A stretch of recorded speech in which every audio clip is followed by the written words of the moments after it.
Chapter 1. It is a truth universally acknowledged that a single man in possession of a good fortune must be in want of a wife. However little known the feelings or views of such a man may be on his first entering a neighborhood, this truth is so well fixed in the minds of the surrounding families that he is considered as the rightful property of some one or other of their daughters. "My dear Mr. Bennet," said his lady to him one day, "have you heard that Netherfield Park is let at last?" Mr. Bennet replied that he had not.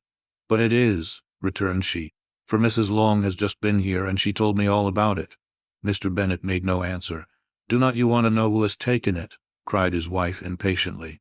"You want to tell me, and I have no objection to hearing it." This was invitation enough. "Why, my dear, you must know, Mrs. Long says that Netherfield is taken by a young man of large fortune from the north of England, that he came down on Monday in a chaise and four to see the place, and was so much delighted with it that he agreed with Mr. Morris immediately, that he is to take possession before Michaelmas, and some of his servants are to be in the house by the end of next week." "What is his name?" "Bingley." "Is he married or single?" "Oh, single, my dear, to be sure. A single man of large fortune, 4,000 or 5,000 a year. What a fine thing for our girls." "How so? How can it affect them?" "My dear Mr. Bennet," replied his wife, "how can you be so tiresome? You must know that I am thinking of his marrying one of them." "Is that his design in settling here?" "Design? Nonsense, how can you talk so? But it is very likely that he may fall in love with one of them, and therefore you must visit him as soon as he comes." "I see no occasion for that. You and the girls may go, or you may send them by themselves, which perhaps will be still better, for as you are as handsome as any of them, Mr. Bingley might like you the best of the party." "My dear, you flatter me. I certainly have had my share of beauty, but I do not pretend to be anything extraordinary now. When a woman has 5 grown-up daughters, she ought to give over thinking of her own beauty. In such cases, a woman has not often much beauty to think of. But, my dear, you must indeed go and see Mr. Bingley when he comes into the neighborhood. It is more than I engage for, I assure you. But consider your daughters. Only think what an establishment it would be for one of them.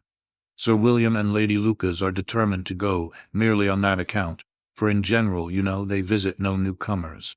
Indeed you must go, for it will be impossible for us to visit him if you do not." "You are over-scrupulous, surely.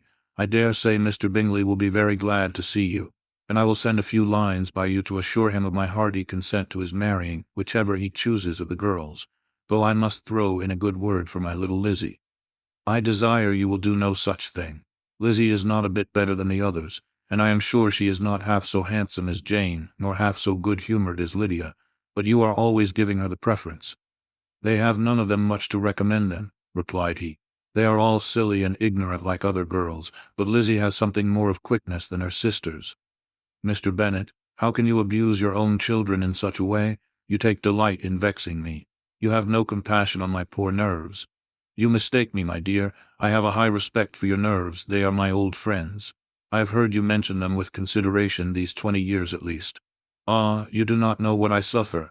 But I hope you will get over it, and live to see many young men of 4,000 a year come into the neighborhood. It will be no use to us if 20 such should come, since you will not visit them. Depend upon it, my dear, that when there are 20, I will visit them all."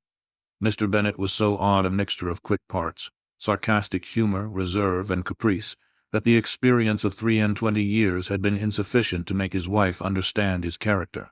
Her mind was less difficult to develop. She was a woman of mean understanding, little information, and uncertain temper.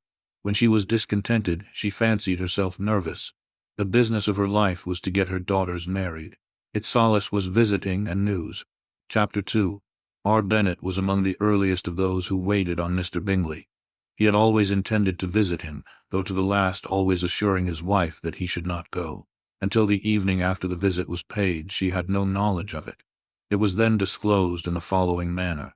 Observing his second daughter employed in trimming a hat, he suddenly addressed her with, "I hope Mr. Bingley will like it, Lizzie." "We are not in a way to know what Mr. Bingley likes," said her mother resentfully, "since we are not to visit."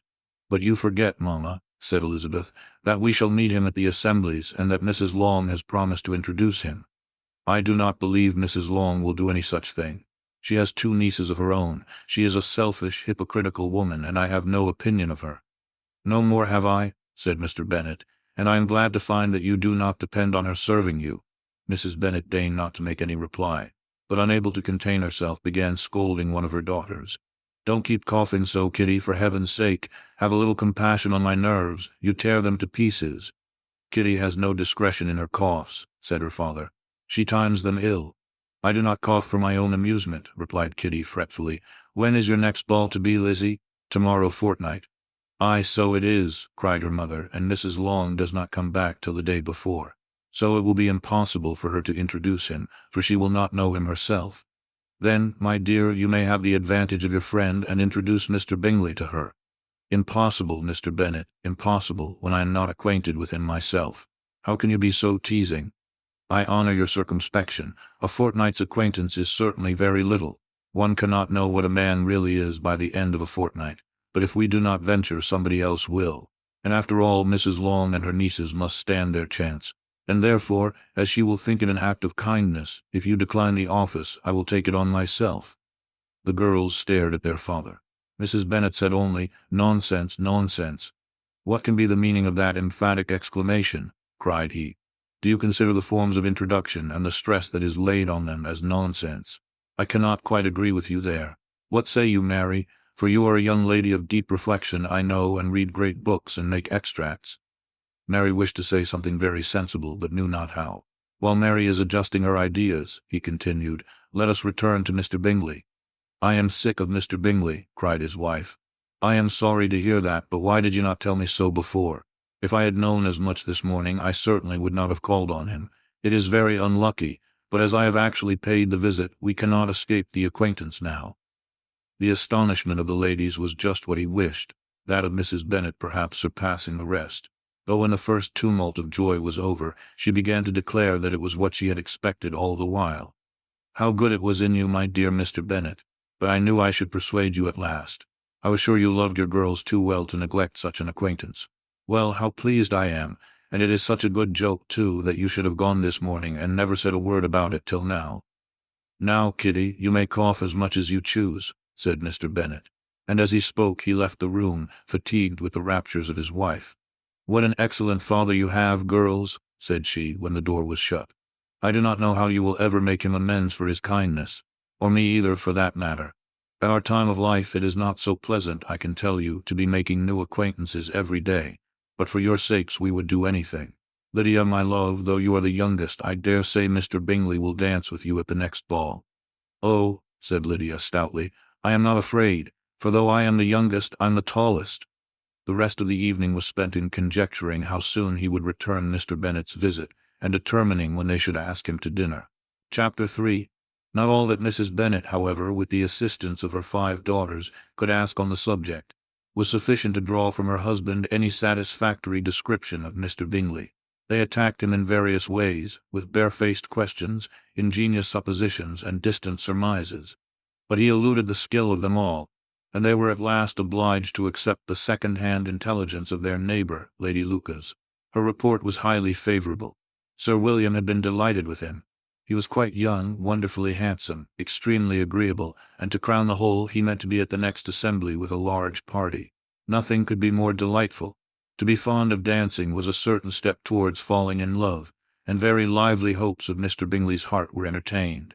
"If I can but see one of my daughters happily settled at Netherfield," said Mrs. Bennet to her husband, "and all the others equally well married, I shall have nothing to wish for." In a few days Mr. Bingley returned Mr. Bennet's visit, and sat about 10 minutes with him in his library. He had entertained hopes of being admitted to a sight of the young ladies, of whose beauty he had heard much, but he saw only the father. The ladies were somewhat more fortunate, for they had the advantage of ascertaining, from an upper window, that he wore a blue coat and rode a black horse.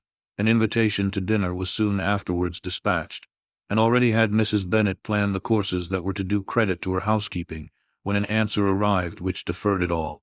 Mr. Bingley was obliged to be in town the following day, and consequently unable to accept the honour of their invitation, etc. Mrs. Bennet was quite disconcerted. She could not imagine what business he could have in town so soon after his arrival in Hertfordshire, and she began to fear that he might always be flying about from one place to another, and never settled at Netherfield as he ought to be. Lady Lucas quieted her fears a little by starting the idea of his being gone to London only to get a large party for the ball, and a report soon followed that Mr. Bingley was to bring 12 ladies and 7 gentlemen with him to the assembly. The girls grieved over such a number of ladies, but were comforted the day before the ball by hearing that, instead of 12, he had brought only 6 with him from London, his 5 sisters and a cousin. And when the party entered the assembly room, it consisted of only 5 altogether: Mr. Bingley, his 2 sisters, the husband of the eldest, and another young man. Mr. Bingley was good-looking and gentlemanlike. He had a pleasant countenance and easy, unaffected manners. His sisters were fine women, with an air of decided fashion. His brother-in-law, Mr. Hurst, merely looked the gentleman, but his friend Mr. Darcy soon drew the attention of the room by his fine, tall person, handsome features, noble mien, and the report, which was in general circulation within 5 minutes after his entrance, of his having 10,000 a year. The gentleman pronounced him to be a fine figure of a man. The ladies declared he was much handsomer than Mr. Bingley, and he was looked at with great admiration for about half the evening, till his manners gave a disgust which turned the tide of his popularity, for he was discovered to be proud, to be above his company, and above being pleased, and not all his large estate in Derbyshire could save him from having a most forbidding, disagreeable countenance, and being unworthy to be compared with his friend. Mr. Bingley had soon made himself acquainted with all the principal people in the room. He was lively and unreserved, danced every dance, was angry that the ball closed so early, and talked of giving one himself at Netherfield. Such amiable qualities must speak for themselves. What a contrast between him and his friend! Mr. Darcy danced only once with Mrs. Hurst and once with Miss Bingley, declined being introduced to any other lady, and spent the rest of the evening in walking about the room, speaking occasionally to one of his own party. His character was decided.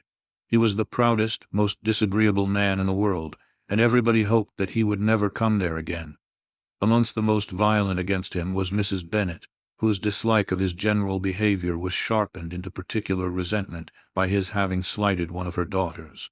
Elizabeth Bennet had been obliged, by the scarcity of gentlemen, to sit down for 2 dances, and during part of that time, Mr. Darcy had been standing near enough for her to overhear a conversation between him and Mr. Bingley, who came from the dance for a few minutes to press his friend to join it. "Come, Darcy," said he, "I must have you dance. I hate to see you standing about by yourself in this stupid manner. You had much better dance." "I certainly shall not. You know how I detest it, unless I am particularly acquainted with my partner. At such an assembly as this it would be insupportable. Your sisters are engaged, and there is not another woman in the room whom it would not be a punishment to me to stand up with." "I would not be so fastidious as you are," cried Bingley, "for a kingdom. Upon my honor, I never met with so many pleasant girls in my life as I have this evening, and there are several of them, you see, uncommonly pretty." "You are dancing with the only handsome girl in the room," said Mr. Darcy, looking at the eldest Miss Bennet. "Oh, she is the most beautiful creature I ever beheld. But there is one of her sisters sitting down just behind you, who is very pretty, and I dare say very agreeable. Do let me ask my partner to introduce you." "Which do you mean?" And turning round, he looked for a moment at Elizabeth, till catching her eye he withdrew his own and coldly said, "She is tolerable, but not handsome enough to tempt me, and I am in no humor at present to give consequence to young ladies who are slighted by other men. You had better return to your partner and enjoy her smiles, for you are wasting your time with me." Mr. Bingley followed his advice. Mr. Darcy walked off, and Elizabeth remained with no very cordial feelings towards him. She told the story, however, with great spirit among her friends, for she had a lively, playful disposition which delighted in anything ridiculous. The evening altogether passed off pleasantly to the whole family. Mrs. Bennet had seen her eldest daughter much admired by the Netherfield party. Mr. Bingley had danced with her twice, and she had been distinguished by his sisters. Jane was as much gratified by this as her mother could be, though in a quieter way. Elizabeth felt Jane's pleasure. Mary had heard herself mentioned to Miss Bingley as the most accomplished girl in the neighborhood, and Catherine and Lydia had been fortunate enough to be never without partners, which was all that they had yet learnt to care for at a ball.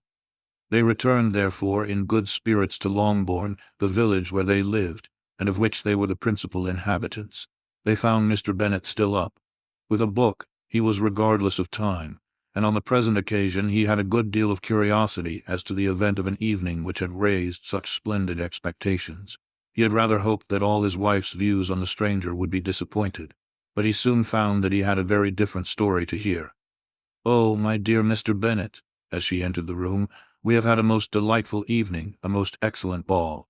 I wish you had been there. Jane was so admired, nothing could be like it. Everybody said how well she looked, and Mr. Bingley thought her quite beautiful and danced with her twice. Only think of that, my dear. He actually danced with her twice, and she was the only creature in the room that he asked a second time. First of all he asked Miss Lucas. I was so vexed to see him stand up with her, but however he did not admire her at all. Indeed, nobody can, you know, and he seemed quite struck with Jane as she was going down the dance. So he inquired who she was and got introduced and asked her for the two next. Then the 2/3 he danced with Miss King, and the 2/4 with Maria Lucas, and the 2/5 with Jane again, and the 2/6 with Lizzie and the Boulanger. If he had had any compassion for me, cried her husband impatiently, he would not have danced half so much. For God's sake, say no more of his partners. Oh, that he had sprained his ankle in the first dance. Oh, my dear, continued Mrs. Bennet, I am quite delighted with him. He is so excessively handsome, and his sisters are charming women. I never in my life saw anything more elegant than their dresses. I dare say the lace upon Mrs. Hurst's gown. Here she was interrupted again. Mr. Bennet protested against any description of finery. She was therefore obliged to seek another branch of the subject, and related with much bitterness of spirit, and some exaggeration, the shocking rudeness of Mr. Darcy. But I can assure you, she added, that Lizzie does not lose much by not suiting his fancy, for he is a most disagreeable, horrid man, not at all worth pleasing. So high and so conceited that there was no enduring him. He walked here and he walked there, fancying himself so very great, not handsome enough to dance with. I wish you had been there, my dear, to have given him one of your set-downs. I quite detest the man. Chapter 4. When Jane and Elizabeth were alone, the former, who had been cautious in her praise of Mr. Bingley before, expressed to her sister how very much she admired him. He is just what a young man ought to be, said she, sensible, good-humoured, lively, and I never saw such happy manners, so much ease, with such perfect good breeding. He is also handsome, replied Elizabeth, which a young man ought likewise to be if he possibly can. His character is thereby complete. I was very much flattered by his asking me to dance a second time. I did not expect such a compliment. Did not you? I did for you, but that is one great difference between us. Compliments always take you by surprise, and me never. What could be more natural than his asking you again? He could not help seeing that you were about 5 times as pretty as every other woman in the room. No thanks to his gallantry for that. Well, he certainly is very agreeable, and I give you leave to like him. You have liked many a stupider person. Dear Lizzie? Oh, you are a great deal too apt, you know, to like people in general. You never see a fault in anybody. All the world are good and agreeable in your eyes. I never heard you speak ill of a human being in my life. I would wish not to be hasty in censuring anyone, but I always speak what I think. I know you do, and it is that which makes the wonder, with your good sense, to be so honestly blind to the follies and nonsense of others. Affectation of candor is common enough, one meets with it everywhere. But to be candid without ostentation or design, to take the good of everybody's character and make it still better, and say nothing of the bad, belongs to you alone. And so you like this man's sisters too, do you? Their manners are not equal to his. Certainly not at first, but they are very pleasing women when you converse with them. Miss Bingley is to live with her brother and keep his house, and I am much mistaken if we shall not find a very charming neighbor in her. Elizabeth listened in silence, but was not convinced. Their behavior at the assembly had not been calculated to please in general, and with more quickness of observation and less pliancy of temper than her sister, and with a judgment, too, unassailed by any attention to herself, she was very little disposed to approve them. They were, in fact, very fine ladies, not deficient in good humor when they were pleased, nor in the power of being agreeable where they chose it, but proud and conceited. They were rather handsome, had been educated in one of the first private seminaries in town, had a fortune of £20,000, were in the habit of spending more than they ought, and of associating with people of rank, and were therefore, in every respect, entitled to think well of themselves and meanly of others. They were of a respectable family in the north of England, a circumstance more deeply impressed on their memories than that their brother's fortune and their own had been acquired by trade. Mr. Bingley inherited property to the amount of nearly £100,000 from his father, who had intended to purchase an estate, but did not live to do it. Mr. Bingley intended it likewise, and sometimes made choice of his county. But, as he was now provided with a good house and the liberty of a manor, it was doubtful to many of those who best knew the easiness of his temper, whether he might not spend the remainder of his days at Netherfield, and leave the next generation to purchase. His sisters were very anxious for his having an estate of his own. But though he was now established only as a tenant, Miss Bingley was by no means unwilling to preside at his table. Nor was Mrs. Hurst, who had married a man of more fashion than fortune, less disposed to consider his house as her home when it suited her. Mr. Bingley had not been of age 2 years when he was tempted, by an accidental recommendation, to look at Netherfield House. He did look at it and into it for half an hour, was pleased with the situation and the principal rooms, satisfied with what the owner said in its praise, and took it immediately. Between him and Darcy there was a very steady friendship, in spite of a great opposition of character. Bingley was endeared to Darcy by the easiness, openness, and ductility of his temper, though no disposition could offer a greater contrast to his own, and though with his own he never appeared dissatisfied. On the strength of Darcy's regard, Bingley had the firmest reliance, and of his judgment the highest opinion. In understanding, Darcy was the superior. Bingley was by no means deficient, but Darcy was clever. He was at the same time haughty, reserved, and fastidious, and his manners, though well-bred, were not inviting. In that respect his friend had greatly the advantage. Bingley was sure of being liked wherever he appeared. Darcy was continually giving offence.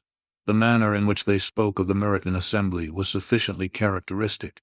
Bingley had never met with pleasanter people or prettier girls in his life. Everybody had been most kind and attentive to him. There had been no formality, no stiffness. He had soon felt acquainted with all the room, and as to Miss Bennet, he could not conceive an angel more beautiful.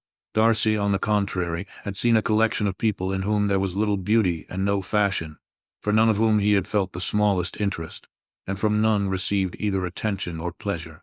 Miss Bennet he acknowledged to be pretty, but she smiled too much. Mrs. Hurst and her sister allowed it to be so, but still they admired her and liked her, and pronounced her to be a sweet girl, and one whom they should not object to know more of. Miss Bennet was therefore established as a sweet girl, and their brother felt authorized by such commendation to think of her as he chose. Chapter 5. Within a short walk of Longbourn lived a family with whom the Bennets were particularly intimate. Sir William Lucas had been formerly in trade in Meryton, where he had made a tolerable fortune, and risen to the honour of knighthood by an address to the king during his mayoralty. The distinction had, perhaps, been felt too strongly.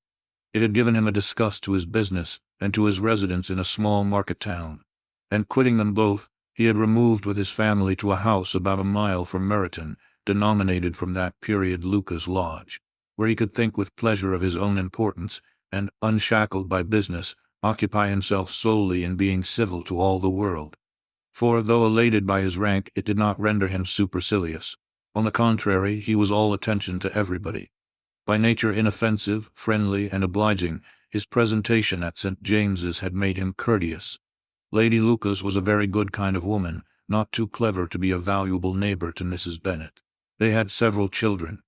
The eldest of them, a sensible, intelligent young woman about 27, was Elizabeth's intimate friend. That the Miss Lucases and the Miss Bennets should meet to talk over ball was absolutely necessary, and the morning after the assembly brought the former to Longbourn to hear and to communicate.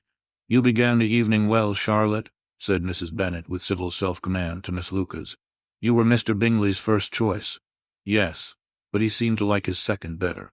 "Oh, you mean Jane, I suppose, because he danced with her twice. To be sure, that did seem as if he admired her. Indeed, I rather believe he did. I heard something about it, but I hardly know what something about Mr. Robinson."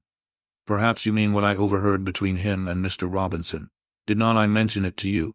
Mr. Robinson's asking him how he liked our Meryton assemblies, and whether he did not think there were a great many pretty women in the room, and which he thought the prettiest, and his answering immediately to the last question, 'Oh, the eldest Miss Bennet, beyond a doubt. There cannot be two opinions on that point.'"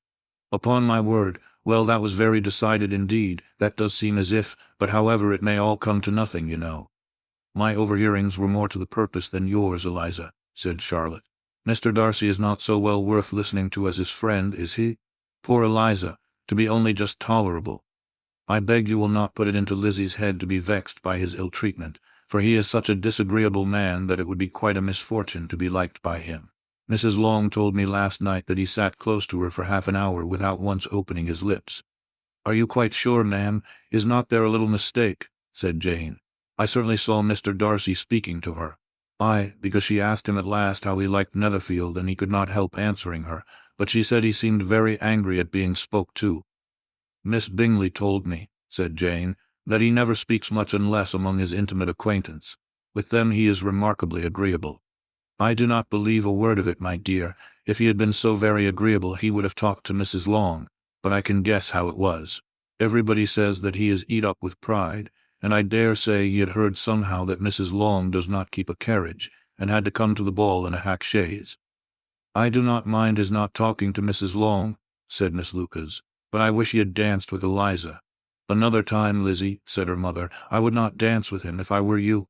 I believe, ma'am, I may safely promise you never to dance with him. His pride, said Miss Lucas, does not offend me so much as pride often does, because there is an excuse for it.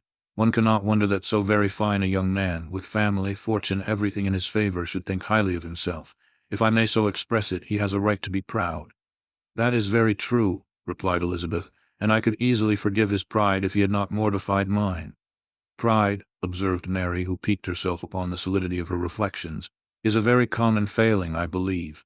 By all that I have ever read, I am convinced that it is very common indeed, that human nature is particularly prone to it, and that there are very few of us who do not cherish a feeling of self-complacency on the score of some quality or other, real or imaginary. Vanity and pride are different things, though the words are often used synonymously. A person may be proud without being vain. Pride relates more to our opinion of ourselves, vanity to what we would have others think of us. If I were as rich as Mr. Darcy, cried a young Lucas who came with his sisters, I should not care how proud I was. I would keep a pack of foxhounds and drink a bottle of wine every day. Then you would drink a great deal more than you ought, said Mrs. Bennet, and if I were to see you at it, I should take away your bottle directly. The boy protested that she should not. She continued to declare that she would, and the argument ended only with the visit. Chapter 6. The ladies of Longbourn soon waited on those of Netherfield. The visit was returned in due form. Miss Bennet's pleasing manners grew on the goodwill of Mrs. Hurst and Miss Bingley, and though the mother was found to be intolerable, and the younger sisters not worth speaking to, a wish of being better acquainted with them was expressed towards the two eldest. By Jane this attention was received with the greatest pleasure, but Elizabeth still saw superciliousness in their treatment of everybody, hardly excepting even her sister, and could not like them, though their kindness to Jane, such as it was, had a value, as arising in all probability from the influence of their brother's admiration. It was generally evident, whenever they met, that he did admire her, and to her it was equally evident that Jane was yielding to the preference which she had begun to entertain for him from the first, and was in a way to be very much in love. But she considered with pleasure that it was not likely to be discovered by the world in general, since Jane united with great strength of feeling, a composure of temper, and an uniform cheerfulness of manner, which would guard her from the suspicions of the impertinent. She mentioned this to her friend Miss Lucas. It may perhaps be pleasant, replied Charlotte, to be able to impose on the public in such a case, but it is sometimes a disadvantage to be so very guarded. If a woman conceals her affection with the same skill from the object of it, she may lose the opportunity of fixing him, and it will then be but poor consolation to believe the world equally in the dark. There is so much of gratitude or vanity in almost every attachment that it is not safe to leave any to itself. We can all begin freely. A slight preference is natural enough, but there are very few of us who have heart enough to be really in love without encouragement. In 9 cases out of 10, a woman had better show more affection than she feels. Bingley likes your sister undoubtedly, but he may never do more than like her if she does not help him on. But she does help him on, as much as her nature will allow. If I can perceive her regard for him, he must be a simpleton indeed not to discover it too. Remember, Eliza, that he does not know Jane's disposition as you do. But if a woman is partial to a man and does not endeavor to conceal it, he must find it out. Perhaps he must, if he sees enough of her. But though Bingley and Jane meet tolerably often, it is never for many hours together. And as they always see each other in large mixed parties, it is impossible that every moment should be employed in conversing together. Jane should therefore make the most of every half-hour in which she can command his attention. When she is secure of him, there will be leisure for falling in love as much as she chooses. Your plan is a good one, replied Elizabeth, where nothing is in question but the desire of being well married. And if I were determined to get a rich husband, or any husband, I dare say I should adopt it. But these are not Jane's feelings. She is not acting by design. As yet she cannot even be certain of the degree of her own regard, nor of its reasonableness. She has known him only a fortnight. She danced 4 dances with him at Meryton. She saw him one morning at his own house, and has since dined in company with him 4 times. This is not quite enough to make her understand his character. Not as you represent it. Had she merely dined with him, she might only have discovered whether he had a good appetite. But you must remember that 4 evenings have been also spent together, and 4 evenings may do a great deal. Yes, these 4 evenings have enabled them to ascertain that they both like Vington better than commerce, but with respect to any other leading characteristic, I do not imagine that much has been unfolded. Well, said Charlotte, I wish Jane success with all my heart, and if she were married to him tomorrow, I should think she had as good a chance of happiness as if she were to be studying his character for a 12-month. Happiness in marriage is entirely a matter of chance. If the dispositions of the parties are ever so well known to each other, or ever so similar beforehand, it does not advance their felicity in the least. They always continue to grow sufficiently unlike afterwards to have their share of vexation, and it is better to know as little as possible of the defects of the person with whom you are to pass your life. You make me laugh, Charlotte, but it is not sound. You know it is not sound, and that you would never act in this way yourself. Occupied in observing Mr. Bingley's attention to her sister, Elizabeth was far from suspecting that she was herself becoming an object of some interest in the eyes of his friend. Mr. Darcy had at first scarcely allowed her to be pretty. He had looked at her without admiration at the ball, and when they next met, he looked at her only to criticize. But no sooner had he made it clear to himself and his friends that she had hardly a good feature in her face, than he began to find it was rendered uncommonly intelligent by the beautiful expression of her dark eyes. To this discovery succeeded some others equally mortifying. Though he had detected with a critical eye more than one failure of perfect symmetry in her form, he was forced to acknowledge her figure to be light and pleasing, and in spite of his asserting that her manners were not those of the fashionable world, he was caught by their easy playfulness. Of this she was perfectly unaware. To her he was only the man who made himself agreeable nowhere, and who had not thought her handsome enough to dance with. He began to wish to know more of her, and as a step towards conversing with her himself, attended to her conversation with others. His doing so drew her notice. It was at Sir William Lucas's, where a large party were assembled. "What does Mr. Darcy mean," said she to Charlotte, "by listening to my conversation with Colonel Forster? That is a question which Mr. Darcy only can answer. But if he does it any more, I shall certainly let him know that I see what he is about. He has a very satirical eye, and if I do not begin by being impertinent myself, I shall soon grow afraid of him." On his approaching them soon afterwards, though without seeming to have any intention of speaking, Miss Lucas defied her friend to mention such a subject to him, which immediately provoking Elizabeth to do it, she turned to him and said, "Did not you think, Mr. Darcy, that I expressed myself uncommonly well just now, when I was teasing Colonel Forster to give us a ball at Meryton? With great energy, but it is a subject which always makes a lady energetic. You are severe on us.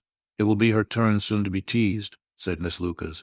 "I am going to open the instrument, Eliza, and you know what follows. You are a very strange creature by way of a friend, always wanting me to play and sing before anybody and everybody. If my vanity had taken a musical turn, you would have been invaluable.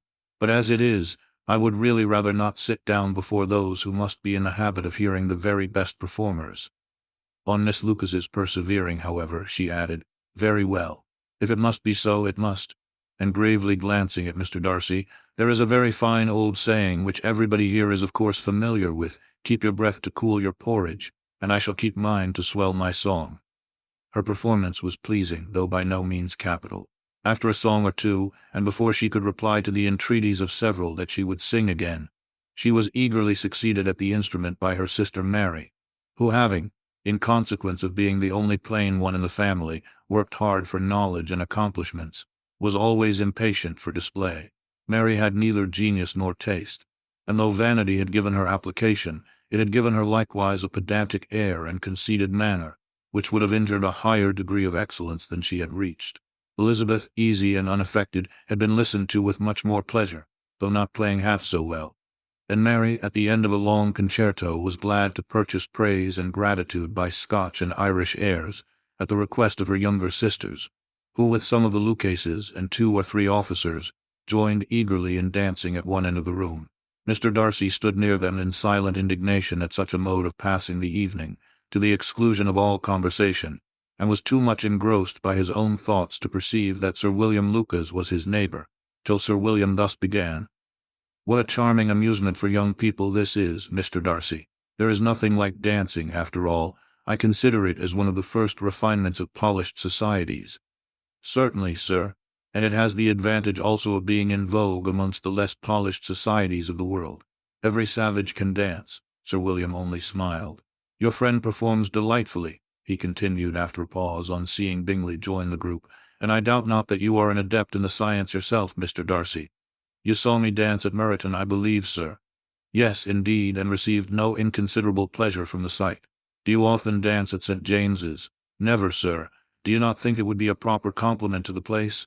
"It is a compliment which I never pay to any place if I can avoid it." "You have a house in town, I conclude?" Mr. Darcy bowed. "I had once some thoughts of fixing in town myself, for I am fond of superior society, but I did not feel quite certain that the air of London would agree with Lady Lucas." He paused in hopes of an answer, but his companion was not disposed to make any, and Elizabeth at that instant moving towards them, he was struck with the notion of doing a very gallant thing, and called out to her, "My dear Miss Eliza, why are not you dancing? Mr. Darcy, you must allow me to present this young lady to you as a very desirable partner. You cannot refuse to dance, I am sure, when so much beauty is before you."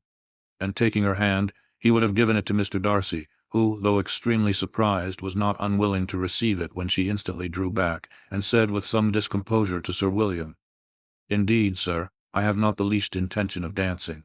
I entreat you not to suppose that I moved this way in order to beg for a partner." Mr. Darcy, with grave propriety, requested to be allowed the honor of her hand, but in vain. Elizabeth was determined, nor did Sir William at all shake her purpose by his attempt at persuasion. "You excel so much in the dance, Miss Eliza, that it is cruel to deny me the happiness of seeing you, and though this gentleman dislikes the amusement in general, he can have no objection, I am sure, to oblige us for 1/2 hour." "Mr. Darcy is all politeness," said Elizabeth, smiling. "He is, indeed. But considering the inducement, my dear Miss Eliza, we cannot wonder at his complaisance, for who would object to such a partner?" Elizabeth looked archly and turned away. Her resistance had not injured her with the gentleman, and he was thinking of her with some complacency, when thus accosted by Miss Bingley. "I can guess the subject of your reverie." "I should imagine not. You are considering how insupportable it would be to pass many evenings in this manner, in such society. And indeed I am quite of your opinion. I was never more annoyed. The insipidity and yet the noise, the nothingness and yet the self-importance of all these people. What would I give to hear your strictures on them?" "Your conjecture is totally wrong, I assure you. My mind was more agreeably engaged. I have been meditating on the very great pleasure which a pair of fine eyes in the face of a pretty woman can bestow." Miss Bingley immediately fixed her eyes on his face, and desired he would tell her what lady had the credit of inspiring such reflections. Mr. Darcy replied with great intrepidity, "Miss Elizabeth Bennet." "Miss Elizabeth Bennet," repeated Miss Bingley. "I am all astonishment. How long has she been such a favourite? And pray when am I to wish you joy?" "That is exactly the question which I expected you to ask. A lady's imagination is very rapid. It jumps from admiration to love, from love to matrimony in a moment. I knew you would be wishing me joy. Nay, if you are so serious about it, I shall consider the matter as absolutely settled. You will have a charming mother-in-law indeed, and of course she will be always at Pemberley with you." He listened to her with perfect indifference, while she chose to entertain herself in this manner, and as his composure convinced her that all was safe, her wit flowed along. Chapter 7. Mr. Bennet's property consisted almost entirely in an estate of 2,000 a year, which, unfortunately for his daughters, was entailed, in default of heirs male, on a distant relation, and their mother's fortune, though ample for her situation in life, could but ill supply the deficiency of his. Her father had been an attorney in Meryton, and had left her £4,000. She had a sister married to a Mr. Phillips, who had been a clerk to their father, and succeeded him in the business, and a brother settled in London in a respectable line of trade. The village of Longbourn was only 1 mile from Meryton, a most convenient distance for the young ladies, who were usually tempted thither 3 or 4 times a week, to pay their duty to their aunt, and to a milliner's shop just over the way. The 2 youngest of the family, Catherine and Lydia, were particularly frequent in these attentions. Their minds were more vacant than their sisters', and when nothing better offered, A walk to Meryton was necessary to amuse their morning hours and furnish conversation for the evening, and however bare of news the country in general might be, they always contrived to learn some from their aunt. At present, indeed, they were well supplied both with news and happiness by the recent arrival of a militia regiment in the neighborhood. It was to remain the whole winter, and Meryton was the headquarters. Their visits to Mrs. Phillips were now productive of the most interesting intelligence. Every day added something to their knowledge of the officers' names and connections. Their lodgings were not long a secret, and at length they began to know the officers themselves. Mr. Phillips visited them all, and this opened to his nieces a source of felicity unknown before. They could talk of nothing but officers, and Mr. Bingley's large fortune, the mention of which gave animation to their mother, was worthless in their eyes when opposed to the regimentals of an ensign. After listening one morning to their effusions on this subject, Mr. Bennet coolly observed, "From all that I can collect by your manner of talking, you must be two of the silliest girls in the country.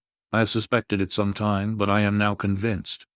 Catherine was disconcerted and made no answer, but Lydia, with perfect indifference, continued to express her admiration of Captain Carter and her hope of seeing him in the course of the day, as he was going the next morning to London. "I am astonished, my dear," said Mrs. Bennet, "that you should be so ready to think your own children silly. If I wish to think slightingly of anybody's children, it should not be of my own, however. If my children are silly, I must hope to be always sensible of it. Yes, but as it happens, they are all of them very clever. This is the only point, I flatter myself, on which we do not agree. I had hoped that our sentiments coincided in every particular, but I must so far differ from you as to think our two youngest daughters uncommonly foolish. My dear Mr. Bennet, you must not expect such girls to have the sense of their father and mother. When they get to our age, I dare say they will not think about officers any more than we do. I remember the time when I liked a red coat myself very well, and indeed so I do still at my heart, and if a smart young colonel with 5,000 or 6,000 a year should want one of my girls, I shall not say nay to him, and I thought Colonel Forster looked very becoming the other night at Sir William's in his regimentals." "Mamma," cried Lydia, "my aunt says that Colonel Forster and Captain Carter do not go so often to Miss Watson's as they did when they first came. She sees them now very often standing in Clark's library." Mrs. Bennet was prevented replying by the entrance of the footman with a note for Miss Bennet. It came from Netherfield, and the servant waited for an answer. Mrs. Bennet's eyes sparkled with pleasure, and she was eagerly calling out while her daughter read. "Well, Jane, who is it from? What is it about? What does he say? Well, Jane, make haste and tell us. Make haste, my love." "It is from Miss Bingley," said Jane, and then read it aloud. "My dear friend, if you are not so compassionate as to dine today with Louisa and me, we shall be in danger of hating each other for the rest of our lives. For a whole day's tete-a-tete between two women can never end without a quarrel. Come as soon as you can on the receipt of this. My brother and the gentlemen are to dine with the officers. Yours ever, Caroline Bingley." "With the officers," cried Lydia. "I wonder my aunt did not tell us of that." "Dining out," said Mrs. Bennet. "That is very unlucky." "Can I have the carriage?" said Jane. "No, my dear, you had better go on horseback because it seems likely to rain, and then you must stay all night."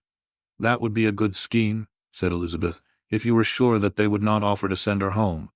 "Oh, but the gentlemen will have Mr. Bingley's chaise to go to Meryton, and the Hursts have no horses to theirs. I had much rather go in the coach. But, my dear, your father cannot spare the horses, I am sure. They are wanted in the farm, Mr. Bennet, are not they? They are wanted in the farm much oftener than I can get them." "But if you have got them today," said Elizabeth, "my mother's purpose will be answered." She did at last extort from her father an acknowledgment that the horses were engaged. Jane was therefore obliged to go on horseback, and her mother attended her to the door with many cheerful prognostics of a bad day. Her hopes were answered. Jane had not been gone long before it rained hard. Her sisters were uneasy for her, but her mother was delighted. The rain continued the whole evening without intermission. Jane certainly could not come back. "This was a lucky idea of mine, indeed," said Mrs. Bennet, more than once, as if the credit of making it rain were all her own. Till the next morning, however, she was not aware of all the felicity of her contrivance. Breakfast was scarcely over when a servant from Netherfield brought the following note for Elizabeth. "My dearest Lizzie, I find myself very unwell this morning, which, I suppose, is to be imputed to my getting wet through yesterday. My kind friends will not hear of my returning home till I am better.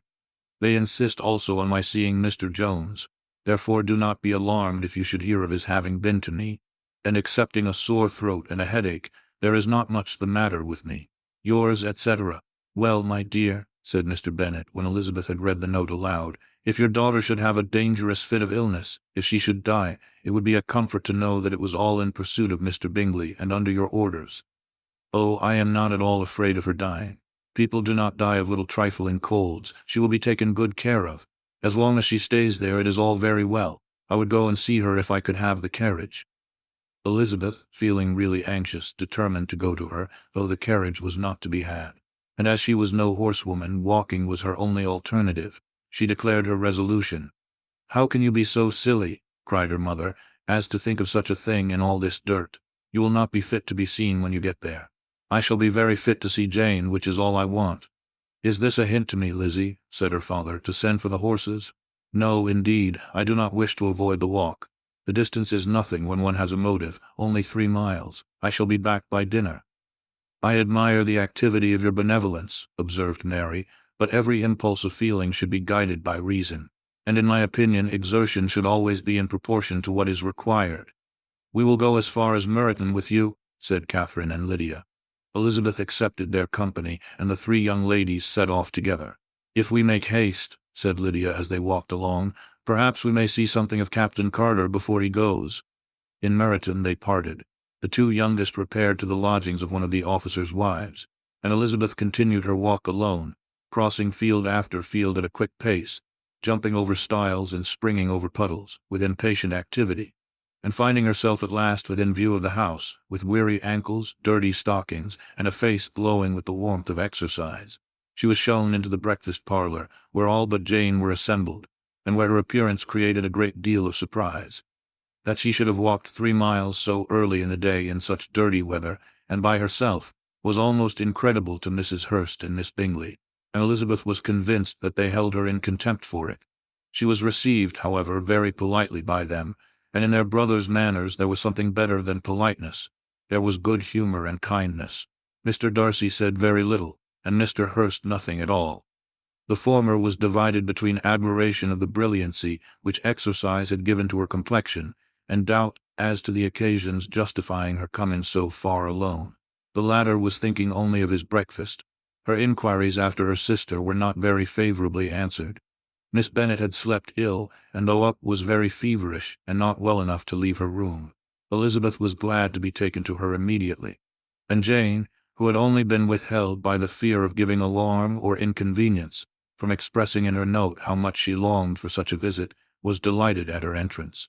She was not equal, however, to much conversation, and when Miss Bingley left them together, could attempt little beside expressions of gratitude for the extraordinary kindness she was treated with. Elizabeth silently attended her. When breakfast was over, they were joined by the sisters, and Elizabeth began to like them herself when she saw how much affection and solicitude they showed for Jane. The apothecary came, and having examined his patient, said, as might be supposed, that she had caught a violent cold, and that they must endeavor to get the better of it. Advised her to return to bed, and promised her some draughts. The advice was followed readily, for the feverish symptoms increased, and her head ached acutely. Elizabeth did not quit her room for a moment, nor were the other ladies often absent. The gentlemen being out, they had in fact nothing to do elsewhere. When the clock struck 3, Elizabeth felt that she must go, and very unwillingly said so.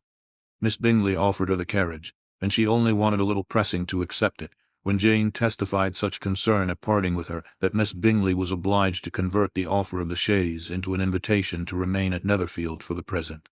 Elizabeth most thankfully consented, and a servant was dispatched to Longbourn, to acquaint the family with her stay and bring back a supply of clothes. Chapter 8. At 5 o'clock the 2 ladies retired to dress, and at 6:30 Elizabeth was summoned to dinner. To the civil inquiries which then poured in, and amongst which she had the pleasure of distinguishing the much superior solicitude of Mr. Bingley, she could not make a very favorable answer. Jane was by no means better. The sisters, on hearing this, repeated 3 or 4 times how much they were grieved, how shocking it was to have a bad cold, and how excessively they disliked being ill themselves, and then thought no more of the matter. And their indifference towards Jane, when not immediately before them, restored Elizabeth to the enjoyment of all her original dislike. Their brother, indeed, was the only one of the party whom she could regard with any complacency. His anxiety for Jane was evident, and his attentions to herself most pleasing, and they prevented her feeling herself so much an intruder as she believed she was considered by the others.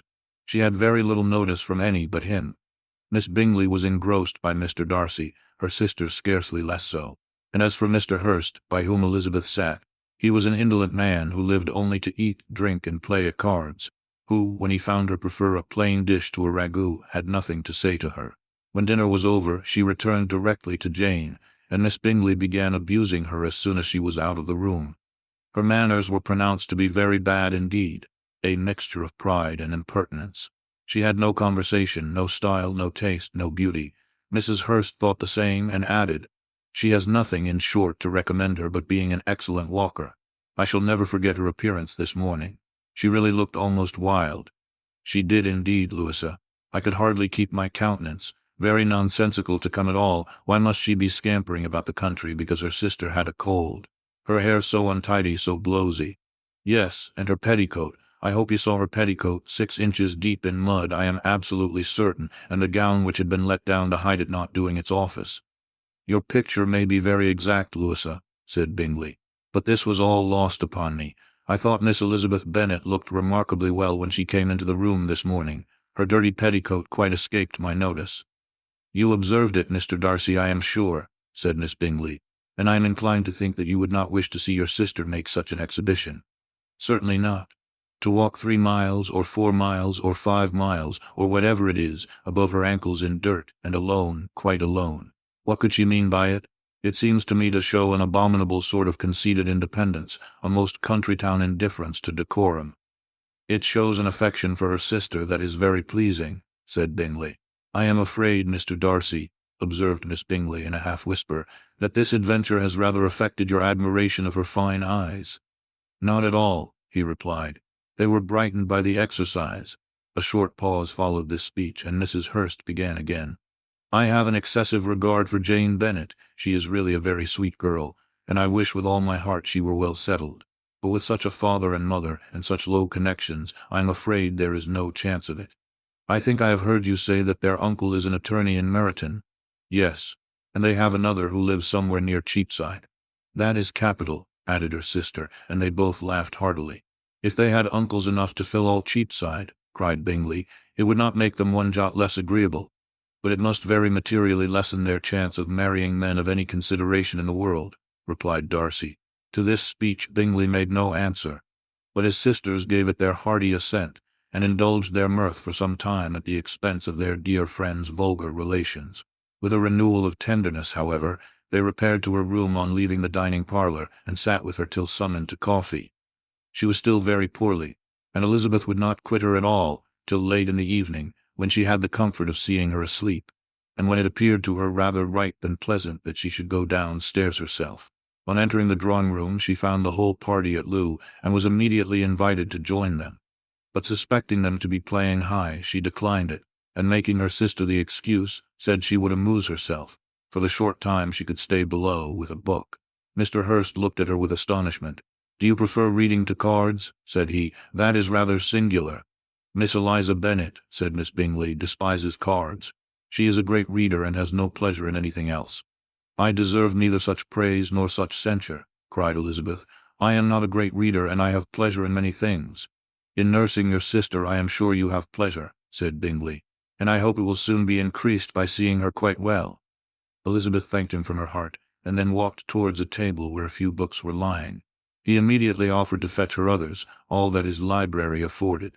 "And I wish my collection were larger for your benefit and my own credit. But I am an idle fellow, and though I have not many, I have more than I ever looked into." Elizabeth assured him that she could suit herself perfectly with those in the room. "I am astonished," said Miss Bingley, "that my father should have left so small a collection of books. What a delightful library you have at Pemberley, Mr. Darcy." "It ought to be good," he replied. "It has been the work of many generations. And then you have added so much to it yourself. You are always buying books. I cannot comprehend the neglect of a family library in such days as these." "Neglect? I am sure you neglect nothing that can add to the beauties of that noble place. Charles, when you build your house, I wish it may be half as delightful as Pemberley." "I wish it may. But I would really advise you to make your purchase in that neighborhood, and take Pemberley for a kind of model. There's not a finer county in England than Derbyshire. With all my heart, I will buy Pemberley itself if Darcy will sell it. I am talking of possibilities, Charles. Upon my word, Caroline, I should think it more possible to get Pemberley by purchase than by imitation. Elizabeth was so much caught by what passed as to leave her very little attention for her book, and soon laying it wholly aside, she drew near the card table and stationed herself between Mr. Bingley and his eldest sister to observe the game. "Is Miss Darcy much grown since the spring?" said Miss Bingley. "Will she be as tall as I am?" "I think she will. She is now about Miss Elizabeth Bennet's height, or rather taller. How I long to see her again. I never met with anybody who delighted me so much. Such a countenance, such manners, and so extremely accomplished for her age. Her performance on the pianoforte is exquisite." "It is amazing to me," said Bingley, "how young ladies can have patience to be so very accomplished as they all are." "All young ladies accomplished? My dear Charles, what do you mean?" "Yes, all of them, I think. They all paint tables, cover screens, and net purses. I scarcely know anyone who cannot do all this. And I am sure I never heard a young lady spoken of for the first time, without being informed that she was very accomplished." "Your list of the common extent of accomplishments," said Darcy, "has too much truth. The word is applied to many a woman who deserves it no otherwise than by netting a purse or covering a screen. But I am very far from agreeing with you in your estimation of ladies in general. I cannot boast of knowing more than half a dozen in the whole range of my acquaintance that are really accomplished." "Nor I am sure," said Miss Bingley. "Then," observed Elizabeth, "you must comprehend a great deal in your idea of an accomplished woman." "Yes, I do comprehend a great deal in it." "Oh, certainly," cried his faithful assistant. "No one can be really esteemed accomplished who does not greatly surpass what is usually met with. A woman must have a thorough knowledge of music, singing, drawing, dancing, and the modern languages to deserve the word. And besides all this, she must possess a certain something in her air and manner of walking, the tone of her voice, her address and expressions, or the word will be but half deserved. All this she must possess," added Darcy, "and to all she must yet add something more substantial in the improvement of her mind by extensive reading. I am no longer surprised at your knowing only 6 accomplished women. I rather wonder now at your knowing any. Are you so severe upon your own sex as to doubt the possibility of all this? I never saw such a woman. I never saw such capacity, and taste, and application, and elegance as you described united." Mrs. Hurst and Miss Bingley both cried out against the injustice of her implied doubt, and were both protesting that they knew many women who answered this description, when Mr. Hurst called them to order, with bitter complaints of their inattention to what was going forward. As all conversation was thereby at an end, Elizabeth soon afterwards left the room. "Eliza Bennet," said Miss Bingley, when the door was closed on her, "is one of those young ladies who seek to recommend themselves to the other sex by undervaluing their own, and with many men I dare say it succeeds. But in my opinion it is a paltry device, a very mean art." "Undoubtedly," replied Darcy, to whom this remark was chiefly addressed, "there is meanness in all the arts which ladies sometimes condescend to employ for captivation. Whatever bears affinity to cunning is despicable." Miss Bingley was not so entirely satisfied with this reply as to continue the subject. Elizabeth joined them again only to say that her sister was worse, and that she could not leave her. Bingley urged Mr. Jones's being sent for immediately, while his sisters, convinced that no country advice could be of any service, recommended an express to town for one of the most eminent physicians. This she would not hear of, but she was not so unwilling to comply with their brother's proposal, and it was settled that Mr. Jones should be sent for early in the morning if Miss Bennet were not decidedly better. Bingley was quite uncomfortable. His sisters declared that they were miserable. They solaced their wretchedness, however, by duets after supper, while he could find no better relief to his feelings than by giving his housekeeper directions that every possible attention might be paid to the sick lady and her sister. Chapter 9. Elizabeth passed the chief of the night in her sister's room, and in the morning had the pleasure of being able to send a tolerable answer to the inquiries, which she very early received from Mr. Bingley by a housemaid, and some time afterwards from the 2 elegant ladies who waited on his sisters. In spite of this amendment, however, she requested to have a note sent to Longbourn, desiring her mother to visit Jane, and form her own judgment of her situation. The note was immediately dispatched, and its contents as quickly complied with. Mrs. Bennet, accompanied by her 2 youngest girls, reached Netherfield soon after the family breakfast. Had she found Jane in any apparent danger, Mrs. Bennet would have been very miserable. but being satisfied on seeing her that her illness was not alarming, she had no wish of her recovering immediately, as her restoration to health would probably remove her from Netherfield. She would not listen, therefore, to her daughter's proposal of being carried home. Neither did the apothecary, who arrived about the same time, think it at all advisable. After sitting a little while with Jane, on Miss Bingley's appearance and invitation, the mother and 3 daughters all attended her into the breakfast parlour. Bingley met them with hopes that Mrs. Bennet had not found Miss Bennet worse than she expected. "Indeed I have, sir," was her answer. "She is a great deal too ill to be moved. Mr. Jones says we must not think of moving her. We must trespass a little longer on your kindness." "Removed!" cried Bingley. "It must not be thought of. My sister, I am sure, will not hear of her removal." "You may depend upon it, madam," said Miss Bingley with cold civility, "that Miss Bennet shall receive every possible attention while she remains with us." Mrs. Bennet was profuse in her acknowledgments. "I am sure," she added, "if it was not for such good friends, I do not know what would become of her, for she is very ill indeed, and suffers a vast deal, though with the greatest patience in the world, which is always the way with her, for she has, without exception, the sweetest temper I ever met with. I often tell my other girls they are nothing to her. You have a sweet room here, Mr. Bingley, and a charming prospect over that gravel walk. I do not know a place in the country that is equal to Netherfield. You will not think of quitting it in a hurry, I hope, though you have but a short lease." "Whatever I do is done in a hurry," replied he, "and therefore if I should resolve to quit Netherfield, I should probably be off in 5 minutes. At present, however, I consider myself as quite fixed here." "That is exactly what I should have supposed of you," said Elizabeth. "You begin to comprehend me, do you?" cried he, turning towards her. "Oh yes, I understand you perfectly. I wish I might take this for a compliment, but to be so easily seen through, I am afraid, is pitiful. That is as it happens. It does not necessarily follow that a deep, intricate character is more or less estimable than such a one as yours." "Lizzie," cried her mother, "remember where you are, and do not run on in the wild manner that you are suffered to do at home." "I did not know before," continued Bingley immediately, "that you were a studier of character. It must be an amusing study." "Yes, but intricate characters are the most amusing. They have at least that advantage." "The country," said Darcy, "can in general supply but few subjects for such a study. In a country neighbourhood you move in a very confined and unvarying society. But people themselves alter so much, that there is something new to be observed in them forever." "Yes, indeed," cried Mrs. Bennet, offended by his manner of mentioning a country neighbourhood. "I assure you there is quite as much of that going on in the country as in town." Everybody was surprised, and Darcy, after looking at her for a moment, turned silently away. Mrs. Bennet, who fancied she had gained a complete victory over him, continued her triumph. "I cannot see that London has any great advantage over the country, for my part, except the shops and public places. The country is a vast deal pleasanter, is not it, Mr. Bingley?" "When I am in the country," he replied, "I never wish to leave it, and when I am in town it is pretty much the same. They have each their advantages, and I can be equally happy in either."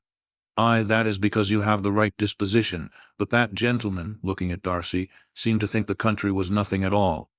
"Indeed, Mona, you are mistaken," said Elizabeth, blushing for her mother. "You quite mistook Mr. Darcy. He only meant that there was not such a variety of people to be met with in the country as in town, which you must acknowledge to be true." "Certainly, my dear, nobody said there were. But as to not meeting with many people in this neighbourhood, I believe there are few neighbourhoods larger. I know we dine with 24 families." Nothing but concern for Elizabeth could enable Bingley to keep his countenance. His sister was less delicate, and directed her eye towards Mr. Darcy with a very expressive smile. Elizabeth, for the sake of saying something that might turn her mother's thoughts, now asked her if Charlotte Lucas had been at Longbourn since her coming away. "Yes, she called yesterday with her father. What an agreeable man Sir William is, Mr. Bingley, is not he? So much the man of fashion, so genteel and so easy, he has always something to say to everybody. That is my idea of good breeding, and those persons who fancy themselves very important and never open their mouths quite mistake the matter. Did Charlotte dine with you?" "No, she would go home. I fancy she was wanted about the mince pies. For my part, Mr. Bingley, I always keep servants that can do their own work. My daughters are brought up differently. But everybody is to judge for themselves, and the Lucases are a very good sort of girls, I assure you. It is a pity they are not handsome, not that I think Charlotte so very plain, but then she is our particular friend. She seems a very pleasant young woman, said Bingley. "Oh dear, yes, but you must own she is very plain. Lady Lucas herself has often said so, and envied me Jane's beauty. I do not like to boast of my own child, but to be sure, Jane, one does not often see anybody better looking. It is what everybody says. I do not trust my own partiality. When she was only 15, there was a gentleman at my brother Gardiner's in town, so much in love with her, that my sister-in-law was sure he would make her an offer before we came away. But however he did not. Perhaps he thought her too young. However, he wrote some verses on her, and very pretty they were." "And so ended his affection," said Elizabeth impatiently. "There has been many a one, I fancy, overcome in the same way. I wonder who first discovered the efficacy of poetry in driving away love." "I have been used to consider poetry as the food of love," said Darcy. "Of a fine, stout, healthy love it may. Everything nourishes what is strong already. But if it be only a slight, thin sort of inclination, I am convinced that one good sonnet will starve it entirely away." Darcy only smiled, and the general pause which ensued made Elizabeth tremble lest her mother should be exposing herself again. She longed to speak, but could think of nothing to say. And after a short silence, Mrs. Bennet began repeating her thanks to Mr. Bingley for his kindness to Jane, with an apology for troubling him also with Lizzie. Mr. Bingley was unaffectedly civil in his answer, and forced his younger sister to be civil also, and say what the occasion required. She performed her part indeed without much graciousness, but Mrs. Bennet was satisfied, and soon afterwards ordered her carriage. Upon this signal, the youngest of her daughters put herself forward. The two girls had been whispering to each other during the whole visit, and the result of it was that the youngest should tax Mr. Bingley with having promised on his first coming into the country to give a ball at Netherfield. Lydia was a stout, well-grown girl of 15, with a fine complexion and good-humoured countenance, a favourite with her mother, whose affection had brought her into public at an early age. She had high animal spirits, and a sort of natural self-consequence, which the attentions of the officers, to whom her uncle's good dinners and her own easy manners recommended her, had increased into assurance. She was very equal, therefore, to address Mr. Bingley on the subject of the ball, and abruptly reminded him of his promise, adding that it would be the most shameful thing in the world if he did not keep it. His answer to this sudden attack was delightful to her mother's ear. "I am perfectly ready, I assure you, to keep my engagement, and when your sister is recovered, you shall, if you please, name the very day of the ball. But you would not wish to be dancing while she is ill?" Lydia declared herself satisfied. "Oh yes, it would be much better to wait till Jane was well, and by that time most likely Captain Carter would be at Meryton again. And when you have given your ball," she added, "I shall insist on their giving one also. I shall tell Colonel Forster it will be quite a shame if he does not." Mrs. Bennet and her daughters then departed, and Elizabeth returned instantly to Jane, leaving her own and her relations' behaviour to the remarks of the two ladies and Mr. Darcy, the latter of whom, however, could not be prevailed on to join in their censure of her, in spite of all Miss Bingley's witticisms on fine eyes. Chapter 10. The day passed much as the day before had done. Mrs. Hurst and Miss Bingley had spent some hours of the morning with the invalid, who continued, though slowly, to mend, and in the evening Elizabeth joined their party in the drawing-room. The loo table, however, did not appear. Mr. Darcy was writing, and Miss Bingley, seated near him, was watching the progress of his letter, and repeatedly calling off his attention by messages to his sister. Mr. Hurst and Mr. Bingley were at piquet, and Mrs. Hurst was observing their game. Elizabeth took up some needlework, and was sufficiently amused in attending to what passed between Darcy and his companion. The perpetual commendations of the lady either on his handwriting, or on the evenness of his lines, or on the length of his letter, with the perfect unconcern with which her praises were received, formed a curious dialogue, and was exactly in unison with her opinion of each. "How delighted Miss Darcy will be to receive such a letter!" He made no answer. "You write uncommonly fast." "You are mistaken. I write rather slowly." "How many letters you must have occasion to write in the course of a year!" "Letters of business, too, how odious I should think them!" "It is fortunate, then, that they fall to my lot instead of to yours. Pray tell your sister that I long to see her. I have already told her so once by your desire. I am afraid you do not like your pen. Let me mend it for you. I mend pens remarkably well." "Thank you, but I always mend my own." "How can you contrive to write so even?" He was silent. "Tell your sister I am delighted to hear of her improvement on the harp, and pray let her know that I am quite in raptures with her beautiful little design for a table, and I think it infinitely superior to Miss Grantley's." Will you give me leave to defer your raptures till I write again? At present I have not room to do them justice. Oh, it is of no consequence. I shall see her in January. But do you always write such charming long letters to her, Mr. Darcy? They are generally long. But whether always charming, it is not for me to determine. It is a rule with me that a person who can write a long letter with ease cannot write ill. That will not do for a compliment to Darcy, Caroline, cried her brother, because he does not write with ease. He studies too much for words of 4 syllables. Do not you, Darcy? My style of writing is very different from yours. Oh, cried Miss Bingley, Charles writes in the most careless way imaginable. He leaves out half his words and blots the rest. My ideas flow so rapidly that I have not time to express them, by which means my letters sometimes convey no ideas at all to my correspondents. Your humility, Mr. Bingley, said Elizabeth, must disarm reproof. Nothing is more deceitful, said Darcy, than the appearance of humility. It is often only carelessness of opinion, and sometimes an indirect boast. And which of the two do you call my little recent piece of modesty? The indirect boast. For you are really proud of your defects in writing, because you consider them as proceeding from a rapidity of thought and carelessness of execution, which, if not estimable, you think at least highly interesting. The power of doing anything with quickness is always much prized by the possessor, and often without any attention to the imperfection of the performance. When you told Mrs. Bennet this morning that if you ever resolved on quitting Netherfield you should be gone in 5 minutes, you meant it to be a sort of panegyric, of compliment to yourself.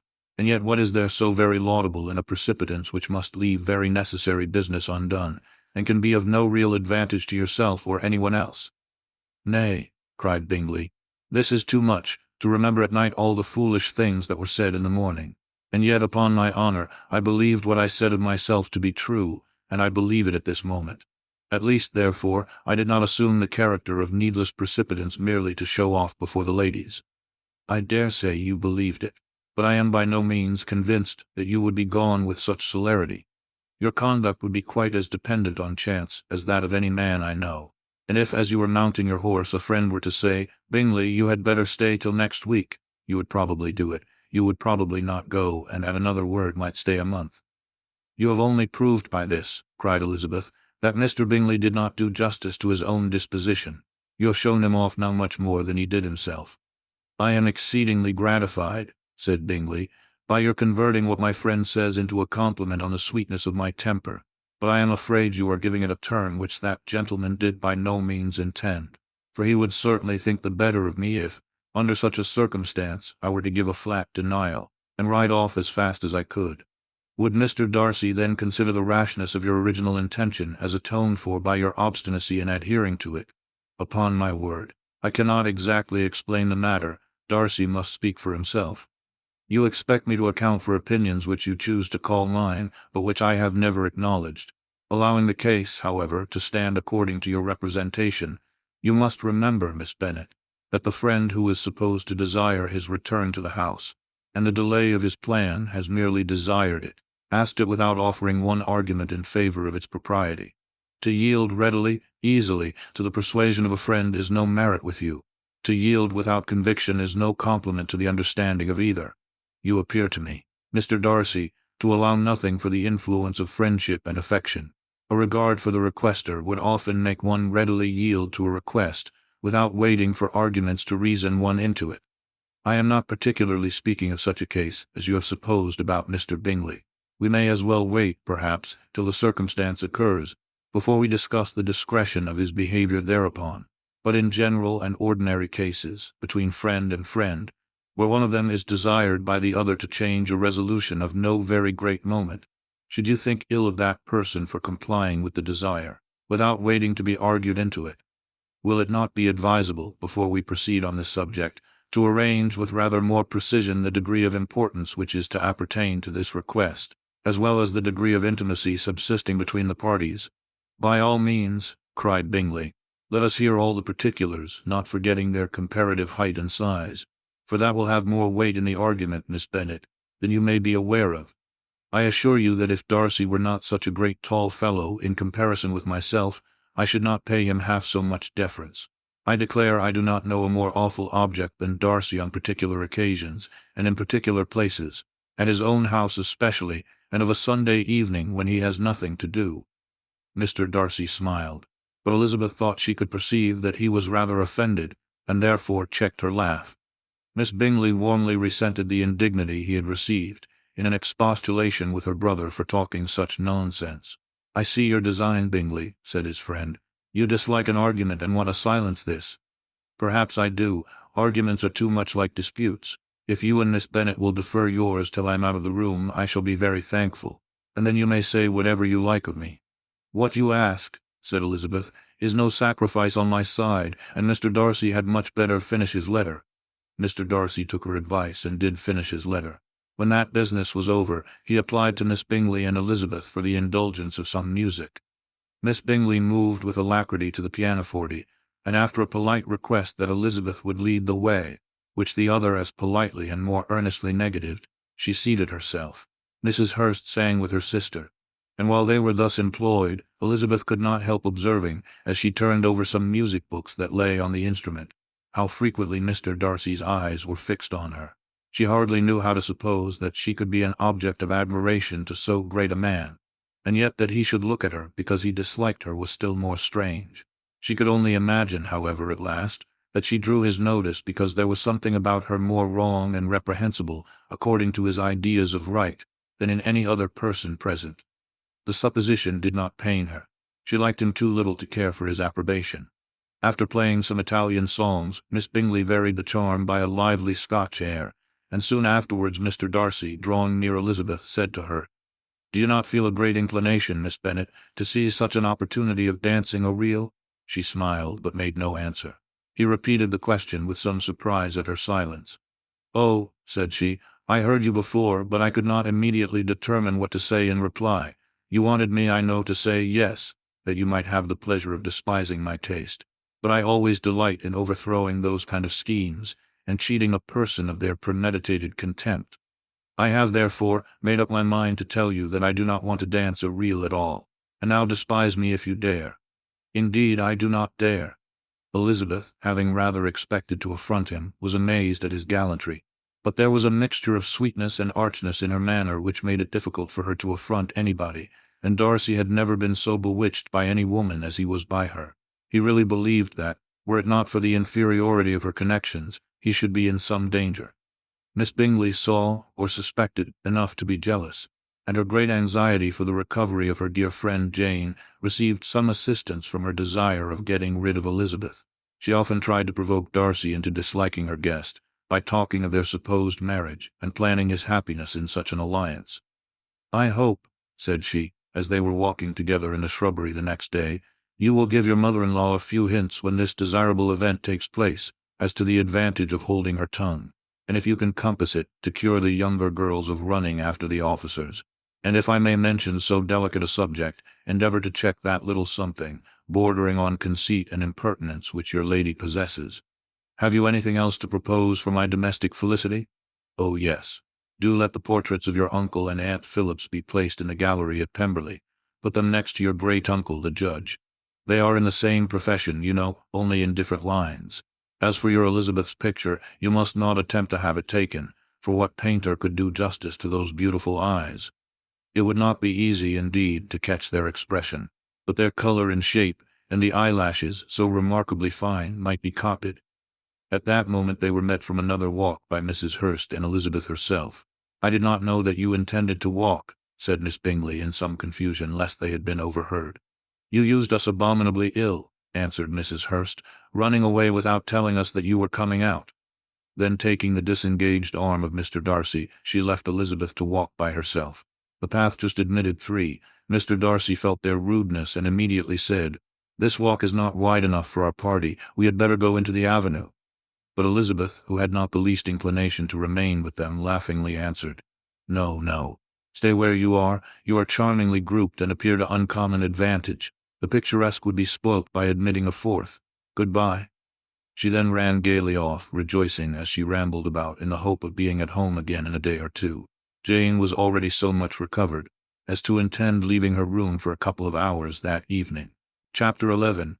When the ladies removed after dinner, Elizabeth ran up to her sister, and seeing her well guarded from cold, attended her into the drawing-room, where she was welcomed by her 2 friends with many professions of pleasure. and Elizabeth had never seen them so agreeable as they were during the hour which passed before the gentlemen appeared. Their powers of conversation were considerable. They could describe an entertainment with accuracy, relate an anecdote with humor, and laugh at their acquaintance with spirit. But when the gentlemen entered, Jane was no longer the first object. Miss Bingley's eyes were instantly turned towards Darcy, and she had something to say to him before he had advanced many steps. He addressed himself directly to Miss Bennet with a polite congratulation. Mr. Hurst also made her a slight bow, and said he was very glad. But diffuseness and warmth remained for Bingley's salutation. He was full of joy and attention. The first half-hour was spent in piling up the fire, lest she should suffer from the change of room, and she removed, at his desire, to the other side of the fireplace, that she might be farther from the door. He then sat down by her and talked scarcely to anyone else. Elizabeth, at work in the opposite corner, saw it all with great delight. When tea was over, Mr. Hurst reminded his sister-in-law of the card-table, but in vain. She had obtained private intelligence that Mr. Darcy did not wish for cards, and Mr. Hurst soon found even his open petition rejected. She assured him that no one intended to play, and the silence of the whole party on the subject seemed to justify her. Mr. Hurst had therefore nothing to do but to stretch himself on one of the sofas and go to sleep. Darcy took up a book. Miss Bingley did the same, and Mrs. Hurst, principally occupied in playing with her bracelets and rings, joined now and then in her brother's conversation with Miss Bennet. Miss Bingley's attention was quite as much engaged in watching Mr. Darcy's progress through his book, as in reading her own, and she was perpetually either making some inquiry or looking at his page. She could not win him, however, to any conversation. He merely answered her question and read on. At length, quite exhausted by the attempt to be amused with her own book, which she had only chosen because it was the second volume of his, she gave a great yawn and said, "How pleasant it is to spend an evening in this way! I declare, after all, there is no enjoyment like reading. How much sooner one tires of anything than of a book. When I have a house of my own, I shall be miserable if I have not an excellent library." No one made any reply. She then yawned again, threw aside her book, and cast her eyes round the room in quest of some amusement, when, hearing her brother mentioning a ball to Miss Bennet, she turned suddenly towards him and said, "By the by, Charles, are you really serious in meditating a dance at Netherfield? I would advise you, before you determine on it, to consult the wishes of the present party. I am much mistaken if there are not some among us to whom a ball would be rather a punishment than a pleasure." "If you mean Darcy," cried her brother, "he may go to bed if he chooses before it begins. But as for the ball, it is quite a settled thing, and as soon as Nicholls has made white soup enough I shall send round my cards." "I should like balls infinitely better," she replied, "if they were carried on in a different manner. But there is something insufferably tedious in the usual process of such a meeting. It would surely be much more rational if conversation instead of dancing made the order of the day." "Much more rational, my dear Caroline, I dare say, but it would not be near so much like a ball." Miss Bingley made no answer, and soon afterwards got up and walked about the room. Her figure was elegant and she walked well, but Darcy, at whom it was all aimed, was still inflexibly studious. In the desperation of her feelings, she resolved on one effort more, and turning to Elizabeth said, "Miss Eliza Bennet, let me persuade you to follow my example and take a turn about the room. I assure you it is very refreshing after sitting so long in one attitude." Elizabeth was surprised, but agreed to it immediately. Miss Bingley succeeded no less in the real object of her civility. Mr. Darcy looked up. He was as much awake to the novelty of attention in that quarter as Elizabeth herself could be, and unconsciously closed his book. He was directly invited to join their party, but he declined it, observing that he could imagine but two motives for their choosing to walk up and down the room together, with either of which motives his joining them would interfere. What could he mean? She was dying to know what could be his meaning, and asked Elizabeth whether she could at all understand him. "Not at all," was her answer. "But depend upon it, he means to be severe on us, and our surest way of disappointing him will be to ask nothing about it." Miss Bingley, however, was incapable of disappointing Mr. Darcy in anything, and persevered, therefore, in requiring an explanation of his two motives. "I have not the smallest objection to explaining them," said he, as soon as she allowed him to speak. "You either choose this method of passing the evening because you are in each other's confidence and have secret affairs to discuss, or because you are conscious that your figures appear to the greatest advantage in walking. If the first, I should be completely in your way, and if the second, I can admire you much better as I sit by the fire." "Oh, shocking!" cried Miss Bingley. "I never heard anything so abominable. How shall we punish him for such a speech?"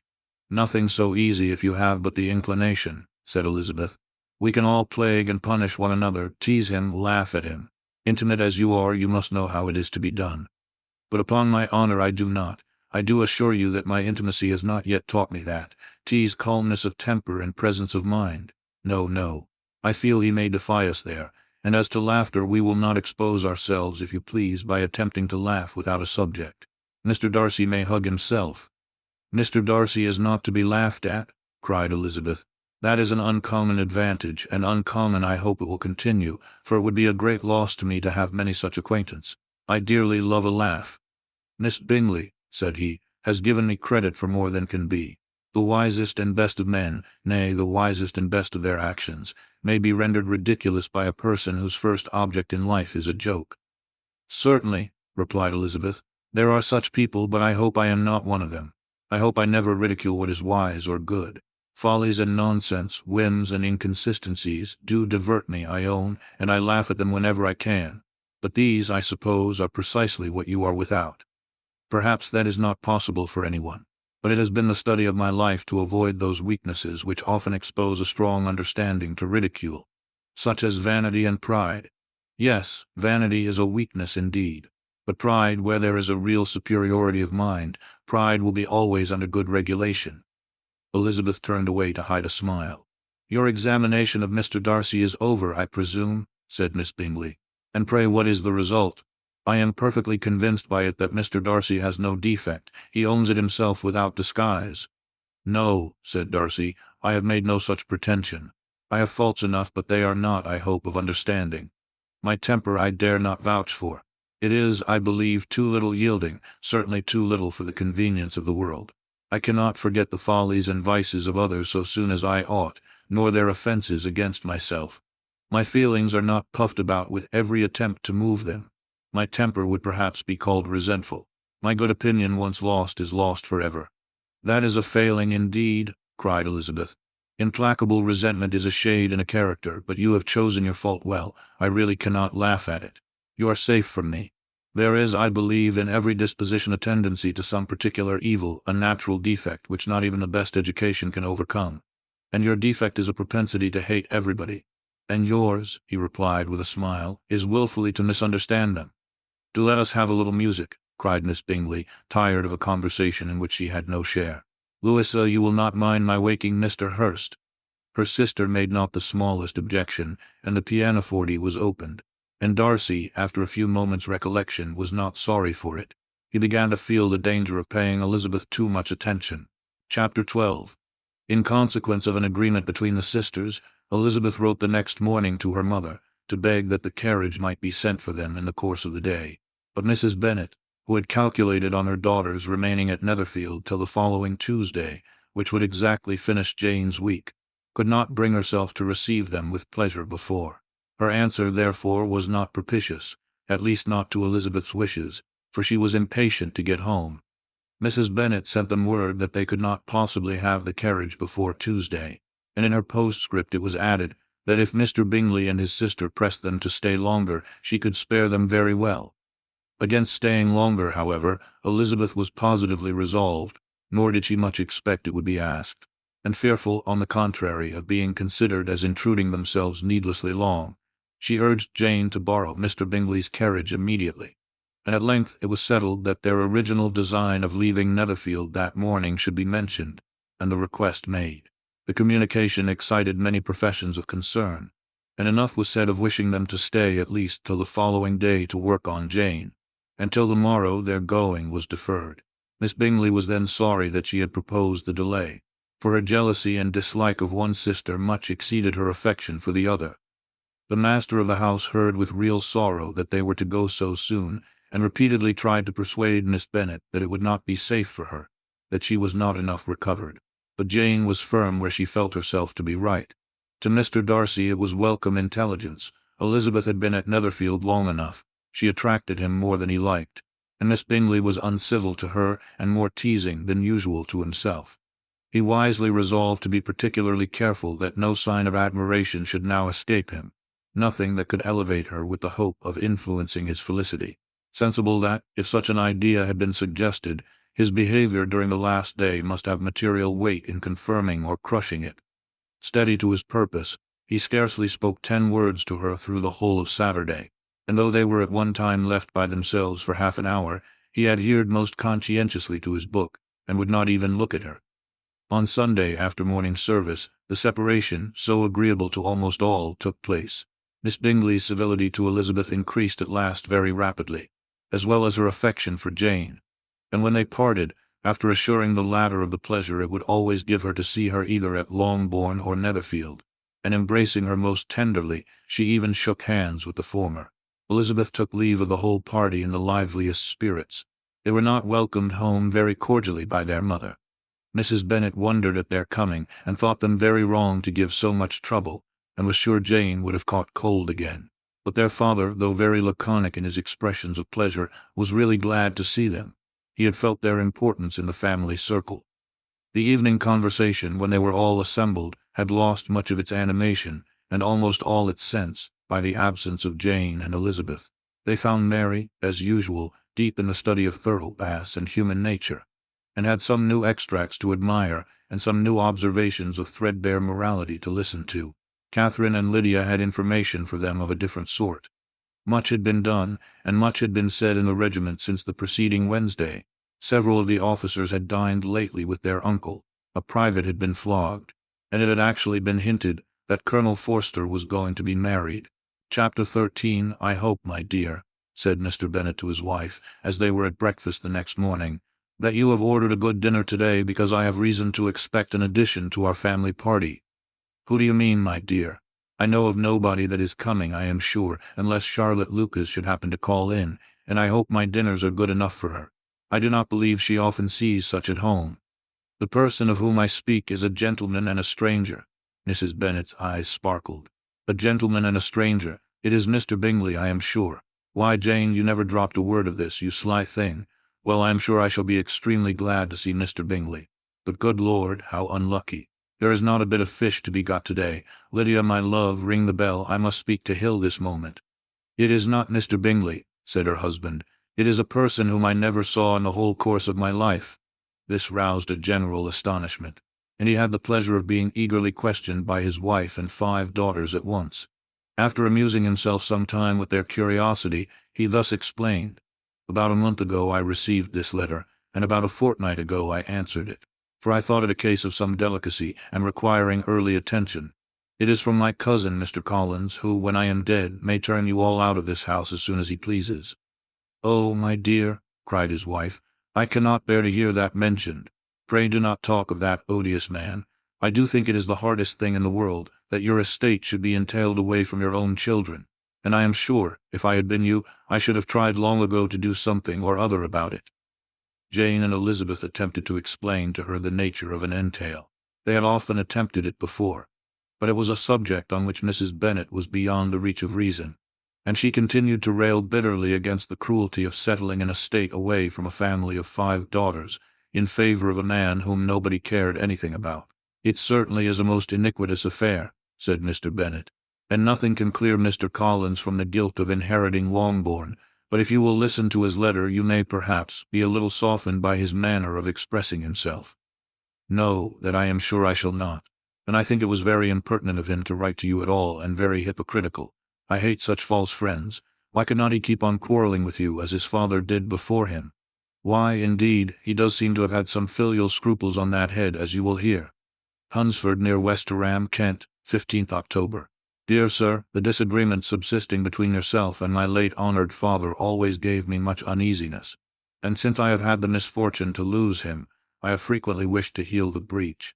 But for some time I was kept back by my own doubts, fearing lest it might seem disrespectful to his memory for me to be on good terms with anyone with whom it had always pleased him to be at variance.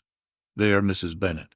My mind, however, is now made up on the subject, for having received ordination at Easter, I have been so fortunate as to be distinguished by the patronage of the Right Honourable Lady Catherine de Bourgh, widow Sir Louis de Bourgh, whose bounty and beneficence has preferred me to the valuable rectory of this parish, where it shall be my earnest endeavour to demean myself with grateful respect towards her ladyship, and be ever ready to perform those rites and ceremonies which are instituted by the Church of England. As a clergyman, moreover, I feel it my duty to promote and establish the blessing of peace in all families within the reach of my influence. And on these grounds I flatter myself that my present overtures of good will are highly commendable, and that the circumstance of my being next in the entail of Longbourn estate will be kindly overlooked on your side, and not lead you to reject the offered olive branch. I cannot be otherwise than concerned at being the means of injuring your amiable daughters, and beg leave to apologize for it, as well as to assure you of my readiness to make them every possible amends. But of this hereafter. If you should have no objection to receive me into your house, I propose myself the satisfaction of waiting on you and your family, Monday, November 18th, by 4 o'clock, and shall probably trespass on your hospitality till the Saturday sennight following, which I can do without any inconvenience, as Lady Catherine is far from objecting to my occasional absence on a Sunday, provided that some other clergyman is engaged to do the duty of the day. I remain, dear sir, with respectful compliments to your lady and daughters, your well-wisher and friend, William Collins. At 4 o'clock, therefore, we may expect this peacemaking gentleman, said Mr. Bennet, as he folded up the letter. He seems to be a most conscientious and polite young man, upon my word, and I doubt not will prove a valuable acquaintance, especially if Lady Catherine should be so indulgent as to let him come to us again. There is some sense in what he says about the girls, however, and if he is disposed to make them any amends, I shall not be the person to discourage him. Though it is difficult, said Jane, to guess in what way he can mean to make us the atonement he thinks our due, the wish is certainly to his credit. Elizabeth was chiefly struck with his extraordinary deference for Lady Catherine, and his kind intention of christening, marrying, and burying his parishioners whenever it were required. He must be an oddity, I think, said she. I cannot make him out. There is something very pompous in his style. And what can he mean by apologizing for being next in the entail? We cannot suppose he would help it if he could. Can he be a sensible man, sir? No, my dear, I think not. I have great hopes of finding him quite the reverse. There is a mixture of servility and self-importance in his letter which promises well. I am impatient to see him. In point of composition, said Mary, his letter does not seem defective. The idea of the olive branch perhaps is not wholly new, yet I think it is well expressed.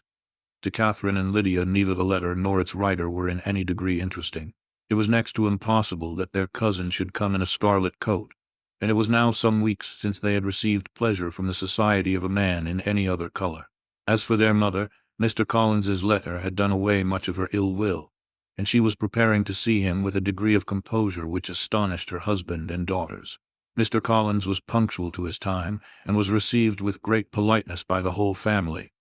Mr. Bennet indeed said little, but the ladies were ready enough to talk, and Mr. Collins seemed neither in need of encouragement, nor inclined to be silent himself. He was a tall, heavy-looking young man of 25. His air was grave and stately, and his manners were very formal. He had not been long seated before he complimented Mrs. Bennet on having so fine a family of daughters, said he had heard much of their beauty, but that, in this instance, fame had fallen short of the truth, and added that he did not doubt her seeing them all in due time well disposed of in marriage. This gallantry was not much to the taste of some of his hearers, but Mrs. Bennet, who quarrelled with no compliments, answered most readily, "You are very kind, sir, I am sure, and I wish with all my heart it may prove so, for else they will be destitute enough. Things are settled so oddly. You allude perhaps to the entail of this estate." "Ah, sir, I do indeed. It is a grievous affair to my poor girls, you must confess. Not that I mean to find fault with you, for such things I know are all chance in this world. There is no knowing how estates will go when once they come to be entailed. I am very sensible, madam, of the hardship to my fair cousins, and could say much on the subject, but that I am cautious of appearing forward and precipitate. But I can assure the young ladies that I come prepared to admire them. At present I will not say more, but perhaps when we are better acquainted—" He was interrupted by a summons to dinner, and the girls smiled on each other. They were not the only objects of Mr. Collins's admiration. The hall, the dining-room, and all its furniture were examined and praised, and his commendation of everything would have touched Mrs. Bennet's heart, but for the mortifying supposition of his viewing it all as his own future property.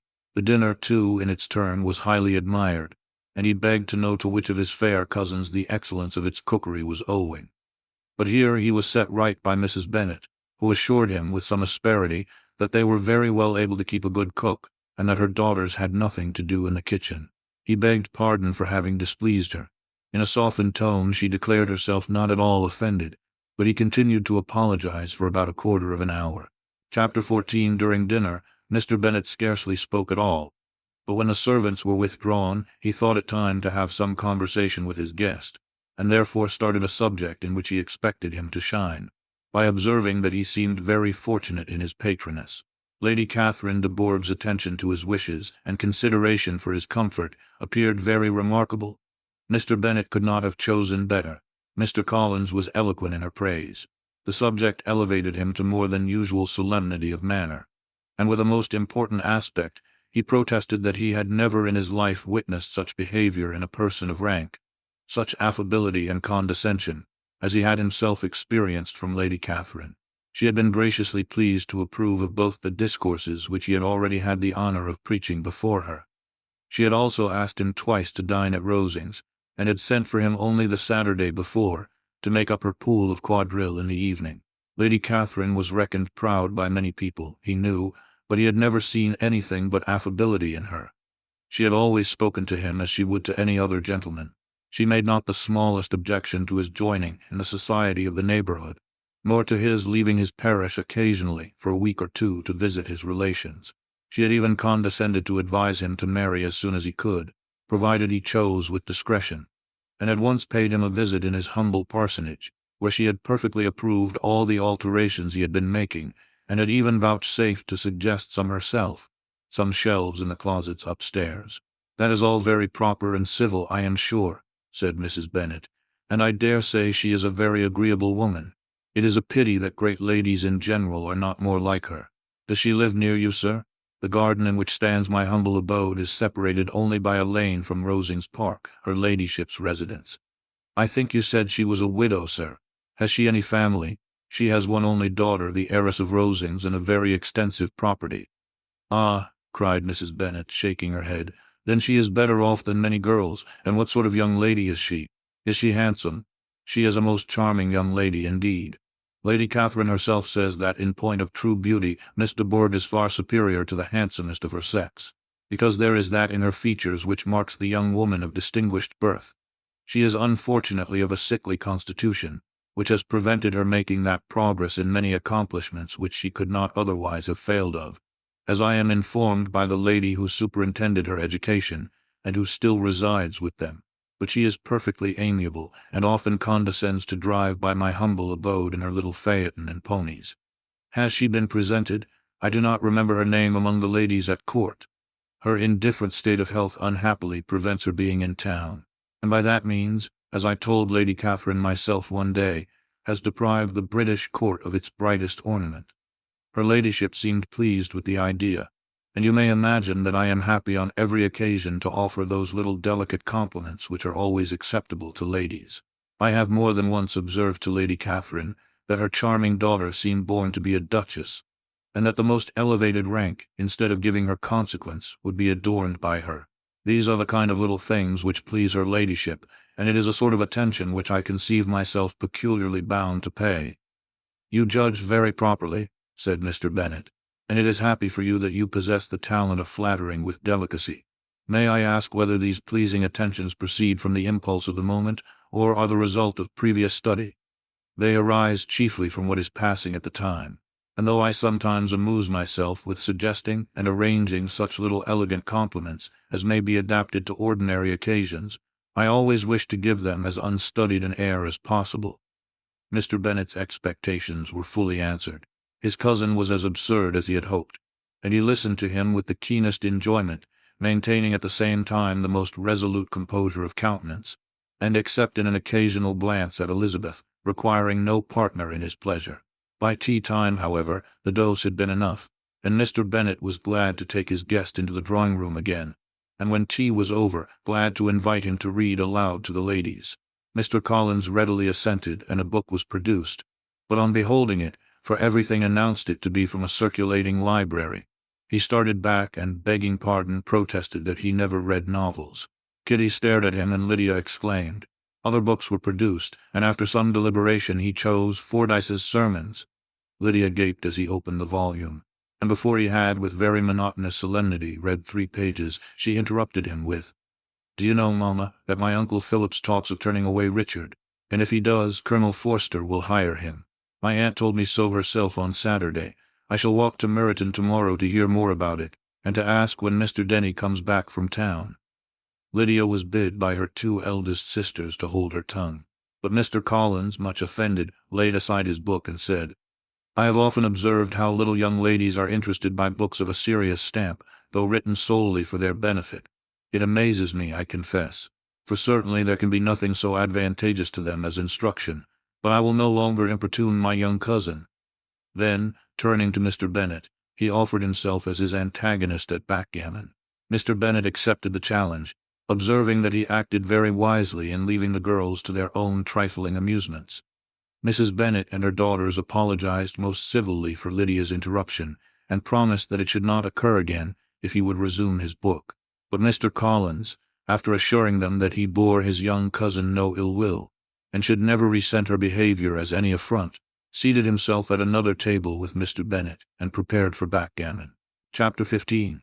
Mr. Collins was not a sensible man, and the deficiency of nature had been but little assisted by education or society, the greatest part of his life having been spent under the guidance of an illiterate and miserly father.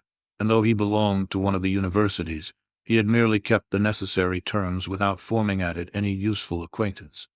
The subjection in which his father had brought him up had given him originally great humility of manner, but it was now a good deal counteracted by the self-conceit of a weak head, living in retirement, and the consequential feelings of early and unexpected prosperity. A fortunate chance had recommended him to Lady Catherine de Bourgh when the living of Hunsford was vacant, and the respect which he felt for her high rank, and his veneration for her as his patroness, mingling with a very good opinion of himself, of his authority as a clergyman, and his right as a rector, made him altogether a mixture of pride and obsequiousness, self-importance and humility. Having now a good house and a very sufficient income, he intended to marry, and in seeking a reconciliation with the Longbourn family he had a wife in view, as he meant to choose one of the daughters, if he found them as handsome and amiable as they were represented by common report. This was his plan of amends, of atonement, for inheriting their father's estate, and he thought it an excellent one, full of eligibility and suitableness, and excessively generous and disinterested on his own part. His plan did not vary on seeing them. Miss Bennet's lovely face confirmed his views, and established all his strictest notions of what was due to seniority, and for the first evening she was his settled choice. The next morning, however, made an alteration, for in a quarter of an hour's tete-a-tete with Mrs. Bennet before breakfast, a conversation beginning with his parsonage house, and leading naturally to the avowal of his hopes that a mistress for it might be found at Longbourn, produced from her, amid very complacent smiles and general encouragement, a caution against the very Jane he had fixed on. As to her younger daughters, she could not take upon her to say, she could not positively answer, but she did not know of any prepossession. Her eldest daughter, she must just mention, she felt it incumbent on her to hint, was likely to be very soon engaged. Mr. Collins had only to change from Jane to Elizabeth, and it was soon done while Mrs. Bennet was stirring the fire. Elizabeth, equally next to Jane in birth and beauty, succeeded her of course. Mrs. Bennet treasured up the hint, and trusted that she might soon have 2 daughters married, and the man whom she could not bear to speak of the day before was now high in her good graces. Lydia's intention of walking to Meryton was not forgotten. Every sister except Mary agreed to go with her, and Mr. Collins was to attend them, at the request of Mr. Bennet, who was most anxious to get rid of him and have his library to himself. For thither Mr. Collins had followed him after breakfast, and there he would continue, nominally engaged with one of the largest folios in the collection, but really talking to Mr. Bennet with little cessation of his house and garden at Hunsford. Such doings discomposed Mr. Bennet exceedingly. In his library he had been always sure of leisure and tranquillity, and though prepared, as he told Elizabeth, to meet with folly and conceit in every other room in the house, he was used to be free from them there. His civility, therefore, was most prompt in inviting Mr. Collins to join his daughters in their walk, and Mr. Collins, being in fact much better fitted for a walker than a reader, was extremely well pleased to close his large book and go. In pompous nothings on his side, and civil assents on that of his cousins, their time passed till they entered Meryton. The attention of the younger ones was then no longer to be gained by him. Their eyes were immediately wandering up the street in quest of the officers, and nothing less than a very smart bonnet, indeed, or a really new muslin in a shop window, could recall them. But the attention of every lady was soon caught by a young man, whom they had never seen before, of most gentlemanlike appearance, walking with an officer on the other side of the way. The officer was the very Mr. Denny concerning whose return from London Lydia came to inquire, and he bowed as they passed.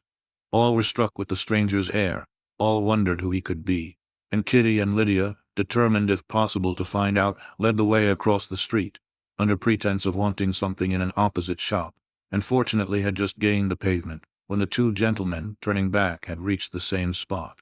Mr. Denny addressed them directly, and entreated permission to introduce his friend, Mr. Wickham, who had returned with him the day before from town, and he was happy to say had accepted a commission in their corps. This was exactly as it should be, for the young man wanted only regimentals to make him completely charming. His appearance was greatly in his favor. He had all the best parts of beauty, a fine countenance, a good figure, and very pleasing address.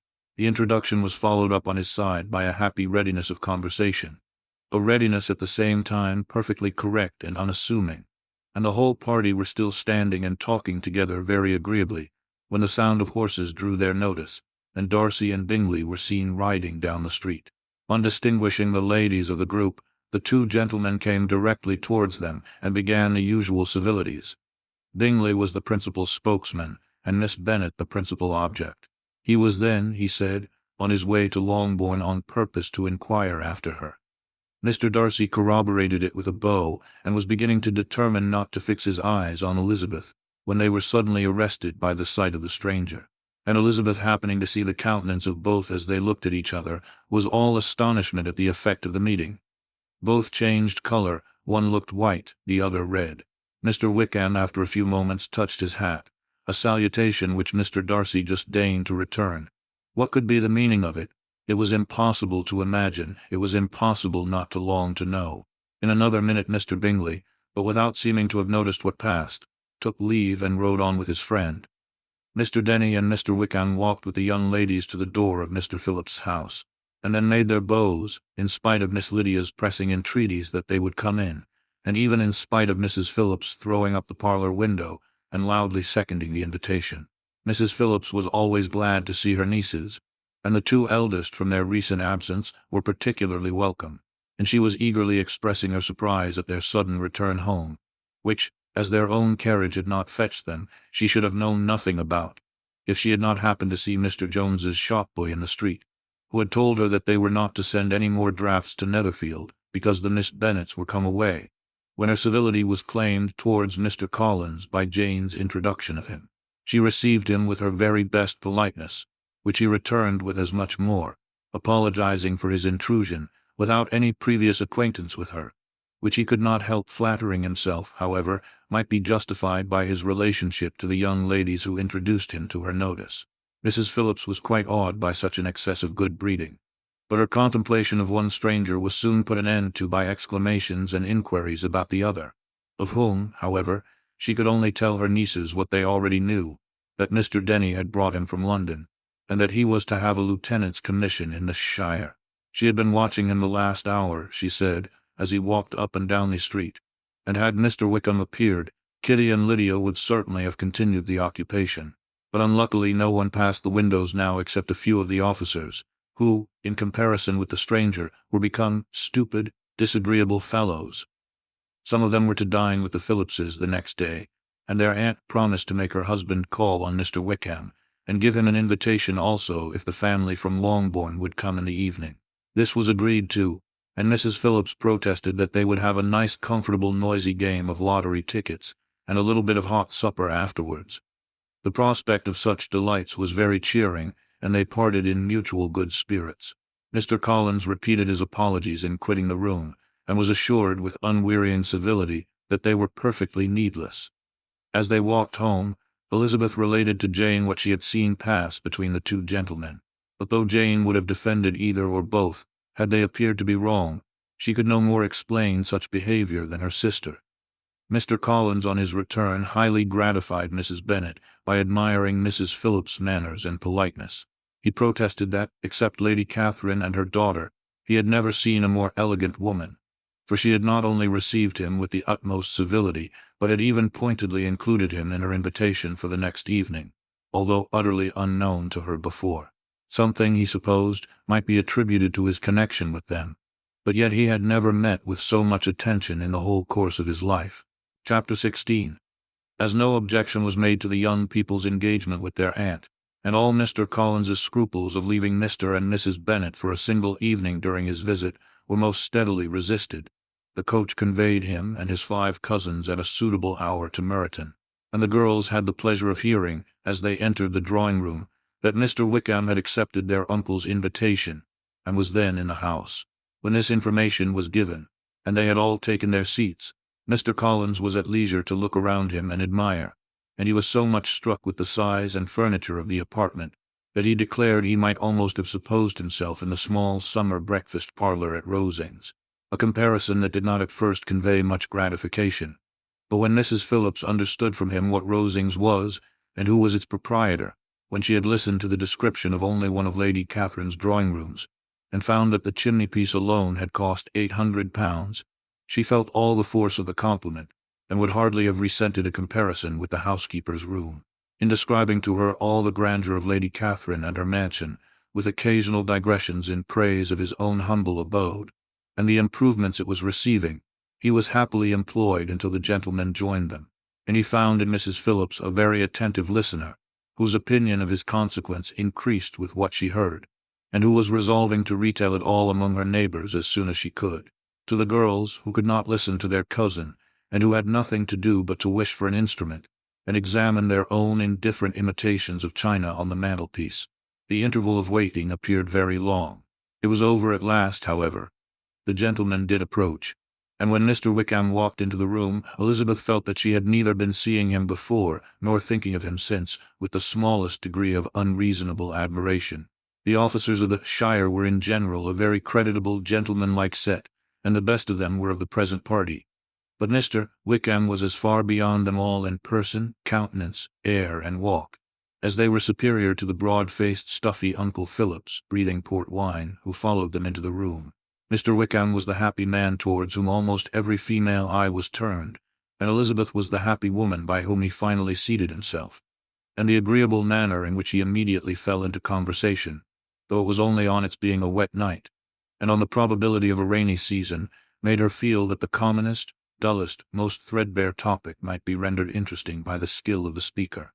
With such rivals for the notice of the fair as Mr. Wickham and the officers, Mr. Collins seemed to sink into insignificance. To the young ladies he certainly was nothing, but he had still at intervals a kind listener in Mrs. Phillips, and was, by her watchfulness, most abundantly supplied with coffee and muffin. When the card tables were placed, he had an opportunity of obliging her in return by sitting down to whist. "I know little of the game at present," said he, "but I shall be glad to improve myself, for in my situation of life—" Mrs. Phillips was very thankful for his compliance, but could not wait for his reason.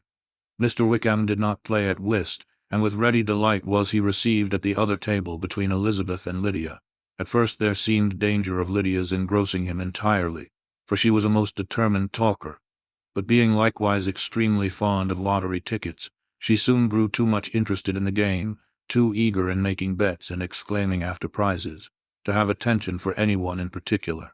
Allowing for the common demands of the game, Mr. Wickham was therefore at leisure to talk to Elizabeth, and she was very willing to hear him, though what she chiefly wished to hear she could not hope to be told, the history of his acquaintance with Mr. Darcy. She dared not even mention that gentleman. Her curiosity, however, was unexpectedly relieved. Mr. Wickham began the subject himself. He inquired how far Netherfield was from Meryton, and after receiving her answer, asked in a hesitating manner how long Mr. Darcy had been staying there. "About a month," said Elizabeth, and then, unwilling to let the subject drop, added, "He is a man of very large property in Derbyshire, I understand." "Yes," replied Wickham. "His estate there is a noble one, a clear 10,000 per annum.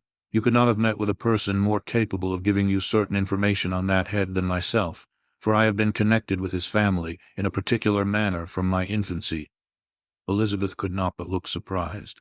"You may well be surprised, Miss Bennet, at such an assertion, after seeing, as you probably might, the very cold manner of our meeting yesterday. Are you much acquainted with Mr. Darcy? As much as I ever wish to be, cried Elizabeth warmly. I have spent 4 days in the same house with him, and I think him very disagreeable. I have no right to give my opinion, said Wickham. As to his being agreeable or otherwise, I am not qualified to form one. I have known him too long and too well to be a fair judge. It is impossible for me to be impartial.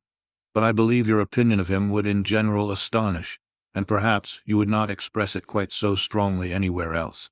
Here you are in your own family. Upon my word, I say no more here than I might say in any house in the neighborhood except Netherfield. He is not at all liked in Hertfordshire. Everybody is disgusted with his pride. You will not find him more favorably spoken of by anyone. I cannot pretend to be sorry, said Wickham, after a short interruption, that he or that any man should not be estimated beyond their deserts.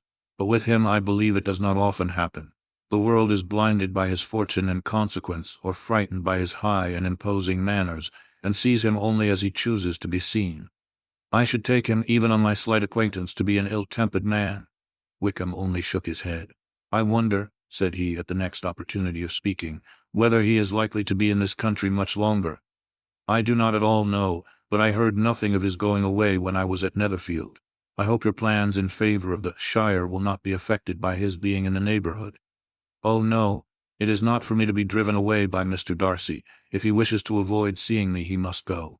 We are not on friendly terms, and it always gives me pain to meet him. But I have no reason for avoiding him but what I might proclaim to all the world. A sense of very great ill-usage, and most painful regrets at his being what he is. His father, Miss Bennet, the late Mr. Darcy, was one of the best men that ever breathed, and the truest friend I ever had. And I can never be in company with this Mr. Darcy without being grieved to the soul by 1,000 tender recollections. His behavior to myself has been scandalous, but I verily believe I could forgive him anything and everything, rather than his disappointing the hopes and disgracing the memory of his father. Elizabeth found the interest of the subject increase, and listened with all her heart, but the delicacy of it prevented further inquiry. Mr. Wickham began to speak on more general topics, Meryton, the neighborhood, the society, appearing highly pleased with all that he had yet seen, and speaking of the latter especially with gentle but very intelligible gallantry. It was the prospect of constant society and good society, he added, which was my chief inducement to enter the shire. I know it to be a most respectable, agreeable corps, and my friend Denny tempted me further by his account of their present quarters, and the very great attentions and excellent acquaintance Meryton had procured them. Society, I own, is necessary to me. I have been a disappointed man, and my spirits will not bear solitude. I must have employment in society. A military life is not what I was intended for, but circumstances have now made it eligible. The church ought to have been my profession. I was brought up for the church, and I should at this time have been in possession of a most valuable living, had it pleased the gentleman we were speaking of just now. Indeed, yes, the late Mr. Darcy bequeathed me the next presentation of the best living in his gift. He was my godfather and excessively attached to me. I cannot do justice to his kindness. He meant to provide for me amply and thought he had done it, but when the living fell it was given elsewhere. Good heavens, cried Elizabeth, but how could that be? How could his will be disregarded? Why did not you seek legal redress? There was just such an informality in the terms of the bequest as to give me no hope from law. A man of honor could not have doubted the intention, but Mr. Darcy chose to doubt it, or to treat it as a merely conditional recommendation, and to assert that I had forfeited all claim to it by extravagance, imprudence, in short, anything or nothing. Certain it is that the living became vacant 2 years ago, exactly as I was of an age to hold it, and that it was given to another man, and no less certain is it, that I cannot accuse myself of having really done anything to deserve to lose it. I have a warm, unguarded temper, and I may perhaps have sometimes spoken my opinion of him, and to him too freely. I can recall nothing worse, but the fact is that we are very different sort of men, and that he hates me. This is quite shocking. He deserves to be publicly disgraced. Some time or other he will be, but it shall not be by me. Till I can forget his father, I can never defy or expose him. Elizabeth honored him for such feelings, and thought him handsomer than ever as he expressed them. But what, said she after a pause, can have been his motive? What can have induced him to behave so cruelly? A thorough, determined dislike of me, a dislike which I cannot but attribute in some measure to jealousy. Had the late Mr. Darcy liked me less, his son might have borne with me better. but his father's uncommon attachment to me irritated him, I believe, very early in life. He had not a temper to bear the sort of competition in which we stood, the sort of preference which was often given me. I had not thought Mr. Darcy so bad as this, though I have never liked him. I had not thought so very ill of him. I had supposed him to be despising his fellow creatures in general, but did not suspect him of descending to such malicious revenge, such injustice, such inhumanity as this. After a few minutes' reflection, however, she continued, I do remember his boasting one day at Netherfield of the implacability of his resentments, of his having an unforgiving temper. His disposition must be dreadful. I will not trust myself on the subject, replied Wickham. I can hardly be just to him.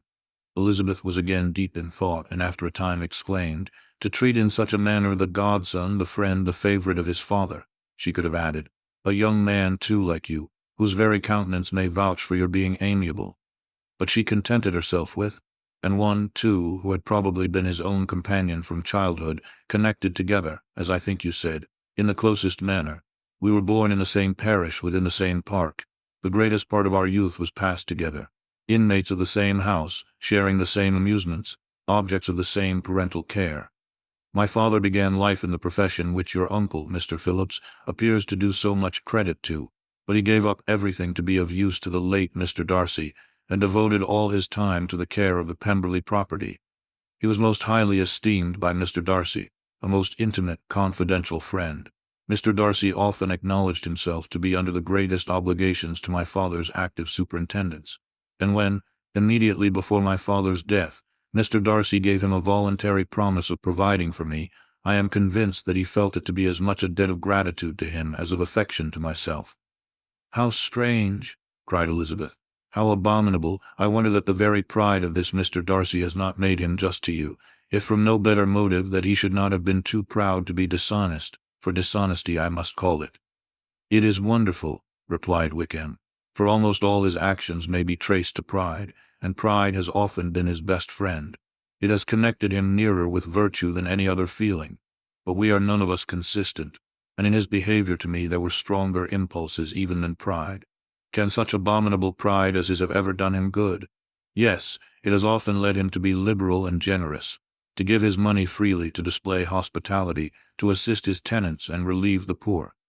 Family pride and filial pride, for he is very proud of what his father was, have done this. Not to appear to disgrace his family, to degenerate from the popular qualities, or lose the influence of the Pemberley house, is a powerful motive. He has also brotherly pride, which, with some brotherly affection, makes him a very kind and careful guardian of his sister, and you will hear him generally cried up as the most attentive and best of brothers. What sort of a girl is Miss Darcy? He shook his head. I wish I could call her amiable. It gives me pain to speak ill of a Darcy, but she is too much like her brother, very, very proud. As a child she was affectionate and pleasing and extremely fond of me, and I have devoted hours and hours to her amusement, but she is nothing to me now. She is a handsome girl about 15 or 16, and I understand highly accomplished. Since her father's death her home has been London, where a lady lives with her and superintends her education.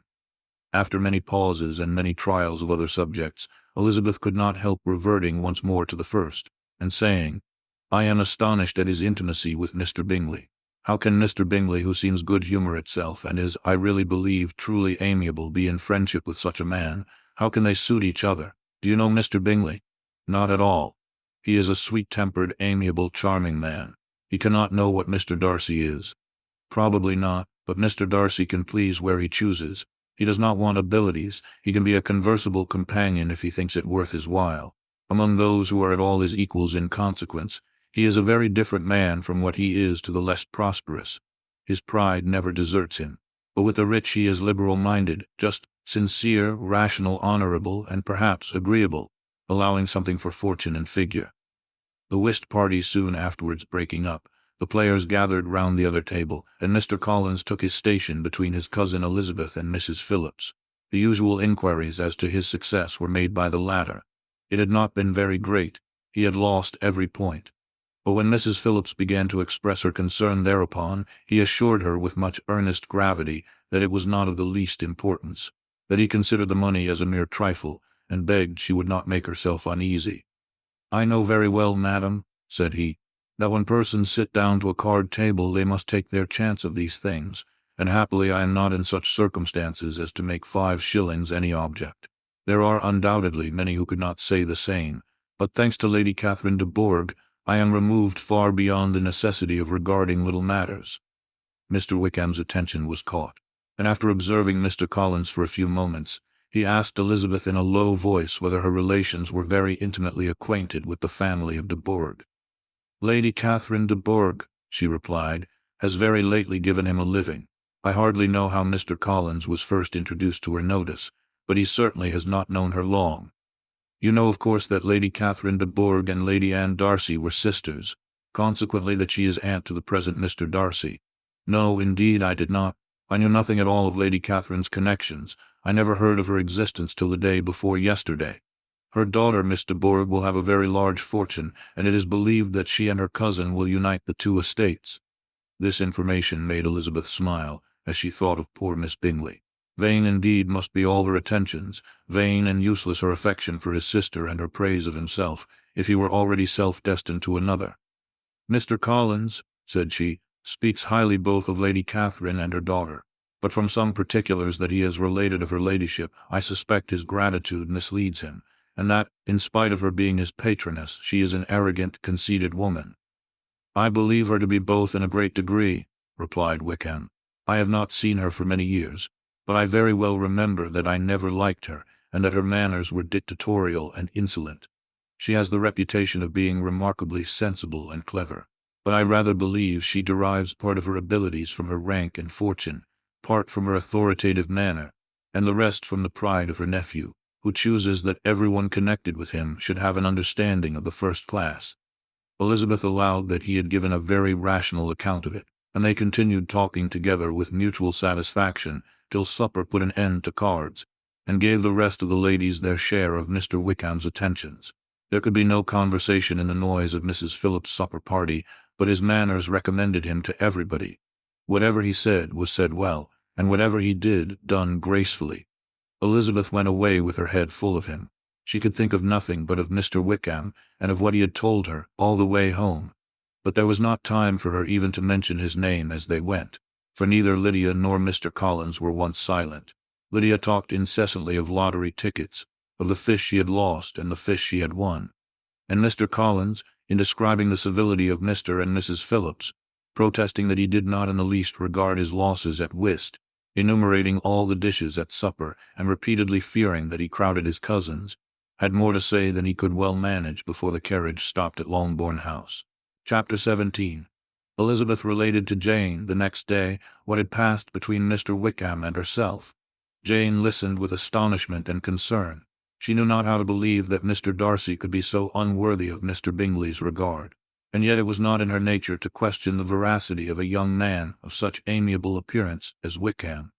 The possibility of his having really endured such unkindness was enough to interest all her tender feelings, and nothing therefore remained to be done but to think well of them both, to defend the conduct of each, and throw into the account of accident or mistake whatever could not be otherwise explained. They have both, said she, been deceived, I dare say, in some way or other of which we can form no idea. Interested people have perhaps misrepresented each to the other. It is, in short, impossible for us to conjecture the causes or circumstances which may have alienated them, without actual blame on either side. Very true, indeed. And now, my dear Jane, what have you got to say in behalf of the interested people who have probably been concerned in the business? Do clear them, too, or we shall be obliged to think ill of somebody. Laugh as much as you choose, but you will not laugh me out of my opinion. My dearest Lizzie, do but consider in what a disgraceful light it places Mr. Darcy, to be treating his father's favourite in such a manner, one whom his father had promised to provide for. It is impossible. No man of common humanity, no man who had any value for his character, could be capable of it. Can his most intimate friends be so excessively deceived in him? Oh no. I can much more easily believe Mr. Bingley's being imposed on than that Mr. Wickham should invent such a history of himself as he gave me last night. Names, facts, everything mentioned without ceremony. If it be not so, let Mr. Darcy contradict it. Besides, there was truth in his looks. It is difficult indeed, it is distressing. One does not know what to think. I beg your pardon, one knows exactly what to think. But Jane could think with certainty on only one point, that Mr. Bingley, if he had been imposed on, would have much to suffer when the affair became public. The two young ladies were summoned from the shrubbery, where this conversation passed, by the arrival of some of the very persons of whom they had been speaking. Mr. Bingley and his sisters came to give their personal invitation for the long-expected ball at Netherfield, which was fixed for the following Tuesday. The two ladies were delighted to see their dear friend again, called it an age since they had met, and repeatedly asked what she had been doing with herself since their separation. To the rest of the family they paid little attention, avoiding Mrs. Bennet as much as possible, saying not much to Elizabeth, and nothing at all to the others. They were soon gone again, rising from their seats with an activity which took their brother by surprise, and hurrying off as if eager to escape from Mrs. Bennet's civilities. The prospect of the Netherfield ball was extremely agreeable to every female of the family. Mrs. Bennet chose to consider it as given in compliment to her eldest daughter, and was particularly flattered by receiving the invitation from Mr. Bingley himself, instead of a ceremonious card. Jane pictured to herself a happy evening in the society of her two friends, and the attentions of their brother, and Elizabeth thought with pleasure of dancing a great deal with Mr. Wickham, and of seeing a confirmation of everything in Mr. Darcy's look and behavior. The happiness anticipated by Catherine and Lydia depended less on any single event, or any particular person, for though they each, like Elizabeth, meant to dance half the evening with Mr. Wickham, he was by no means the only partner who could satisfy them, and a ball was, at any rate, a ball, and even Mary could assure her family that she had no disinclination for it. "While I can have my mornings to myself," said she, "it is enough. I think it is no sacrifice to join occasionally in evening engagements. Society has claims on us all, and I profess myself one of those who consider intervals of recreation and amusement as desirable for everybody." Elizabeth's spirits were so high on the occasion, that though she did not often speak unnecessarily to Mr. Collins, she could not help asking him whether he intended to accept Mr. Bingley's invitation, and if he did, whether he would think it proper to join in the evening's amusement, and she was rather surprised to find that he entertained no scruple whatever on that head, and was very far from dreading a rebuke, either from the Archbishop or Lady Catherine de Bourgh, by venturing to dance. "I am by no means of opinion, I assure you," said he, "that a ball of this kind given by a young man of character to respectable people can have any evil tendency, and I am so far from objecting to dancing myself, that I shall hope to be honored with the hands of all my fair cousins in the course of the evening, and I take this opportunity of soliciting yours, Miss Elizabeth, for the two first dances especially, a preference which I trust my cousin Jane will attribute to the right cause, and not to any disrespect for her." Elizabeth felt herself completely taken in. She had fully proposed being engaged by Wickham for those very dances, and to have Mr. Collins instead, her liveliness had been never worse timed. There was no help for it, however. Mr. Wickham's happiness and her own was perforce delayed a little longer, and Mr. Collins's proposal accepted with as good a grace as she could. She was not the better pleased with his gallantry, from the idea it suggested of something more. It now first struck her that she was selected from among her sisters as worthy of being the mistress of Hunsford Parsonage, and of assisting to form a quadrille table at Rosings, in the absence of more eligible visitors. The idea soon reached to conviction, as she observed his increasing civilities towards herself, and heard his frequent attempt at a compliment on her wit and vivacity, and though more astonished than gratified herself by this effect of her charms, it was not long before her mother gave her to understand that the probability of their marriage was exceedingly agreeable to her. Elizabeth, however, did not choose to take the hint, being well aware that a serious dispute must be the consequence of any reply. Mr. Collins might never make the offer, and, till he did, it was useless to quarrel about him. If there had not been a Netherfield ball to prepare for and talk of, the younger Miss Bennets would have been in a pitiable state at this time. For, from the day of the invitation to the day of the ball, there was such a succession of rain as prevented their walking to Meryton once. No aunt, no officers, no news could be sought after. The very shoe roses for Netherfield were got by proxy. Even Elizabeth might have found some trial of her patience in weather which totally suspended the improvement of her acquaintance with Mr. Wickham, and nothing less than a dance on Tuesday could have made such a Friday, Saturday, Sunday, and Monday endurable to Kitty and Lydia. Chapter 18. Till Elizabeth entered the drawing-room at Netherfield, and looked in vain for Mr. Wickham among the cluster of red coats there assembled, A doubt of his being present had never occurred to her. The certainty of meeting him had not been checked by any of those recollections that might not unreasonably have alarmed her. She had dressed with more than usual care, and prepared in the highest spirits for the conquest of all that remained unsubdued of his heart, trusting that it was not more than might be won in the course of the evening. But in an instant arose the dreadful suspicion of his being purposely omitted, for Mr. Darcy's pleasure, in the Bingley's invitation to the officers. And though this was not exactly the case, the absolute fact of his absence was pronounced by his friend Mr. Denny, to whom Lydia eagerly applied, and who told them that Wickham had been obliged to go to town on business the day before, and was not yet returned, adding with a significant smile, "I do not imagine his business would have called him away just now if he had not wished to avoid a certain gentleman here." This part of his intelligence, though unheard by Lydia, was caught by Elizabeth, and as it assured her that Darcy was not less answerable for Wickham's absence than if her first surmise had been just, every feeling of displeasure against the former was so sharpened by immediate disappointment that she could hardly reply with tolerable civility to the polite inquiries which he directly afterwards approached to make. Attention, forbearance, patience with Darcy was injury to Wickham. She was resolved against any sort of conversation with him, and turned away with a degree of ill-humor which she could not wholly surmount even in speaking to Mr. Bingley, whose blind partiality provoked her. But Elizabeth was not formed for ill-humor, and though every prospect of her own was destroyed for the evening, it could not dwell long on her spirits, and having told all her griefs to Charlotte Lucas, whom she had not seen for a week, she was soon able to make a voluntary transition to the oddities of her cousin, and to point him out to her particular notice. The two first dances, however, brought a return of distress. They were dances of mortification. Mr. Collins, awkward and solemn, apologizing instead of attending, and often moving wrong without being aware of it, gave her all the shame and misery which a disagreeable partner for a couple of dances can give. The moment of her release from him was ecstasy.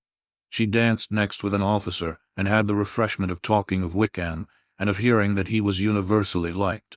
When those dances were over, she returned to Charlotte Lucas, and was in conversation with her, when she found herself suddenly addressed by Mr. Darcy, who took her so much by surprise in his application for her hand, that without knowing what she did, she accepted him. He walked away again immediately, and she was left to fret over her own want of presence of mind. Charlotte tried to console her. "I dare say you will find him very agreeable." "Heaven forbid. That would be the greatest misfortune of all, to find a man agreeable whom one is determined to hate. Do not wish me such an evil." When the dancing recommenced, however, and Darcy approached to claim her hand, Charlotte could not help cautioning her, in a whisper, not to be a simpleton, and allow her fancy for Wickham to make her appear unpleasant in the eyes of a man oftentimes his consequence. Elizabeth made no answer, and took her place in the set, amazed at the dignity to which she was arrived in being allowed to stand opposite to Mr. Darcy, and reading in her neighbors' looks their equal amazement in beholding it. They stood for some time without speaking a word, and she began to imagine that their silence was to last through the two dances, and at first was resolved not to break it, till suddenly fancying that it would be the greater punishment to her partner to oblige him to talk, she made some slight observation on the dance. He replied, and was again silent. After a pause of some minutes, she addressed him a second time with, "It is your turn to say something now, Mr. Darcy. I talked about the dance, and you ought to make some kind of remark on the size of the room or the number of couples." He smiled, and assured her that whatever she wished him to say should be said. "Very well, that reply will do for the present. Perhaps by and by I may observe that private balls are much pleasanter than public ones, but now we may be silent." "Do you talk by rule, then, while you are dancing?" "Sometimes. One must speak a little, you know. It would look odd to be entirely silent for half an hour together. And yet, for the advantage of some, conversation ought to be so arranged as that they may have the trouble of saying as little as possible." "Are you consulting your own feelings in the present case, or do you imagine that you are gratifying mine?" "Both," replied Elizabeth archly, "for I have always seen a great similarity in the turn of our minds. We are each of an unsocial, taciturn disposition, unwilling to speak, unless we expect to say something that will amaze the whole room, and be handed down to posterity with all the eclat of a proverb." "This is no very striking resemblance of your own character, I am sure," said he. "How near it may be to mine I cannot pretend to say. You think it a faithful portrait, undoubtedly." "I must not decide on my own performance." He made no answer. and they were again silent till they had gone down the dance, when he asked her if she and her sisters did not very often walk to Meryton. She answered in the affirmative, and unable to resist the temptation, added, "When you met us there the other day, we had just been forming a new acquaintance." The effect was immediate. A deeper shade of hauteur overspread his features, but he said not a word, and Elizabeth, though blaming herself for her own weakness, could not go on. At length Darcy spoke, and in a constrained manner said, "Mr. Wickham is blessed with such happy manners as may ensure his making friends. Whether he may be equally capable of retaining them is less certain." "He has been so unlucky as to lose your friendship," replied Elizabeth, with emphasis, "and in a manner which he is likely to suffer from all his life." Darcy made no answer, and seemed desirous of changing the subject. At that moment Sir William Lucas appeared close to them, meaning to pass through the set to the other side of the room. But on perceiving Mr. Darcy, he stopped, with a bow of superior courtesy, to compliment him on his dancing and his partner. "I have been most highly gratified indeed, my dear sir. Such very superior dancing is not often seen. It is evident that you belong to the first circles. Allow me to say, however, that your fair partner does not disgrace you, and that I must hope to have this pleasure often repeated, especially when a certain desirable event, my dear Miss Eliza," glancing at her sister and Bingley, "shall take place. What congratulations will then flow in. I appeal to Mr. Darcy, but let me not interrupt you, sir. You will not thank me for detaining you from the bewitching converse of that young lady, whose bright eyes are also upbraiding me." The latter part of this address was scarcely heard by Darcy, but Sir William's allusion to his friend seemed to strike him forcibly, and his eyes were directed with a very serious expression towards Bingley and Jane, who were dancing together. Recovering himself, however, shortly, he turned to his partner and said, "Sir William's interruption has made me forget what we were talking of." "I do not think we were speaking at all. Sir William could not have interrupted any two people in the room who had less to say for themselves. We have tried 2 or 3 subjects already without success, and what we are to talk of next I cannot imagine." "What think you of books?" said he, smiling. "Books? Oh no, I am sure we never read the same, or not with the same feelings." "I am sorry you think so, but if that be the case, there can at least be no want of subject. We may compare our different opinions. No, I cannot talk of books in a ball-room. My head is always full of something else." "The present always occupies you in such scenes, does it?" said he, with a look of doubt. "Yes, always," she replied, without knowing what she said, for her thoughts had wandered far from the subject, as soon afterwards appeared by her suddenly exclaiming, "I remember hearing you once say, Mr. Darcy, that you hardly ever forgave, that your resentment once created was unappeasable. You are very cautious, I suppose, as to its being created." "I am," said he, with a firm voice. "And never allow yourself to be blinded by prejudice?" "I hope not. It is particularly incumbent on those who never change their opinion to be secure of judging properly at first. May I ask to what these questions tend?" "Merely to the illustration of your character," said she, endeavoring to shake off her gravity. "I am trying to make it out." "And what is your success?" She shook her head. "I do not get on at all. I hear such different accounts of you as puzzle me exceedingly." "I can readily believe," answered he gravely, "that reports may vary greatly with respect to me, and I could wish, Miss Bennet, that you were not to sketch my character at the present moment, as there is reason to fear that the performance would reflect no credit on either. But if I do not take your likeness now, I may never have another opportunity." "I would by no means suspend any pleasure of yours," he coldly replied. She said no more, and they went down the other dance and parted in silence, on each side dissatisfied, though not to an equal degree. For in Darcy's breast there was a tolerably powerful feeling towards her, which soon procured her pardon, and directed all his anger against another. They had not long separated when Miss Bingley came towards her, and with an expression of civil disdain thus accosted her. "So, Miss Eliza, I hear you are quite delighted with George Wickham. Your sister has been talking to me about him, and asking me 1,000 questions. And I find that the young man forgot to tell you, among his other communications, that he was the son of old Wickham, the late Mr. Darcy's steward. Let me recommend you, however, as a friend, not to give implicit confidence to all his assertions. For, as to Mr. Darcy's using him ill, it is perfectly false. For, on the contrary, he has been always remarkably kind to him, though George Wickham has treated Mr. Darcy in a most infamous manner. I do not know the particulars, but I know very well that Mr. Darcy is not in the least to blame, that he cannot bear to hear George Wickham mentioned, and that though my brother thought he could not well avoid including him in his invitation to the officers, He was excessively glad to find that he had taken himself out of the way. His coming into the country at all is a most insolent thing indeed, and I wonder how he could presume to do it. I pity you, Miss Eliza, for this discovery of your favourite's guilt, but really, considering his descent, one could not expect much better. His guilt and his descent appear by your account to be the same, said Elizabeth angrily, for I have heard you accuse him of nothing worse than of being the son of Mr. Darcy's steward, and of that I can assure you he informed me himself. I beg your pardon, replied Miss Bingley, turning away with a sneer. Excuse my interference, it was kindly meant. Insolent girl, said Elizabeth to herself, you are much mistaken if you expect to influence me by such a paltry attack as this. I see nothing in it but your own wilful ignorance and the malice of Mr. Darcy. She then sought her eldest sister, who had undertaken to make inquiries on the same subject of Bingley. Jane met her with a smile of such sweet complacency, a glow of such happy expression, as sufficiently marked how well she was satisfied with the occurrences of the evening.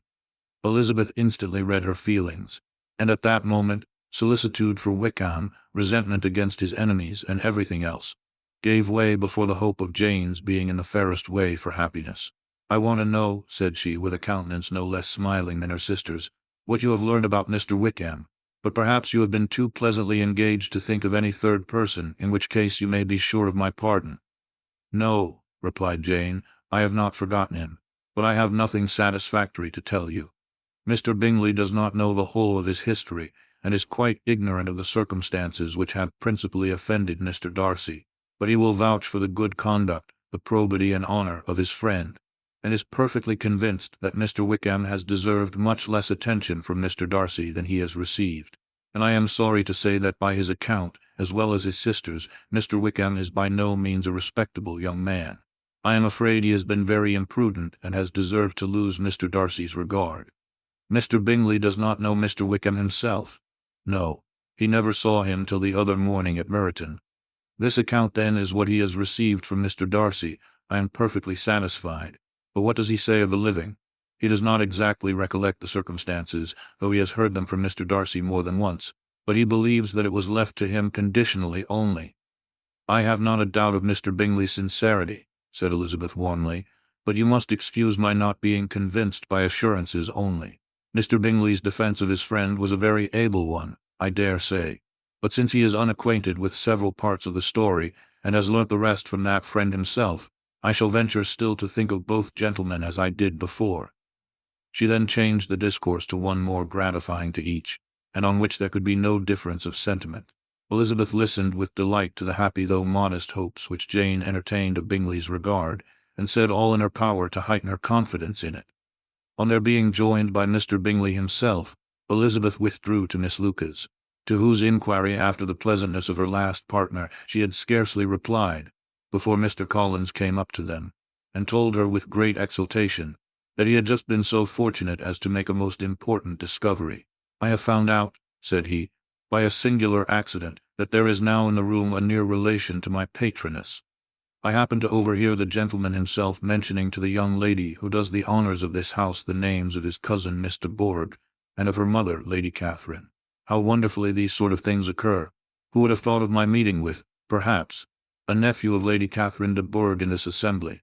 I am most thankful that the discovery is made in time for me to pay my respects to him, which I am now going to do, and trust he will excuse my not having done it before. My total ignorance of the connection must plead my apology. You are not going to introduce yourself to Mr. Darcy? Indeed I am. I shall entreat his pardon for not having done it earlier. I believe him to be Lady Catherine's nephew. It will be in my power to assure him that her ladyship was quite well yesterday se'nnight. Elizabeth tried hard to dissuade him from such a scheme, assuring him that Mr. Darcy would consider his addressing him without introduction as an impertinent freedom, rather than a compliment to his aunt, that it was not in the least necessary there should be any notice on either side, and that if it were, it must belong to Mr. Darcy, the superior in consequence, to begin the acquaintance. Mr. Collins listened to her with the determined air of following his own inclination, and when she ceased speaking, replied thus: My dear Miss Elizabeth, I have the highest opinion in the world of your excellent judgment in all matters within the scope of your understanding, but permit me to say that there must be a wide difference between the established forms of ceremony amongst the laity and those which regulate the clergy. For give me leave to observe that I consider the clerical office as equal in point of dignity with the highest rank in the kingdom, provided that a proper humility of behavior is at the same time maintained. You must therefore allow me to follow the dictates of my conscience on this occasion, which lead me to perform what I look on as a point of duty. Pardon me for neglecting to profit by your advice, which on every other subject shall be my constant guide, though in the case before us, I consider myself more fitted by education and habitual study to decide on what is right than a young lady like yourself. And with a low bow he left her to attack Mr. Darcy, whose reception of his advances she eagerly watched, and whose astonishment at being so addressed was very evident. Her cousin prefaced his speech with a solemn bow, and though she could not hear a word of it, she felt as if hearing it all, and saw in the motion of his lips the words apology, Hunsford, and Lady Catherine de Bourgh. It vexed her to see him expose himself to such a man. Mr. Darcy was eyeing him with unrestrained wonder, and when at last Mr. Collins allowed him to speak, replied with an air of distant civility. Mr. Collins, however, was not discouraged from speaking again, and Mr. Darcy's contempt seemed abundantly increasing with the length of his second speech, and at the end of it he only made him a slight bow and moved another way. Mr. Collins then returned to Elizabeth. "I have no reason, I assure you," said he, "to be dissatisfied with my reception." Mr. Darcy seemed much pleased with the attention. He answered me with the utmost civility, and even paid me the compliment of saying that he was so well convinced of Lady Catherine's discernment as to be certain she could never bestow a favor unworthily. It was really a very handsome thought. Upon the whole, I am much pleased with him. As Elizabeth had no longer any interest of her own to pursue, she turned her attention almost entirely on her sister and Mr. Bingley, and the train of agreeable reflections which her observations gave birth to made her perhaps almost as happy as Jane. She saw her in idea settled in that very house, in all the felicity which a marriage of true affection could bestow, and she felt capable, under such circumstances, of endeavoring even to like Bingley's two sisters. Her mother's thoughts she plainly saw were bent the same way, and she determined not to venture near her, lest she might hear too much. When they sat down to supper, therefore, she considered it a most unlucky perverseness which placed them within one of each other, and deeply was she vexed to find that her mother was talking to that one person, Lady Lucas, freely, openly, and of nothing else but of her expectation that Jane would be soon married to Mr. Bingley. It was an animating subject, and Mrs. Bennet seemed incapable of fatigue while enumerating the advantages of the match. His being such a charming young man, and so rich, and living but 3 miles from them, were the first points of self-gratulation. And then it was such a comfort to think how fond the two sisters were of Jane, and to be certain that they must desire the connection as much as she could do. It was, moreover, such a promising thing for her younger daughters, as Jane's marrying so greatly must throw them in the way of other rich men. And lastly, it was so pleasant at her time of life to be able to consign her single daughters to the care of their sister, that she might not be obliged to go into company more than she liked. It was necessary to make this circumstance a matter of pleasure, because on such occasions it is the etiquette. But no one was less likely than Mrs. Bennet to find comfort in staying at home at any period of her life. She concluded with many good wishes that Lady Lucas might soon be equally fortunate, though evidently and triumphantly believing there was no chance of it. In vain did Elizabeth endeavor to check the rapidity of her mother's words, or persuade her to describe her felicity in a less audible whisper, for to her inexpressible vexation she could perceive that the chief of it was overheard by Mr. Darcy, who sat opposite to them. Her mother only scolded her for being nonsensical. "What is Mr. Darcy to me, pray, that I should be afraid of him? I am sure we owe him no such particular civility as to be obliged to say nothing he may not like to hear. For heaven's sake, madam, speak lower. What advantage can it be to you to offend Mr. Darcy? You will never recommend yourself to his friend by so doing." Nothing that she could say, however, had any influence. Her mother would talk of her views in the same intelligible tone. Elizabeth blushed and blushed again with shame and vexation. She could not help frequently glancing her eye at Mr. Darcy, though every glance convinced her of what she dreaded, for though he was not always looking at her mother, she was convinced that his attention was invariably fixed by her. The expression of his face changed gradually from indignant contempt to a composed and steady gravity. At length, however, Mrs. Bennet had no more to say, and Lady Lucas, who had been long yawning at the repetition of delights which she saw no likelihood of sharing, was left to the comforts of cold ham and chicken. Elizabeth now began to revive.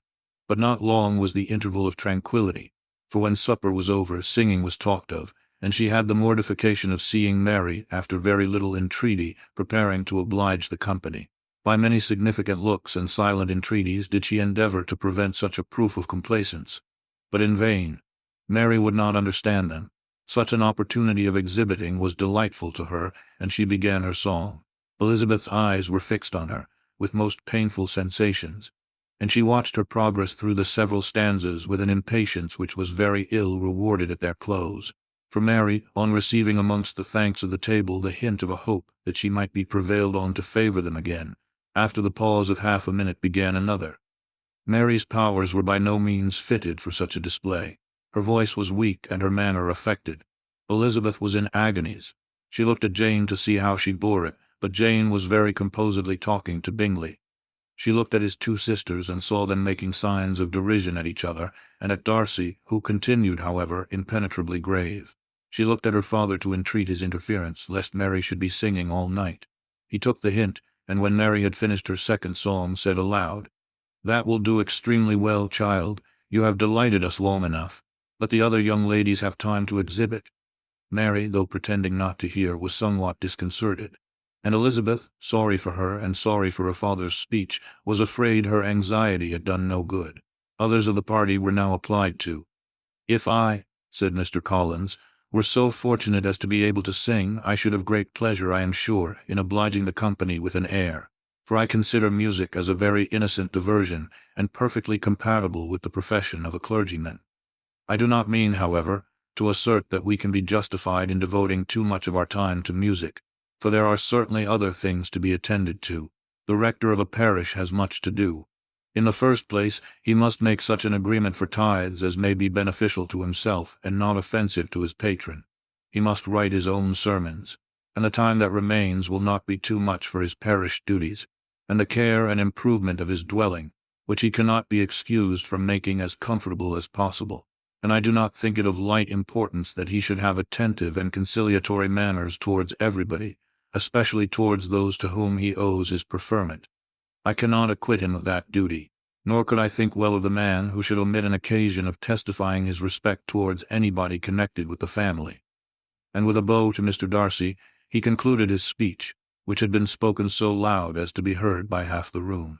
Many stared, many smiled, but no one looked more amused than Mr. Bennet himself, while his wife seriously commended Mr. Collins for having spoken so sensibly, and observed in a half-whisper to Lady Lucas that he was a remarkably clever, good kind of young man.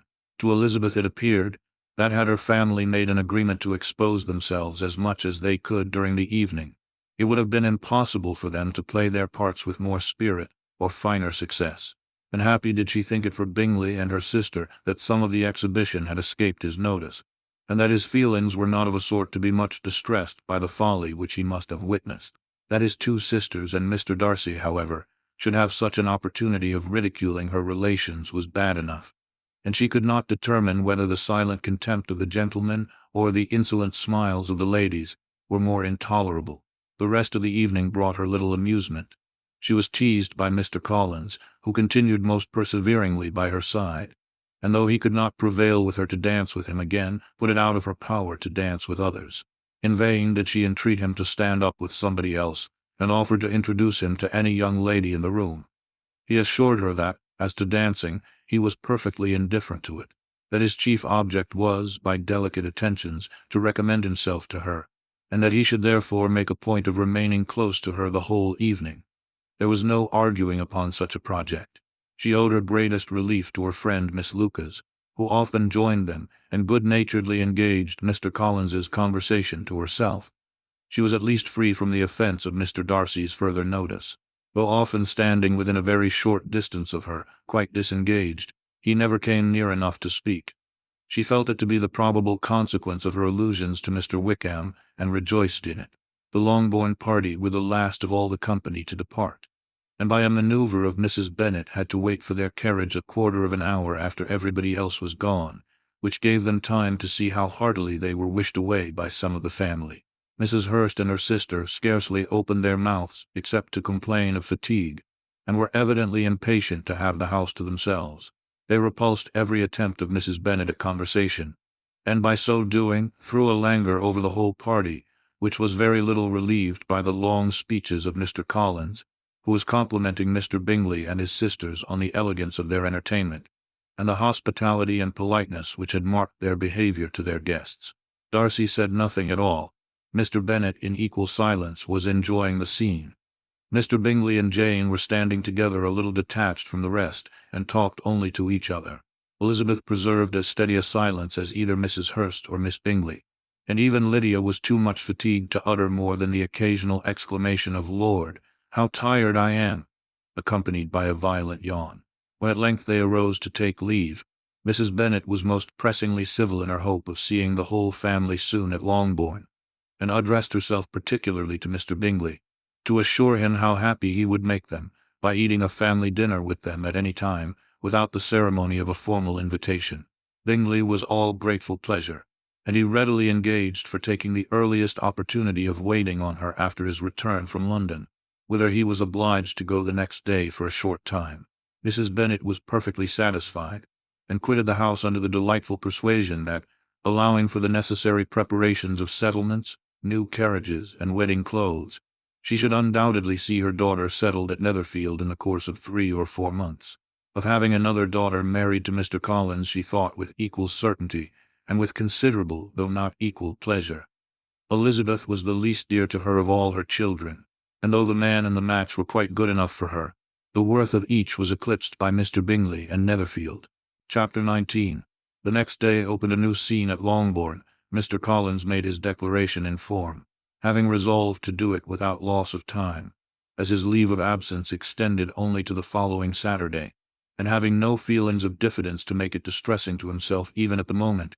He set about it in a very orderly manner, with all the observances which he supposed a regular part of the business.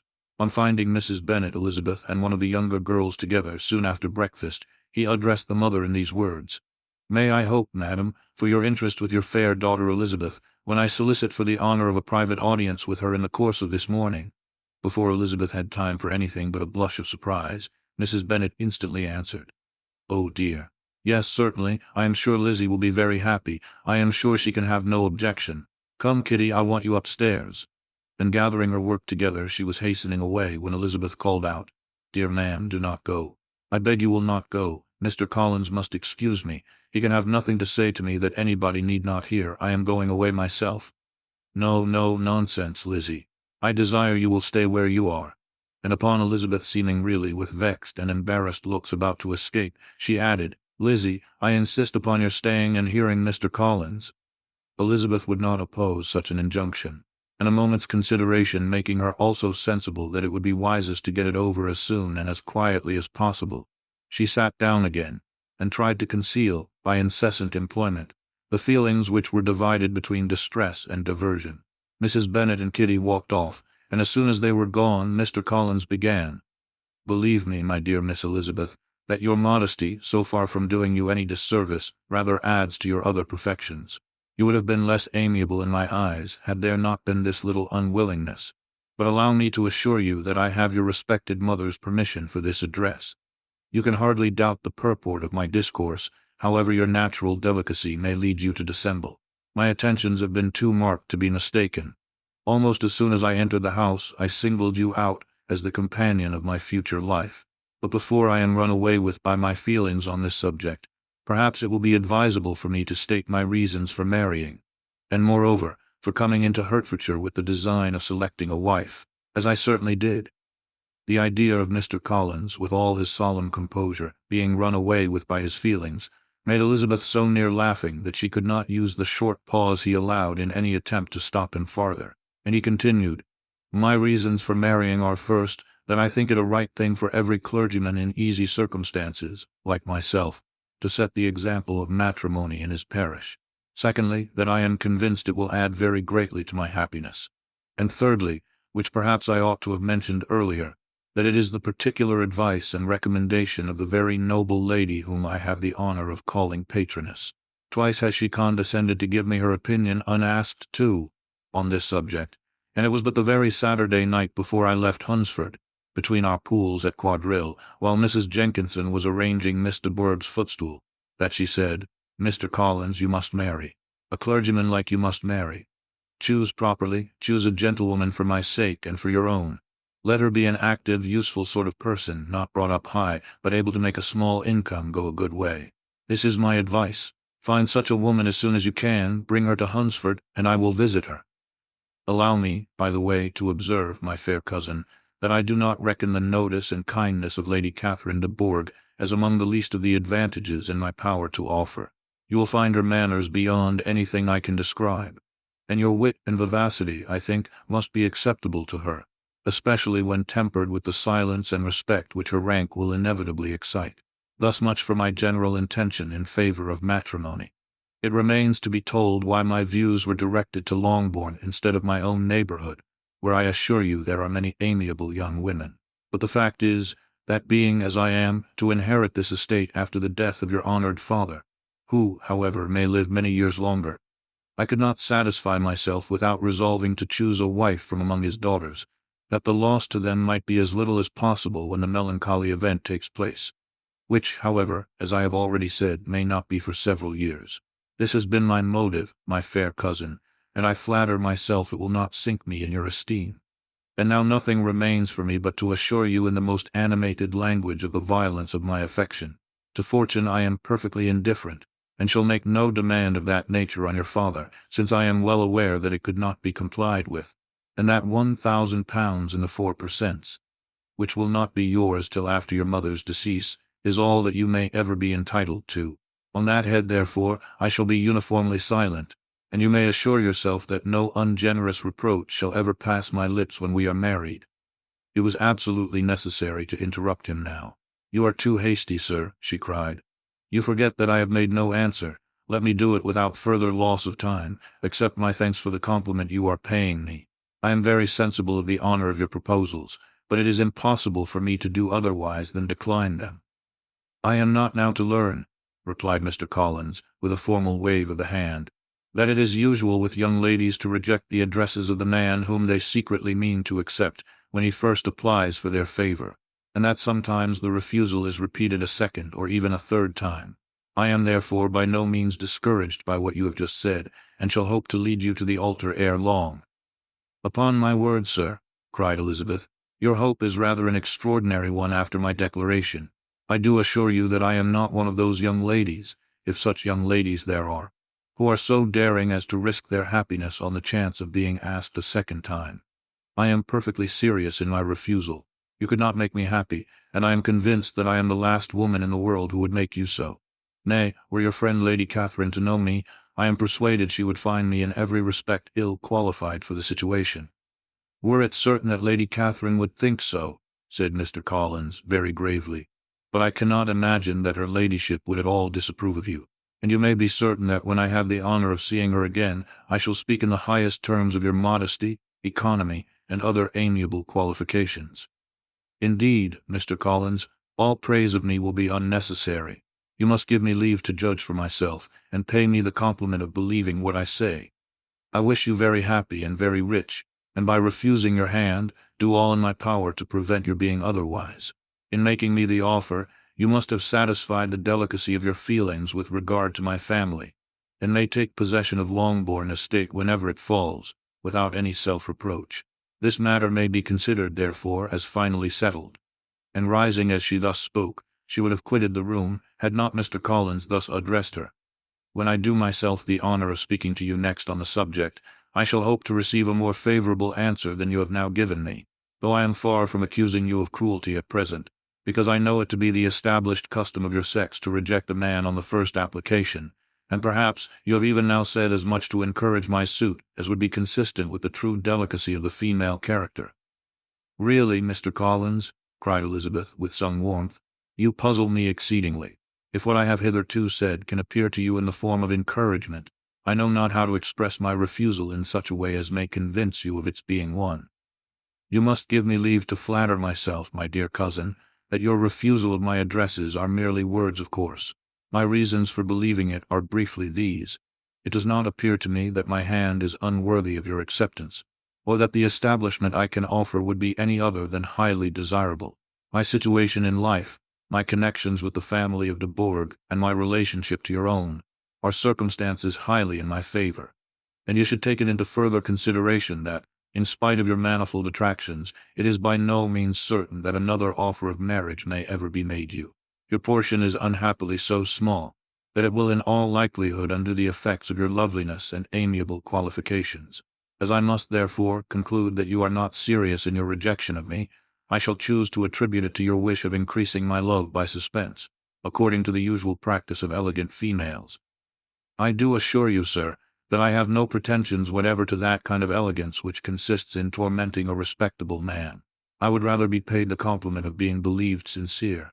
I thank you again and again for the honor you have done me in your proposals, but to accept them is absolutely impossible. My feelings in every respect forbid it. Can I speak plainer? Do not consider me now as an elegant female intending to plague you, but as a rational creature speaking the truth from her heart. You are uniformly charming, cried he, with an air of awkward gallantry, and I am persuaded that, when sanctioned by the express authority of both your excellent parents, my proposals will not fail of being acceptable. To such perseverance in wilful self-deception, Elizabeth would make no reply, and immediately and in silence withdrew, determined that if he persisted in considering her repeated refusals as flattering encouragement, to apply to her father, whose negative might be uttered in such a manner as must be decisive, and whose behavior at least could not be mistaken for the affectation and coquetry of an elegant female. Chapter 20. Mr. Collins was not left long to the silent contemplation of his successful love, for Mrs. Bennet, having dawdled about in the vestibule to watch for the end of the conference, no sooner saw Elizabeth open the door and with quick step pass her towards the staircase, than she entered the breakfast-room, and congratulated both him and herself in warm terms on the happy prospect of their nearer connection. Mr. Collins received and returned these felicitations with equal pleasure, and then proceeded to relate the particulars of their interview, with the result of which he trusted he had every reason to be satisfied, since the refusal which his cousin had steadfastly given him would naturally flow from her bashful modesty and the genuine delicacy of her character. This information, however, startled Mrs. Bennet. She would have been glad to be equally satisfied that her daughter had meant to encourage him by protesting against his proposals, but she dared not believe it, and could not help saying so. But depend upon it, Mr. Collins, she added, that Lizzie shall be brought to reason. I will speak to her about it myself directly. She is a very headstrong, foolish girl, and does not know her own interest, but I will make her know it. Pardon me for interrupting you, madam, cried Mr. Collins, but if she is really headstrong and foolish, I know not whether she would altogether be a very desirable wife to a man in my situation, who naturally looks for happiness in the marriage state. If therefore she actually persists in rejecting my suit, perhaps it were better not to force her into accepting me, because, if liable to such defects of temper, she could not contribute much to my felicity. Sir, you quite misunderstand me, said Mrs. Bennet, alarmed. Lizzie is only headstrong in such matters as these. In everything else she is as good-natured a girl as ever lived. I will go directly to Mr. Bennet, and we shall very soon settle it with her, I am sure. She would not give him time to reply, but hurrying instantly to her husband, called out, as she entered the library, "Oh, Mr. Bennet, you are wanted immediately. We are all in an uproar. You must come and make Lizzie marry Mr. Collins, for she vows she will not have him, and if you do not make haste, he will change his mind and not have her." Mr. Bennet raised his eyes from his book as she entered, and fixed them on her face with a calm unconcern, which was not in the least altered by her communication. "I have not the pleasure of understanding you," said he when she had finished her speech. "Of what are you talking?" "Of Mr. Collins and Lizzie. Lizzie declares she will not have Mr. Collins, and Mr. Collins begins to say that he will not have Lizzie. And what am I to do on the occasion? It seems a hopeless business. Speak to Lizzie about it yourself. Tell her that you insist upon her marrying him. Let her be called down. She shall hear my opinion." Mrs. Bennet rang the bell, and Miss Elizabeth was summoned to the library. "Come here, child," cried her father as she appeared. "I have sent for you on an affair of importance. I understand that Mr. Collins has made you an offer of marriage. Is it true?" Elizabeth replied that it was. "Very well, and this offer of marriage you have refused?" "I have, sir." "Very well, we now come to the point. Your mother insists upon your accepting it. Is it not so, Mrs. Bennet?" "Yes, or I will never see her again." "An unhappy alternative is before you, Elizabeth. From this day you must be a stranger to one of your parents. Your mother will never see you again if you do not marry Mr. Collins, and I will never see you again if you do." Elizabeth could not but smile at such a conclusion of such a beginning. But Mrs. Bennet, who had persuaded herself that her husband regarded the affair as she wished, was excessively disappointed. "What do you mean, Mr. Bennet, by talking in this way? You promised me to insist upon her marrying him." "My dear," replied her husband, "I have two small favors to request. First, that you will allow me the free use of my understanding on the present occasion, and secondly, of my room. I shall be glad to have the library to myself as soon as may be." Not yet, however, in spite of her disappointment in her husband, did Mrs. Bennet give up the point. She talked to Elizabeth again and again, coaxed and threatened her by turns. She endeavored to secure Jane in her interest, but Jane, with all possible mildness, declined interfering, and Elizabeth, sometimes with real earnestness, and sometimes with playful gaiety, replied to her attacks. Though her manner varied, however, her determination never did. Mr. Collins, meanwhile, was meditating in solitude on what had passed. He thought too well of himself to comprehend on what motive his cousin could refuse him, and though his pride was hurt, he suffered in no other way. His regard for her was quite imaginary, and the possibility of her deserving her mother's reproach prevented his feeling any regret. While the family were in this confusion, Charlotte Lucas came to spend the day with them.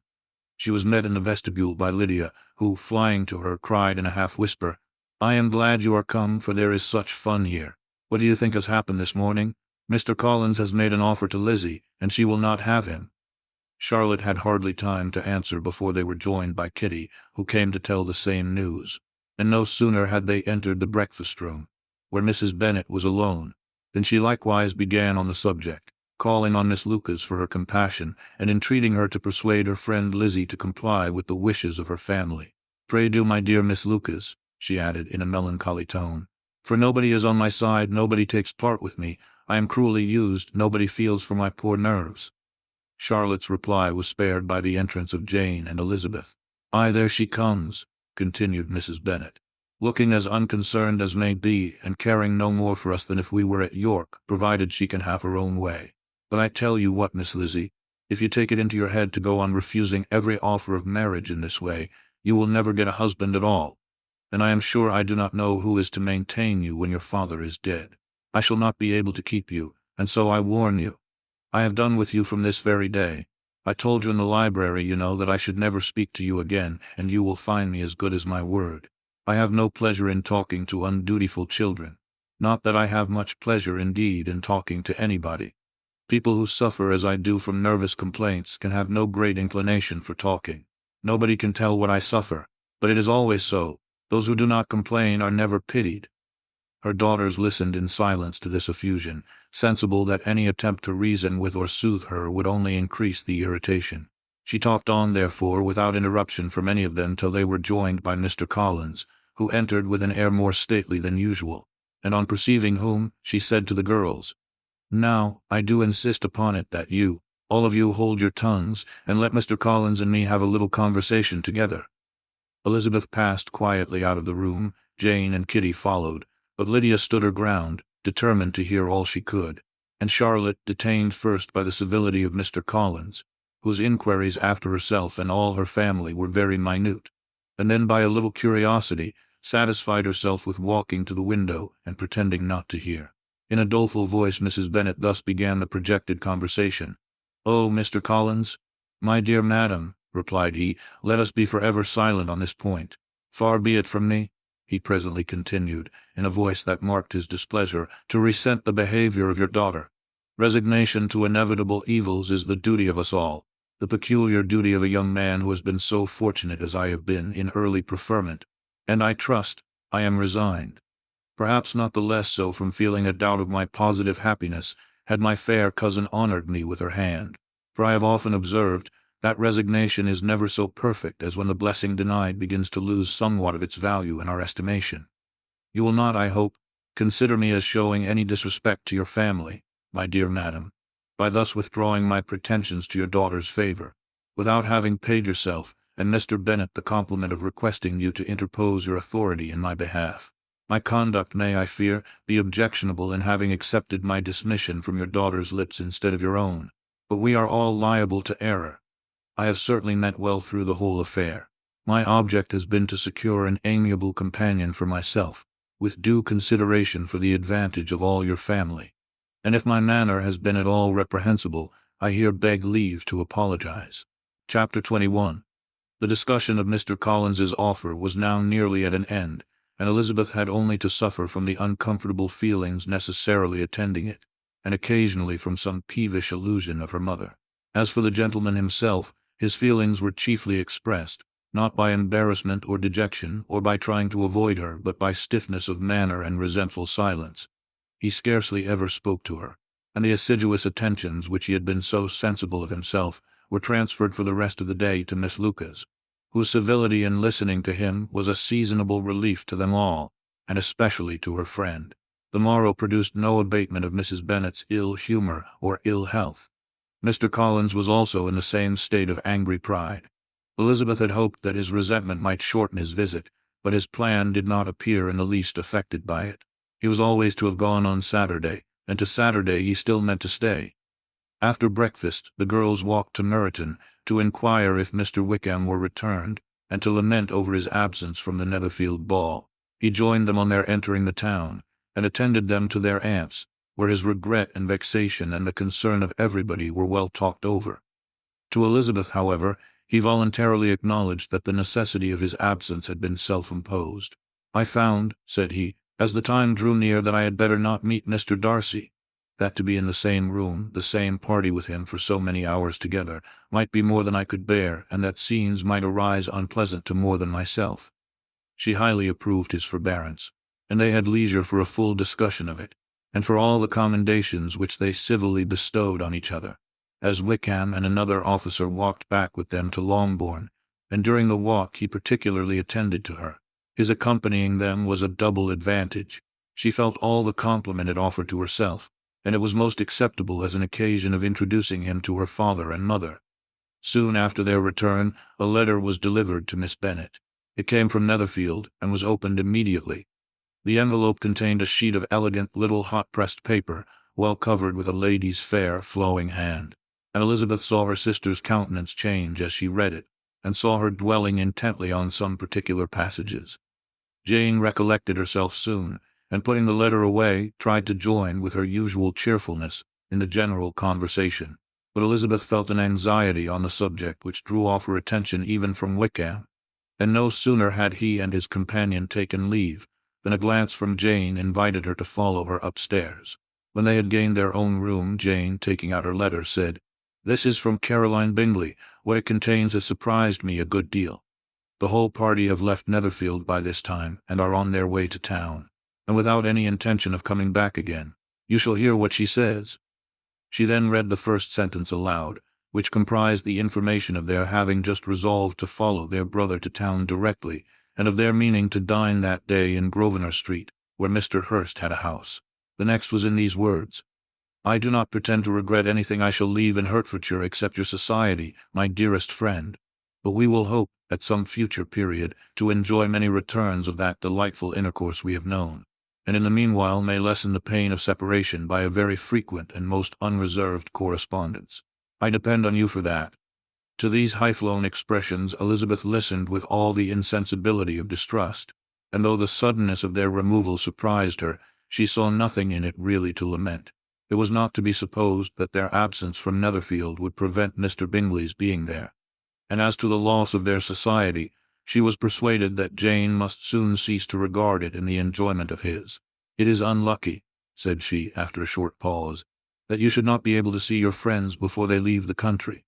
But may we not hope that the period of future happiness to which Miss Bingley looks forward may arrive earlier than she is aware, and that the delightful intercourse you have known as friends will be renewed with yet greater satisfaction as sisters.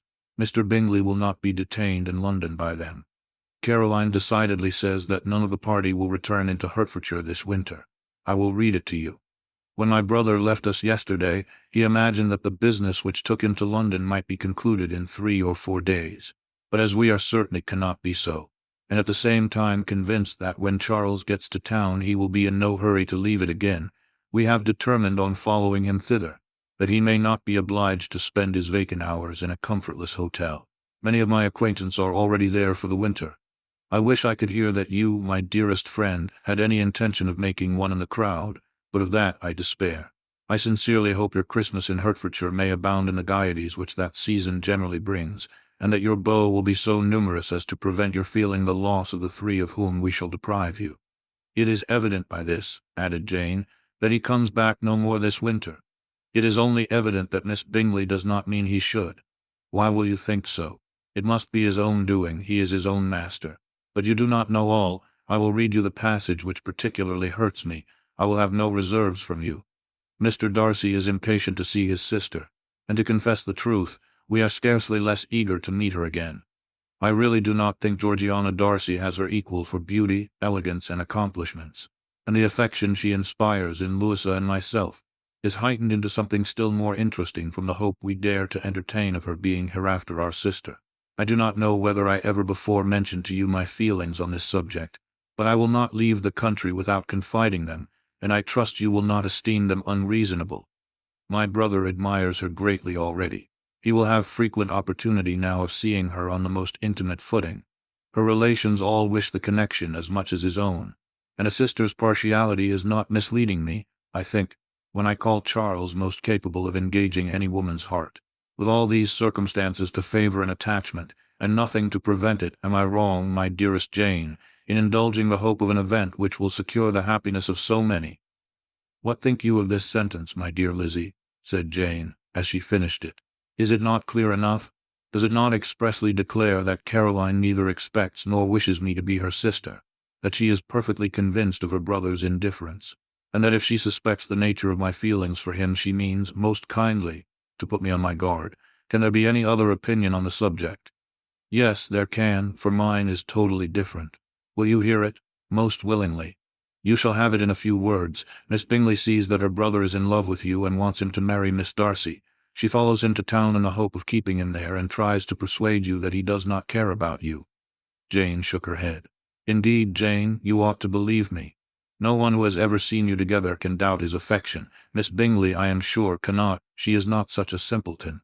Could she have seen half as much love in Mr. Darcy for herself, she would have ordered her wedding clothes.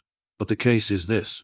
We are not rich enough or grand enough for them, and she is the more anxious to get Miss Darcy for her brother, from the notion that when there has been one intermarriage, she may have less trouble in achieving a second, in which there is certainly some ingenuity, and I dare say it would succeed if Miss de Bourgh were out of the way.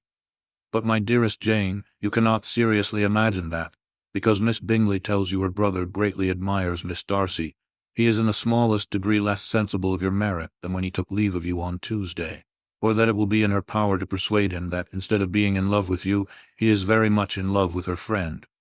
If we thought alike of Miss Bingley, replied Jane, your representation of all this might make me quite easy, but I know the foundation is unjust. Caroline is incapable of wilfully deceiving anyone, and all that I can hope in this case is that she is deceived herself. That is right. You could not have started a more happy idea, since you will not take comfort in mine. Believe her to be deceived by all means. You have now done your duty by her and must fret no longer. But, my dear sister, can I be happy, even supposing the best, in accepting a man whose sisters and friends are all wishing him to marry elsewhere? You must decide for yourself, said Elizabeth, and if, upon mature deliberation, you find that the misery of disobliging his two sisters is more than equivalent to the happiness of being his wife, I advise you, by all means, to refuse him. How can you talk so? Said Jane, faintly smiling. You must know that, though I should be exceedingly grieved at their disapprobation, I could not hesitate. I did not think you would, and that being the case, I cannot consider your situation with much compassion. But if he returns no more this winter, my choice will never be required. 1,000 things may arise in 6 months. The idea of his returning no more Elizabeth treated with the utmost contempt. It appeared to her merely the suggestion of Caroline's interested wishes, and she could not for a moment suppose that those wishes, however openly or artfully spoken, could influence a young man so totally independent of everyone. She represented to her sister, as forcibly as possible, what she felt on the subject, and had soon the pleasure of seeing its happy effect. Jane's temper was not desponding, and she was gradually led to hope, though the diffidence of affection sometimes overcame the hope, that Bingley would return to Netherfield and answer every wish of her heart. They agreed that Mrs. Bennet should only hear of the departure of the family, without being alarmed on the score of the gentleman's conduct. But even this partial communication gave her a great deal of concern, and she bewailed it as exceedingly unlucky that the ladies should happen to go away just as they were all getting so intimate together.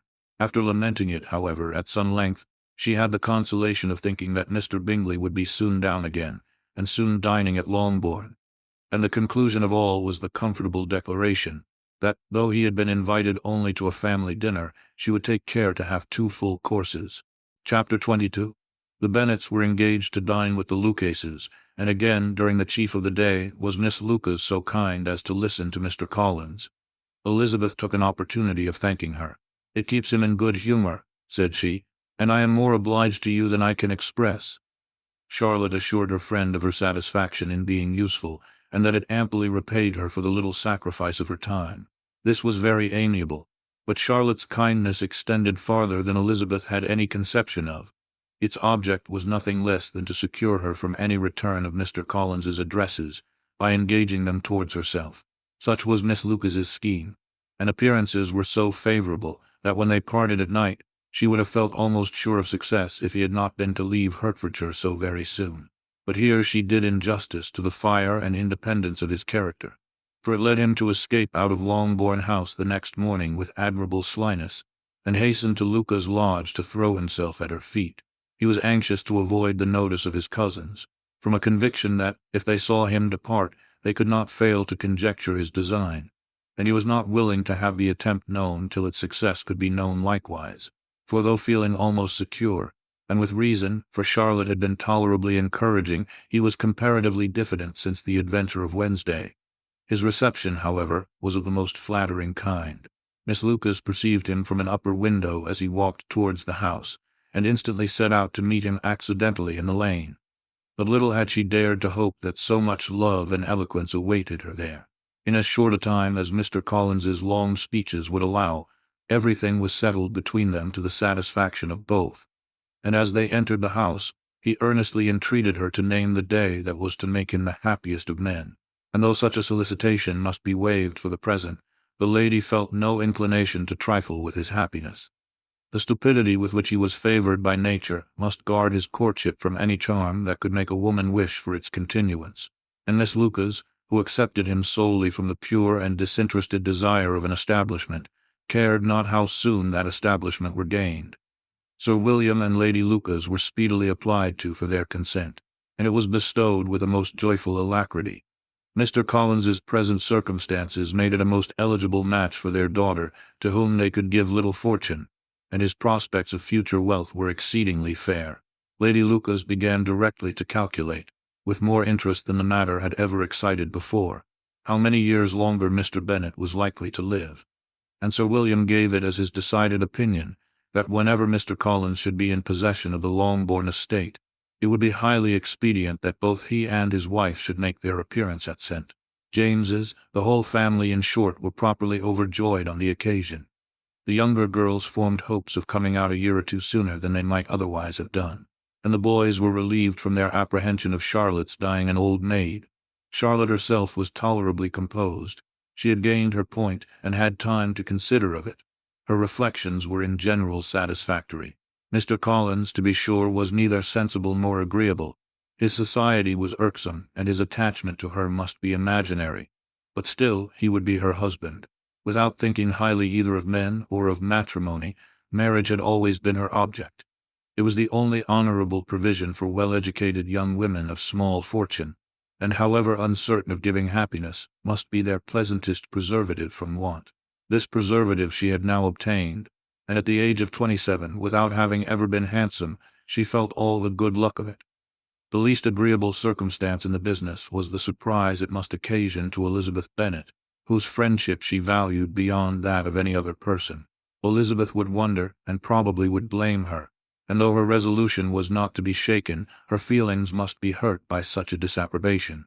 She resolved to give her the information herself, and therefore charged Mr. Collins, when he returned to Longbourn to dinner, to drop no hint of what had passed before any of the family. A promise of secrecy was of course very dutifully given, but it could not be kept without difficulty, for the curiosity excited by his long absence burst forth in such very direct questions on his return, as required some ingenuity to evade. and he was at the same time exercising great self-denial, for he was longing to publish his prosperous love. As he was to begin his journey too early on the morrow to see any of the family, the ceremony of leave-taking was performed when the ladies moved for the night, and Mrs. Bennet, with great politeness and cordiality, said how happy they should be to see him at Longbourn again, whenever his other engagements might allow him to visit them. "My dear madam," he replied, "this invitation is particularly gratifying because it is what I have been hoping to receive, and you may be very certain that I shall avail myself of it as soon as possible." They were all astonished, and Mr. Bennet, who could by no means wish for so speedy a return, immediately said, "But is there not danger of Lady Catherine's disapprobation here, my good sir? You had better neglect your relations than run the risk of offending your patroness."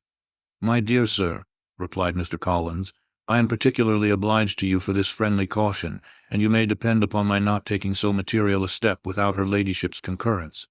You cannot be too much on your guard. Risk anything rather than her displeasure, and if you find it likely to be raised by your coming to us again, which I should think exceedingly probable, stay quietly at home, and be satisfied that we shall take no offense. Believe me, my dear sir, my gratitude is warmly excited by such affectionate attention, and depend upon it, you will speedily receive from me a letter of thanks for this, as well as for every other mark of your regard during my stay in Hertfordshire. As for my fair cousins, though my absence may not be long enough to render it necessary, I shall now take the liberty of wishing them health and happiness, not excepting my cousin Elizabeth." With proper civilities, the ladies then withdrew, all of them equally surprised to find that he meditated a quick return. Mrs. Bennet wished to understand by it that he thought of paying his addresses to one of her younger girls, and Mary might have been prevailed on to accept him. She rated his abilities much higher than any of the others.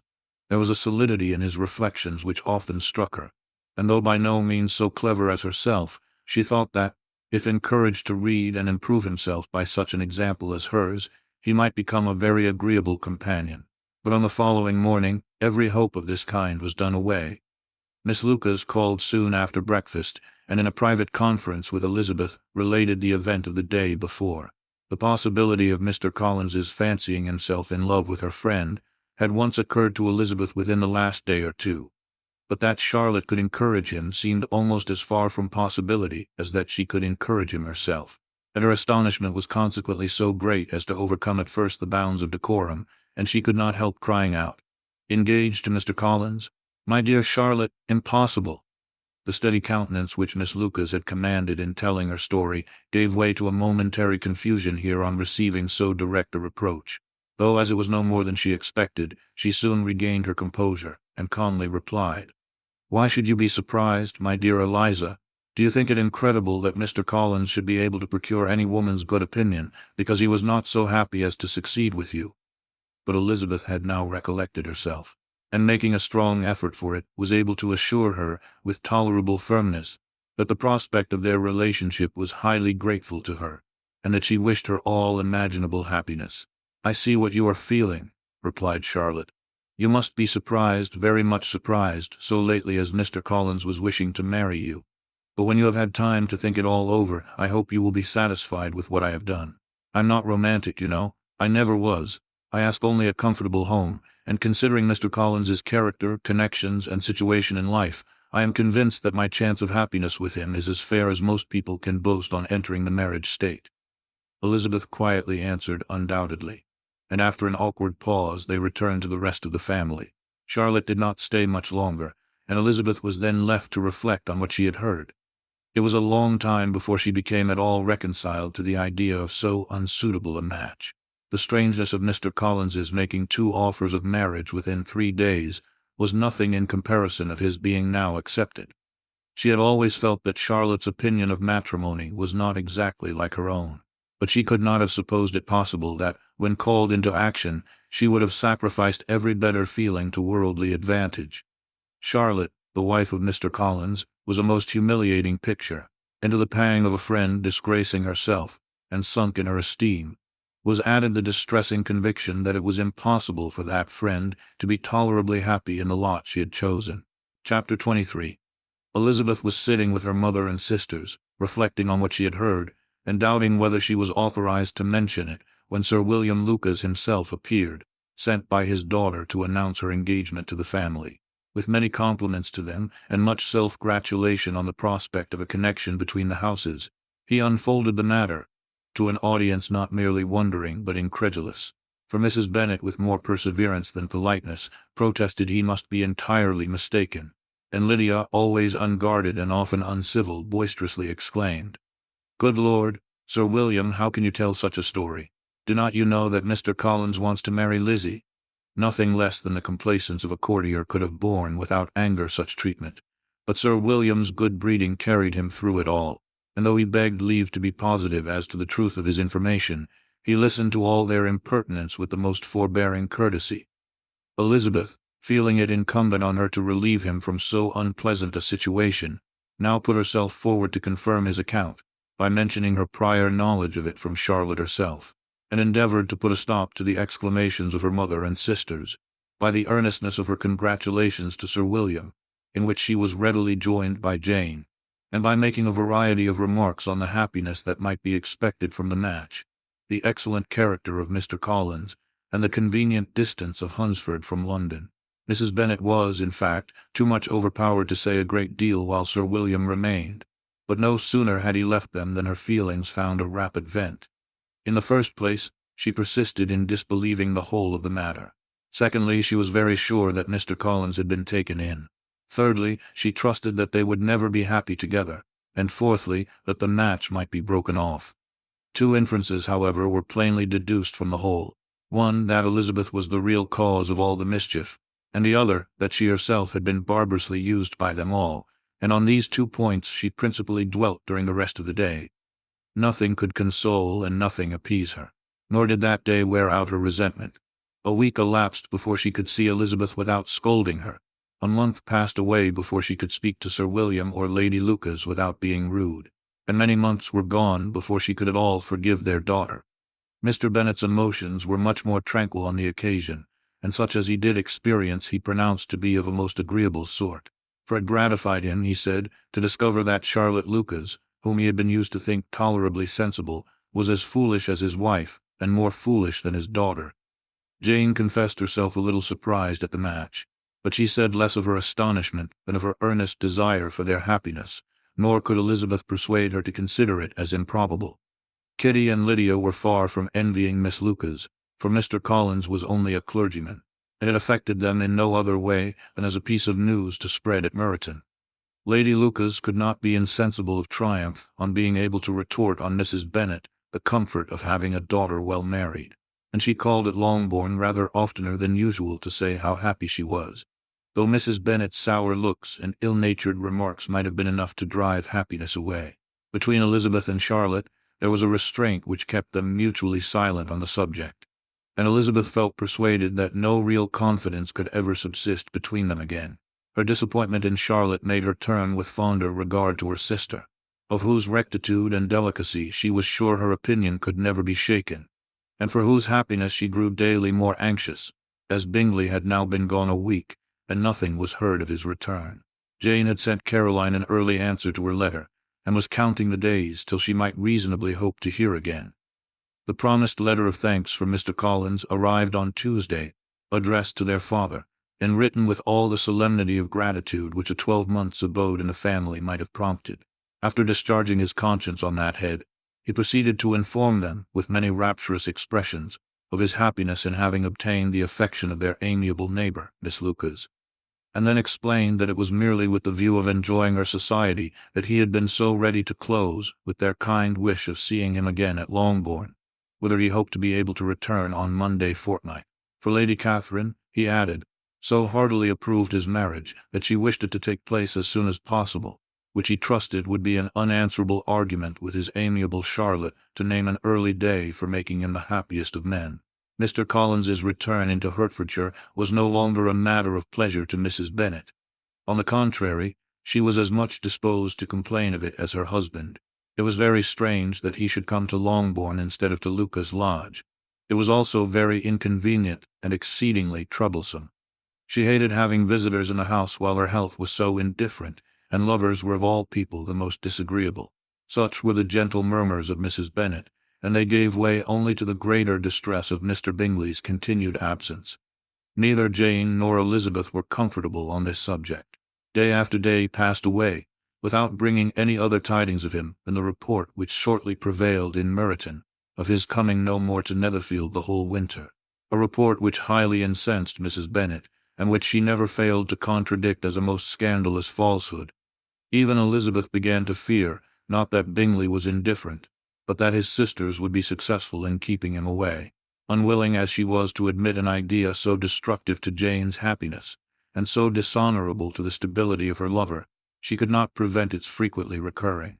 The united efforts of his two unfeeling sisters, and of his overpowering friend, assisted by the attractions of Miss Darcy and the amusements of London, might be too much, she feared, for the strength of his attachment. As for Jane, her anxiety under this suspense was, of course, more painful than Elizabeth's. But whatever she felt she was desirous of concealing, and between herself and Elizabeth, therefore, the subject was never alluded to. But as no such delicacy restrained her mother, an hour seldom passed in which she did not talk of Bingley, express her impatience for his arrival, or even require Jane to confess that if he did not come back she should think herself very ill-used. It needed all Jane's steady mildness to bear these attacks with tolerable tranquillity. Mr. Collins returned most punctually on the Monday fortnight, but his reception at Longbourn was not quite so gracious as it had been on his first introduction. He was too happy, however, to need much attention, and luckily for the others, the business of love-making relieved them from a great deal of his company. The chief of every day was spent by him at Luca's lodge, and he sometimes returned to Longbourn only in time to make an apology for his absence before the family went to bed. Mrs. Bennet was really in a most pitiable state. The very mention of anything concerning the match threw her into an agony of ill humor, and wherever she went she was sure of hearing it talked of. The sight of Miss Lucas was odious to her. As her successor in that house, she regarded her with jealous abhorrence. Whenever Charlotte came to see them, she concluded her to be anticipating the hour of possession, and whenever she spoke in a low voice to Mr. Collins, was convinced that they were talking of the Longbourn estate, and resolving to turn herself and her daughters out of the house as soon as Mr. Bennet was dead. She complained bitterly of all this to her husband. "Indeed, Mr. Bennet," said she, "it is very hard to think that Charlotte Lucas should ever be mistress of this house, that I should be forced to make way for her and live to see her take my place in it. My dear, do not give way to such gloomy thoughts. Let us hope for better things. Let us flatter ourselves that I may be the survivor." This was not very consoling to Mrs. Bennet, and therefore, instead of making any answer, she went on as before. "I cannot bear to think that they should have all this estate. If it was not for the entail, I should not mind it." "What should not you mind?" "I should not mind anything at all. Let us be thankful that you are preserved from a state of such insensibility." "I never can be thankful, Mr. Bennet, for anything about the entail. How anyone could have the conscience to entail away an estate from one's own daughters I cannot understand, and all for the sake of Mr. Collins, too. Why should he have it more than anybody else?" "I leave it to yourself to determine," said Mr. Bennet. Chapter 24. Miss Bingley's letter arrived, and put an end to doubt. The very first sentence conveyed the assurance of their being all settled in London for the winter, and concluded with her brother's regret at not having had time to pay his respects to his friends in Hertfordshire before he left the country. Hope was over, entirely over, and when Jane could attend to the rest of the letter, she found little, except the professed affection of the writer, that could give her any comfort. Miss Darcy's praise occupied the chief of it. Her many attractions were again dwelt on, and Caroline boasted joyfully of their increasing intimacy, and ventured to predict the accomplishment of the wishes which had been unfolded in her former letter. She wrote also with great pleasure of her brother's being an inmate of Mr. Darcy's house, and mentioned with raptures some plans of the latter with regard to new furniture. Elizabeth, to whom Jane very soon communicated the chief of all this, heard it in silent indignation. Her heart was divided between concern for her sister and resentment against all others. To Caroline's assertion of her brother's being partial to Miss Darcy, she paid no credit. That he was really fond of Jane, she doubted no more than she had ever done, and much as she had always been disposed to like him, she could not think without anger, hardly without contempt, on that easiness of temper, that want of proper resolution, which now made him the slave of his designing friends, and led him to sacrifice his own happiness to the caprice of their inclinations. Had his own happiness, however, been the only sacrifice, he might have been allowed to sport with it in whatever manner he thought best. But her sister's was involved in it, as she thought he must be sensible himself. It was a subject, in short, on which reflection would be long indulged and must be unavailing. She could think of nothing else. And yet, whether Bingley's regard had really died away, or were suppressed by his friend's interference, whether he had been aware of Jane's attachment, or whether it had escaped his observation, whichever were the case, though her opinion of him must be materially affected by the difference, her sister's situation remained the same, her peace equally wounded. A day or two passed before Jane had courage to speak of her feelings to Elizabeth. But at last, on Mrs. Bennet's leaving them together, after a longer irritation than usual about Netherfield and its master, she could not help saying, "Oh, that my dear mother had more command over herself. She can have no idea of the pain she gives me by her continual reflections on him. But I will not repine. It cannot last long. He will be forgot, and we shall all be as we were before." Elizabeth looked at her sister with incredulous solicitude, but said nothing. "You doubt me?" cried Jane, slightly coloring. "Indeed, you have no reason. He may live in my memory as the most amiable man of my acquaintance, but that is all. I have nothing either to hope or fear, and nothing to reproach him with. Thank God I have not that pain. A little time, therefore, I shall certainly try to get the better." With a stronger voice she soon added, "I have this comfort immediately, that it has not been more than an error of fancy on my side, and that it has done no harm to anyone but myself." "My dear Jane," exclaimed Elizabeth, "you are too good. Your sweetness and disinterestedness are really angelic. I do not know what to say to you. I feel as if I had never done you justice, or loved you as you deserve." Miss Bennet eagerly disclaimed all extraordinary merit, and threw back the praise on her sister's warm affection. "Nay," said Elizabeth, "this is not fair. You wish to think all the world respectable, and are hurt if I speak ill of anybody.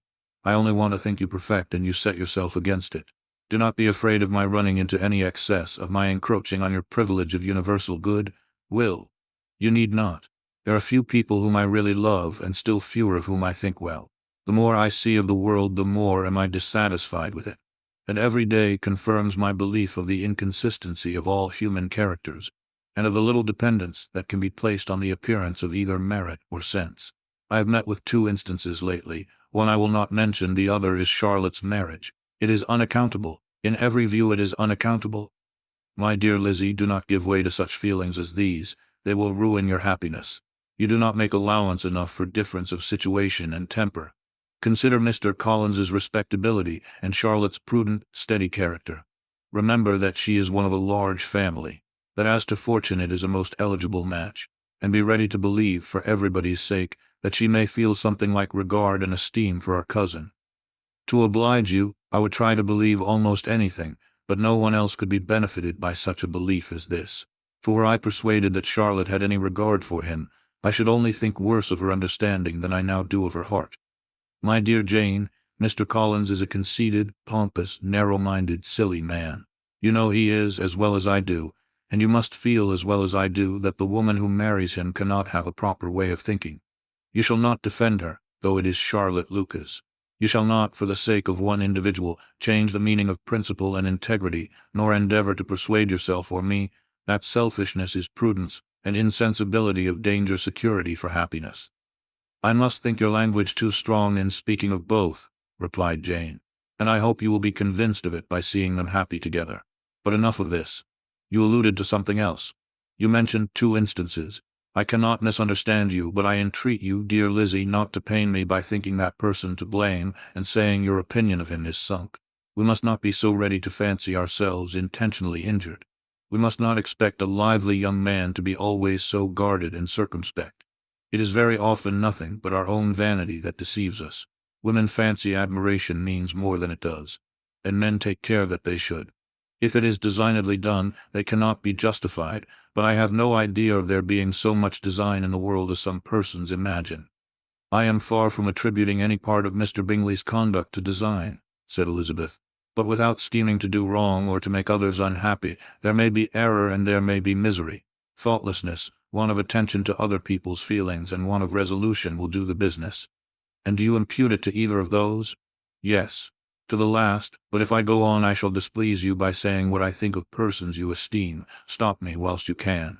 "You persist, then, in supposing his sisters influence him?" "Yes, in conjunction with his friend." "I cannot believe it. Why should they try to influence him? They can only wish his happiness, and if he is attached to me no other woman can secure it. Your first position is false. They may wish many things besides his happiness. They may wish his increase of wealth and consequence. They may wish him to marry a girl who has all the importance of money, great connections, and pride. Beyond a doubt they do wish him to choose Miss Darcy, replied Jane. But this may be from better feelings than you are supposing. They have known her much longer than they have known me. No wonder if they love her better. But whatever may be their own wishes, it is very unlikely they should have opposed their brothers. What sister would think herself at liberty to do it, unless there were something very objectionable? If they believed him attached to me, they would not try to part us. If he were so, they could not succeed. By supposing such an affection, you make everybody acting unnaturally and wrong, and me most unhappy. Do not distress me by the idea. I am not ashamed of having been mistaken, or, at least, it is slight. It is nothing in comparison of what I should feel in thinking ill of him or his sisters. Let me take it in the best light, in the light in which it may be understood. Elizabeth could not oppose such a wish, and from this time Mr. Bingley's name was scarcely ever mentioned between them. Mrs. Bennet still continued to wonder and repine at his returning no more, and though a day seldom passed in which Elizabeth did not account for it clearly, there seemed little chance of her ever considering it with less perplexity. Her daughter endeavored to convince her of what she did not believe herself, that his attentions to Jane had been merely the effect of a common and transient liking, which ceased when he saw her no more. But though the probability of the statement was admitted at the time, she had the same story to repeat every day. Mrs. Bennet's best comfort was that Mr. Bingley must be down again in the summer. Mr. Bennet treated the matter differently. "So, Lizzie," said he one day, "your sister is crossed in love, I find. I congratulate her. Next to being married, a girl likes to be crossed in love a little now and then. It is something to think of, and gives her a sort of distinction among her companions. When is your turn to come? You will hardly bear to be long outdone by Jane. Now is your time. Here are officers enough at Meryton to disappoint all the young ladies in the country. Let Wickham be your man. He is a pleasant fellow, and would jilt you creditably." "Thank you, sir, but a less agreeable man would satisfy me. We must not all expect Jane's good fortune." "True," said Mr. Bennet, "but it is a comfort to think that, whatever of that kind may befall you, you have an affectionate mother who will always make the most of it." Mr. Wickham's society was of material service in dispelling the gloom which the late perverse occurrences had thrown on many of the Longbourn family. They saw him often, and to his other recommendations was now added that of general unreserve. The whole of what Elizabeth had already heard, his claims on Mr. Darcy, and all that he had suffered from him, was now openly acknowledged and publicly canvassed, and everybody was pleased to think how much they had always disliked Mr. Darcy before they had known anything of the matter. Miss Bennet was the only creature who could suppose there might be any extenuating circumstances in the case unknown to the society of Hertfordshire. Her mild and steady candour always pleaded for allowances, and urged the possibility of mistakes. But by everybody else Mr. Darcy was condemned as the worst of men. Chapter 25. After a week spent in professions of love and schemes of felicity, Mr. Collins was called from his amiable Charlotte by the arrival of Saturday. The pain of separation, however, might be alleviated on his side by preparations for the reception of his bride, as he had reason to hope that shortly after his next return into Hertfordshire, the day would be fixed that was to make him the happiest of men. He took leave of his relations at Longbourn with as much solemnity as before, wished his fair cousin's health and happiness again, and promised their father another letter of thanks. On the following Monday, Mrs. Bennet had the pleasure of receiving her brother and his wife, who came, as usual, to spend the Christmas at Longbourn. Mr. Gardiner was a sensible, gentlemanlike man, greatly superior to his sister, as well by nature as education. The Netherfield ladies would have a difficulty in believing that a man who lived by trade, and within view of his own warehouses, could have been so well-bred and agreeable. Mrs. Gardiner, who was several years younger than Mrs. Bennet and Mrs. Phillips, was an amiable, intelligent, elegant woman, and a great favourite with her Longbourn nieces. Between the two eldest and herself especially, there subsisted a very particular regard. They had frequently been staying with her in town. The first part of Mrs. Gardiner's business, on her arrival, was to distribute her presents and describe the newest fashions. When this was done, she had a less active part to play. It became her turn to listen. Mrs. Bennet had many grievances to relate, and much to complain of. They had all been very ill-used since she last saw her sister. Two of her girls had been on the point of marriage, and after all there was nothing in it. I do not blame Jane, she continued, for Jane would have got Mr. Bingley if she could. But Lizzie, oh sister, it is very hard to think that she might have been Mr. Collins's wife by this time, had not it been for her own perverseness. He made her an offer in this very room, and she refused him. The consequence of it is that Lady Lucas will have a daughter married before I have, and that Longbourn estate is just as much entailed as ever. The Lucases are very artful people indeed, sister. They are all for what they can get. I am sorry to say it of them, but so it is. It makes me very nervous and poorly to be thwarted so in my own family, and to have neighbors who think of themselves before anybody else. However, your coming just at this time is the greatest of comforts, and I am very glad to hear what you tell us of long sleeves. Mrs. Gardiner, to whom the chief of this news had been given before, in the course of Jane and Elizabeth's correspondence with her, made her sister a slight answer, and in compassion to her nieces turned the conversation. When alone with Elizabeth afterwards, she spoke more on the subject. "It seems likely to have been a desirable match for Jane," said she.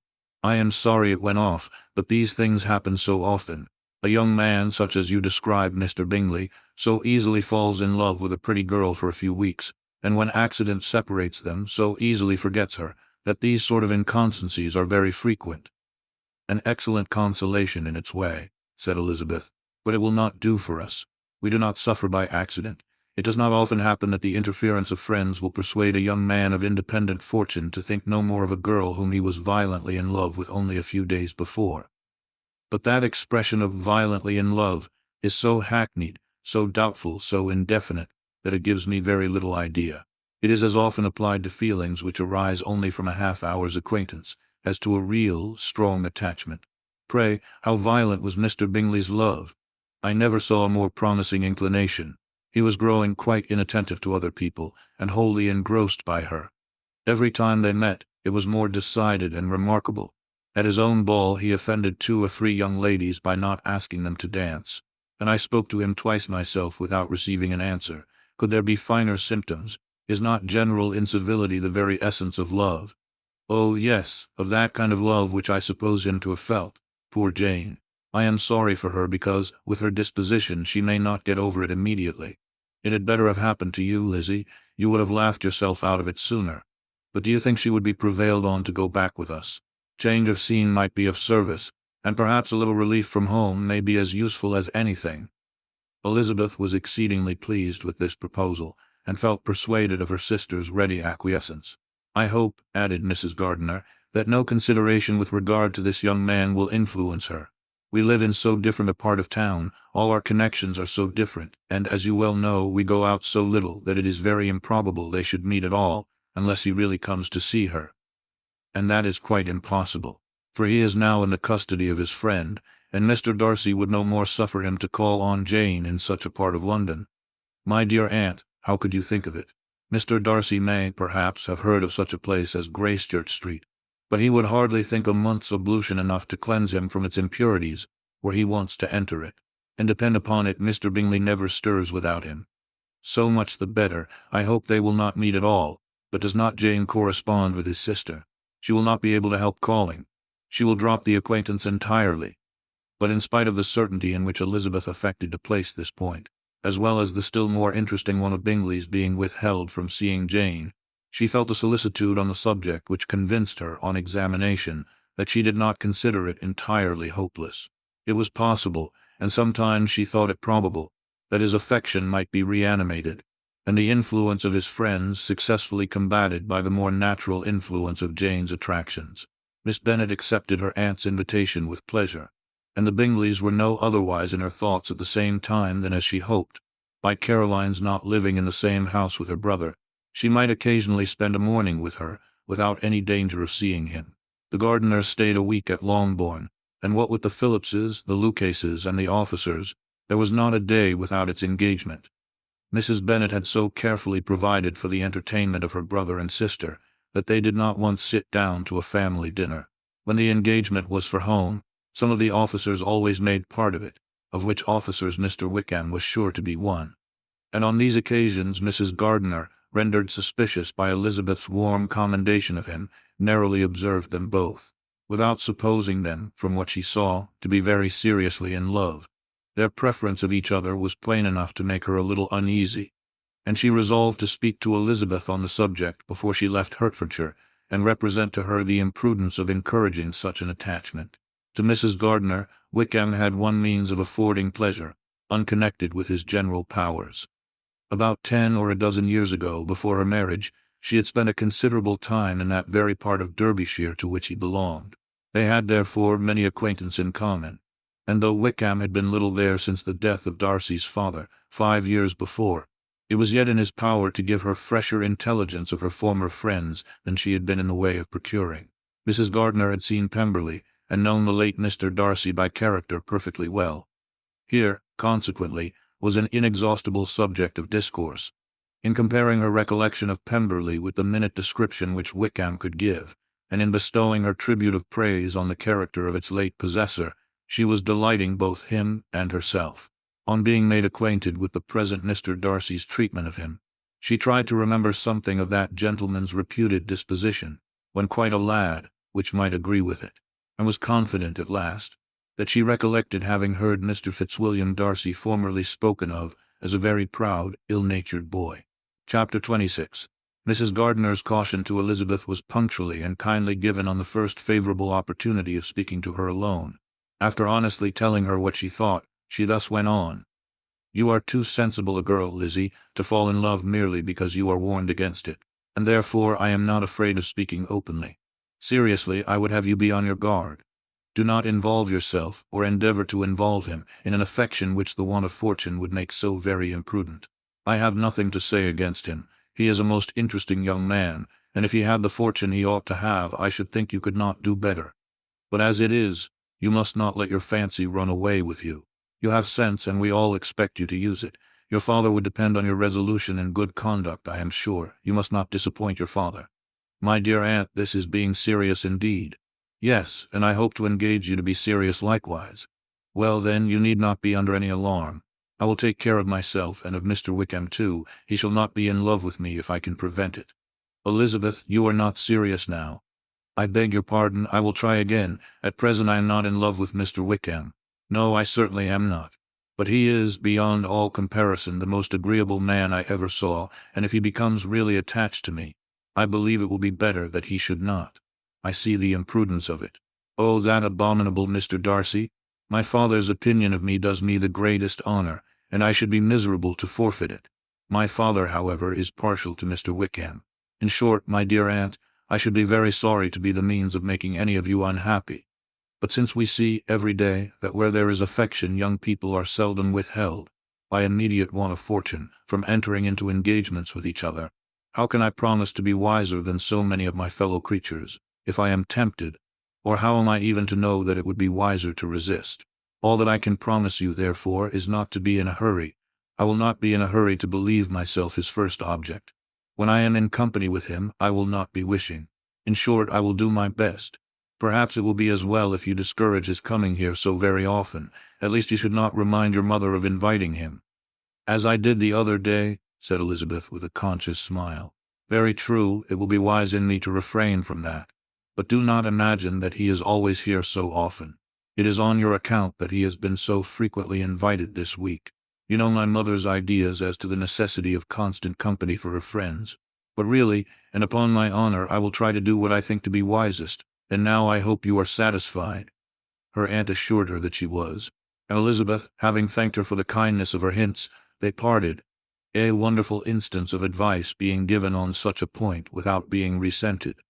Mr. Collins returned into Hertfordshire soon after it had been quitted by the Gardiners and Jane, but as he took up his abode with the Lucases, his arrival was no great inconvenience to Mrs. Bennet. His marriage was now fast approaching, and she was at length so far resigned as to think it inevitable, and even repeatedly to say, in an ill-natured tone, that she wished they might be happy. Thursday was to be the wedding day, and on Wednesday Miss Lucas paid her farewell visit, and when she rose to take leave, Elizabeth, ashamed of her mother's ungracious and reluctant good wishes, and sincerely affected herself, accompanied her out of the room. As they went downstairs together, Charlotte said, "I shall depend on hearing from you very often, Eliza." "That you certainly shall. And I have another favor to ask. Will you come and see me? We shall often meet, I hope, in Hertfordshire. I am not likely to leave Kent for some time. Promise me, therefore, to come to Hunsford." Elizabeth could not refuse, though she foresaw little pleasure in the visit. "My father and Maria are to come to me in March," added Charlotte, "and I hope you will consent to be of the party. Indeed, Eliza, you will be as welcome to me as either of them." The wedding took place. The bride and bridegroom set off for Kent from the church door, and everybody had as much to say or to hear on the subject as usual. Elizabeth soon heard from her friend, and their correspondence was as regular and frequent as it ever had been. That it should be equally unreserved was impossible. Elizabeth could never address her without feeling that all the comfort of intimacy was over, and though determined not to slacken as a correspondent, it was for the sake of what had been rather than what was. Charlotte's first letters were received with a good deal of eagerness. There could not but be curiosity to know how she would speak of her new home, how she would like Lady Catherine, and how happy she would dare pronounce herself to be. Though when the letters were read, Elizabeth felt that Charlotte expressed herself on every point exactly as she might have foreseen. She wrote cheerfully, seemed surrounded with comforts, and mentioned nothing which she could not praise. The house, furniture, neighborhood, and roads were all to her taste, and Lady Catherine's behavior was most friendly and obliging. It was Mr. Collins's picture of Hunsford and Rosings rationally softened, and Elizabeth perceived that she must wait for her own visit there to know the rest.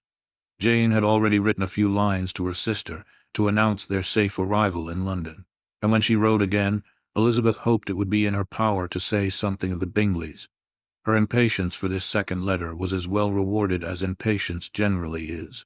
Jane had been a week in town, without either seeing or hearing from Caroline. She accounted for it, however, by supposing that her last letter to her friend from Longbourn had by some accident been lost. "My aunt," she continued, "is going tomorrow into that part of the town, and I shall take the opportunity of calling in Grosvenor Street." She wrote again when the visit was paid, and she had seen Miss Bingley. "I did not think Caroline in spirits," were her words, "but she was very glad to see me, and reproached me for giving her no notice of my coming to London. I was right, therefore. My last letter had never reached her. I inquired after their brother, of course. He was well, but so much engaged with Mr. Darcy that they scarcely ever saw him. I found that Miss Darcy was expected to dinner. I wish I could see her. My visit was not long, as Caroline and Mrs. Hurst were going out. I dare say I shall soon see them here." Elizabeth shook her head over this letter. It convinced her that accident only could discover to Mr. Bingley her sister's being in town. 4 weeks passed away, and Jane saw nothing of him. She endeavored to persuade herself that she did not regret it, but she could no longer be blind to Miss Bingley's inattention. After waiting at home every morning for a fortnight, and inventing every evening a fresh excuse for her, the visitor did at last appear. But the shortness of her stay, and yet more, the alteration of her manner, would allow Jane to deceive herself no longer. The letter which she wrote on this occasion to her sister will prove what she felt. "My dearest Lizzie will, I am sure, be incapable of triumphing in her better judgment, at my expense, when I confess myself to have been entirely deceived in Miss Bingley's regard for me. But, my dear sister, though the event has proved you right, do not think me obstinate if I still assert that, considering what her behavior was, my confidence was as natural as your suspicion. I do not at all comprehend her reason for wishing to be intimate with me. But if the same circumstances were to happen again, I am sure I should be deceived again. Caroline did not return my visit till yesterday, and not a note, not a line, did I receive in the meantime. When she did come, it was very evident that she had no pleasure in it. She made a slight, formal apology for not calling before, said not a word of wishing to see me again, and was, in every respect, so altered a creature, that when she went away I was perfectly resolved to continue the acquaintance no longer. I pity, though I cannot help blaming her. She was very wrong in singling me out as she did. I can safely say that every advance to intimacy began on her side. But I pity her, because she must feel that she has been acting wrong, and because I am very sure that anxiety for her brother is the cause of it. I need not explain myself farther, and though we know this anxiety to be quite needless, yet if she feels it, it will easily account for her behavior to me. And so deservedly dear as he is to his sister, whatever anxiety she may feel on his behalf is natural and amiable. I cannot but wonder, however, at her having any such fears now, because if he had at all cared about me, we must have met long, long ago. He knows of my being in town, I am certain, from something she said herself, and yet it would seem, by her manner of talking, as if she wanted to persuade herself that he is really partial to Miss Darcy. I cannot understand it. If I were not afraid of judging harshly, I should be almost tempted to say that there is a strong appearance of duplicity in all this. I will endeavor to banish every painful thought, and think only of what will make me happy, your affection, and the invariable kindness of my dear uncle and aunt. Let me hear from you very soon. Miss Bingley said something of his never returning to Netherfield again, of giving up the house, but not with any certainty. We had better not mention it. I am extremely glad that you have such pleasant accounts from our friends at Hunsford. Pray go to see them with Sir William and Maria. I am sure you will be very comfortable there. Yours, etc. This letter gave Elizabeth some pain, but her spirits returned as she considered that Jane would no longer be duped, by the sister at least. All expectation from the brother was now absolutely over. She would not even wish for any renewal of his attentions. His character sunk on every review of it, and as a punishment for him, as well as a possible advantage to Jane, she seriously hoped he might really soon marry Mr. Darcy's sister, as, by Wickham's account, she would make him abundantly regret what he had thrown away. Mrs. Gardiner about this time reminded Elizabeth of her promise concerning that gentleman, and required information, and Elizabeth had such to send as might rather give contentment to her aunt than to herself. His apparent partiality had subsided, his attentions were over, he was the admirer of someone else. Elizabeth was watchful enough to see it all, but she could see it and write of it without material pain. Her heart had been but slightly touched, and her vanity was satisfied with believing that she would have been his only choice, had fortune permitted it. The sudden acquisition of £10,000 was the most remarkable charm of the young lady to whom he was now rendering himself agreeable. But Elizabeth, less clear-sighted perhaps in this case than in Charlotte's, did not quarrel with him for his wish of independence. Nothing, on the contrary, could be more natural, and while able to suppose that it cost him a few struggles to relinquish her, she was ready to allow it a wise and desirable measure for both, and could very sincerely wish him happy. All this was acknowledged to Mrs. Gardiner, and after relating the circumstances, she thus went on. I am now convinced, my dear aunt, that I have never been much in love. For had I really experienced that pure and elevating passion, I should at present detest his very name, and wish him all manner of evil. But my feelings are not only cordial towards him, they are even impartial towards Miss King. I cannot find out that I hate her at all, or that I am in the least unwilling to think her a very good sort of girl. There can be no love in all this. My watchfulness has been effectual, and though I should certainly be a more interesting object to all my acquaintance were I distractedly in love with him, I cannot say that I regret my comparative insignificance. Importance may sometimes be purchased too dearly. Kitty and Lydia take his defection much more to heart than I do. They are young in the ways of the world, and not yet open to the mortifying conviction that handsome young men must have something to live on as well as the plain. Chapter 27. With no greater events than these in the Longbourn family, and otherwise diversified by little beyond the walks to Meryton, sometimes dirty and sometimes cold, did January and February pass away. March was to take Elizabeth to Hunsford. She had not at first thought very seriously of going thither, but Charlotte, she soon found, was depending on the plan, and she gradually learned to consider it herself with greater pleasure as well as greater certainty. Absence had increased her desire of seeing Charlotte again, and weakened her disgust of Mr. Collins. There was novelty in the scheme, and as, with such a mother and such uncompanionable sisters, home could not be faultless, a little change was not unwelcome for its own sake. The journey would, moreover, give her a peep at Jane, and in short, as the time drew near, she would have been very sorry for any delay. Everything, however, went on smoothly, and was finally settled according to Charlotte's first sketch. She was to accompany Sir William and his second daughter. The improvement of spending a night in London was added in time, and the plan became as perfect as plan could be. The only pain was in leaving her father, who would certainly miss her, and who, when it came to the point, so little liked her going, that he told her to write to him, and almost promised to answer her letter. The farewell between herself and Mr. Wickham was perfectly friendly. On his side, even more. His present pursuit could not make him forget that Elizabeth had been the first to excite and to deserve his attention, the first to listen and to pity, the first to be admired. And in his manner of bidding her adieu, wishing her every enjoyment, reminding her of what she was to expect in Lady Catherine de Bourgh, and trusting their opinion of her, their opinion of everybody, would always coincide, there was a solicitude, an interest, which she felt must ever attach her to him with a most sincere regard, and she parted from him convinced, that, whether married or single, he must always be her model of the amiable and pleasing. Her fellow travelers the next day were not of a kind to make her think him less agreeable. Sir William Lucas and his daughter Maria, a good-humored girl, but as empty-headed as himself, had nothing to say that could be worth hearing, and were listened to with about as much delight as the rattle of the chaise. Elizabeth loved absurdities, but she had known Sir William's too long. He could tell her nothing new of the wonders of his presentation and knighthood, and his civilities were worn out like his information. It was a journey of only 24 miles, and they began it so early as to be in Gracechurch Street by noon. As they drove to Mr. Gardiner's door, Jane was at a drawing-room window watching their arrival. When they entered the passage, she was there to welcome them, and Elizabeth, looking earnestly in her face, was pleased to see it healthful and lovely as ever. On the stairs were a troop of little boys and girls, whose eagerness for their cousin's appearance would not allow them to wait in the drawing-room, and whose shyness, as they had not seen her for a 12-month, prevented their coming lower. All was joy and kindness.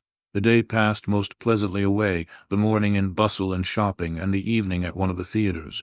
Elizabeth then contrived to sit by her aunt.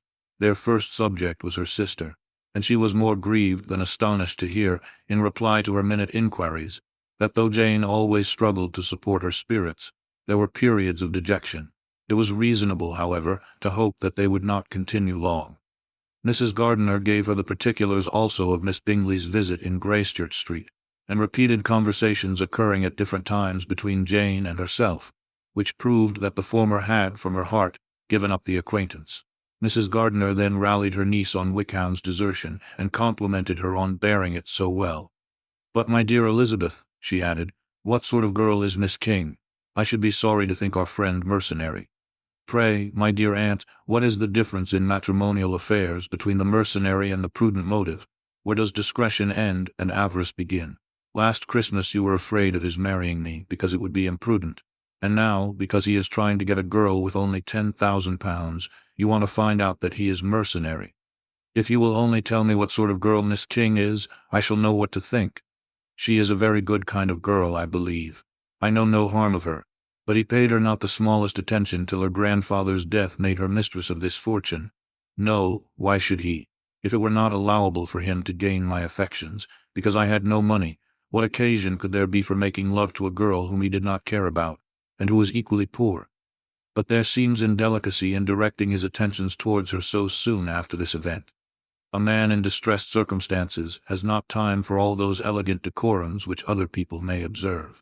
If she does not object to it, why should we? Her not objecting does not justify him. It only shows her being deficient in something herself, sense or feeling."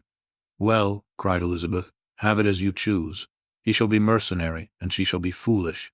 "No, Lizzie, that is what I do not choose. I should be sorry, you know, to think ill of a young man who has lived so long in Derbyshire." "Oh, if that is all, I have a very poor opinion of young men who live in Derbyshire, and their intimate friends who live in Hertfordshire are not much better. I am sick of them all. Thank heaven! I am going tomorrow where I shall find a man who has not one agreeable quality, who has neither manners nor sense to recommend him. Stupid men are the only ones worth knowing, after all. Take care, Lizzie, that speech savours strongly of disappointment." Before they were separated by the conclusion of the play, she had the unexpected happiness of an invitation to accompany her uncle and aunt in a tour of pleasure which they proposed taking in the summer. "We have not quite determined how far it shall carry us," said Mrs. Gardiner, "but perhaps to the lakes."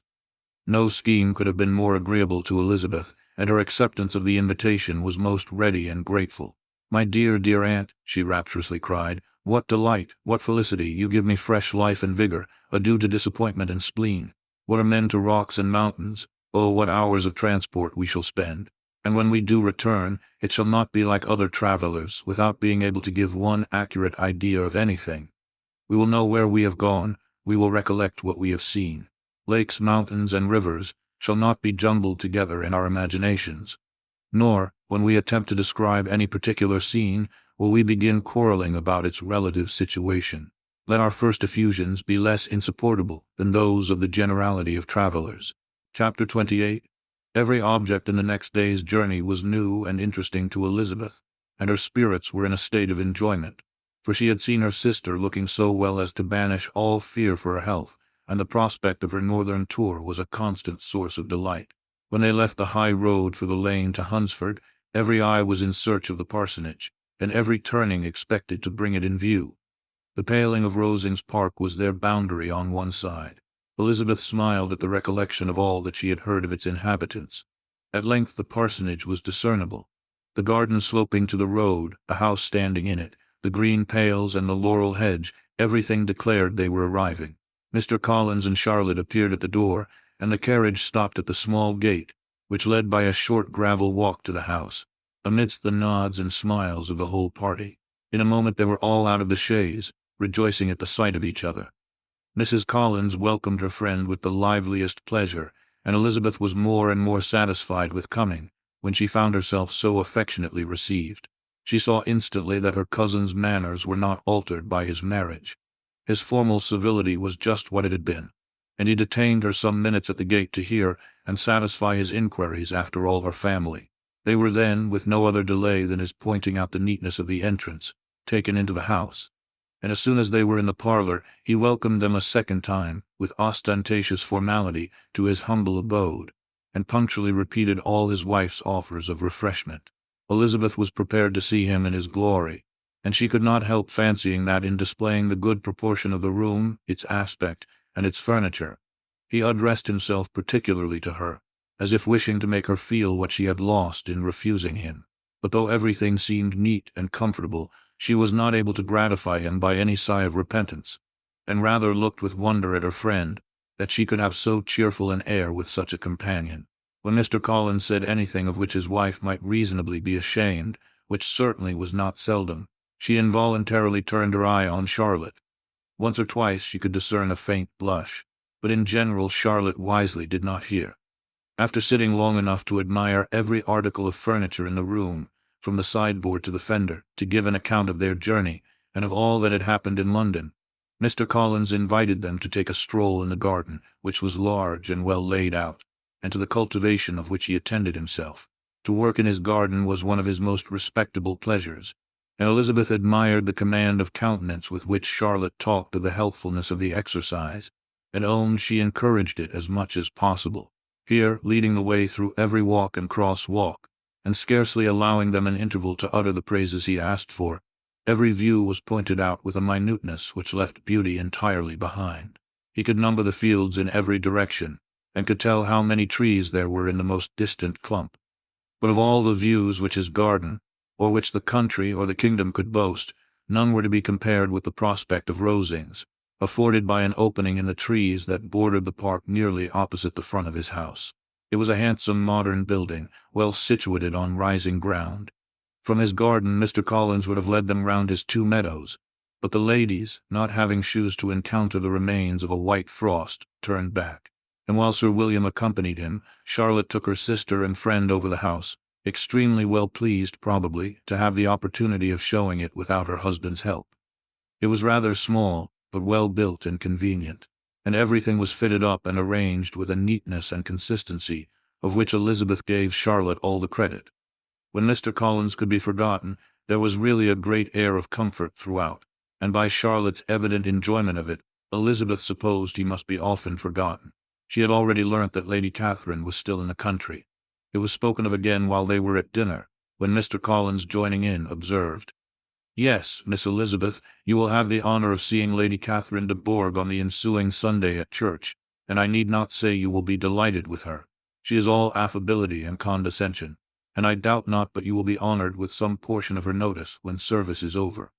I have scarcely any hesitation in saying that she will include you and my sister Maria in every invitation with which she honours us during your stay here. Her behaviour to my dear Charlotte is charming. We dine at Rosings twice every week, and are never allowed to walk home. Her ladyship's carriage is regularly ordered for us. I should say one of her ladyship's carriages, for she has several. Lady Catherine is a very respectable, sensible woman indeed," added Charlotte, "and a most attentive neighbour." "Very true, my dear, that is exactly what I say. She is the sort of woman whom one cannot regard with too much deference."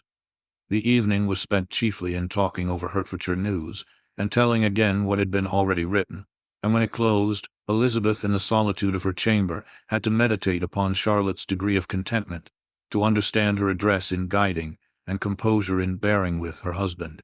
and to acknowledge that it was all done very well. She had also to anticipate how her visit would pass, the quiet tenor of their usual employments, the vexatious interruptions of Mr. Collins, and the gaieties of their intercourse with Rosings. A lively imagination soon settled it all.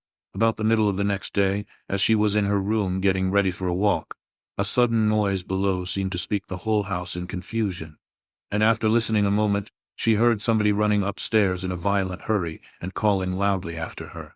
She opened the door and met Maria in the landing-place, who, breathless with agitation, cried out, "Oh, my dear Eliza, pray make haste and come into the dining-room, for there is such a sight to be seen.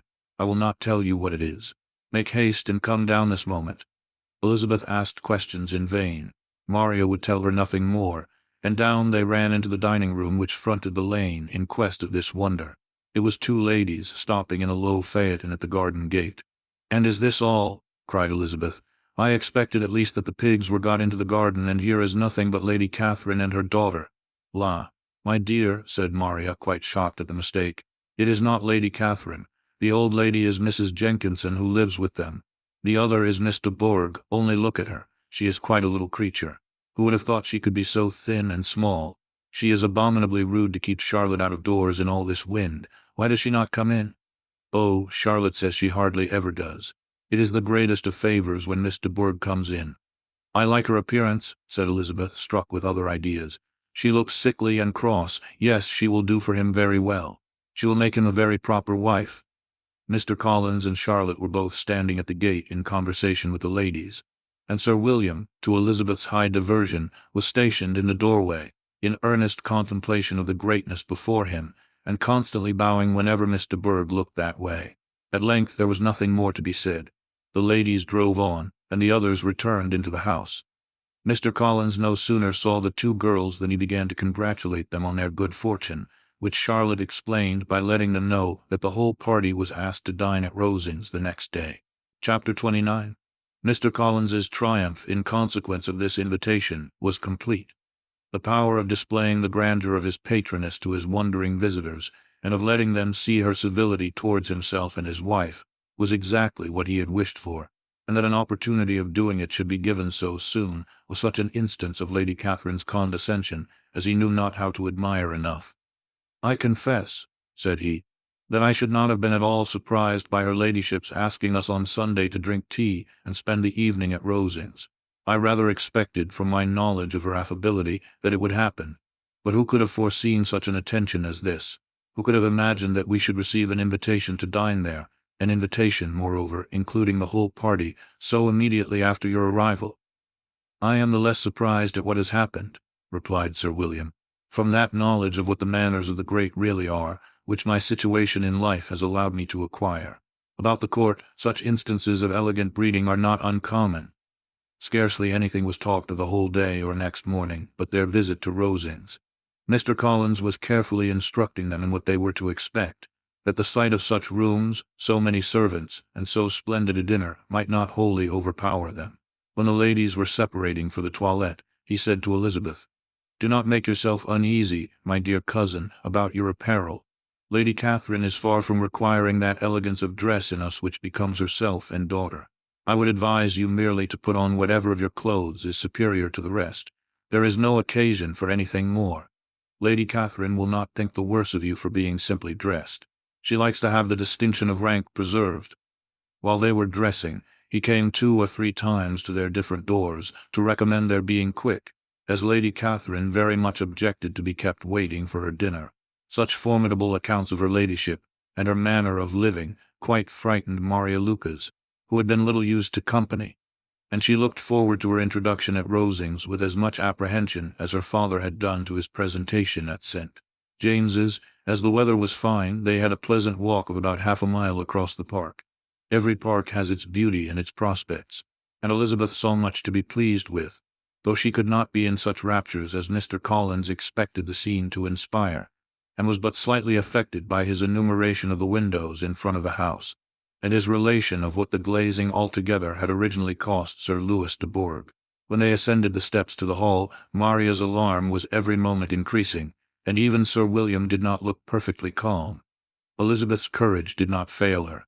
She had heard nothing of Lady Catherine that spoke her awful from any extraordinary talents or miraculous virtue, and the mere stateliness of money and rank she thought she could witness without trepidation.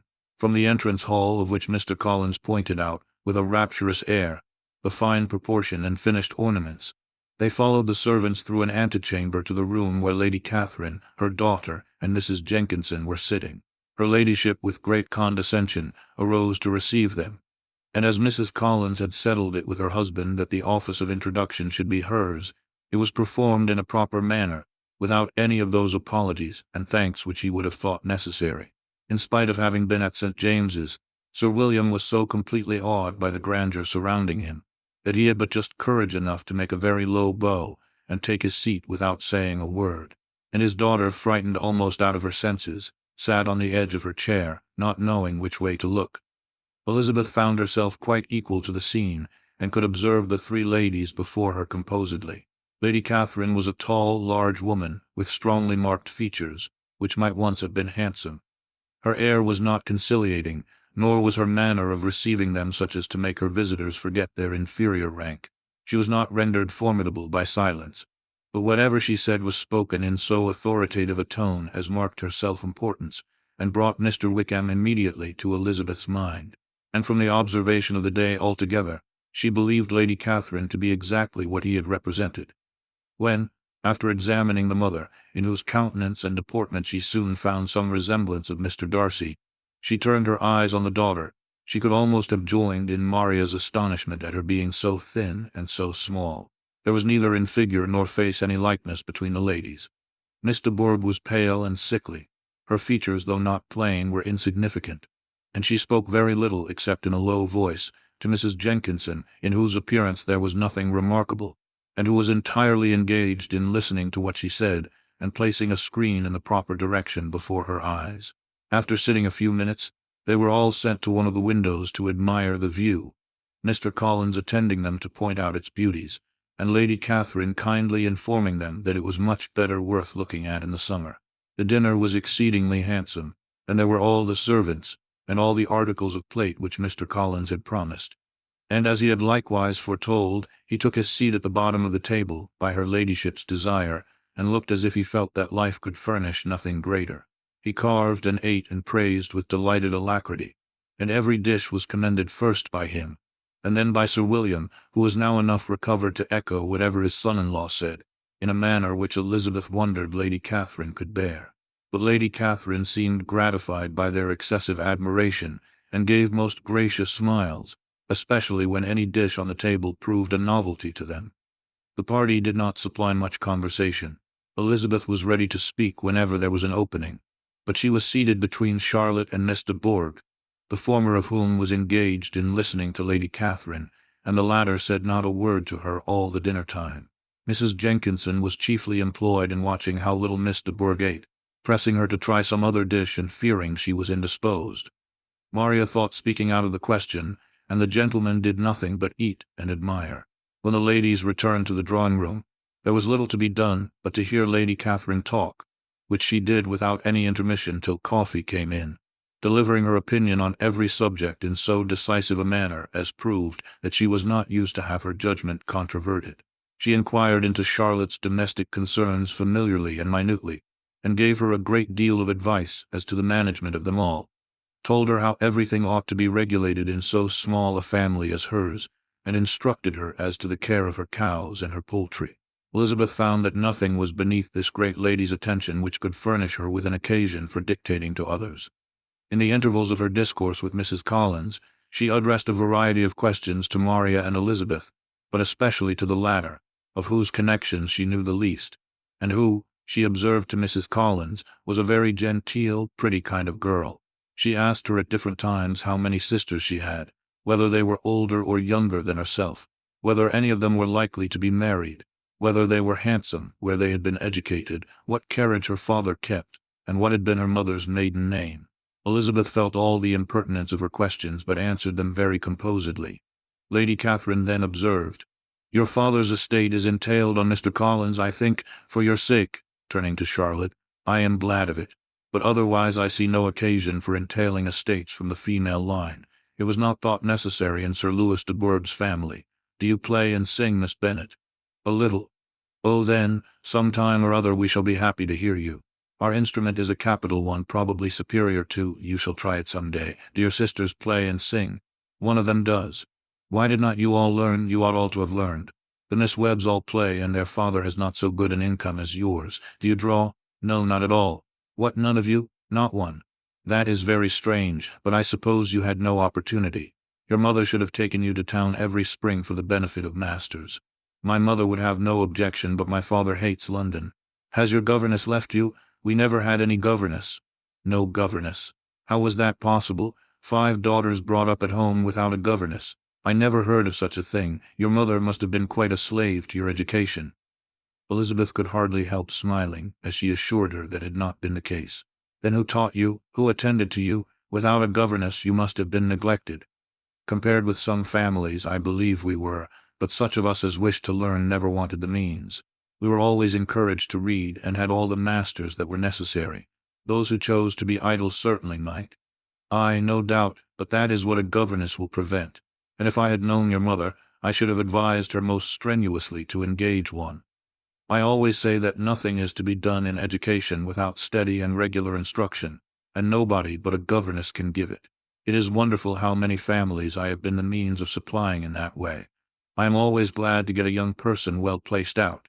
4 nieces of Mrs. Jenkinson are most delightfully situated through my means, and it was but the other day that I recommended another young person, who was merely accidentally mentioned to me, and the family are quite delighted with her. Mrs. Collins, did I tell you of Lady Metcalfe's calling yesterday to thank me? She finds Miss Pope a treasure. Lady Catherine, said she, you have given me a treasure. Are any of your younger sisters out, Miss Bennet? Yes, ma'am, all. All, what, all 5 out at once? Very odd, and you only the second. The younger ones out before the elder are married. Your younger sisters must be very young. Yes, my youngest is not 16. Perhaps she is full young to be much in company. But really, ma'am, I think it would be very hard upon younger sisters that they should not have their share of society and amusement, because the elder may not have the means or inclination to marry early. The last born has as good a right to the pleasures of youth as the first, and to be kept back on such a motive, I think it would not be very likely to promote sisterly affection or delicacy of mind. Upon my word, said her ladyship, you give your opinion very decidedly for so young a person. Pray, what is your age? With 3 younger sisters grown up, replied Elizabeth, smiling, your ladyship can hardly expect me to own it.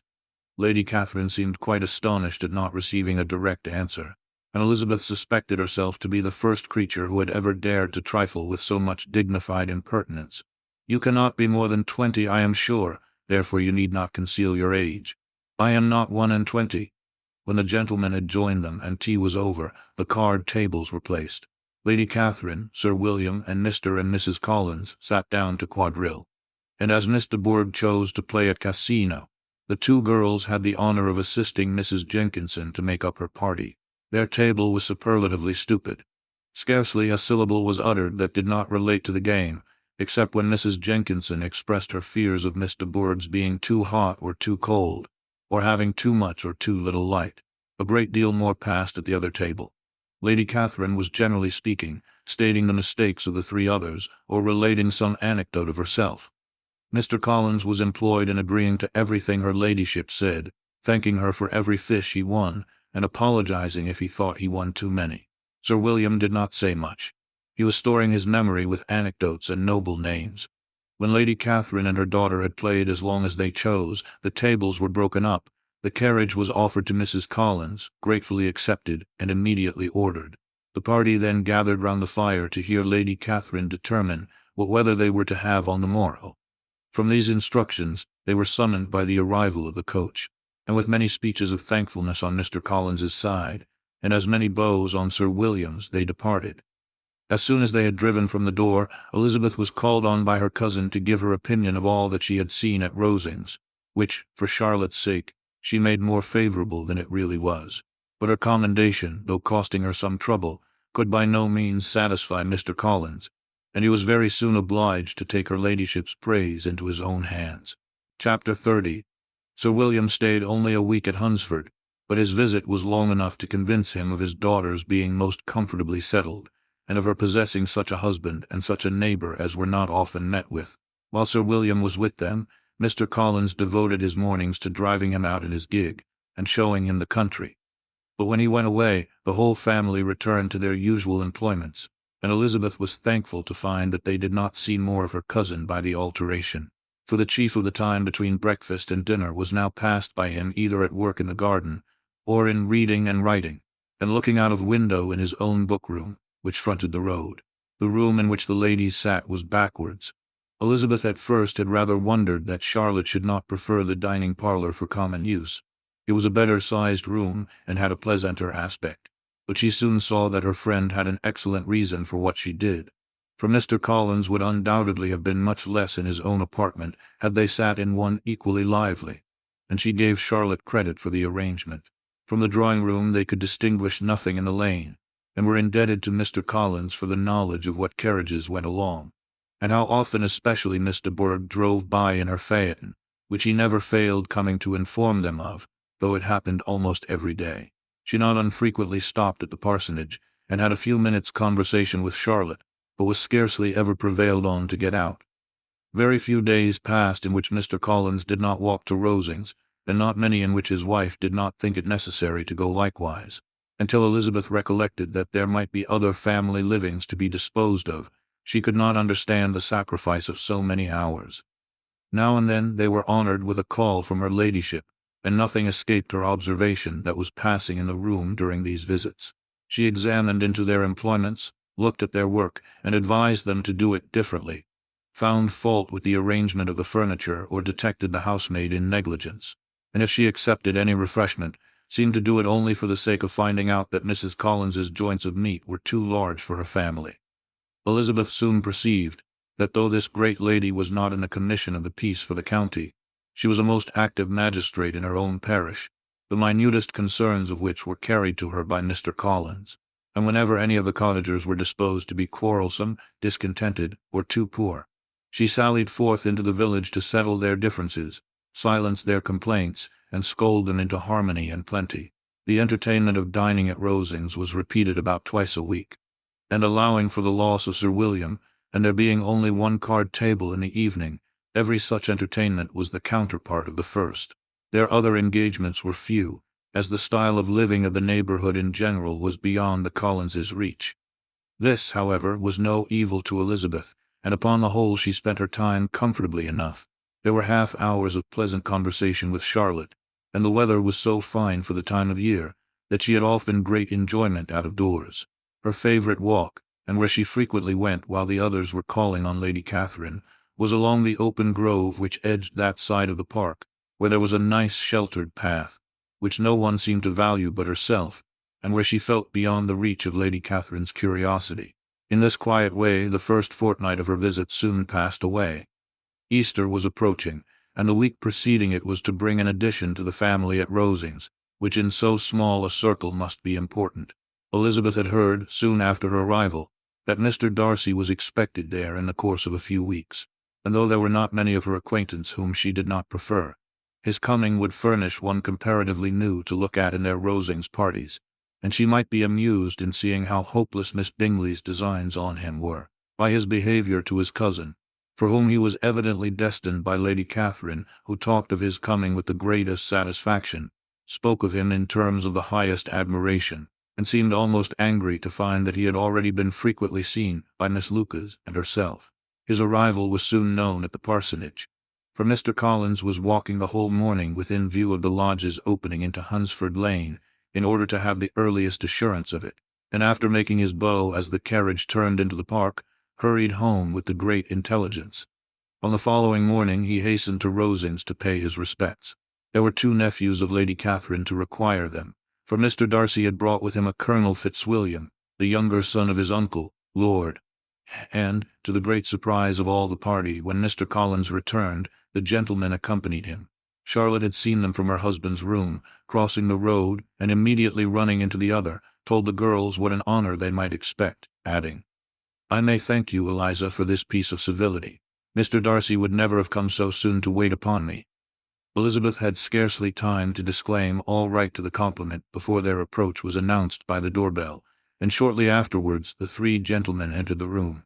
Colonel Fitzwilliam, who led the way, was about 30, not handsome, but in person and address most truly the gentleman.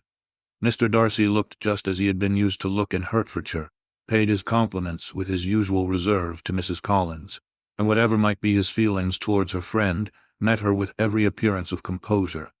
Elizabeth merely courtesied to him without saying a word. Colonel Fitzwilliam entered into conversation directly, with the readiness and ease of a well-bred man, and talked very pleasantly. But his cousin, after having addressed a slight observation on the house and garden to Mrs. Collins, sat for some time without speaking to anybody. At length, however, his civility was so far awakened as to inquire of Elizabeth after the health of her family. She answered him in the usual way, and after a moment's pause added, "My eldest sister has been in town these 3 months. Have you never happened to see her there?" She was perfectly sensible that he never had, but she wished to see whether he would betray any consciousness of what had passed between the Bingleys and Jane, and she thought he looked a little confused as he answered that he had never been so fortunate as to meet Miss Bennet. The subject was pursued no further, and the gentlemen soon afterwards went away. Chapter 31. Colonel Fitzwilliam's manners were very much admired at the parsonage, and the ladies all felt that he must add considerably to the pleasure of their engagements at Rosings. It was some days, however, before they received any invitation thither, for while there were visitors in the house they could not be necessary, and it was not till Easter Day, almost a week after the gentlemen's arrival, that they were honored by such an attention, and then they were merely asked on leaving church to come there in the evening. For the last week they had seen very little of either Lady Catherine or her daughter. Colonel Fitzwilliam had called at the parsonage more than once during the time, but Mr. Darcy they had only seen at church. The invitation was accepted, of course, and at a proper hour they joined the party in Lady Catherine's drawing-room. Her ladyship received them civilly, but it was plain that their company was by no means so acceptable as when she could get nobody else, and she was, in fact, almost engrossed by her nephews, speaking to them, especially to Darcy, much more than to any other person in the room. Colonel Fitzwilliam seemed really glad to see them. Anything was a welcome relief to him at Rosings, and Mrs. Collins's pretty friend had moreover caught his fancy very much. He now seated himself by her, and talked so agreeably of Kent and Hertfordshire, of travelling and staying at home, of new books and music, that Elizabeth had never been half so well entertained in that room before, and they conversed with so much spirit and flow as to draw the attention of Lady Catherine herself, as well as of Mr. Darcy. His eyes had been soon and repeatedly turned towards them with a look of curiosity, and that her ladyship after a while shared the feeling was more openly acknowledged, for she did not scruple to call out, "What is that you are saying, Fitzwilliam? What is it you are talking of? What are you telling Miss Bennet? Let me hear what it is." "We were talking of music, madam," said he, when no longer able to avoid a reply. "Of music, then pray speak aloud. It is of all subjects my delight. I must have my share in the conversation, if you are speaking of music. There are few people in England, I suppose, who have more true enjoyment of music than myself, or a better natural taste. If I had ever learnt, I should have been a great proficient, and so would Anne, if her health had allowed her to apply. I am confident that she would have performed delightfully. How does Georgiana get on, Darcy?" Mr. Darcy spoke with affectionate praise of his sister's proficiency. "I am very glad to hear such a good account of her," said Lady Catherine, "and pray tell her from me that she cannot expect to excel if she does not practice a great deal." "I assure you, madam," he replied, "that she does not need such advice. She practices very constantly. So much the better. It cannot be done too much, and when I next write to her I shall charge her not to neglect it on any account. I often tell young ladies that no excellence in music is to be acquired without constant practice. I have told Miss Bennet several times that she will never play really well unless she practices more, and though Mrs. Collins has no instrument, she is very welcome, as I have often told her, to come to Rosings every day, and play on the pianoforte in Mrs. Jenkinson's room. She would be in nobody's way, you know, in that part of the house." Mr. Darcy looked a little ashamed of his aunt's ill-breeding, and made no answer. When coffee was over, Colonel Fitzwilliam reminded Elizabeth of having promised to play to him, and she sat down directly to the instrument. He drew a chair near her. Lady Catherine listened to half a song, and then talked, as before, to her other nephew, till the latter walked away from her, and moving with his usual deliberation towards the pianoforte, stationed himself so as to command a full view of the fair performer's countenance. Elizabeth saw what he was doing, and at the first convenient pause turned to him with an arch smile and said, "You mean to frighten me, Mr. Darcy, by coming in all this state to hear me. But I will not be alarmed, though your sister does play so well. There is a stubbornness about me that never can bear to be frightened at the will of others. My courage always rises with every attempt to intimidate me." "I shall not say that you are mistaken," he replied, "because you could not really believe me to entertain any design of alarming you, and I have had the pleasure of your acquaintance long enough to know that you find great enjoyment in occasionally professing opinions which, in fact, are not your own." Elizabeth laughed heartily at this picture of herself, and said to Colonel Fitzwilliam, "Your cousin will give you a very pretty notion of me, and teach you not to believe a word I say. I am particularly unlucky in meeting with a person so well able to expose my real character, in a part of the world where I had hoped to pass myself off with some degree of credit. Indeed, Mr. Darcy, it is very ungenerous in you to mention all that you knew to my disadvantage in Hertfordshire, and give me leave to say, very impolitic too, for it is provoking me to retaliate, and such things may come out as will shock your relations to hear." "I am not afraid of you," said he smilingly. "Pray let me hear what you have to accuse him of," cried Colonel Fitzwilliam. "I should like to know how he behaves among strangers." "You shall hear, then, but prepare for something very dreadful. The first time of my ever seeing him in Hertfordshire, you must know, was at a ball, and at this ball what do you think he did? He danced only 4 dances. I am sorry to pain you, but so it was. He danced only 4 dances, though gentlemen were scarce, and to my certain knowledge, more than one young lady was sitting down in want of a partner. Mr. Darcy, you cannot deny the fact. I had not at that time the honor of knowing any lady in the assembly beyond my own party." "True, and nobody can ever be introduced in a ballroom. Well, Colonel Fitzwilliam, what do I play next? My fingers wait your orders." "Perhaps," said Darcy, "I should have judged better had I sought an introduction, but I am ill qualified to recommend myself to strangers." "Shall we ask your cousin the reason of this?" said Elizabeth, still addressing Colonel Fitzwilliam. "Shall we ask him why a man of sense and education, and who has lived in the world, is ill qualified to recommend himself to strangers?" "I can answer your question," said Fitzwilliam, "without applying to him. It is because he will not give himself the trouble." "I certainly have not the talent which some people possess," said Darcy, "of conversing easily with those I have never seen before. I cannot catch their tone of conversation, or appear interested in their concerns, as I often see done." "My fingers," said Elizabeth, "do not move over this instrument in the masterly manner which I see so many women's do. They have not the same force or rapidity, and do not produce the same expression. But then I have always supposed it to be my own fault, because I would not take the trouble of practicing. It is not that I do not believe my fingers as capable as any other woman's of superior execution." Darcy smiled and said, "You are perfectly right. You have employed your time much better.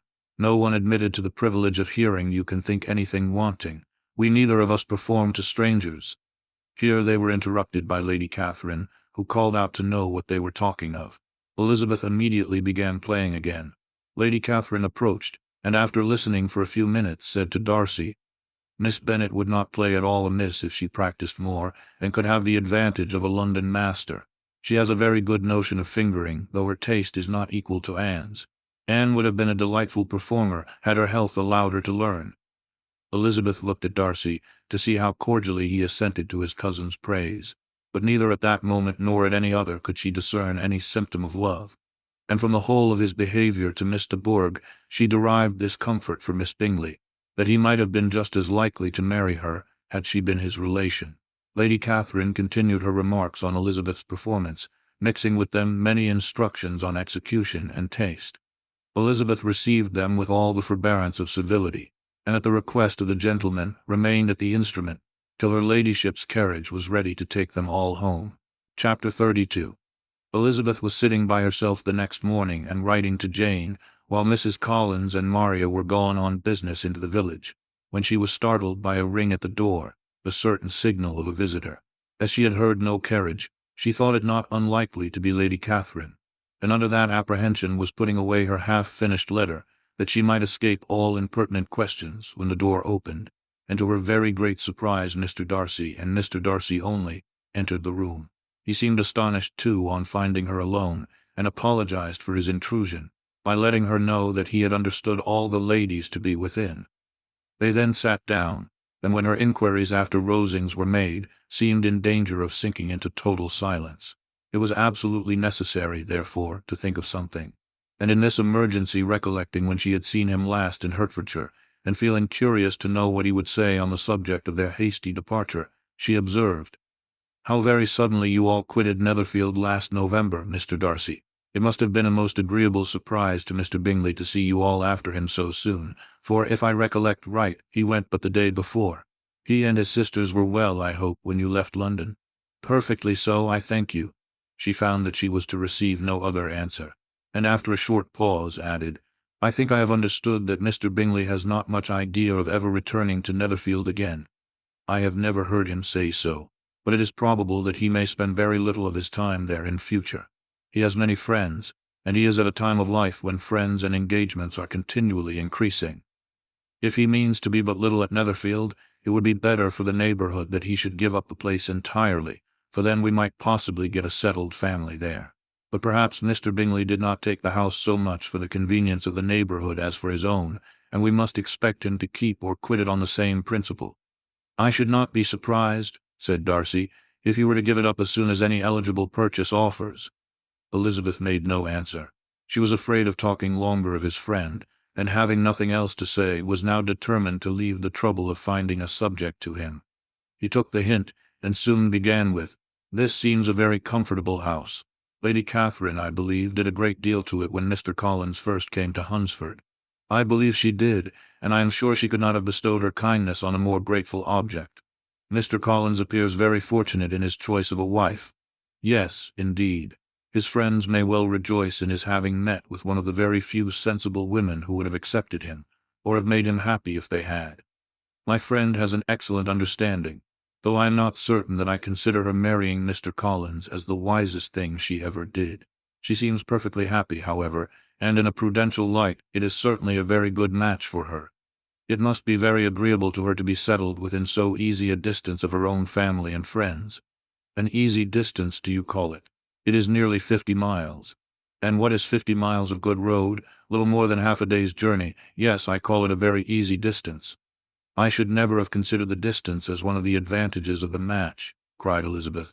"I should never have said Mrs. Collins was settled near her family. It is a proof of your own attachment to Hertfordshire. Anything beyond the very neighborhood of Longbourn, I suppose, would appear far." As he spoke there was a sort of smile, which Elizabeth fancied she understood.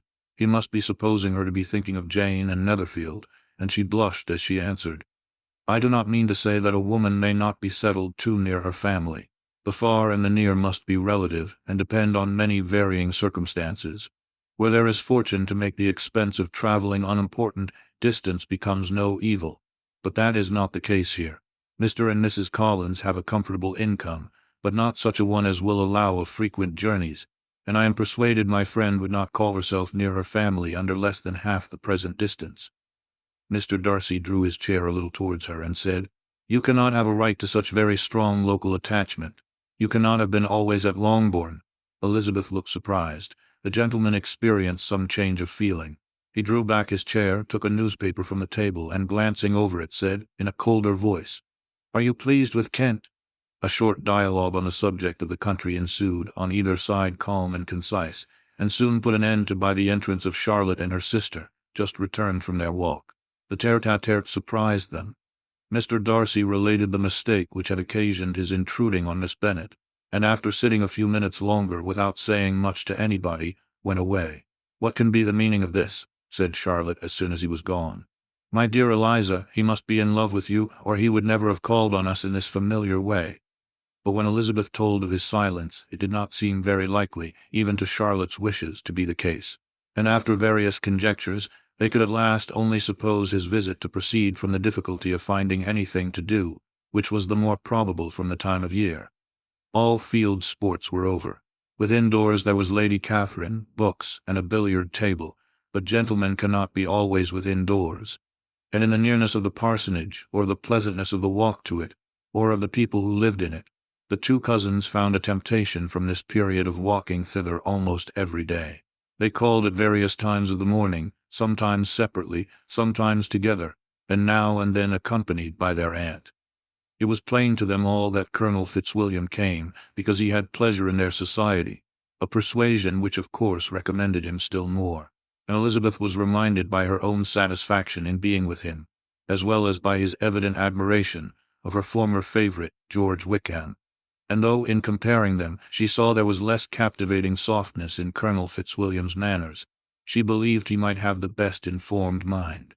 But why Mr. Darcy came so often to the parsonage, it was more difficult to understand. It could not be for society, as he frequently sat there 10 minutes together without opening his lips, and when he did speak, it seemed the effect of necessity rather than of choice, a sacrifice to propriety, not a pleasure to himself. He seldom appeared really animated. Mrs. Collins knew not what to make of him. Colonel Fitzwilliam's occasionally laughing at his stupidity proved that he was generally different, which her own knowledge of him could not have told her. And as she would have liked to believe this changed the effect of love, and the object of that love her friend Eliza, she set herself seriously to work to find it out.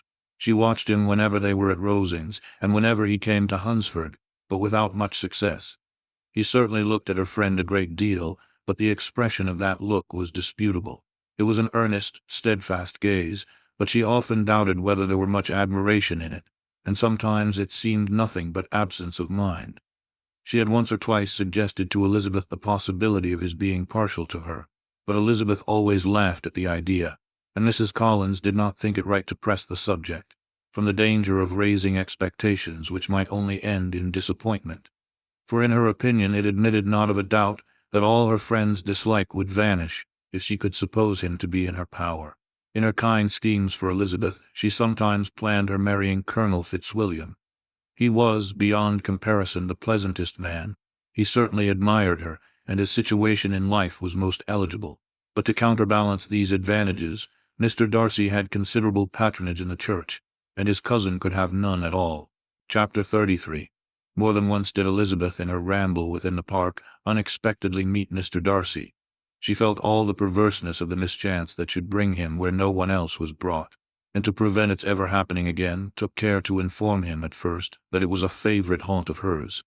How it could occur a second time, therefore, was very odd. Yet it did, and even the third. It seemed like wilful ill-nature, or a voluntary penance. For on these occasions it was not merely a few formal inquiries and an awkward pause, and then away, but he actually thought it necessary to turn back and walk with her. He never said a great deal, nor did she give herself the trouble of talking or of listening much.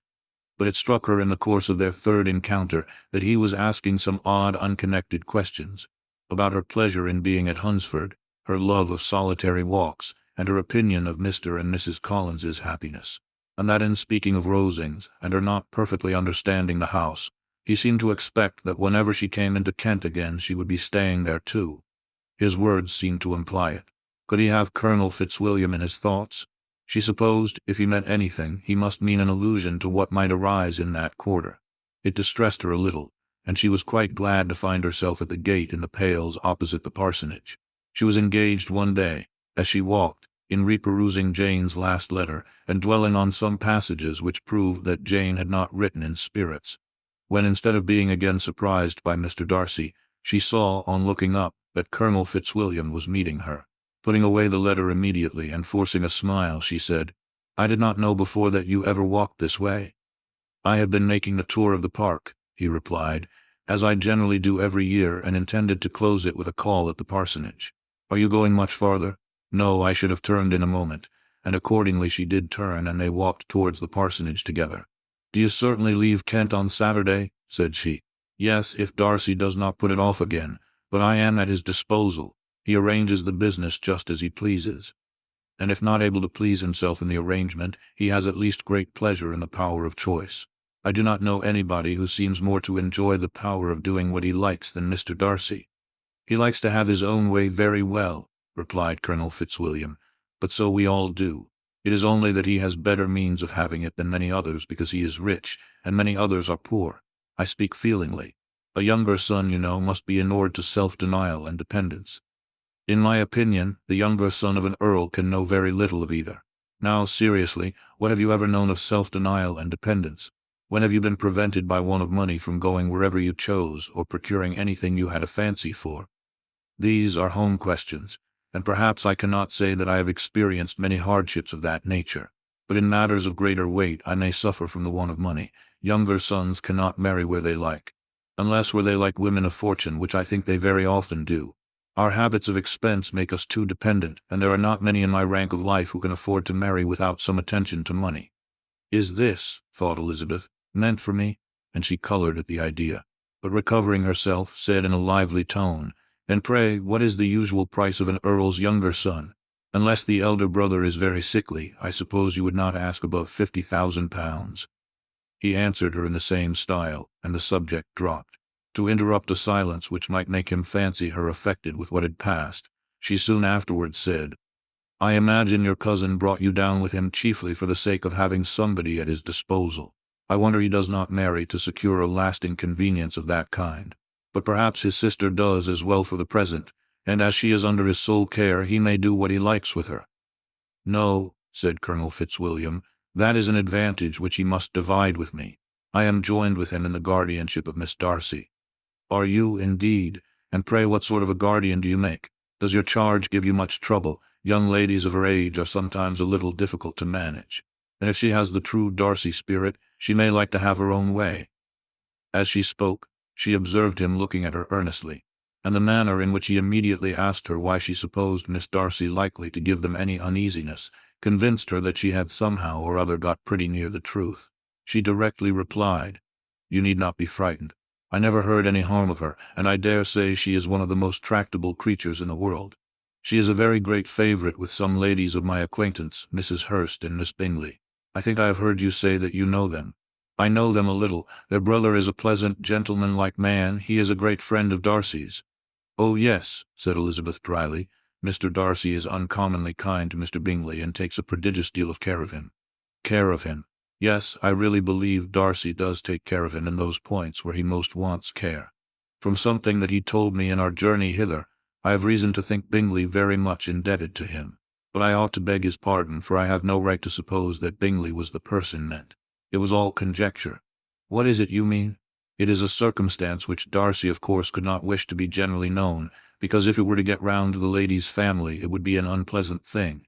You may depend upon my not mentioning it, and remember that I have not much reason for supposing it to be Bingley.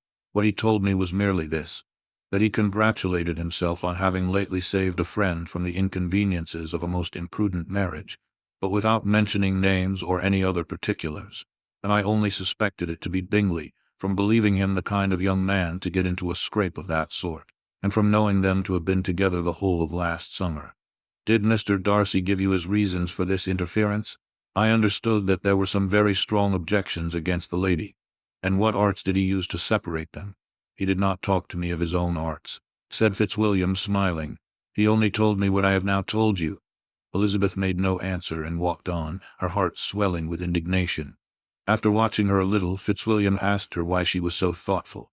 "I am thinking of what you have been telling me," said she. "Your cousin's conduct does not suit my feelings. Why was he to be the judge? You are rather disposed to call his interference officious. I do not see what right Mr. Darcy had to decide on the propriety of his friend's inclination, or why, upon his own judgment alone, he was to determine and direct in what manner that friend was to be happy. But," she continued, recollecting herself, "as we know none of the particulars, it is not fair to condemn him. It is not to be supposed that there was much affection in the case." "That is not an unnatural surmise," said Fitzwilliam, "but it is lessening the honor of my cousin's triumph very sadly." This was spoken jestingly, but it appeared to her so just a picture of Mr. Darcy that she would not trust herself with an answer, and therefore, abruptly changing the conversation, talked on indifferent matters till they reached the parsonage. There, shut into her own room as soon as their visitor left them, she could think without interruption of all that she had heard. It was not to be supposed that any other people could be meant than those with whom she was connected. There could not exist in the world two men over whom Mr. Darcy could have such boundless influence. That he had been concerned in the measures taken to separate Mr. Bingley and Jane, she had never doubted, but she had always attributed to Miss Bingley the principal design and arrangement of them. If his own vanity, however, did not mislead him, he was the cause, his pride and caprice were the cause, of all that Jane had suffered and still continued to suffer.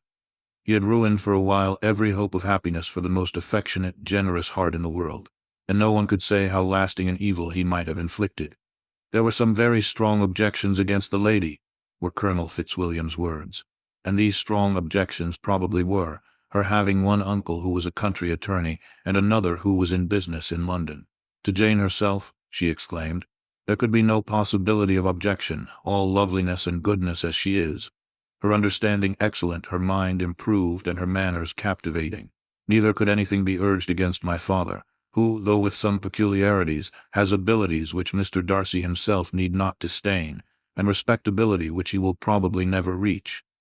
When she thought of her mother, indeed, her confidence gave way a little, but she would not allow that any objections there had material weight with Mr. Darcy, whose pride, she was convinced, would receive a deeper wound from the want of importance in his friends' connections than from their want of sense, and she was quite decided at last that he had been partly governed by this worst kind of pride, and partly by the wish of retaining Mr. Bingley for his sister.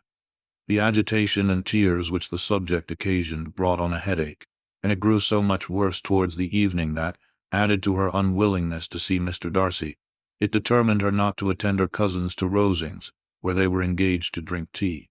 Mrs. Collins, seeing that she was really unwell, did not press her to go, and as much as possible prevented her husband from pressing her. But Mr. Collins could not conceal his apprehension of Lady Catherine's being rather displeased by her staying at home. Chapter 34.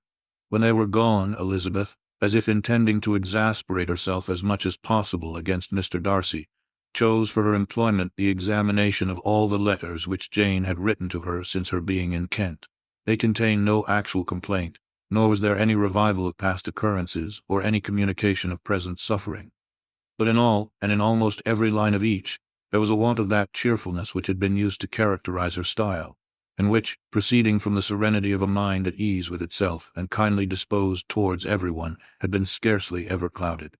Elizabeth noticed every sentence conveying the idea of uneasiness, with an attention which it had hardly received on the first perusal. Mr. Darcy's shameful boast of what misery he had been able to inflict gave her a keener sense of her sister's sufferings. It was some consolation to think that his visit to Rosings was to end on the day after the next, and a still greater that in less than a fortnight she should herself be with Jane again, and enabled to contribute to the recovery of her spirits, by all that affection could do. She could not think of Darcy's leaving Kent without remembering that his cousin was to go with him. But Colonel Fitzwilliam had made it clear that he had no intentions at all, and agreeable as he was, she did not mean to be unhappy about him. While settling this point, she was suddenly roused by the sound of the doorbell, and her spirits were a little fluttered by the idea of its being Colonel Fitzwilliam himself, who had once before called late in the evening, and might now come to inquire particularly after her. But this idea was soon banished, and her spirits were very differently affected, when, to her utter amazement, she saw Mr. Darcy walk into the room. In a hurried manner he immediately began an inquiry after her health, imputing his visit to a wish of hearing that she were better. She answered him with cold civility. He sat down for a few moments, and then getting up walked about the room. Elizabeth was surprised, but said not a word. After a silence of several minutes he came towards her in an agitated manner, and thus began. In vain have I struggled. It will not do. My feelings will not be repressed. You must allow me to tell you how ardently I admire and love you. Elizabeth's astonishment was beyond expression. She stared, colored, doubted, and was silent. This he considered sufficient encouragement, and the avowal of all that he felt and had long felt for her immediately followed. He spoke well, but there were feelings besides those of the heart to be detailed, and he was not more eloquent on the subject of tenderness than of pride. His sense of her inferiority, of its being a degradation, of the family obstacles which judgment had always opposed to inclination, were dwelt on with a warmth which seemed due to the consequence he was wounding, but was very unlikely to recommend his suit. In spite of her deeply rooted dislike, she could not be insensible to the compliment of such a man's affection, and though her intentions did not vary for an instant, she was at first sorry for the pain he was to receive, till roused to resentment by his subsequent language, she lost all compassion in anger. She tried, however, to compose herself to answer him with patience when he should have done. He concluded with representing to her the strength of that attachment which, in spite of all his endeavors, he had found impossible to conquer, and with expressing his hope that it would now be rewarded by her acceptance of his hand. As he said this, she could easily see that he had no doubt of a favorable answer. He spoke of apprehension and anxiety, but his countenance expressed real security. Such a circumstance could only exasperate farther, and when he ceased the color rose into her cheeks, and she said, "In such cases as this, it is, I believe, the established mode to express a sense of obligation for the sentiments avowed, however unequally they may be returned. It is natural that obligation should be felt, and if I could feel gratitude, I would now thank you. But I cannot. I have never desired your good opinion, and you have certainly bestowed it most unwillingly. I am sorry to have occasioned pain to anyone. It has been most unconsciously done, however, and I hope will be of short duration. The feelings which you tell me have long prevented the acknowledgment of your regard can have little difficulty in overcoming it after this explanation." Mr. Darcy, who was leaning against the mantelpiece with his eyes fixed on her face, seemed to catch her words with no less resentment than surprise. His complexion became pale with anger, and the disturbance of his mind was visible in every feature. He was struggling for the appearance of composure, and would not open his lips till he believed himself to have attained it. The pause was to Elizabeth's feelings dreadful. At length, in a voice of forced calmness, he said, "And this is all the reply which I am to have the honor of expecting. I might perhaps wish to be informed why, with so little endeavor at civility, I am thus rejected, but it is of small importance." "I might as well inquire," replied she, "why, with so evident a design of offending and insulting me, you chose to tell me that you like me against your will, against your reason, and even against your character. Was not this some excuse for incivility if I was uncivil? But I have other provocations, you know I have. Had not my own feelings decided against you, had they been indifferent, or had they even been favorable, do you think that any consideration would tempt me to accept the man who has been the means of ruining, perhaps forever, the happiness of a most beloved sister?" As she pronounced these words, Mr. Darcy changed color, but the emotion was short, and he listened without attempting to interrupt her while she continued. "I have every reason in the world to think ill of you. No motive can excuse the unjust and ungenerous part you acted there. You dare not, you cannot deny that you have been the principal, if not the only means of dividing them from each other, of exposing one to the censure of the world for caprice and instability, the other to its derision for disappointed hopes, and involving them both in misery of the acutest kind."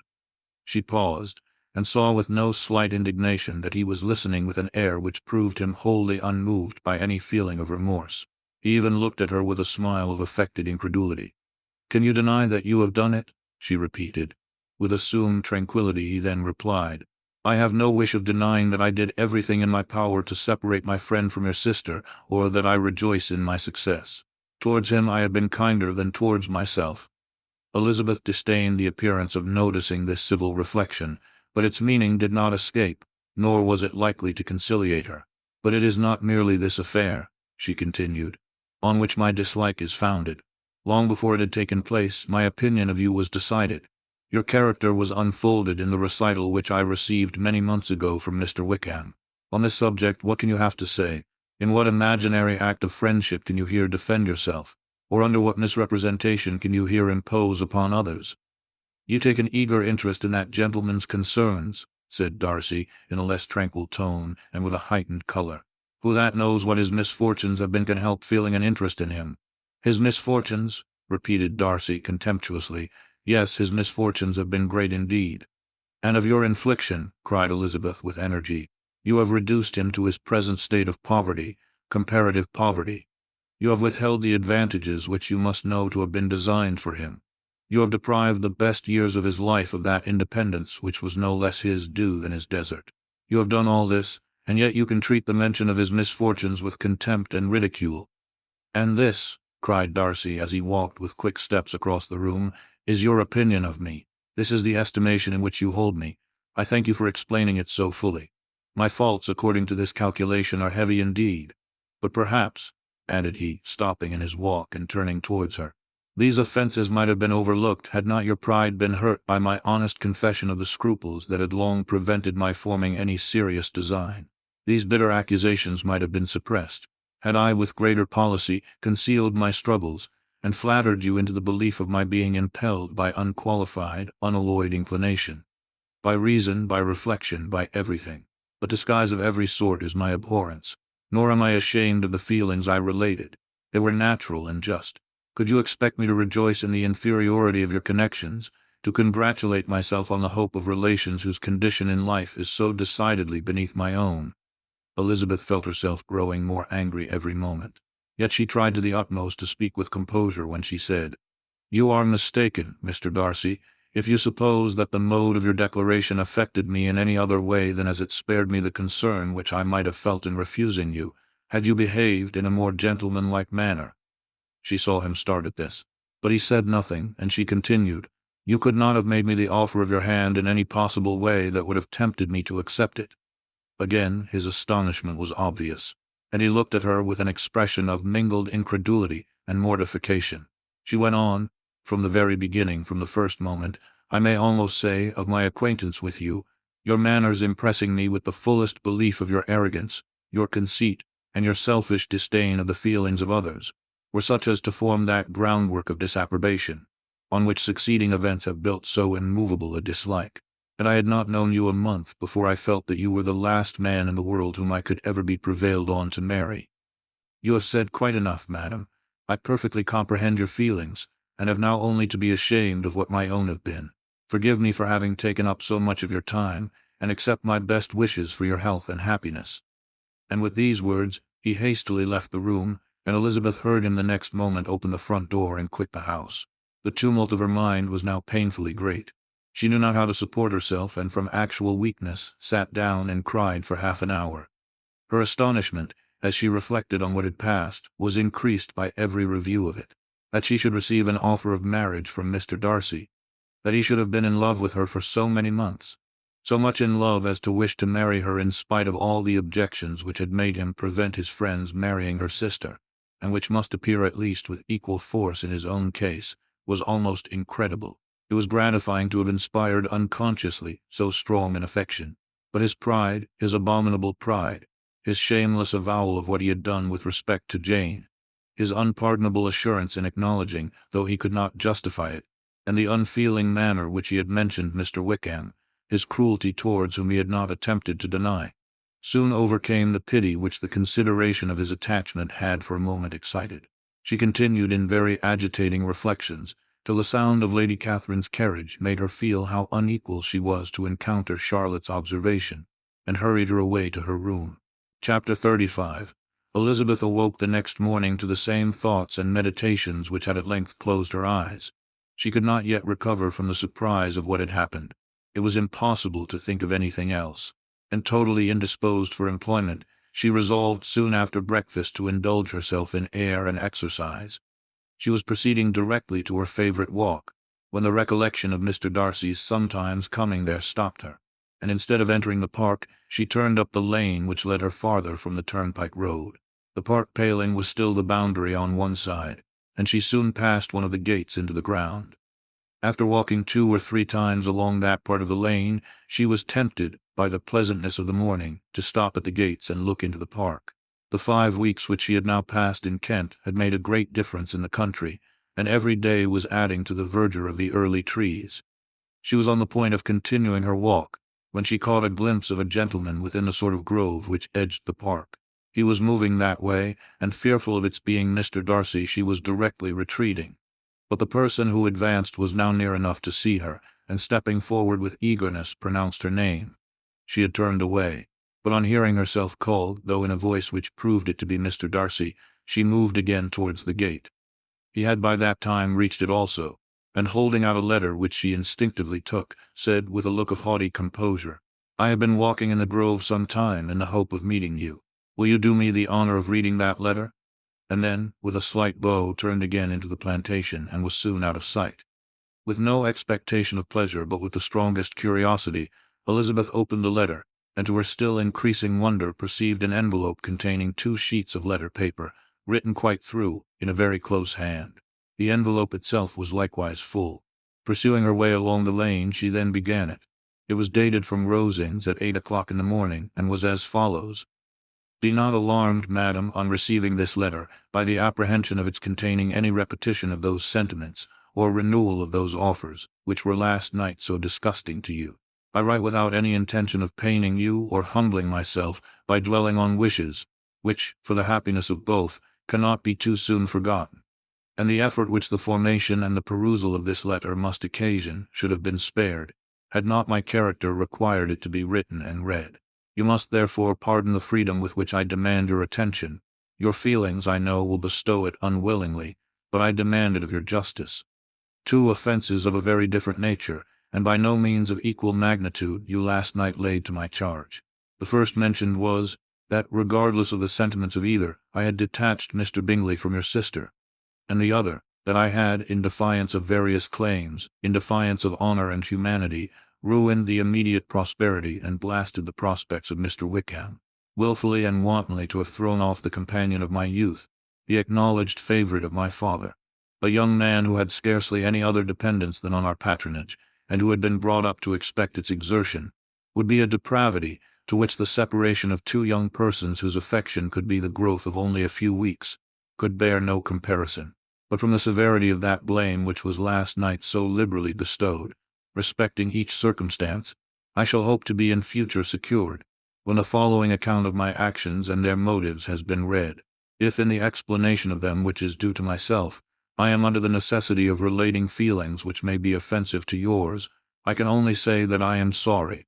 The necessity must be obeyed, and further apology would be absurd. I had not been long in Hertfordshire before I saw, in common with others, that Bingley preferred your elder sister to any other young woman in the country. But it was not till the evening of the dance at Netherfield that I had any apprehension of his feeling a serious attachment. I had often seen him in love before. At that ball, while I had the honor of dancing with you, I was first made acquainted, by Sir William Lucas's accidental information, that Bingley's attentions to your sister had given rise to a general expectation of their marriage. He spoke of it as a certain event, of which the time alone could be undecided. From that moment I observed my friend's behavior attentively, and I could then perceive that his partiality for Miss Bennet was beyond what I had ever witnessed in him. Your sister I also watched. Her look and manners were open, cheerful, and engaging as ever, but without any symptom of peculiar regard, and I remained convinced, from the evening's scrutiny, that though she received his attentions with pleasure, she did not invite them by any participation of sentiment. If you have not been mistaken here, I must have been in an error. Your superior knowledge of your sister must make the latter probable. If it be so, if I have been misled by such error to inflict pain on her, your resentment has not been unreasonable. But I shall not scruple to assert that the serenity of your sister's countenance and air was such as might have given the most acute observer a conviction that, however amiable her temper, her heart was not likely to be easily touched. That I was desirous of believing her indifferent is certain, but I will venture to say that my investigations and decisions are not usually influenced by my hopes or fears. I did not believe her to be indifferent because I wished it. I believed it on impartial conviction, as truly as I wished it in reason. My objections to the marriage were not merely those which I last night acknowledged to have required the utmost force of passion to put aside in my own case. The want of connection could not be so great an evil to my friend as to me. But there were other causes of repugnance, causes which, though still existing, and existing to an equal degree in both instances, I had myself endeavored to forget, because they were not immediately before me. These causes must be stated, though briefly. The situation of your mother's family, though objectionable, was nothing in comparison of that total want of propriety so frequently, so almost uniformly betrayed by herself, by your three younger sisters, and occasionally even by your father. Pardon me, it pains me to offend you, but amidst your concern for the defects of your nearest relations, and your displeasure at this representation of them, let it give you consolation to consider that to have conducted yourselves so as to avoid any share of the like censure is praise no less generally bestowed on you and your eldest sister, than it is honorable to the sense and disposition of both. I will only say farther, that from what passed that evening, my opinion of all parties was confirmed, and every inducement heightened, which could have led me before to preserve my friend from what I esteemed a most unhappy connection. He left Netherfield for London on the day following, as you, I am certain, remember, with the design of soon returning. The part which I acted is now to be explained. His sister's uneasiness had been equally excited with my own. Our coincidence of feeling was soon discovered, and alike sensible that no time was to be lost in detaching their brother, we shortly resolved on joining him directly in London. We accordingly went, and there I readily engaged in the office of pointing out to my friend the certain evils of such a choice. I described and enforced them earnestly. But however this remonstrance might have staggered or delayed his determination, I do not suppose that it would ultimately have prevented the marriage, had it not been seconded by the assurance, which I hesitated not in giving, of your sister's indifference. He had before believed her to return his affection with sincere, if not with equal regard. But Bingley has great natural modesty, with a stronger dependence on my judgment than on his own. To convince him, therefore, that he had deceived himself was no very difficult point. To persuade him against returning into Hertfordshire when that conviction had been given, was scarcely the work of a moment. I cannot blame myself for having done thus much. There is but one part of my conduct, in the whole affair, on which I do not reflect with satisfaction. It is that I condescended to adopt the measures of art so far as to conceal from him your sister's being in town. I knew it myself, as it was known to Miss Bingley, but her brother is even yet ignorant of it. That they might have met without ill consequence is, perhaps, probable, but his regard did not appear to me enough extinguished for him to see her without some danger. Perhaps this concealment, this disguise, was beneath me. It is done, however, and it was done for the best.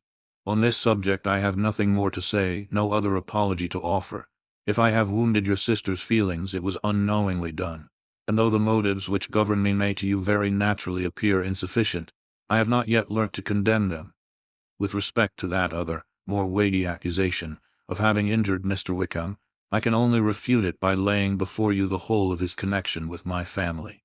Of what he has particularly accused me I am ignorant, but of the truth of what I shall relate I can summon more than one witness of undoubted veracity.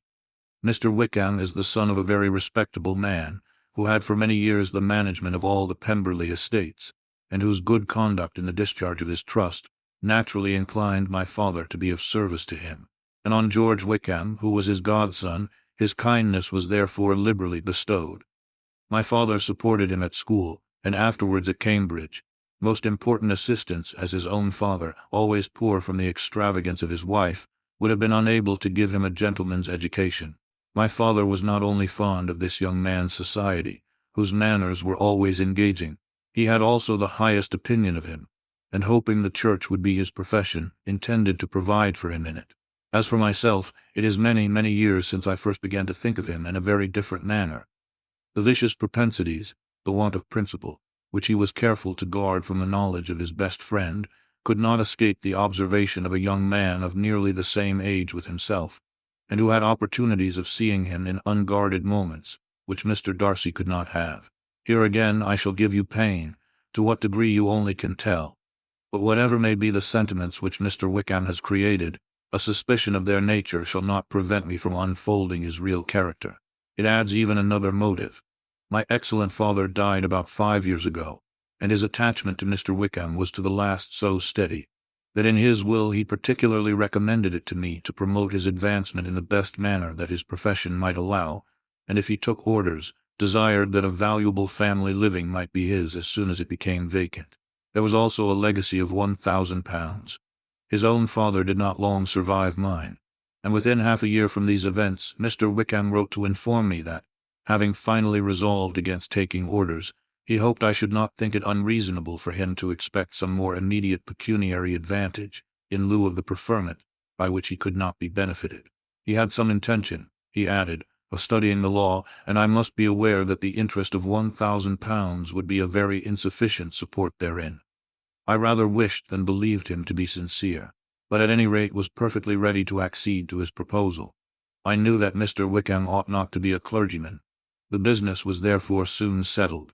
He resigned all claim to assistance in the church, were it possible that he could ever be in a situation to receive it, and accepted in return £3,000. All connection between us seemed now dissolved. I thought too ill of him to invite him to Pemberley or admit his society in town. In town, I believe, he chiefly lived, but his studying the law was a mere pretense, and being now free from all restraint, his life was a life of idleness and dissipation. For about 3 years I heard little of him, but on the decease of the incumbent of the living which had been designed for him, he applied to me again by letter for the presentation. His circumstances, he assured me, and I had no difficulty in believing it, were exceedingly bad. He had found the law a most unprofitable study, and was now absolutely resolved on being ordained if I would present him to the living in question, of which he trusted there could be little doubt. as he was well assured that I had no other person to provide for, and I could not have forgotten my revered father's intentions. You will hardly blame me for refusing to comply with this entreaty, or for resisting every repetition of it. His resentment was in proportion to the distress of his circumstances, and he was doubtless as violent in his abuse of me to others as in his reproaches to myself. After this period, every appearance of acquaintance was dropped.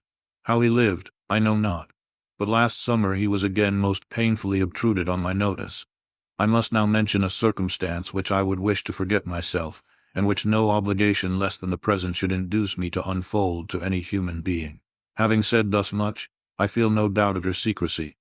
My sister, who is more than 10 years my junior, was left to the guardianship of my mother's nephew, Colonel Fitzwilliam, and myself. About a year ago she was taken from school, and an establishment formed for her in London. And last summer she went with the lady who presided over it to Ramsgate, and thither also went Mr. Wickham, undoubtedly by design, for there proved to have been a prior acquaintance between him and Mrs. Young, in whose character we were most unhappily deceived. And by her connivance and aid, he so far recommended himself to Georgiana, whose affectionate heart retained a strong impression of his kindness to her as a child, that she was persuaded to believe herself in love, and to consent to an elopement. She was then but 15, which must be her excuse, and after stating her imprudence, I am happy to add that I owed the knowledge of it to herself. I joined them unexpectedly a day or two before the intended elopement, and then Georgiana, unable to support the idea of grieving and offending a brother whom she almost looked up to as a father, acknowledged the whole to me. You may imagine what I felt and how I acted. Regard for my sister's credit and feelings prevented any public exposure, but I wrote to Mr. Wickham, who left the place immediately, and Mrs. Young was of course removed from her charge. Mr. Wickham's chief object was unquestionably my sister's fortune, which is £30,000, but I cannot help supposing that the hope of revenging himself on me was a strong inducement. His revenge would have been complete indeed. This, madam, is a faithful narrative of every event in which we have been concerned together, and if you do not absolutely reject it as false, you will, I hope, acquit me henceforth of cruelty towards Mr. Wickham. I know not in what manner, under what form of falsehood, he has imposed on you, but his success is not perhaps to be wondered at, ignorant as you previously were of everything concerning either. Detection could not be in your power, and suspicion certainly not in your inclination. You may possibly wonder why all this was not told you last night, but I was not then master enough of myself to know what could or ought to be revealed. For the truth of everything here related, I can appeal more particularly to the testimony of Colonel Fitzwilliam, who, from our near relationship and constant intimacy, and still more as one of the executors of my father's will, has been unavoidably acquainted with every particular of these transactions. If your abhorrence of me should make my assertions valueless, you cannot be prevented by the same cause from confiding in my cousin, and that there may be the possibility of consulting him, I shall endeavor to find some opportunity of putting this letter in your hands in the course of the morning. I will only add, God bless you, Fitzwilliam Darcy. Chapter 36. Elizabeth, when Mr. Darcy gave her the letter, did not expect it to contain a renewal of his offers. She had formed no expectation at all of its contents, but such as they were, it may be well supposed how eagerly she went through them, and what a contrariety of emotion they excited. Her feelings as she read were scarcely to be defined. With amazement did she first understand that he believed any apology to be in his power, and steadfastly was she persuaded that he could have no explanation to give, which a just sense of shame would not conceal. With a strong prejudice against everything he might say, she began his account of what had happened at Netherfield. She read with an eagerness which hardly left her power of comprehension, and from impatience of knowing what the next sentence might bring, was incapable of attending to the sense of the one before her eyes. His belief of her sister's insensibility she instantly resolved to be false, and his account of the real, the worst objections to the match, made her too angry to have any wish of doing him justice. He expressed no regret for what he had done which satisfied her. His style was not penitent, but haughty. It was all pride and insolence. But when this subject was succeeded by his account of Mr. Wickham, when she read, with somewhat clearer attention, a relation of events which, if true, must overthrow every cherished opinion of his worth, and which bore so alarming an affinity to his own history of himself, her feelings were yet more acutely painful and more difficult of definition. Astonishment, apprehension, and even horror oppressed her. She wished to discredit it entirely, repeatedly exclaiming, "This must be false. This cannot be. This must be the grossest falsehood." And when she had gone through the whole letter, though scarcely knowing anything of the last page or two, put it hastily away, protesting that she would not regard it, that she would never look in it again. In this perturbed state of mind, with thoughts that could rest on nothing, she walked on. But it would not do. In half a minute the letter was unfolded again, and collecting herself as well as she could, she again began the mortifying perusal of all that related to Wickham, and commanded herself so far as to examine the meaning of every sentence. The account of his connection with the Pemberley family was exactly what he had related himself, and the kindness of the late Mr. Darcy, though she had not before known its extent, agreed equally well with his own words. So far each recital confirmed the other, but when she came to the will, the difference was great. What Wickham had said of the living was fresh in her memory, and as she recalled his very words, it was impossible not to feel that there was gross duplicity on one side or the other, and for a few moments she flattered herself that her wishes did not err. But when she read and reread, with the closest attention, the particulars immediately following of Wickham's resigning all pretensions to the living, of his receiving in lieu so considerable a sum as £3,000, again was she forced to hesitate. She put down the letter, weighed every circumstance with what she meant to be impartiality, deliberated on the probability of each statement, but with little success. On both sides it was only assertion. Again she read on, but every line proved more clearly that the affair, which she had believed it impossible that any contrivance could so represent as to render Mr. Darcy's conduct in it less than infamous, was capable of a turn which must make him entirely blameless throughout the whole. The extravagance and general profligacy which he scrupled not to lay to Mr. Wickham's charge exceedingly shocked her, the more so, as she could bring no proof of its injustice. She had never heard of him before his entrance into the shire militia, in which he had engaged at the persuasion of the young man, who, on meeting him accidentally in town, had there renewed a slight acquaintance. Of his former way of life, nothing had been known in Hertfordshire but what he told himself. As to his real character, had information been in her power, she had never felt a wish of inquiring. His countenance, voice, and manner had established him at once in the possession of every virtue. She tried to recollect some instance of goodness, some distinguished trait of integrity or benevolence, that might rescue him from the attacks of Mr. Darcy, or at least, by the predominance of virtue, atone for those casual errors, under which she would endeavor to class what Mr. Darcy had described as the idleness and vice of many years' continuance. But no such recollection befriended her.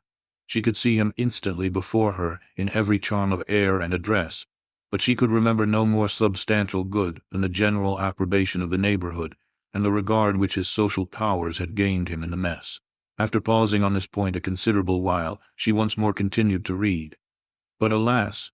The story which followed of his designs on Miss Darcy received some confirmation from what had passed between Colonel Fitzwilliam and herself only the morning before, and at last she was referred for the truth of every particular to Colonel Fitzwilliam himself, from whom she had previously received the information of his near concern in all his cousin's affairs, and whose character she had no reason to question.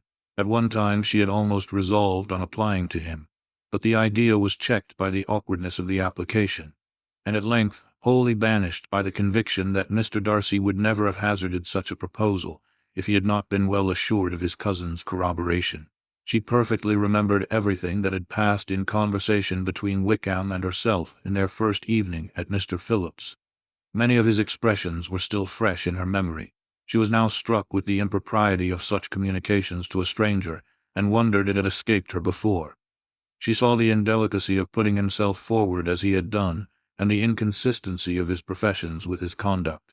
She remembered that he had boasted of having no fear of seeing Mr. Darcy, that Mr. Darcy might leave the country, but that he should stand his ground.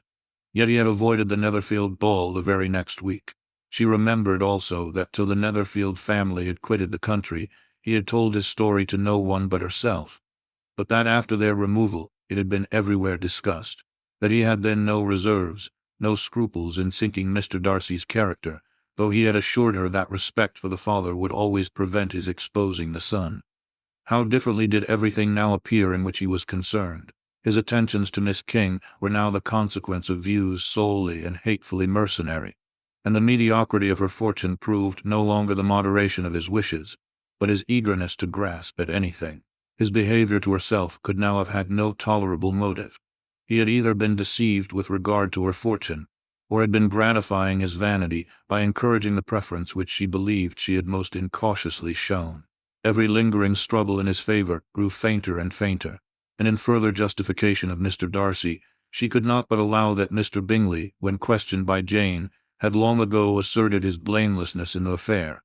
That, proud and repulsive as were his manners, she had never, in the whole course of their acquaintance, an acquaintance which had latterly brought them much together, and given her a sort of intimacy with his ways, seen anything that betrayed him to be unprincipled or unjust, anything that spoke him of irreligious or immoral habits, that among his own connections he was esteemed and valued, that even Wickham had allowed him merit as a brother, and that she had often heard him speak so affectionately of his sister as to prove him capable of some amiable feeling, that had his actions been what Wickham represented them, so gross a violation of everything right could hardly have been concealed from the world, and that friendship between a person capable of it and such an amiable man as Mr. Bingley was incomprehensible.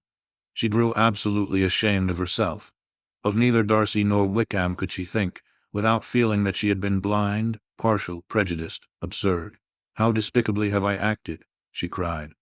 "I who have prided myself on my discernment, I who have valued myself on my abilities, who have often disdained the generous candor of my sister and gratified my vanity in useless or blameless distrust. How humiliating is this discovery, yet how just a humiliation! Had I been in love, I could not have been more wretchedly blind. But vanity, not love, has been my folly. Pleased with the preference of one, and offended by the neglect of the other, on the very beginning of our acquaintance, I have courted prepossession and ignorance, and driven reason away where either were concerned. Till this moment I never knew myself." From herself to Jane, from Jane to Bingley, her thoughts were in a line which soon brought to her recollection that Mr. Darcy's explanation there had appeared very insufficient, and she read it again. Widely different was the effect of a second perusal. How could she deny that credit to his assertions, in one instance, which she had been obliged to give in the other? He declared himself to have been totally unsuspicious of her sister's attachment, and she could not help remembering what Charlotte's opinion had always been. Neither could she deny the justice of his description of Jane. She felt that Jane's feelings, though fervent, were little displayed, and that there was a constant complacency in her air and manner, not often united with great sensibility. When she came to that part of the letter in which her family were mentioned, in tones of such mortifying, yet merited, reproach, her sense of shame was severe. The justice of the charge struck her too forcibly for denial, and the circumstances to which he particularly alluded, as having passed at the Netherfield ball, and as confirming all his first disapprobation, could not have made a stronger impression on his mind than on hers. The compliment to herself and her sister was not unfelt. It soothed, but it could not console her for the contempt which had been thus self-attracted by the rest of her family, and as she considered that Jane's disappointment had, in fact, been the work of her nearest relations, and reflected how materially the credit of both must be hurt by such impropriety of conduct, she felt depressed beyond anything she had ever known before. After wandering along the lane for 2 hours, giving way to every variety of thought, reconsidering events, determining probabilities, and reconciling herself as well as she could to a change so sudden and so important, fatigue and a recollection of her long absence made her at length return home, and she entered the house with the wish of appearing cheerful as usual, and the resolution of repressing such reflections as must make her unfit for conversation. She was immediately told that the 2 gentlemen from Rosings had each called during her absence, Mr. Darcy only for a few minutes to take leave, but that Colonel Fitzwilliam had been sitting with them at least an hour, hoping for her return, and almost resolving to walk after her till she could be found. Elizabeth could but just affect concern in missing him. She really rejoiced at it. Colonel Fitzwilliam was no longer an object. She could think only of her letter. Chapter 37. The 2 gentlemen left Rosings the next morning, and Mr. Collins, having been in waiting near the lodges to make them his parting obeisance, was able to bring home the pleasing intelligence of their appearing in very good health, and in as tolerable spirits as could be expected after the melancholy scene so lately gone through at Rosings. To Rosings he then hastened to console Lady Catherine and her daughter, and on his return brought back, with great satisfaction, a message from her ladyship, importing that she felt herself so dull as to make her very desirous of having them all to dine with her. Elizabeth could not see Lady Catherine without recollecting that, had she chosen it, she might by this time have been presented to her as her future niece. Nor could she think, without a smile, of what her ladyship's indignation would have been. What would she have said? How would she have behaved? Were the questions with which she amused herself. Their first subject was the diminution of the Rosings party. "I assure you I feel it exceedingly," said Lady Catherine. "I believe nobody feels the loss of friends so much as I do. But I am particularly attached to these young men, and know them to be so much attached to me. They were excessively sorry to go, but so they always are. The dear Colonel rallied his spirits tolerably till just at last, but Darcy seemed to feel it most acutely, more I think than last year. His attachment to Rosings certainly increases." Mr. Collins had a compliment and an allusion to throw in here, which were kindly smiled on by the mother and daughter. Lady Catherine observed after dinner that Miss Bennet seemed out of spirits, and immediately accounting for it herself, by supposing that she did not like to go home again so soon, she added, "But if that is the case, you must write to your mother to beg that you may stay a little longer. Mrs. Collins will be very glad of your company, I am sure." "I am much obliged to your ladyship for your kind invitation," replied Elizabeth, "but it is not in my power to accept it. I must be in town next Saturday." "Why, at that rate you will have been here only 6 weeks. I expected you to stay 2 months. I told Mrs. Collins so before you came. There can be no occasion for your going so soon. Mrs. Bennet could certainly spare you for another fortnight. But my father cannot. He wrote last week to hurry my return." "Oh, your father of course may spare you if your mother can. Daughters are never of so much consequence to a father. And if you will stay another month complete, it will be in my power to take one of you as far as London, for I am going there early in June for a week. And as Dawson does not object to the barouche box, there will be very good room for one of you, and indeed, if the weather should happen to be cool, I should not object to taking you both, as you are neither of you large." "You are all kindness, madam, but I believe we must abide by our original plan." Lady Catherine seemed resigned. "Mrs. Collins, you must send a servant with them. You know I always speak my mind, and I cannot bear the idea of 2 young women traveling post by themselves. It is highly improper. You must contrive to send somebody. I have the greatest dislike in the world to that sort of thing. Young women should always be properly guarded and attended, according to their situation in life. When my niece Georgiana went to Ramsgate last summer, I made a point of her having 2 men servants go with her. Miss Darcy, the daughter of Mr. Darcy of Pemberley, and Lady Anne, could not have appeared with propriety in a different manner. I am excessively attentive to all those things. You must send John with the young ladies, Mrs. Collins. I am glad it occurred to me to mention it, for it would really be discreditable to you to let them go alone. My uncle is to send a servant for us." "Oh, your uncle, he keeps a man-servant, does he? I am very glad you have somebody who thinks of those things. Where shall you change horses?" "Oh, Bromley, of course. If you mention my name at the bell, you will be attended to." Lady Catherine had many other questions to ask respecting their journey, and as she did not answer them, all her self-attention was necessary, which Elizabeth believed to be lucky for her, or, with a mind so occupied, she might have forgotten where she was. Reflection must be reserved for solitary hours. Whenever she was alone, she gave way to it as the greatest relief, and not a day went by without a solitary walk, in which she might indulge in all the delight of unpleasant recollections. Mr. Darcy's letter she was in a fair way of soon knowing by heart. She studied every sentence, and her feelings towards its writer were at times widely different. When she remembered the style of his address, she was still full of indignation. But when she considered how unjustly she had condemned and upbraided him, her anger was turned against herself, and his disappointed feelings became the object of compassion. His attachment excited gratitude, his general character respect. But she could not approve him, nor could she for a moment repent her refusal or feel the slightest inclination ever to see him again. In her own past behavior there was a constant source of vexation and regret, and in the unhappy defects of her family, a subject of yet heavier chagrin. They were hopeless of remedy. Her father, contented with laughing at them, would never exert himself to restrain the wild giddiness of his youngest daughters. And her mother, with manners so far from right herself, was entirely insensible of the evil. Elizabeth had frequently united with Jane in an endeavor to check the imprudence of Catherine and Lydia. But while they were supported by their mother's indulgence, what chance could there be of improvement? Catherine, weak-spirited, irritable, and completely under Lydia's guidance, had been always affronted by their advice, and Lydia, self-willed and careless, would scarcely give them a hearing. They were ignorant, idle, and vain. While there was an officer in Meryton, they would flirt with him, and while Meryton was within a walk of Longbourn, they would be going there forever. Anxiety on Jane's behalf was another prevailing concern, and Mr. Darcy's explanation, by restoring Bingley to all her former good opinion, heightened the sense of what Jane had lost. His affection was proved to have been sincere, and his conduct cleared of all blame, unless any could attach to the implicitness of his confidence in his friend.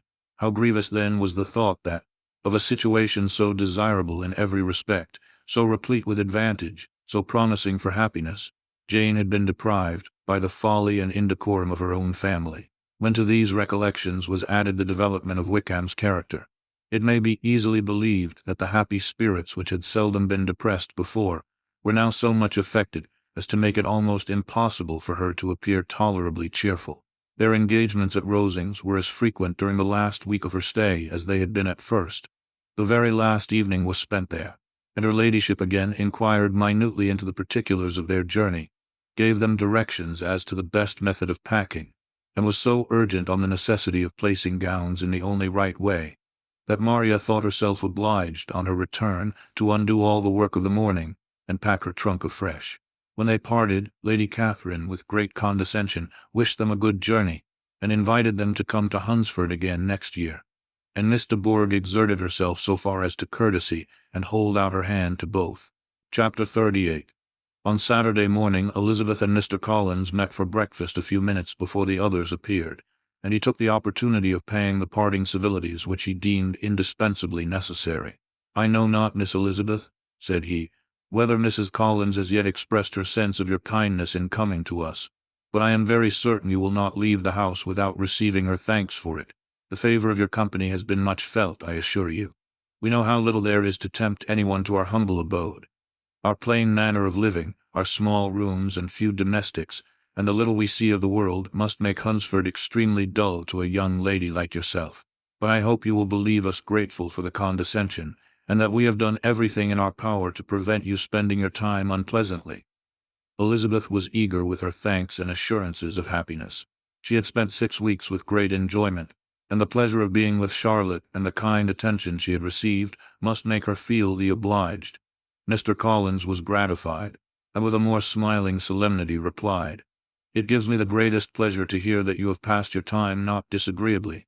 We have certainly done our best, and most fortunately having it in our power to introduce you to very superior society, and from our connection with Rosings, the frequent means of varying the humble home scene, I think we may flatter ourselves that your Hunsford visit cannot have been entirely irksome.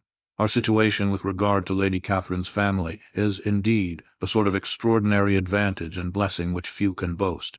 You see on what a footing we are. You see how continually we are engaged there. In truth, I must acknowledge that, with all the disadvantages of this humble parsonage, I should not think anyone abiding in it an object of compassion, while they are sharers of our intimacy at Rosings." Words were insufficient for the elevation of his feelings, and he was obliged to walk about the room, while Elizabeth tried to unite civility and truth in a few short sentences. "You may, in fact, carry a very favorable report of us into Hertfordshire, my dear cousin. I flatter myself, at least, that you will be able to do so. Lady Catherine's great attentions to Mrs. Collins you have been a daily witness of, and altogether I trust it does not appear that your friend has drawn an unfortunate. But on this point it will be as well to be silent. Only let me assure you, my dear Miss Elizabeth, that I can from my heart most cordially wish you equal felicity in marriage. My dear Charlotte and I have but one mind and one way of thinking. There is in everything a most remarkable resemblance of character and ideas between us. We seem to have been designed for each other." Elizabeth could safely say that it was a great happiness where that was the case, and with equal sincerity could add that she firmly believed and rejoiced in his domestic comforts. She was not sorry, however, to have the recital of them interrupted by the entrance of the lady from whom they sprang. Poor Charlotte! It was melancholy to leave her to such society, but she had chosen it with her eyes open, and though evidently regretting that her visitors were to go, she did not seem to ask for compassion. Her home and her housekeeping, her parish and her poultry and all their dependent concerns, had not yet lost their charms.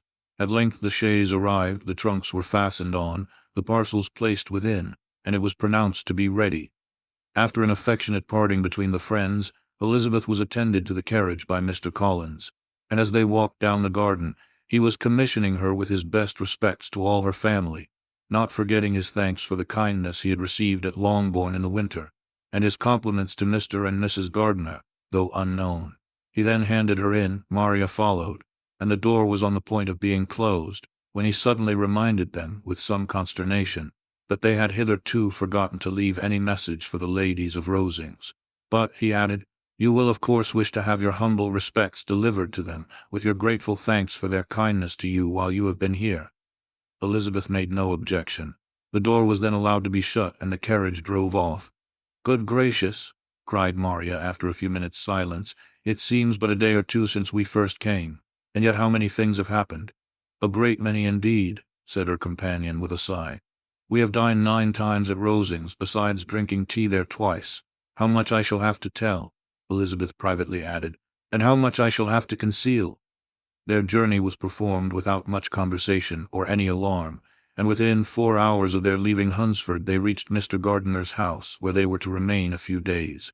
Jane looked well, and Elizabeth had little opportunity of studying her spirits, amidst the various engagements which the kindness of her aunt had reserved for them. But Jane was to go home with her, and at Longbourn there would be leisure enough for observation. It was not without an effort, meanwhile, that she could wait even for Longbourn, before she told her sister of Mr. Darcy's proposals. To know that she had the power of revealing what would so exceedingly astonish Jane, and must, at the same time, so highly gratify whatever of her own vanity she had not yet been able to reason away, was such a temptation to openness as nothing could have conquered. But the state of indecision in which she remained as to the extent of what she should communicate, and her fear, if she once entered on the subject, of being hurried into repeating something of Bingley, which might only grieve her sister further. Chapter 39. It was the second week in May, in which the 3 young ladies set out together from Gracechurch Street for the town of in Hertfordshire, and as they drew near the appointed inn where Mr. Bennet's carriage was to meet them, they quickly perceived, in token of the coachman's punctuality, both Kitty and Lydia looking out of a dining-room upstairs. These 2 girls had been above an hour in the place, happily employed in visiting an opposite milliner, watching the sentinel on guard, and dressing a salad and cucumber. After welcoming their sisters, they triumphantly displayed a table set out with such cold meat as an inn larder usually affords, exclaiming, "Is not this nice? Is not this an agreeable surprise? And we mean to treat you all," added Lydia, "but you must lend us the money, for we have just spent hours at the shop out there." Then showing her purchases, "Look here, I have bought this bonnet. I do not think it is very pretty, but I thought I might as well buy it as not. I shall pull it to pieces as soon as I get home, and see if I can make it up any better." And when her sisters abused it as ugly, she added with perfect unconcern, "Oh, but there were 2 or 3 much uglier in the shop, and when I have bought some prettier colored satin to trim it with fresh, I think it will be very tolerable. Besides, it will not much signify what one wears this summer, after the Shire have left Meryton, and they are going in a fortnight." "Are they, indeed?" cried Elizabeth with the greatest satisfaction. "They are going to be encamped near Brighton, and I do so want papa to take us all there for the summer. It would be such a delicious scheme, and I dare say would hardly cost anything at all. Mamma would like to go too, of all things. Only think what a miserable summer else we shall have." "Yes," thought Elizabeth, "that would be a delightful scheme indeed, and completely do for us at once. Good heaven, Brighton and a whole campful of soldiers to us who have been overset already by one poor regiment of militia and the monthly balls of Meryton." "Now I have got some news for you," said Lydia as they sat down to table. "What do you think? It is excellent news, capital news, and about a certain person that we all like." Jane and Elizabeth looked at each other, and the waiter was told that he need not stay. Lydia laughed and said, "Aye, that is just like your formality and discretion. You thought the waiter must not hear as if he cared. I dare say he often hears worse things said than I am going to say. But he is an ugly fellow. I am glad he is gone. I never saw such a long chin in my life. Well, but now for my news. It is about dear Wickham, too good for the waiter, is not it? There is no danger of Wickham's marrying Mary King. There's for you. She has gone down to her uncle at Liverpool, gone to stay. Wickham is safe." "And Mary King is safe," added Elizabeth, "safe from a connection imprudent as to fortune. She is a great fool for going away if she liked him." "But I hope there is no strong attachment on either side," said Jane. "I am sure there is not on his. I will answer for it, he never cared 3 straws about her. Who could about such a nasty little freckled thing?" Elizabeth was shocked to think that, however incapable of such coarseness of expression herself, the coarseness of the sentiment was little other than her own breast had formerly harbored and fancied liberal. As soon as all had ate and the elder ones paid, the carriage was ordered, and after some contrivance, the whole party with all their boxes, work-bags, and parcels, and the unwelcome addition of Kitty's and Lydia's purchases, were seated in it. "How nicely we are crammed in!" cried Lydia. "I am glad I brought my bonnet, if it is only for the fun of having another band-box. Well, now let us be quite comfortable and snug, and talk and laugh all the way home. And in the first place, let us hear what has happened to you all since you went away. Have you seen any pleasant men? Have you had any flirting? I was in great hopes that one of you would have got a husband before you came back.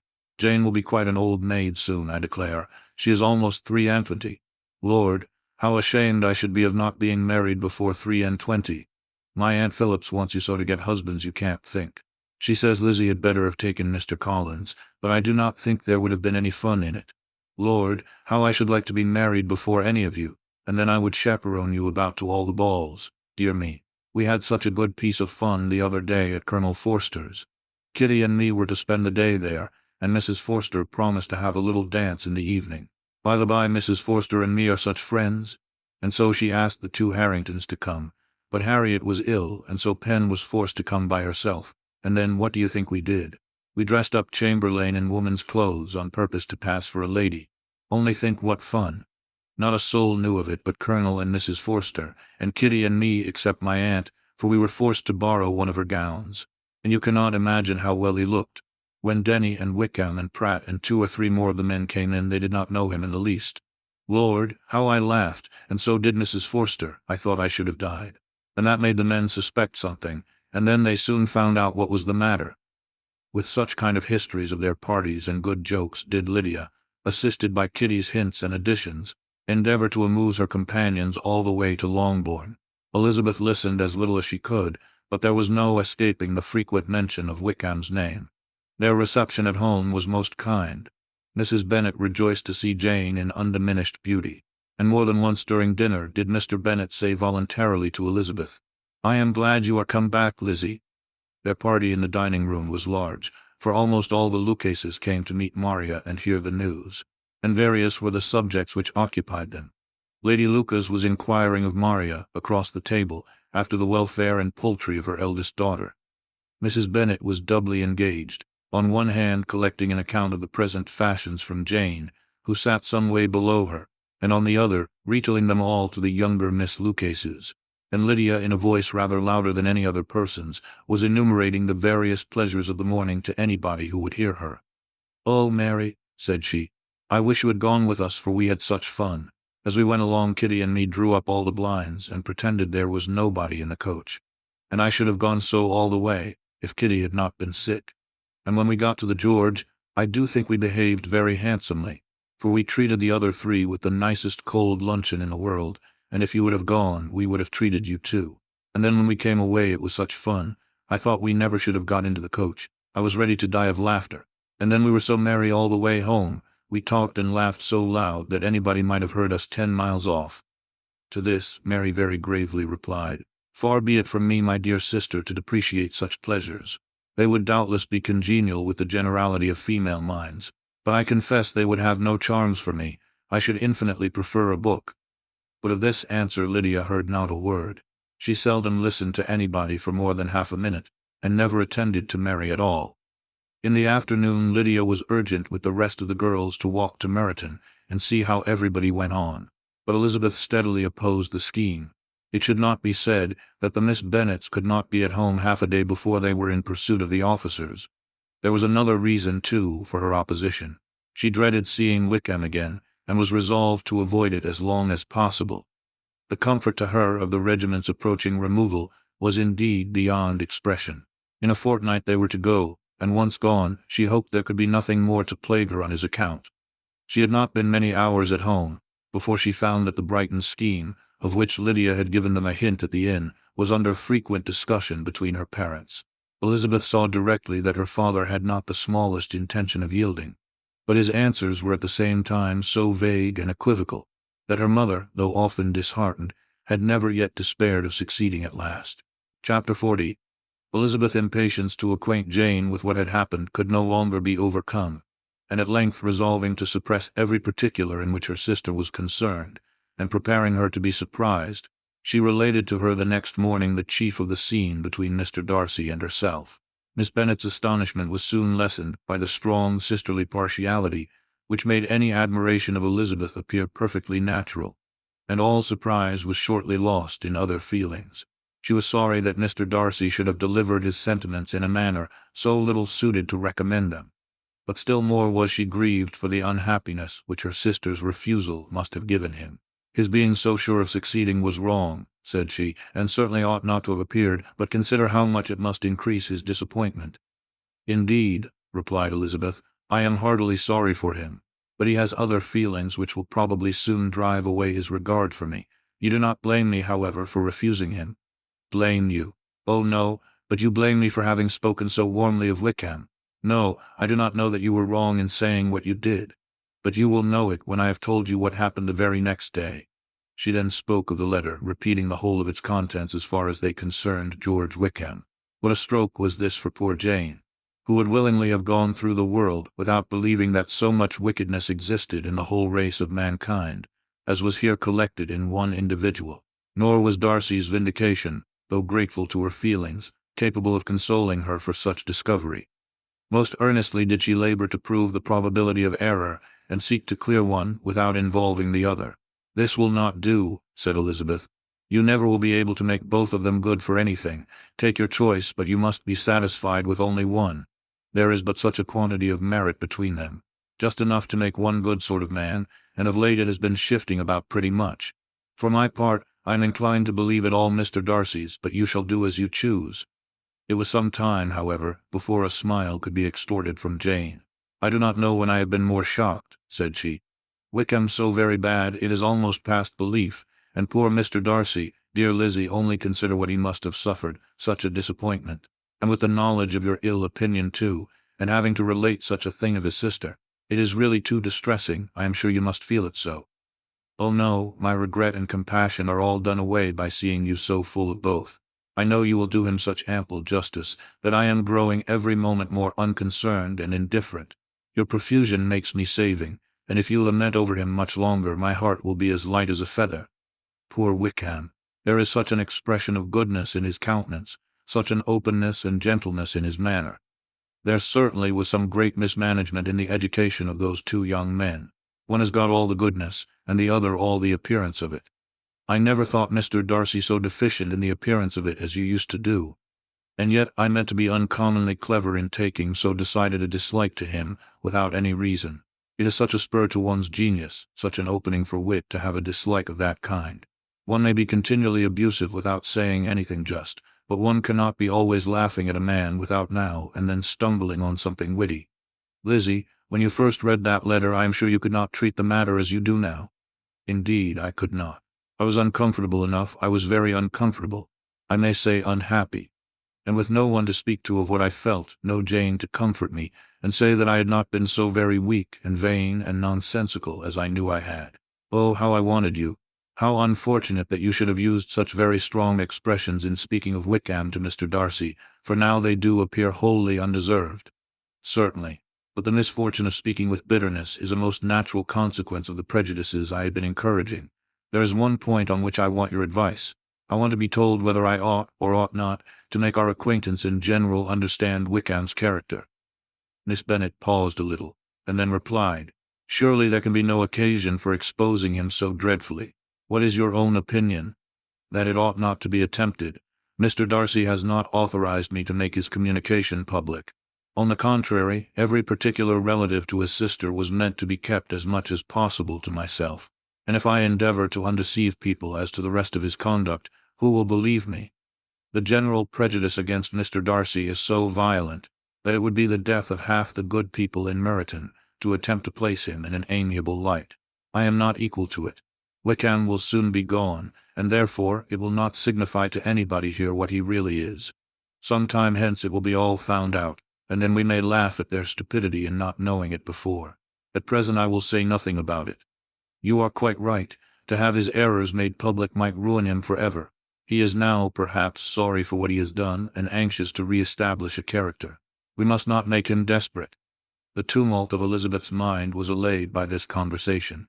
She had got rid of two of the secrets which had weighed on her for a fortnight, and was certain of a willing listener in Jane, whenever she might wish to talk again of either. But there was still something lurking behind, of which prudence forbade the disclosure. She dared not relate the other half of Mr. Darcy's letter, nor explain to her sister how sincerely she had been valued by his friend. Here was knowledge in which no one could partake, and she was sensible that nothing less than a perfect understanding between the parties could justify her in throwing off this last encumbrance of mystery. And then, said she, if that very improbable event should ever take place, I shall merely be able to tell what Bingley may tell in a much more agreeable manner himself. The liberty of communication cannot be mine till it has lost all its value. She was now, on being settled at home, at leisure to observe the real state of her sister's spirits. Jane was not happy. She still cherished a very tender affection for Bingley. Having never even fancied herself in love before, her regard had all the warmth of first attachment, and from her age and disposition, greater steadiness than first attachments often boast. And so fervently did she value his remembrance, and prefer him to every other man, that all her good sense, and all her attention to the feelings of her friends, were requisite to check the indulgence of those regrets which must have been injurious to her own health and their tranquillity. "Well, Lizzie," said Mrs. Bennet one day, "what is your opinion now of this sad business of Jane's? For my part, I am determined never to speak of it again to anybody. I told my sister Philip so the other day, but I cannot find out that Jane saw anything of him in London. Well, he is a very undeserving young man, and I do not suppose there is the least chance in the world of her ever getting him now. There is no talk of his coming to Netherfield again in the summer, and I have inquired of everybody, too, who is likely to know. I do not believe that he will ever live at Netherfield any more. Oh, well, it is just as he chooses. Nobody wants him to come, though I shall always say that he used my daughter extremely ill, and if I was her I would not have put up with it. Well, my comfort is, I am sure Jane will die of a broken heart, and then he will be sorry for what he has done." But as Elizabeth could not receive comfort from any such expectation, she made no answer. "Well, Lizzie," continued her mother soon afterwards, "and so the Collinses live very comfortable, do they? Well, well, I only hope it will last. And what sort of table do they keep? Charlotte is an excellent manager, I dare say. If she is half as sharp as her mother, she is saving enough. There is nothing extravagant in their housekeeping, I dare say. No, nothing at all. A great deal of good management, depend upon it. Yes, yes. They will take care not to outrun their income. They will never be distressed for money. Well, much good may it do them. And so, I suppose, they often talk of having Longbourn when your father is dead. They look upon it quite as their own, I dare say, whenever that happens. It was a subject which they could not mention before me. No, it would have been strange if they had, but I make no doubt they often talk of it between themselves. Well, if they can be easy with an estate that is not lawfully their own, so much the better. I should be ashamed of having one that was only entailed on me." Chapter 41. The first week of their return was soon gone. The second began. It was the last of the regiment's stay in Meryton, and all the young ladies in the neighborhood were drooping apace. The dejection was almost universal. The elder Miss Bennets alone were still able to eat, drink, and sleep, and pursue the usual course of their employments. Very frequently were they reproached for this insensibility by Kitty and Lydia, whose own misery was extreme, and who could not comprehend such hard-heartedness in any of the family. "Good heaven, what is to become of us? What are we to do?" would they often exclaim in the bitterness of woe. "How can you be smiling so, Lizzie?" Their affectionate mother shared all their grief. She remembered what she had herself endured on a similar occasion 25 years ago. "I am sure," said she, "I cried for 2 days together when Colonel Miller's regiment went away. I thought I should have broke my heart." "I am sure I shall break mine," said Lydia. "If one could but go to Brighton," observed Mrs. Bennet. "Oh yes, if one could but go to Brighton. But Pauper is so disagreeable. A little sea-bathing would set me up forever. And my Aunt Phillips is sure it would do me a great deal of good," added Kitty. Such were the kind of lamentations resounding perpetually through Longbourn House. Elizabeth tried to be diverted by them, but all sense of pleasure was lost in shame. She felt anew the justice of Mr. Darcy's objections, and never had she before been so much disposed to pardon his interference in the views of his friend. But the gloom of Lydia's prospect was shortly cleared away, for she received an invitation from Mrs. Forster, the wife of the colonel of the regiment, to accompany her to Brighton. This invaluable friend was a very young woman, and very lately married. A resemblance in good humor and good spirits had recommended her and Lydia to each other, and out of their 3 months' acquaintance they had been intimate too. The rapture of Lydia on this occasion, her adoration of Mrs. Forster, the delight of Mrs. Bennet, and the mortification of Kitty, are scarcely to be described.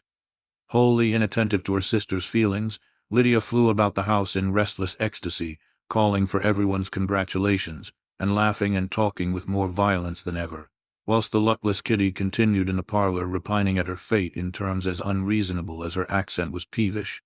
"I cannot see why Mrs. Forster should not ask me as well as Lydia," said she, "though I am not her particular friend.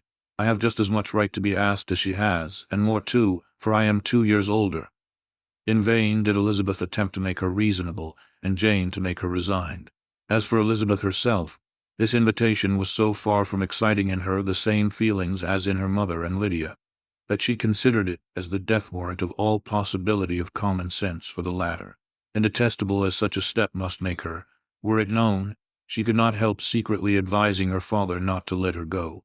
She represented to him all the improprieties of Lydia's general behavior, the little advantage she could derive from the friendship of such a woman as Mrs. Forster, and the probability of her being yet more imprudent with such a companion at Brighton, where the temptations must be greater than at home.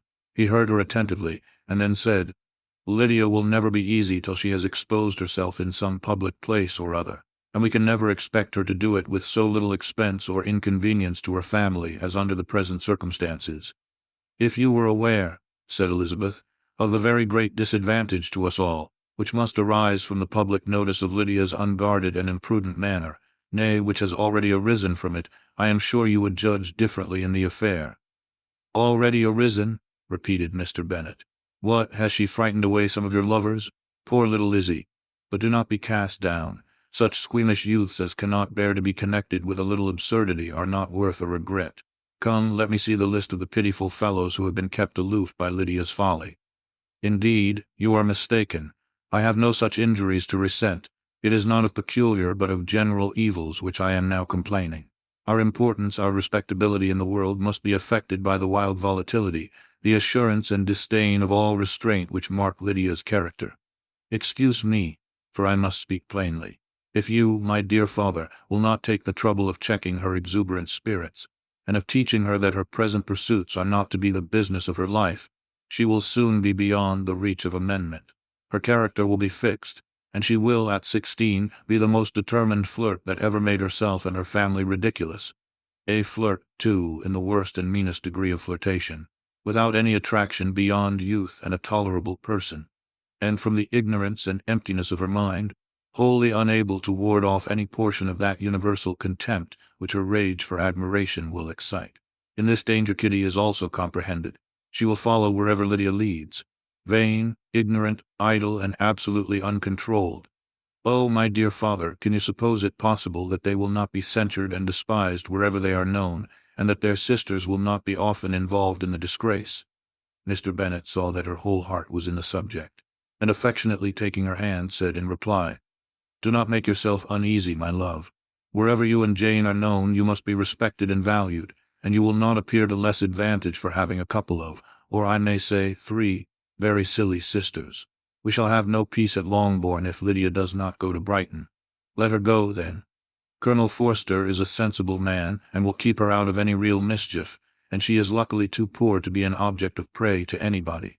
At Brighton she will be of less importance even as a common flirt than she has been here. The officers will find women better worth their notice. Let us hope, therefore, that her being there may teach her her own insignificance.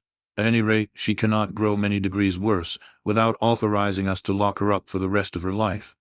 With this answer Elizabeth was forced to be content, but her own opinion continued the same, and she left him disappointed and sorry.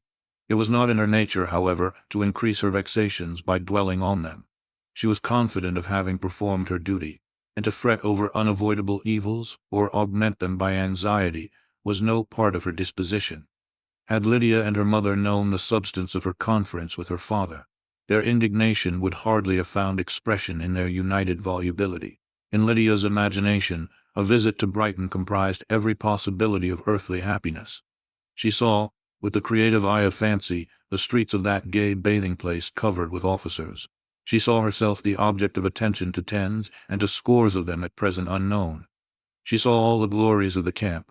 Its tents stretched forth in beauteous uniformity of lines, crowded with the young and the gay, and dazzling with scarlet. And to complete the view, she saw herself seated beneath a tent, tenderly flirting with at least 6 officers at once.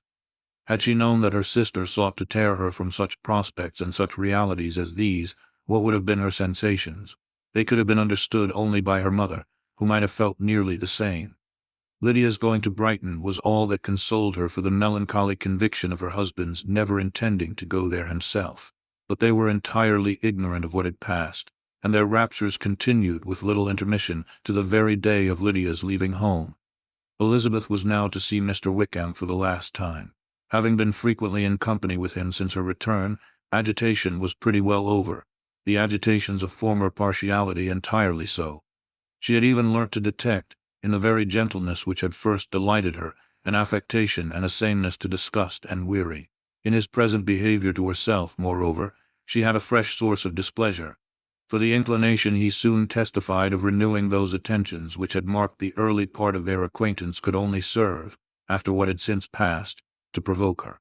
She lost all concern for him in finding herself thus selected as the object of such idle and frivolous gallantry, and while she steadily repressed it, could not but feel the reproof contained in his believing that however long, and for whatever cause, his attentions had been withdrawn, her vanity would be gratified, and her preference secured at any time by their renewal.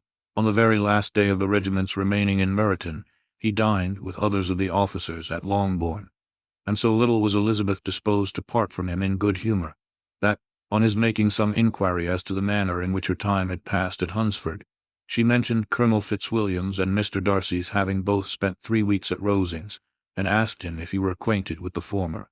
He looked surprised, displeased, alarmed, but with a moment's recollection and a returning smile replied that he had formerly seen him often, and after observing that he was a very gentlemanlike man, asked her how she had liked him. Her answer was warmly in his favour. With an air of indifference he soon afterwards added, "How long did you say that he was at Rosings?" "Nearly 3 weeks." "And you saw him frequently?" "Yes, almost every day." "His manners are very different from his cousin's." "Yes, very different. But I think Mr. Darcy improves on acquaintance." "Indeed," cried Wickham with a look which did not escape her. "And pray may I ask," but checking himself, he added in a gayer tone, "is it an address that he improves? Has he deigned to add aught of civility to his ordinary style? For I dare not hope," he continued in a lower and more serious tone, "that he is improved in essentials." "Oh, no," said Elizabeth. "In essentials, I believe, he is very much what he ever was." While she spoke, Wickham looked as if scarcely knowing whether to rejoice over her words or to distrust their meaning. There was a something in her countenance which made him listen with an apprehensive and anxious attention, while she added, "When I said that he improved on acquaintance, I did not mean that either his mind or manners were in a state of improvement, but that from knowing him better, his disposition was better understood." Wickham's alarm now appeared in a heightened complexion and agitated look.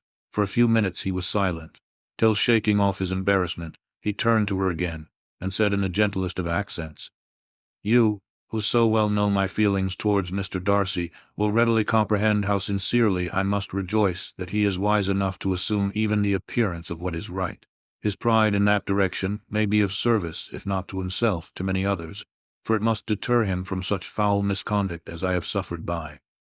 I only fear that the sort of cautiousness to which you, I imagine, have been alluding, is merely adopted on his visits to his aunt, of whose good opinion and judgment he stands much in awe. His fear of her has always operated, I know, when they were together, and a good deal is to be imputed to his wish of forwarding the match with Miss de Bourgh, which I am certain he has very much at heart." Elizabeth could not repress a smile at this, but she answered only by a slight inclination of the head. She saw that he wanted to engage her on the old subject of his grievances, and she was in no humour to indulge him. The rest of the evening passed with the appearance, on his side, of usual cheerfulness, but with no further attempt to distinguish Elizabeth, and they parted at last with mutual civility, and possibly a mutual desire of never meeting again. When the party broke up, Lydia returned with Mrs. Forster to Meryton, from whence they were to set out early the next morning. The separation between her and her family was rather noisy than pathetic. Kitty was the only one who shed tears, but she did weep from vexation and envy. Mrs. Bennet was diffuse in her good wishes for the felicity of her daughter, and impressive in her injunctions that she would not miss the opportunity of enjoying herself as much as possible, advice which there was every reason to believe would be attended to, and in the clamorous happiness of Lydia herself in bidding farewell, the more gentle adieus of her sisters were uttered without being heard. Chapter 42. Had Elizabeth's opinion been all drawn from her own family, she could not have formed a very pleasing picture of conjugal felicity or domestic comfort. Her father, captivated by youth and beauty, and that appearance of good humor which youth and beauty generally give, had married a woman whose weak understanding and illiberal mind had very early in their marriage put an end to all real affection for her. Respect, esteem, and confidence had vanished forever, and all his views of domestic happiness were overthrown. But Mr. Bennet was not of a disposition to seek comfort for the disappointment which his own imprudence had brought on in any of those pleasures which too often console the unfortunate for their folly or their vice. He was fond of the country and of books, and from these tastes had arisen his principal enjoyments. To his wife he was very little otherwise indebted than as her ignorance and folly had contributed to his amusement. This is not the sort of happiness which a man would in general wish to owe to his wife. But where other powers of entertainment are wanting, the true philosopher will derive benefit from such as are given. Elizabeth, however, had never been blind to the impropriety of her father's behavior as a husband.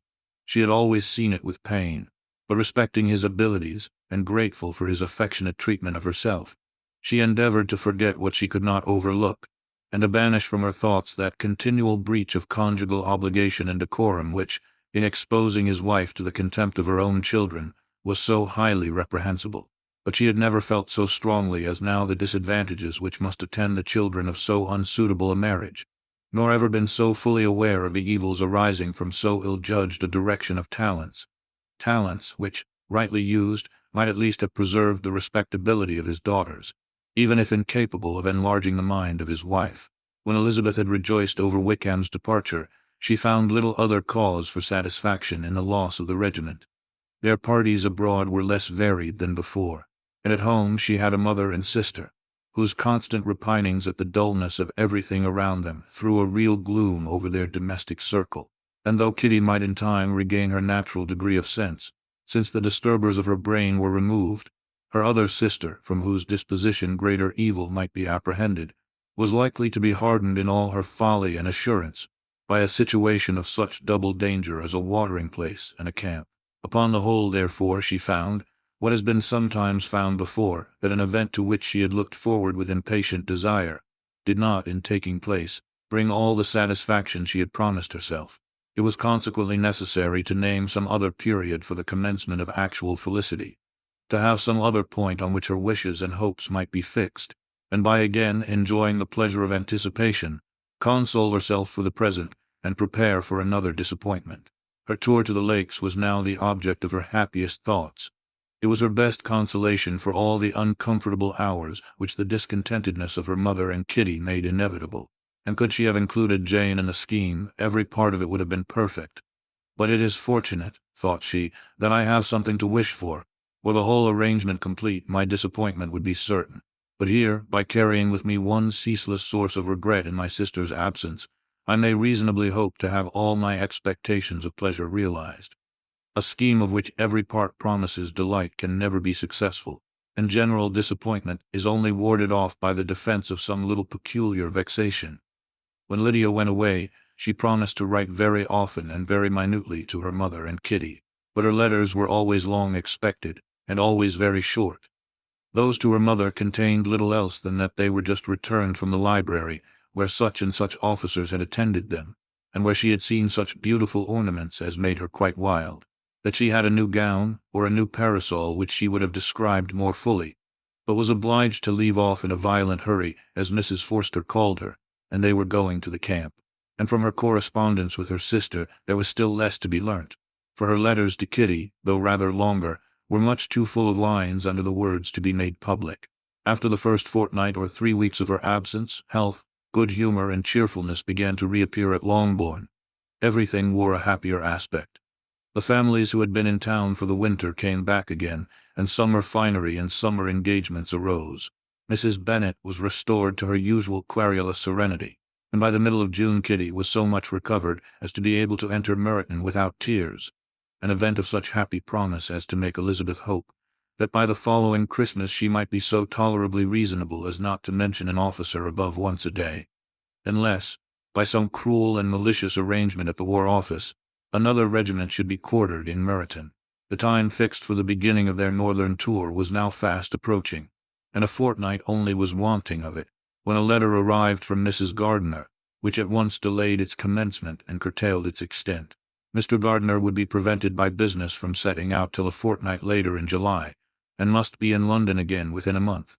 And as that left too short a period for them to go so far and see so much as they had proposed, or at least to see it with the leisure and comfort they had built on, they were obliged to give up the lakes, and substitute a more contracted tour, and according to the present plan, were to go no farther northward than Derbyshire. In that county there was enough to be seen to occupy the chief of their 3 weeks, and to Mrs. Gardiner it had a peculiarly strong attraction. The town where she had formerly passed some years of her life, and where they were now to spend a few days, was probably as great an object of her curiosity as all the celebrated beauties of Matlock, Chatsworth, Dovedale, or the Peak. Elizabeth was excessively disappointed. She had set her heart on seeing the lakes, and still thought there might have been time enough. But it was her business to be satisfied, and certainly her temper to be happy, and all was soon right again. With the mention of Derbyshire there were many ideas connected. It was impossible for her to see the word without thinking of Pemberley and its owner. "But surely," said she, "I may enter his county with impunity, and rob it of a few petrified spars without his perceiving me." The period of expectation was now doubled. 4 weeks were to pass away before her uncle and aunt's arrival. But they did pass away, and Mr. and Mrs. Gardiner with their 4 children did at length appear at Longbourn. The children, 2 girls of 6 and 8 years old and 2 younger boys, were to be left under the particular care of their cousin Jane, who was the general favorite, and whose steady sense and sweetness of temper exactly adapted her for attending to them in every way, teaching them, playing with them, and loving them. The Gardiners stayed only one night at Longbourn, and set off the next morning with Elizabeth in pursuit of novelty and amusement. One enjoyment was certain, that of suitableness as companions, a suitableness which comprehended health and temper to bear inconveniences, cheerfulness to enhance every pleasure, and affection and intelligence, which might supply it among themselves if there were disappointments abroad. It is not the object of this work to give a description of Derbyshire, nor of any of the remarkable places through which their route thither lay. Oxford, Blenheim, Warwick, Kenilworth, Birmingham, etc., are sufficiently known. A small part of Derbyshire is all the present concern. To the little town of Lambton, the scene of Mrs. Gardiner's former residence, and where she had lately learned that some acquaintance still remained, they bent their steps, after having seen all the principal wonders of the country. And within 5 miles of Lambton, Elizabeth found from her aunt that Pemberley was situated. It was not in their direct road, nor more than a mile or 2 out of it.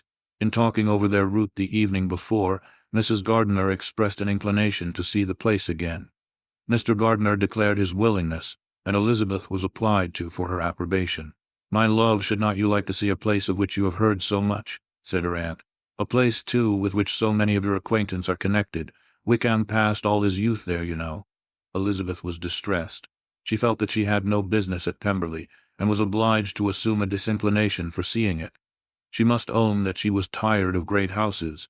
After going over so many, she really had no pleasure in fine carpets or satin curtains. Mrs. Gardiner abused her stupidity. "If it were merely a fine house richly furnished," said she, "I should not care about it myself, but the grounds are delightful. They have some of the finest woods in the country." Elizabeth said no more, but her mind could not acquiesce. The possibility of meeting Mr. Darcy while viewing the place instantly occurred. It would be dreadful. She blushed at the very idea, and thought it would be better to speak openly to her aunt than to run such a risk. But against this there were objections, and she finally resolved that it could be the last resource, if her private inquiries as to the absence of the family were unfavorably answered. Accordingly, when she retired at night, she asked the chambermaid whether Pemberley were not a very fine place. What was the name of its proprietor? and with no little alarm whether the family were down for the summer. A most welcome negative followed the last question, and her alarms being now removed, she was at leisure to feel a great deal of curiosity to see the house herself.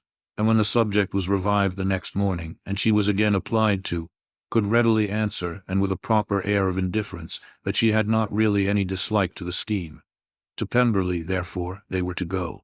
Chapter 43. Elizabeth, as they drove along, watched for the first appearance of Pemberley Woods with some perturbation, and when at length they turned in at the lodge, her spirits were in a high flutter. The park was very large, and contained great variety of ground. They entered it in one of its lowest points, and drove for some time through a beautiful wood stretching over a wide extent. Elizabeth's mind was too full for conversation, but she saw and admired every remarkable spot and point of view. They gradually ascended for half a mile, and then found themselves at the top of a considerable eminence, where the wood ceased, and the eye was instantly caught by Pemberley House, situated on the opposite side of the valley, into which the road with some abruptness wound. It was a large, handsome stone building, standing well on rising ground, and backed by a ridge of high woody hills, and in front a stream of some natural importance was swelled into greater, but without any artificial appearance. Its banks were neither formal nor falsely adorned. Elizabeth was delighted. She had never seen a place for which nature had done more, or where natural beauty had been so little counteracted by an awkward taste. They were all of them warm in their admiration, and at that moment she felt that to be mistress of Pemberley might be something. They descended the hill, crossed the bridge, and drove to the door. And while examining the nearer aspect of the house, all her apprehension of meeting its owner returned. She dreaded lest the chambermaid had been mistaken. On applying to see the place, they were admitted into the hall, and Elizabeth, as they waited for the housekeeper, had leisure to wonder at her being where she was. The housekeeper came, a respectable-looking elderly woman, much less fine and more civil than she had any notion of finding her. They followed her into the dining parlor. It was a large, well-proportioned room, handsomely fitted up. Elizabeth, after slightly surveying it, went to a window to enjoy its prospect. The hill, crowned with wood from which they had descended, receiving increased abruptness from the distance, was a beautiful object. Every disposition of the ground was good, and she looked on the whole scene, the river, the trees scattered on its banks, and the winding of the valley as far as she could trace it, with delight. As they passed into other rooms, these objects were taking different positions, but from every window there were beauties to be seen. The rooms were lofty and handsome, and their furniture suitable to the fortune of their proprietor. But Elizabeth saw with admiration of his taste that it was neither gaudy nor uselessly fine, with less of splendor and more real elegance than the furniture of Rosings. And of this place, thought she, I might have been mistress. With these rooms I might have now been familiarly acquainted. Instead of viewing them as a stranger, I might have rejoiced in them as my own, and welcomed to them as visitors my uncle and aunt. But no, recollecting herself, that could never be. My uncle and aunt would have been lost to me. I should not have been allowed to invite them. This was a lucky recollection. It saved her from something like regret. She longed to inquire of the housekeeper whether her master were really absent, but had not courage for it. At length, however, the question was asked by her uncle, and she turned away with alarm, while Mrs. Reynolds replied that he was, adding, "But we expect him tomorrow, with a large party of friends." How rejoiced was Elizabeth that their own journey had not by any circumstance been delayed a day. Her aunt now called her to look at a picture. She approached and saw the likeness of Mr. Wickham suspended amongst several other miniatures over the mantelpiece. Her aunt asked her smilingly how she liked it. The housekeeper came forward and told them it was the picture of a young gentleman, the son of her late master's steward, who had been brought up by him at his own expense. "He has now gone into the army," she added, "but I am afraid he has turned out very wild." Mrs. Gardiner looked at her niece with a smile, but Elizabeth could not return it. "And that," said Mrs. Reynolds, pointing to another of the miniatures, "is my master, and very like him. It was drawn at the same time as the other, about 8 years ago." "I have heard much of your master's fine person," said Mrs. Gardiner, looking at the picture. "It is a handsome face. But, Lizzie, you can tell us whether it is like or not." Mrs. Reynolds' respect for Elizabeth seemed to increase on this intimation of her knowing her master. "Does that young lady know Mr. Darcy?" Elizabeth colored and said, "A little." "And do not you think him a very handsome gentleman, ma'am?" "Yes, very handsome. I am sure I know none so handsome. But in the gallery upstairs you will see a finer, larger picture of him than this." This room was my late master's favorite room, and these miniatures are just as they used to be then. He was very fond of them. This accounted to Elizabeth for Mr. Wickham's being among them. Mrs. Reynolds then directed their attention to one of Miss Darcy, drawn when she was only 8 years old. "And is Miss Darcy as handsome as her brother?" said Mr. Gardiner. "Oh, yes, the handsomest young lady that ever was seen, and so accomplished. She plays and sings all day long. In the next room is a new instrument just come down for her, a present from my master. She comes here tomorrow with him." Mr. Gardiner, whose manners were easy and pleasant, encouraged her communicativeness by his questions and remarks. Mrs. Reynolds, either from pride or attachment, had evidently great pleasure in talking of her master and his sister. "Is your master much at Pemberley in the course of the year?" "Not so much as I could wish, sir. But I dare say he may spend half his time here, and Miss Darcy is always down for the summer months. Except," thought Elizabeth, "when she goes to Ramsgate. If your master would marry, you might see more of him." "Yes, sir. But I do not know when that will be. I do not know who is good enough for him." Mr. and Mrs. Gardiner smiled. Elizabeth could not help saying, "It is very much to his credit, I am sure, that you should think so." "I say no more than the truth, and what everybody will say that knows him," replied the other. Elizabeth thought this was going pretty far, and she listened with increasing astonishment as the housekeeper added, "I have never had a cross word from him in my life, and I have known him ever since he was 4 years old." This was praise of all others most extraordinary, most opposite to her ideas. That he was not a good-tempered man had been her firmest opinion. Her keenest attention was awakened. She longed to hear more, and was grateful to her uncle for saying, "There are very few people of whom so much can be said. You are lucky in having such a master." "Yes, sir, I know I am. If I were to go through the world I could not meet with a better. But I have always observed that they who are good-natured when children are good-natured when they grow up. And he was always the sweetest-tempered, most generous-hearted boy in the world." Elizabeth almost stared at her. "Can this be Mr. Darcy?" thought she. "His father was an excellent man," said Mrs. Gardiner. "Yes, ma'am, that he was indeed, and his son will be just like him, just as affable to the poor." Elizabeth listened, wondered, doubted, and was impatient for more. Mrs. Reynolds could interest her on no other point. She related the subjects of the pictures, the dimensions of the rooms, and the price of the furniture in vain. Mr. Gardiner, highly amused by the kind of family prejudice to which he attributed her excessive commendation of her master, soon led again to the subject, and she dwelt with energy on his many merits as they proceeded together up the great staircase. "He is the best landlord and the best master," said she, "that ever lived. Not like the wild young men nowadays, who think of nothing but themselves. There is not one of his tenants or servants but what will give him a good name. Some people call him proud, but I am sure I never saw anything of it. To my fancy it is only because he does not rattle away like other young men." "In what an amiable light does this place him?" thought Elizabeth. "This fine account of him," whispered her aunt as they walked, "is not quite consistent with his behavior to our poor friend. Perhaps we might be deceived. That is not very likely. Our authority was too good." On reaching the spacious lobby above, they were shown into a very pretty sitting-room, lately fitted up with greater elegance and lightness than the apartments below, and were informed that it was but just done to give pleasure to Miss Darcy, who had taken a liking to the room when last at Pemberley. "He is certainly a good brother," said Elizabeth, as she walked towards one of the windows. Mrs. Reynolds anticipated Miss Darcy's delight when she should enter the room. "And this is always the way with him," she added.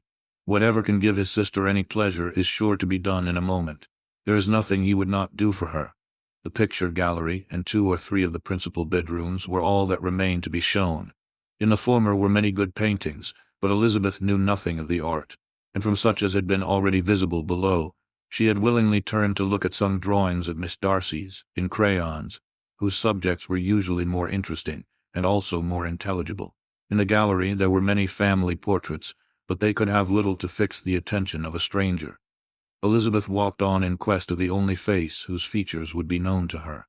At last it arrested her, and she beheld a striking resemblance of Mr. Darcy, with such a smile over the face as she remembered to have sometimes seen when he looked at her. She stood several minutes before the picture, in earnest contemplation, and returned to it again before they quitted the gallery. Mrs. Reynolds informed them that it had been taken in his father's lifetime. There was certainly at this moment, in Elizabeth's mind, a more gentle sensation towards the original than she had ever felt in the height of their acquaintance. The commendation bestowed on him by Mrs. Reynolds was of no trifling nature. What praise is more valuable than the praise of an intelligent servant? As a brother, a landlord, a master, she considered how many people's happiness were in his guardianship, how much of pleasure or pain it was in his power to bestow, how much of good or evil must be done by him. Every idea that had been brought forward by the housekeeper was favorable to his character, and as she stood before the canvas on which he was represented and fixed his eyes upon herself, she thought of his regard with a deeper sentiment of gratitude than it had ever raised before. She remembered its warmth and softened its impropriety of expression. When all of the house that was open to general inspection had been seen, they returned downstairs, and taking leave of the housekeeper were consigned over to the gardener, who met them at the hall door. As they walked across the lawn towards the river, Elizabeth turned back to look again. Her uncle and aunt stopped also, and while the former was conjecturing as to the date of the building, the owner of it himself suddenly came forward from the road which led behind it to the stables. They were within 20 yards of each other, and so abrupt was his appearance that it was impossible to avoid his sight. Their eyes instantly met, and the cheeks of each were overspread with the deepest blush.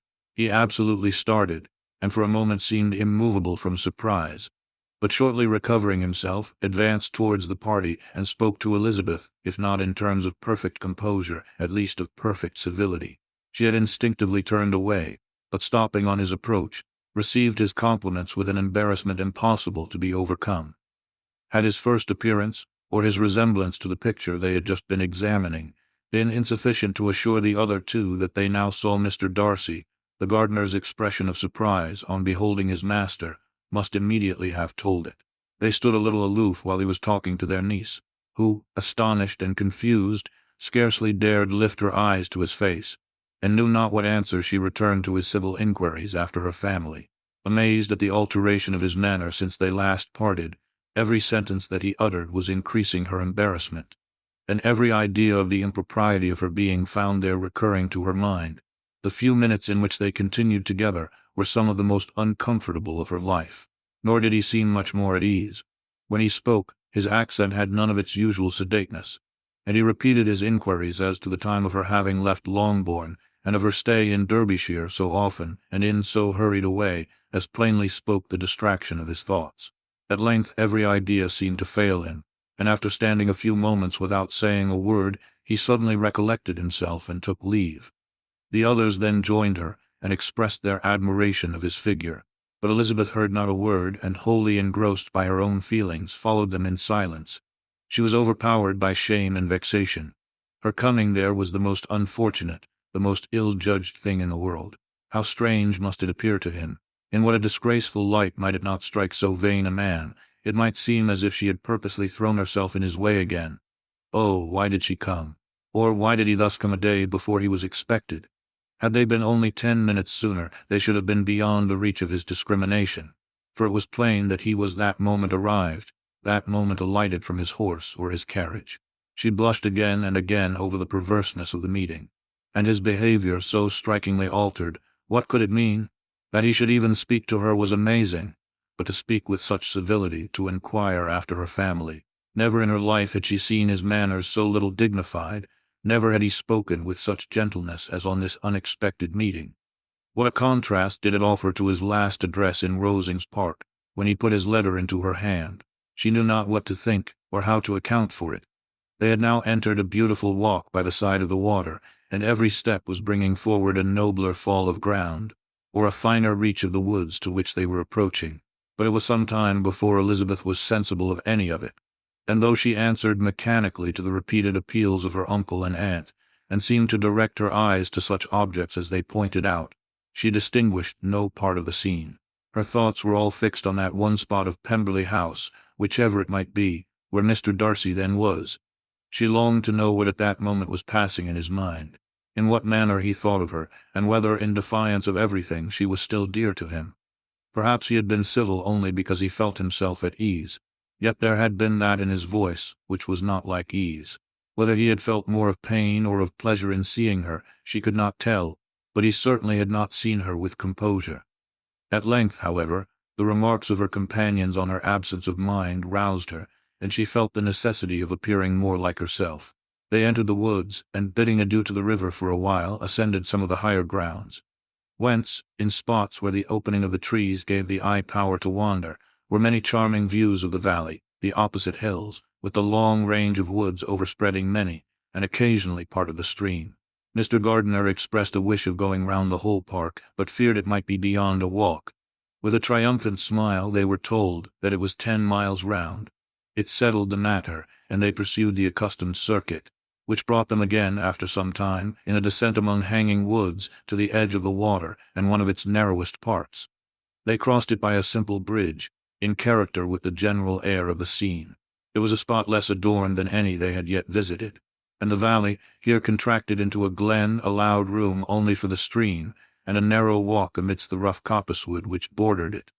Elizabeth longed to explore its windings, but when they had crossed the bridge, and perceived their distance from the house, Mrs. Gardiner, who was not a great walker, could go no farther, and thought only of returning to the carriage as quickly as possible. Her niece was, therefore, obliged to submit, and they took their way towards the house on the opposite side of the river in the nearest direction. But their progress was slow, for Mr. Gardiner, though seldom able to indulge the taste, was very fond of fishing, and was so much engaged in watching the occasional appearance of some trout in the water, and talking to the man about them, that he advanced but little. Whilst wandering on in this slow manner, they were again surprised, and Elizabeth's astonishment was quite equal to what it had been at first, by the sight of Mr. Darcy approaching them, and at no great distance. The walk being here less sheltered than on the other side, allowed them to see him before they met.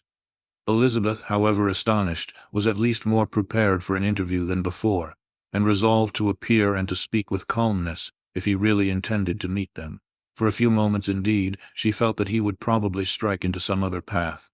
The idea lasted while a turning in the walk concealed him from their view. The turning past, he was immediately before them. With a glance she saw that he had lost none of his recent civility, and to imitate his politeness, she began as they met to admire the beauty of the place. But she had not got beyond the words delightful and charming, when some unlucky recollections obtruded, and she fancied that praise of Pemberley from her might be mischievously construed. Her color changed, and she said no more. Mrs. Gardiner was standing a little behind, and on her pausing, he asked her if she would do him the honor of introducing him to her friends. This was a stroke of civility for which she was quite unprepared, and she could hardly suppress a smile at his being now seeking the acquaintance of some of those very people, against whom his pride had revolted in his offer to herself. What will be his surprise, thought she, when he knows who they are? He takes them now for people of fashion. The introduction, however, was immediately made, and as she named their relationship to herself, she stole a sly look at him to see how he bore it, and was not without the expectation of his decamping as fast as he could from such disgraceful companions. That he was surprised by the connection was evident. He sustained it, however, with fortitude, and so far from going away, turned back with them, and entered into conversation with Mr. Gardiner. Elizabeth could not but be pleased, could not but triumph. It was consoling that he should know she had some relations for whom there was no need to blush. She listened most attentively to all that passed between them, and gloried in every expression, every sentence of her uncle, which marked his intelligence, his taste, or his good manners. The conversation soon turned upon fishing, and she heard Mr. Darcy invite him, with the greatest civility, to fish there as often as he chose, while he continued in the neighborhood, offering at the same time to supply him with fishing tackle, and pointing out those parts of the stream where there was usually most sport. Mrs. Gardiner, who was walking arm in arm with Elizabeth, gave her a look expressive of her wonder. Elizabeth said nothing, but it gratified her exceedingly. The compliment must be all for herself. Her astonishment, however, was extreme, and continually was she repeating, "Why is he so altered? From what can it proceed? It cannot be for me, it cannot be for my sake that his manners are thus softened. My reproofs at Hunsford could not work such a change as this. It is impossible that he should still love me." After walking some time in this way, the two ladies in front, the two gentlemen behind, on resuming their places, after descending to the brink of the river for the better inspection of some curious water plant, there chanced to be a little alteration. It originated in Mrs. Gardiner, who, fatigued by the exercise of the morning, found Elizabeth's arm inadequate to her support, and consequently preferred her husband's. Mr. Darcy took her place by her niece, and they walked on together. After a short silence, the lady first spoke. She wished him to know that she had been assured of his absence before she came to the place, and accordingly began by observing that his arrival had been very unexpected. "For your housekeeper," she added, "informed us that you would certainly not be here till tomorrow, and indeed, before we left Bakewell, we understood that you were not immediately expected in the country." He acknowledged the truth of it all, and said that business with his steward had occasioned his coming forward a few hours before the rest of the party with whom he had been traveling. "They will join me early tomorrow," he continued, "and among them are some who will claim an acquaintance with you, Mr. Bingley and his sisters." Elizabeth answered only by a slight bow. Her thoughts were instantly driven back to the time when Mr. Bingley's name had been last mentioned between them, and if she might judge from his complexion, his mind was not very differently engaged. "There is also one other person in the party," he continued after a pause, "who more particularly wishes to be known to you.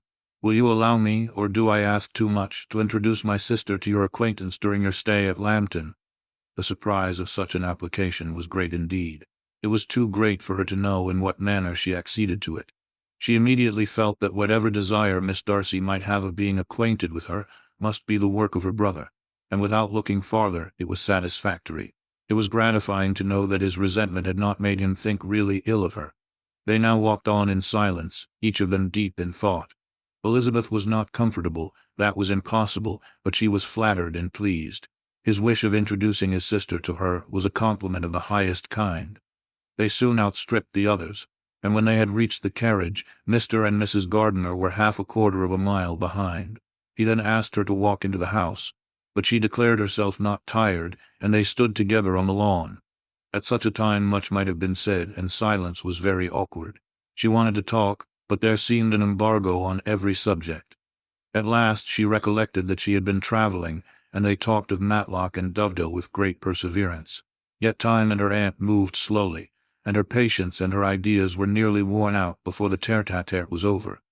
On Mr. and Mrs. Gardiner's coming up, they were all pressed to go into the house and take some refreshment, but this was declined, and they parted on each side with the utmost politeness.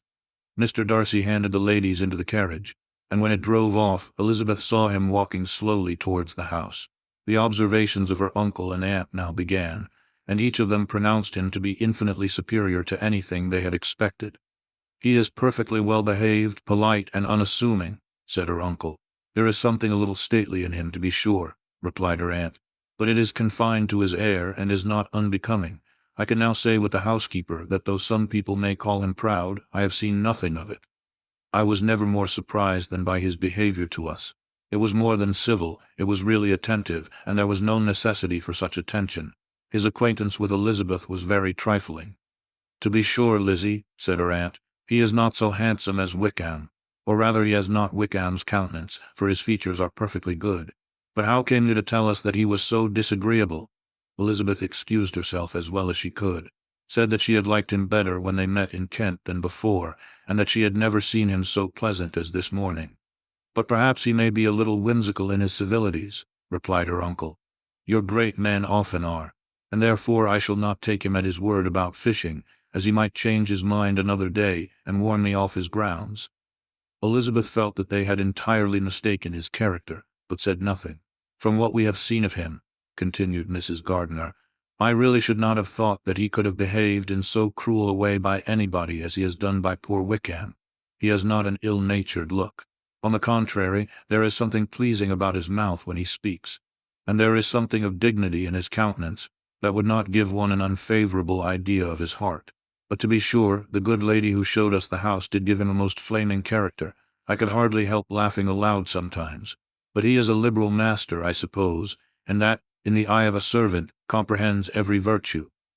Elizabeth here felt herself called on to say something in vindication of his behavior to Wickham, and therefore gave them to understand, in as guarded a manner as she could, that by what she had heard from his relations in Kent, his actions were capable of a very different construction, and that his character was by no means so faulty, nor Wickham so amiable, as they had been considered in Hertfordshire.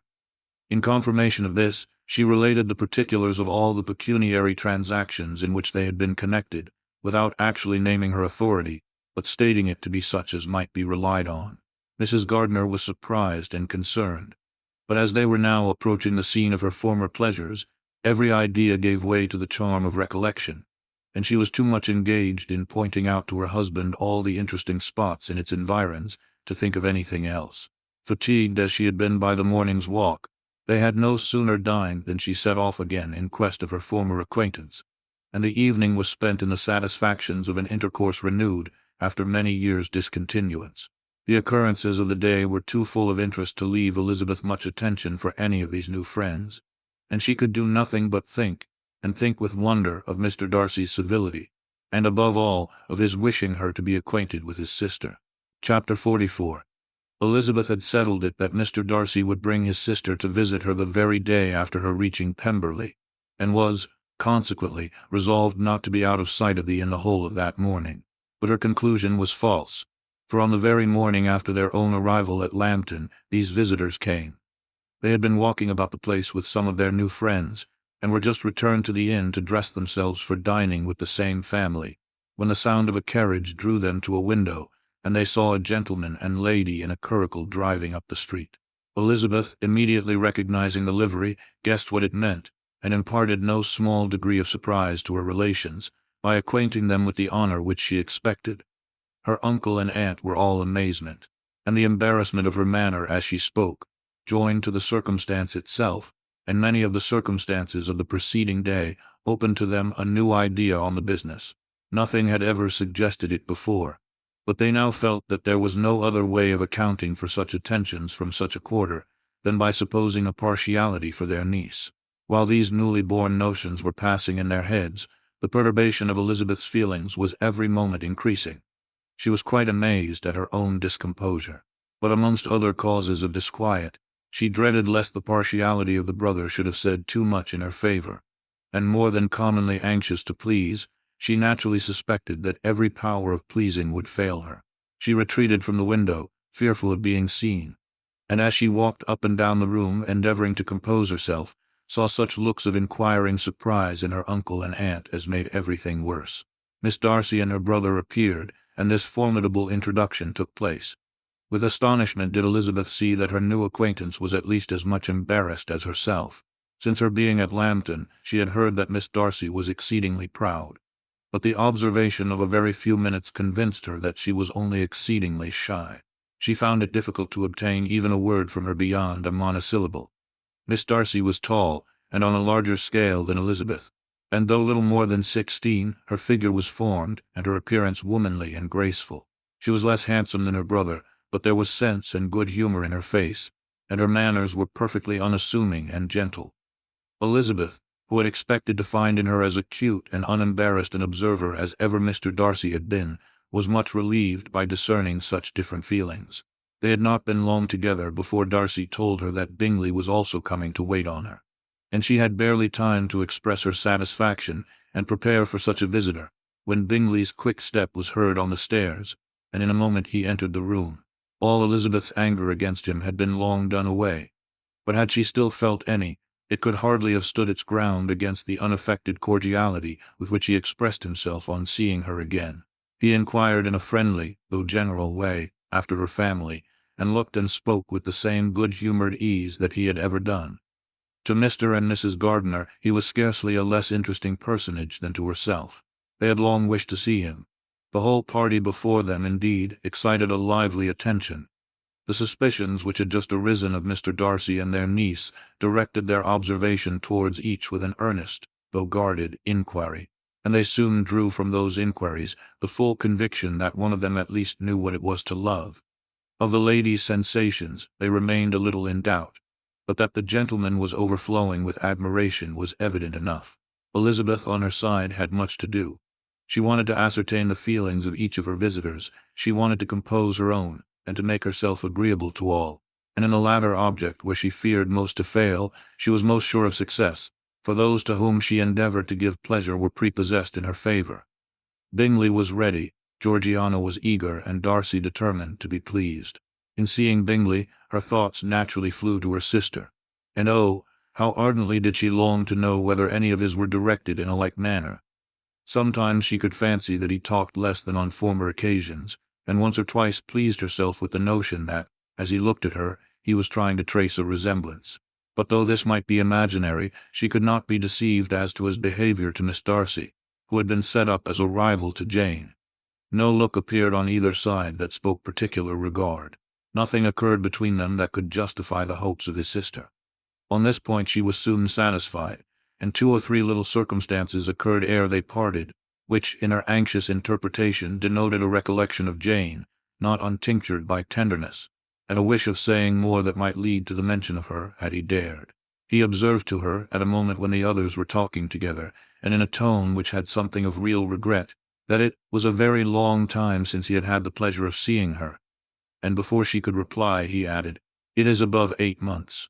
We have not met since the 26th of November, when we were all dancing together at Netherfield." Elizabeth was pleased to find his memory so exact, and he afterwards took occasion to ask her, when unattended to by any of the rest, whether all her sisters were at Longbourn. There was not much in the question, nor in the preceding remark, but there was a look and a manner which gave them meaning. It was not often that she could turn her eyes on Mr. Darcy himself, but whenever she did catch a glimpse she saw an expression of general complacence, and in all that he said, she heard an accent so far removed from hauteur or disdain of his companions, as convinced her that the improvement of manners which she had yesterday witnessed, however temporary its existence might prove, had at least outlived one day. When she saw him thus seeking the acquaintance, and courting the good opinion of people with whom any intercourse a few months ago would have been a disgrace, when she saw him thus civil, not only to herself, but to the very relations whom he had openly disdained, and recollected their last lively scene in Hunsford Parsonage, the difference, the change was so great, and struck so forcibly on her mind, that she could hardly restrain her astonishment from being visible. Never, even in the company of his dear friends at Netherfield, or his dignified relations at Rosings, had she seen him so desirous to please, so free from self-consequence or unbending reserve, as now, when no importance could result from the success of his endeavors, and when even the acquaintance of those to whom his attentions were addressed would draw down the ridicule and censure of the ladies, both of Netherfield and Rosings. Their visitors stayed with them above half an hour, and when they arose to depart, Mr. Darcy called on his sister to join him in expressing their wish of seeing Mr. and Mrs. Gardiner and Miss Bennet to dinner at Pemberley before they left the country. Miss Darcy, though with a diffidence which marked her little in the habit of giving invitations, readily obeyed. Mrs. Gardiner looked at her niece, desirous of knowing how she, whom the invitation most concerned, felt disposed as to its acceptance, but Elizabeth had turned away her head. Presuming, however, that this studied avoidance spoke rather a momentary embarrassment than any dislike of the proposal, and seeing in her husband, who was fond of society, a perfect willingness to accept it, she ventured to engage for her attendance, and the day after the next was fixed on. Bingley expressed great pleasure in the certainty of seeing Elizabeth again, having still a great deal to say to her, and many inquiries to make after all their Hertfordshire friends. Elizabeth, construing all this into a wish of hearing her speak of her sister, was pleased, and on this account, as well as some others, found herself, when their visitors left them, capable of considering the last half hour with some satisfaction, though while it was passing the enjoyment of it had been little. Eager to be alone, and fearful of inquiries or hints from her uncle and aunt, she stayed with them only long enough to hear their favorable opinion of Bingley, and then hurried away to dress. But she had no reason to fear Mr. and Mrs. Gardiner's curiosity. It was not their wish to force her communication. It was evident that she was much better acquainted with Mr. Darcy than they had before any idea of. It was evident that he was very much in love with her. They saw much to interest but nothing to justify inquiry. Of Mr. Darcy it was now a matter of anxiety to think well, and as far as their acquaintance reached, there was no fault to find. They could not be untouched by his politeness, and had they drawn his character from their own feelings and his servant's report without any reference to any other account, the circle in Hertfordshire to which he was known would not have recognized it from Mr. Darcy. There was now an interest, however, in believing the housekeeper, and they soon became sensible that the authority of a servant, who had known him since he was 4 years old, and whose own manners indicated respectability, was not to be hastily rejected. Neither had anything occurred in the intelligence of their Lambton friends that could materially lessen its weight. They had nothing to accuse him of but pride. Pride he probably had, and if not, it would certainly be imputed by the inhabitants of a small market town where the family did not visit. It was acknowledged, however, that he was a liberal man, and did much good among the poor. With respect to Wickham, the travellers soon found that he was not held there in much estimation, for though the chief of his concerns with the son of his patron were imperfectly understood, it was yet a well-known fact that, on his quitting Derbyshire, he had left many debts behind him, which Mr. Darcy afterwards discharged. As for Elizabeth, her thoughts were at Pemberley this evening more than the last, and the evening, though as it passed it seemed long, was not long enough to determine her feelings towards one in that mansion, and she lay awake 2 whole hours endeavoring to make them out. She certainly did not hate him. No, hatred had vanished long ago, and she had almost as long been ashamed of ever feeling a dislike against him that could be so called. The respect created by the conviction of his valuable qualities, though at first unwillingly admitted, had for some time ceased to be repugnant to her feelings, and it was now heightened into somewhat of a friendlier nature by the testimony so highly in his favor, and bringing forward his disposition in so amiable a light, which yesterday had produced. But above all, above respect and esteem, there was a motive within her of good, which could not be overlooked. It was gratitude.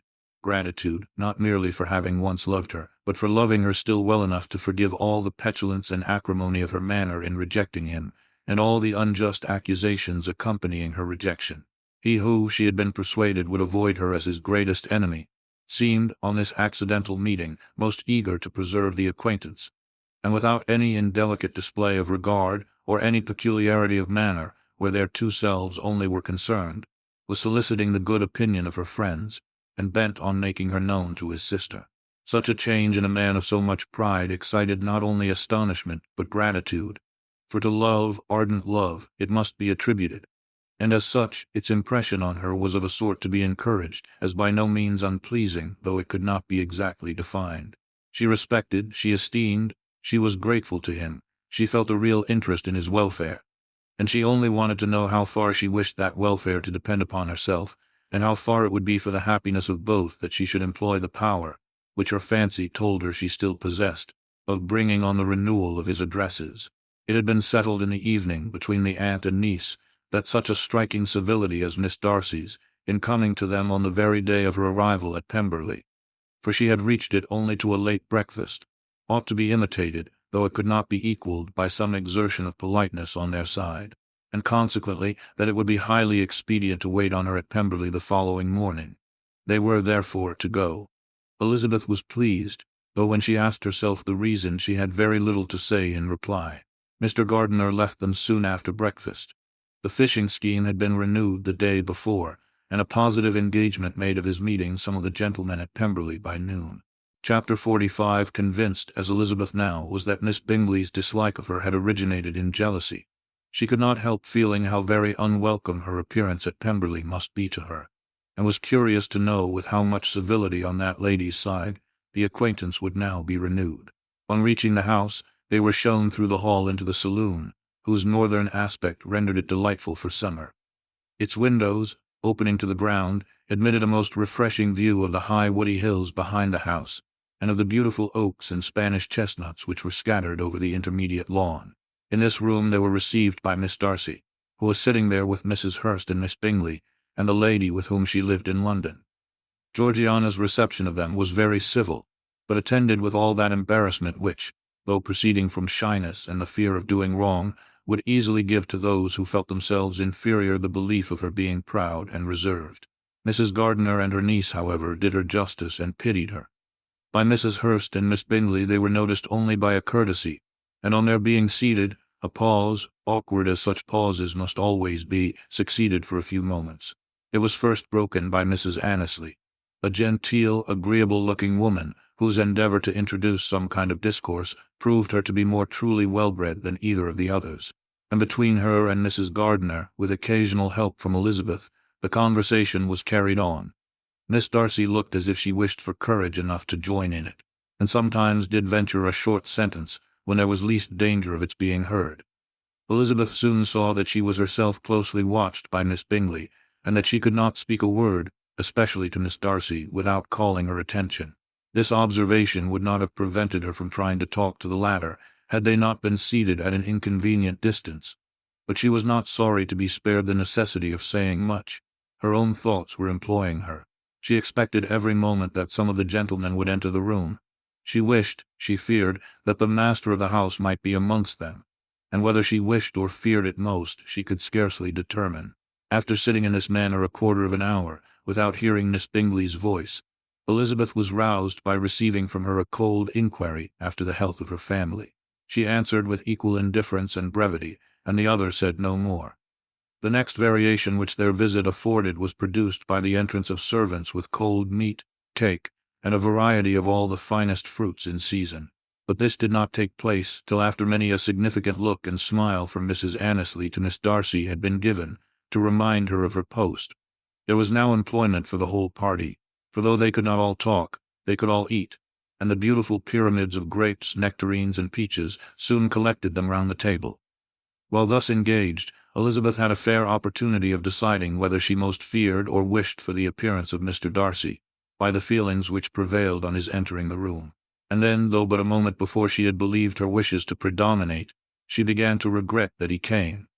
He had been some time with Mr. Gardiner, who, with 2 or 3 other gentlemen from the house, was engaged by the river, and had left him only on learning that the ladies of the family intended a visit to Georgiana that morning. No sooner did he appear than Elizabeth wisely resolved to be perfectly easy and unembarrassed, a resolution the more necessary to be made, but perhaps not the more easily kept, because she saw that the suspicions of the whole party were awakened against them, and that there was scarcely an eye which did not watch his behavior when he first came into the room. In no countenance was attentive curiosity so strongly marked as in Miss Bingley's, in spite of the smiles which overspread her face whenever she spoke to one of its objects. For jealousy had not yet made her desperate, and her attentions to Mr. Darcy were by no means over. Miss Darcy, on her brother's entrance, exerted herself much more to talk, and Elizabeth saw that he was anxious for his sister and herself to get acquainted, and forwarded, as much as possible, every attempt at conversation on either side.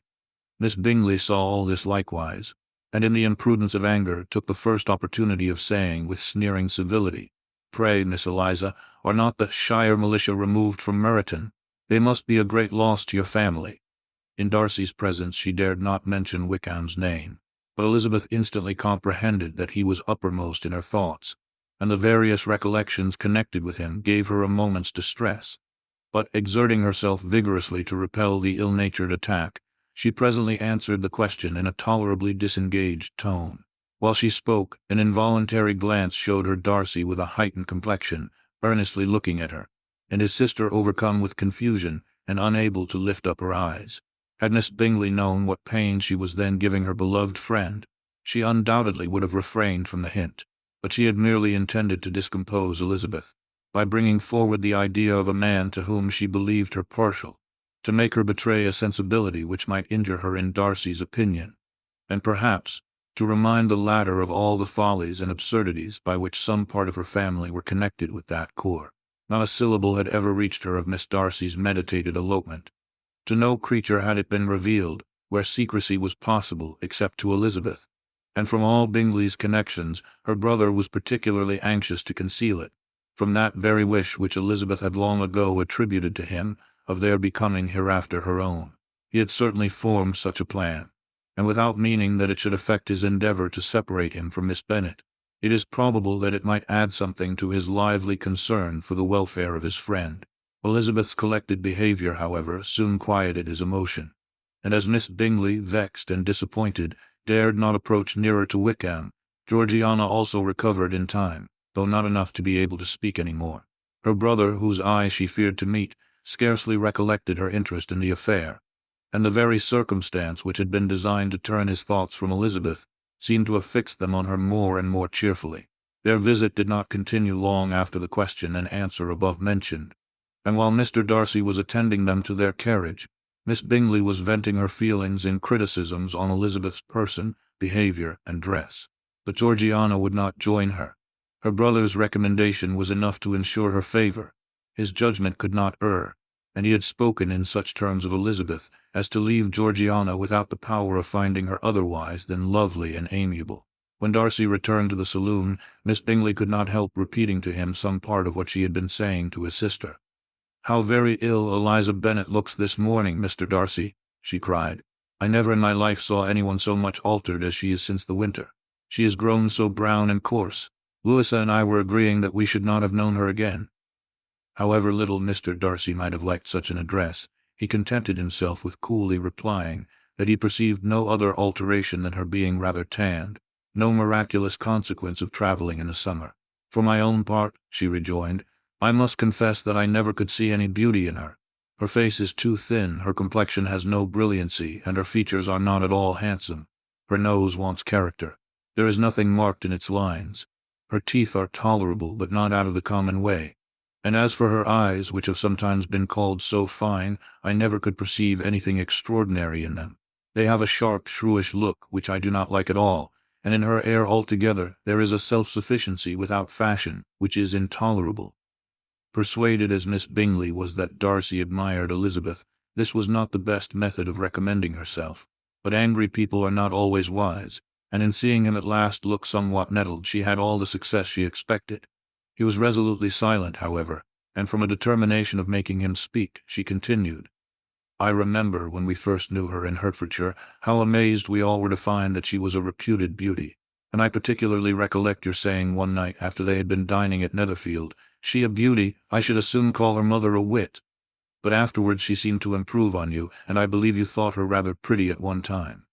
Yes, replied Darcy, who could contain himself no longer, but that was only when I first knew her, for it is many months since I have considered her as one of the handsomest women of my acquaintance.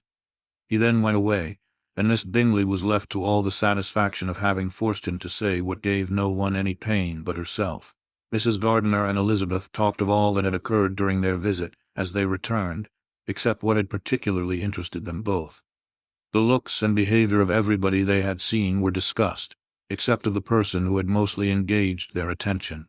They talked of his sister, his friends, his house, his fruit, of everything but himself. Yet Elizabeth was longing to know what Mrs. Gardiner thought of him, and Mrs. Gardiner would have been highly gratified by her niece's beginning the subject. Chapter 46.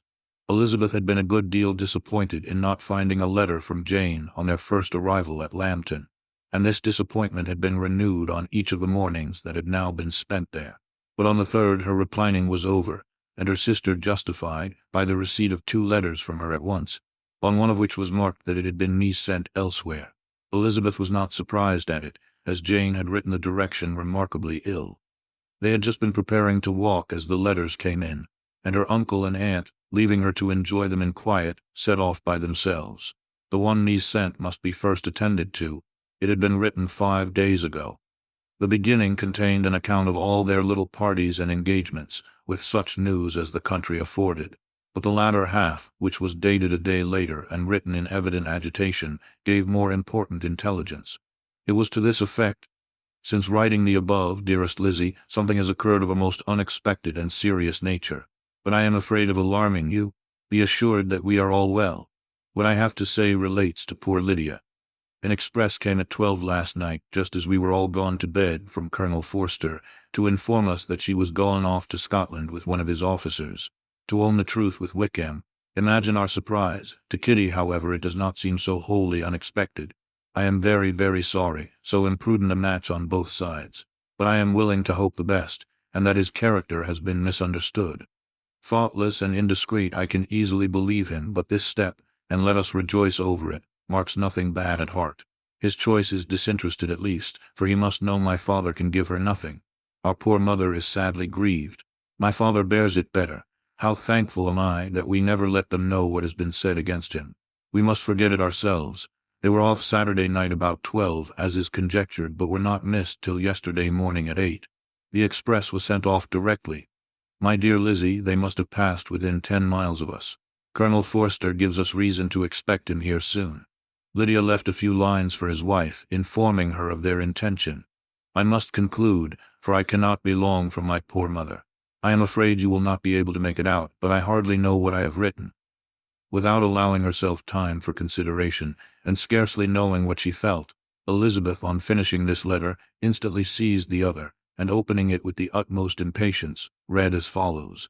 It had been written a day later than the conclusion of the first. By this time, my dearest sister, you have received my hurried letter. I wish this may be more intelligible, but though not confined for time, my head is so bewildered that I cannot answer for being coherent. Dearest Lizzie, I hardly know what I would write, but I have bad news for you, and it cannot be delayed. Imprudent as a marriage between Mr. Wickham and our poor Lydia would be, we are now anxious to be assured it has taken place, for there is but too much reason to fear they are not gone to Scotland. Colonel Forster came yesterday, having left Brighton the day before, not many hours after the express.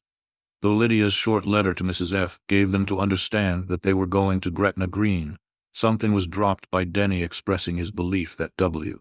never intended to go there or to marry Lydia at all, which was repeated to Colonel F., who, instantly taking the alarm, set off from B., intending to trace their route. He did trace them easily to Clapham, but no farther, for on entering that place they removed into a hackney coach and dismissed the chaise that brought them from Epsom. All that is known after this is, that they were seen to continue the London road. I know not what to think. After making every possible inquiry on that side of London, Colonel F. came on into Hertfordshire, anxiously renewing them at all the turnpikes, and at the inns in Barnet and Hatfield, but without any success. No such people had been seen to pass through. With the kindest concern he came on to Longbourn, and broke his apprehensions to us in a manner most creditable to his heart. I am sincerely grieved for him and Mrs. F., but no one can throw any blame on them. Our distress, my dear Lizzie, is very great. My father and mother believe the worst, but I cannot think so ill of him. Many circumstances might make it more eligible for them to be married privately in town than to pursue their first plan, and even if he could form such a design against a young woman of Lydia's connections, which is not likely, can I suppose her so lost to everything? Impossible. I grieve to find, however, that Colonel is not disposed to depend upon their marriage. He shook his head when I expressed my hopes, and said he feared W. was not a man to be trusted.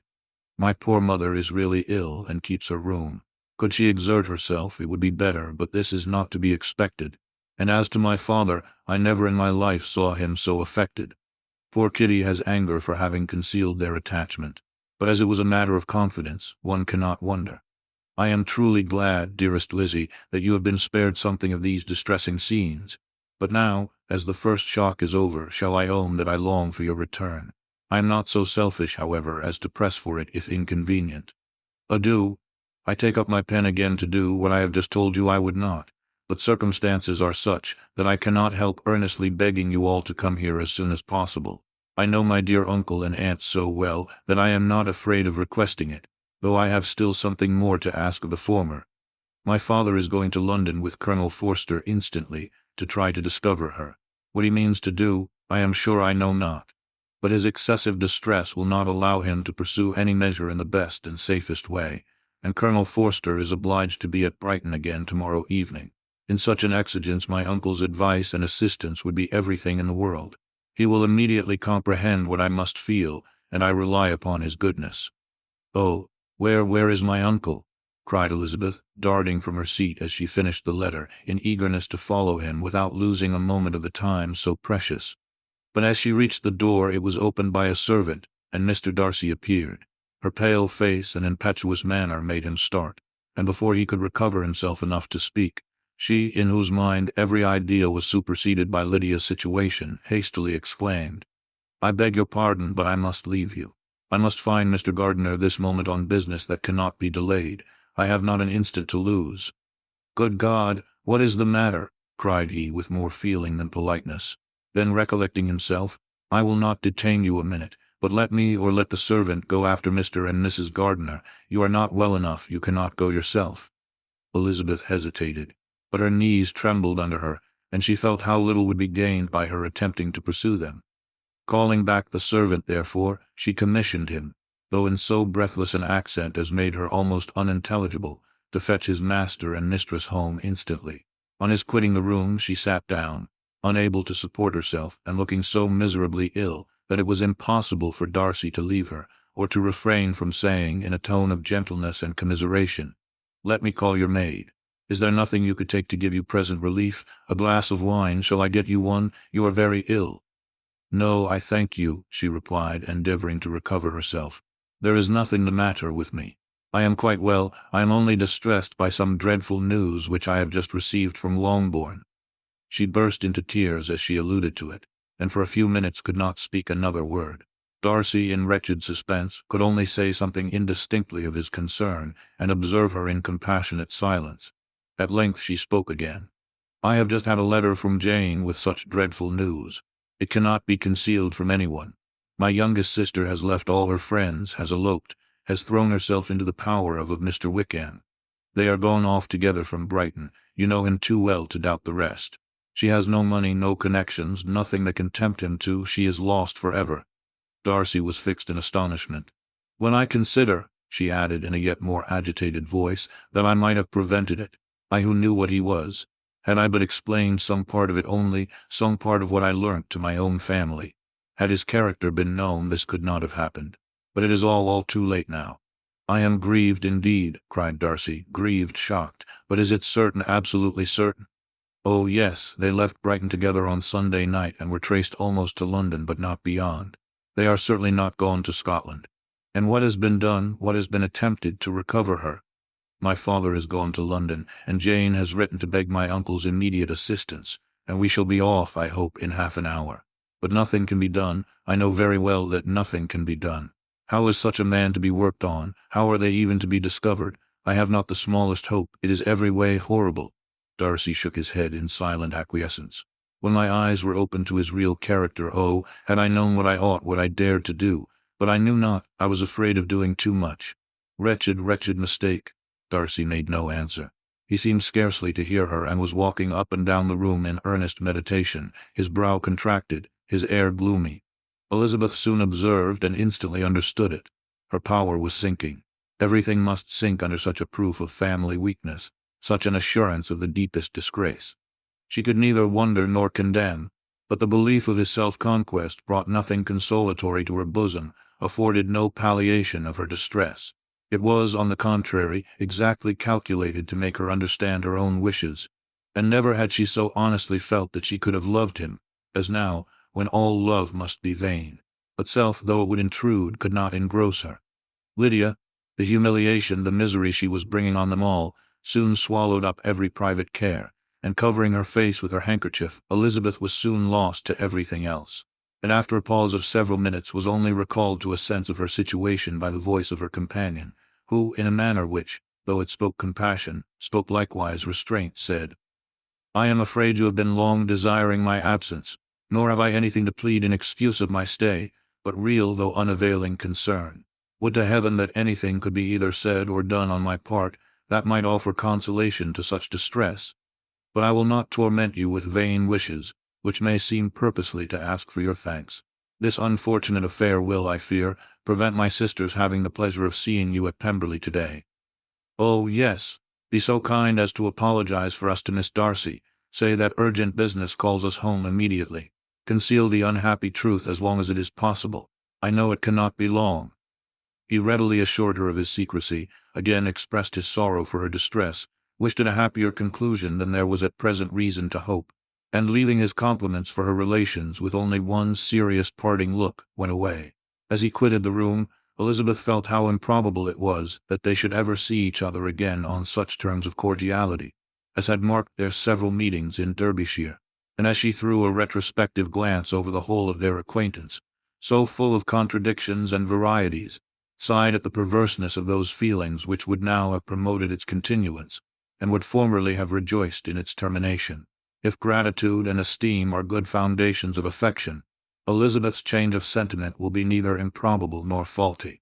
But if otherwise, if the regard springing from such sources is unreasonable or unnatural, in comparison of what is so often described as arising on a first interview with its object, and even before two words have been exchanged, nothing can be said in her defense, except that she had given somewhat of a trial to the latter method, in her partiality for Wickham, and that its ill success might, perhaps, authorize her to seek the other less interesting mode of attachment.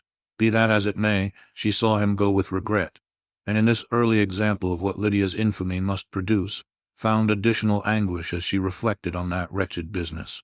Never since reading Jane's second letter had she entertained a hope of Wickham's meaning to marry her. No one but Jane, she thought, could flatter herself with such an expectation. Surprise was the least of all her feelings on this development. While the contents of the first letter remained on her mind, she was all surprise, all astonishment, that Wickham should marry a girl whom it was impossible he could marry for money, and how Lydia could ever have attached him had appeared incomprehensible. But now it was all too natural, For such an attachment as this, she might have sufficient charms, and though she did not suppose Lydia to be deliberately engaging in an elopement, without the intention of marriage, she had no difficulty in believing that neither her virtue nor her understanding would preserve her from falling an easy prey. She had never perceived, while the regiment was in Hertfordshire, that Lydia had any partiality for him, but she was convinced that Lydia had wanted only encouragement to attach herself to anybody. Sometimes one officer, sometimes another, had been her favorite, as their attentions raised them in her opinion. Her affections had been continually fluctuating, but never without an object. The mischief of neglect and mistaken indulgence towards such a girl. Oh, how acutely did she now feel it! She was wild to be at home, to hear, to see, to be upon the spot to share with Jane in the cares that must now fall wholly upon her, in a family so deranged.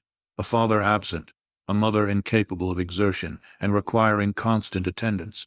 And though almost persuaded that nothing could be done for Lydia, her uncle's interference seemed of the utmost importance. Until he entered the room, the misery of her impatience was severe. Mr. and Mrs. Gardiner had hurried back in alarm, supposing by the servant's account that their niece was taken suddenly ill. But satisfying them instantly on that head, she eagerly communicated the cause of their summons, reading the 2 letters aloud, and dwelling on the postscript of the last with trembling energy. Though Lydia had never been a favorite with them, Mr. and Mrs. Gardiner could not but be deeply affected. Not Lydia only, but all were concerned in it, and after the first exclamations of surprise and horror, Mr. Gardiner readily promised every assistance in his power. Elizabeth, though expecting no less, thanked him with tears of gratitude, and all 3 being actuated by one spirit, everything relating to their journey was speedily settled. They were to be off as soon as possible. "But what is to be done about Pemberley?" cried Mrs. Gardiner. "John told us Mr. Darcy was here when you sent for us. Was it so?" "Yes, and I told him we should not be able to keep our engagement. That is all settled." "What is all settled?" repeated the other as she ran into her room to prepare. "And are they upon such terms as for her to disclose the real truth? Oh, that I knew how it was!" But wishes were vain, or, at best, could serve only to amuse her in the hurry and confusion of the following hour. Had Elizabeth been at leisure to be idle, she would have remained certain that all employment was impossible to one so wretched as herself. But she had her share of business as well as her aunt, and amongst the rest there were notes to be written to all their friends at Lambton, with false excuses for their sudden departure. An hour, however, saw the whole completed, and Mr. Gardiner, meanwhile, having settled his account at the inn, nothing remained to be done but to go. And Elizabeth, after all the misery of the morning, found herself, in a shorter space of time than she could have supposed, seated in a carriage, and on the road to Longbourn. Chapter 47. "I have been thinking it over again, Elizabeth," said her uncle, as they drove from the town. "And really, upon serious consideration, I am much more inclined than I was to judge as your eldest sister does of the matter. It appears to me so very unlikely that any young man should form such a design against a girl who is by no means unprotected or friendless, and who is actually staying in his colonel's family, that I am strongly inclined to hope the best. Could he expect that her friends would not step forward? Could he expect to be noticed again by the regiment after such an affront to Colonel Forster? His temptation is not adequate to the risk." "Do you really think so?" cried Elizabeth, brightening up for a moment. "Upon my word," said Mrs. Gardiner, "I begin to be of your uncle's opinion. It is really too great a violation of decency, honor, and interest for him to be guilty of it. I cannot think so very ill of Wickham. Can you yourself, Lizzie, so wholly give him up as to believe him capable of it? Not perhaps of neglecting his own interest, but of every other neglect I can believe him capable, if indeed it should be so. But I dare not hope it. Why should they not go on to Scotland if that had been the case?" "In the first place," replied Mr. Gardiner, "there is no absolute proof that they are not gone to Scotland." "Oh, but their removing from the chaise into a hackney coach is such a presumption, and besides, no traces of them were to be found on the Barnet road." "Well, then, supposing them to be in London, they may be there, though for the purpose of concealment, for no more exceptionable purpose. It is not likely that money should be very abundant on either side, and it might strike them that they could be more economically, though less expeditiously, married in London than in Scotland. But why all this secrecy? Why any fear of detection? Why must their marriage be private? Oh, no, no, this is not likely. His most particular friend, you see by Jane's account, was persuaded of his never intending to marry her. Wickham will never marry a woman without some money. He cannot afford it. And what claims has Lydia, what attractions has she beyond youth, health, and good humor, that could make him for her sake forego every chance of benefiting himself by marrying well? As to what restraint the apprehensions of disgrace in the corps might throw on a dishonorable elopement with her, I am not able to judge, for I know nothing of the effects that such a step might produce. But as to your other objection, I am afraid it will hardly hold good. Lydia has no brothers to step forward, and he might imagine, from my father's behavior, from his indolence and the little attention he has ever seemed to give to what was going forward in his family, that he would do as little and think as little about it as any father could do in such a matter. But can you think that Lydia is so lost to everything but love of him as to consent to live with him on any other terms than marriage? It does seem, and it is most shocking indeed, replied Elizabeth, with tears in her eyes, that a sister's sense of decency and virtue in such a point should admit of doubt. But really I know not what to say. Perhaps I am not doing her justice. But she is very young, she has never been taught to think on serious subjects, and for the last half-year, nay, for a 12-month, she has been given up to nothing but amusement and vanity. She has been allowed to dispose of her time in the most idle and frivolous manner, and to adopt any opinions that came in her way. Since the Shire were first quartered in Meryton, nothing but love, flirtation, and officers have been in her head. She has been doing everything in her power by thinking and talking on the subject to give greater, what shall I call it, susceptibility to her feelings, which are naturally lively enough, and we all know that Wickham has every charm of person and address that can captivate a woman. But you see that Jane, said her aunt, does not think so ill of Wickham as to believe him capable of the attempt. Of whom does Jane ever think ill? And who is there, whatever might be their former conduct, that she would believe capable of such an attempt, till it were proved against them? But Jane knows, as well as I do, what Wickham really is. We both know that he has been profligate in every sense of the word, that he has neither integrity nor honor, that he is as false and deceitful as he is insinuating. And do you really know all this? Cried Mrs. Gardiner, whose curiosity as to the mode of her intelligence was all alive. I do indeed, replied Elizabeth, coloring. I told you the other day of his infamous behavior to Mr. Darcy, and you, yourself, when last at Longbourn, heard in what manner he spoke of the man who had behaved with such forbearance and liberality towards him.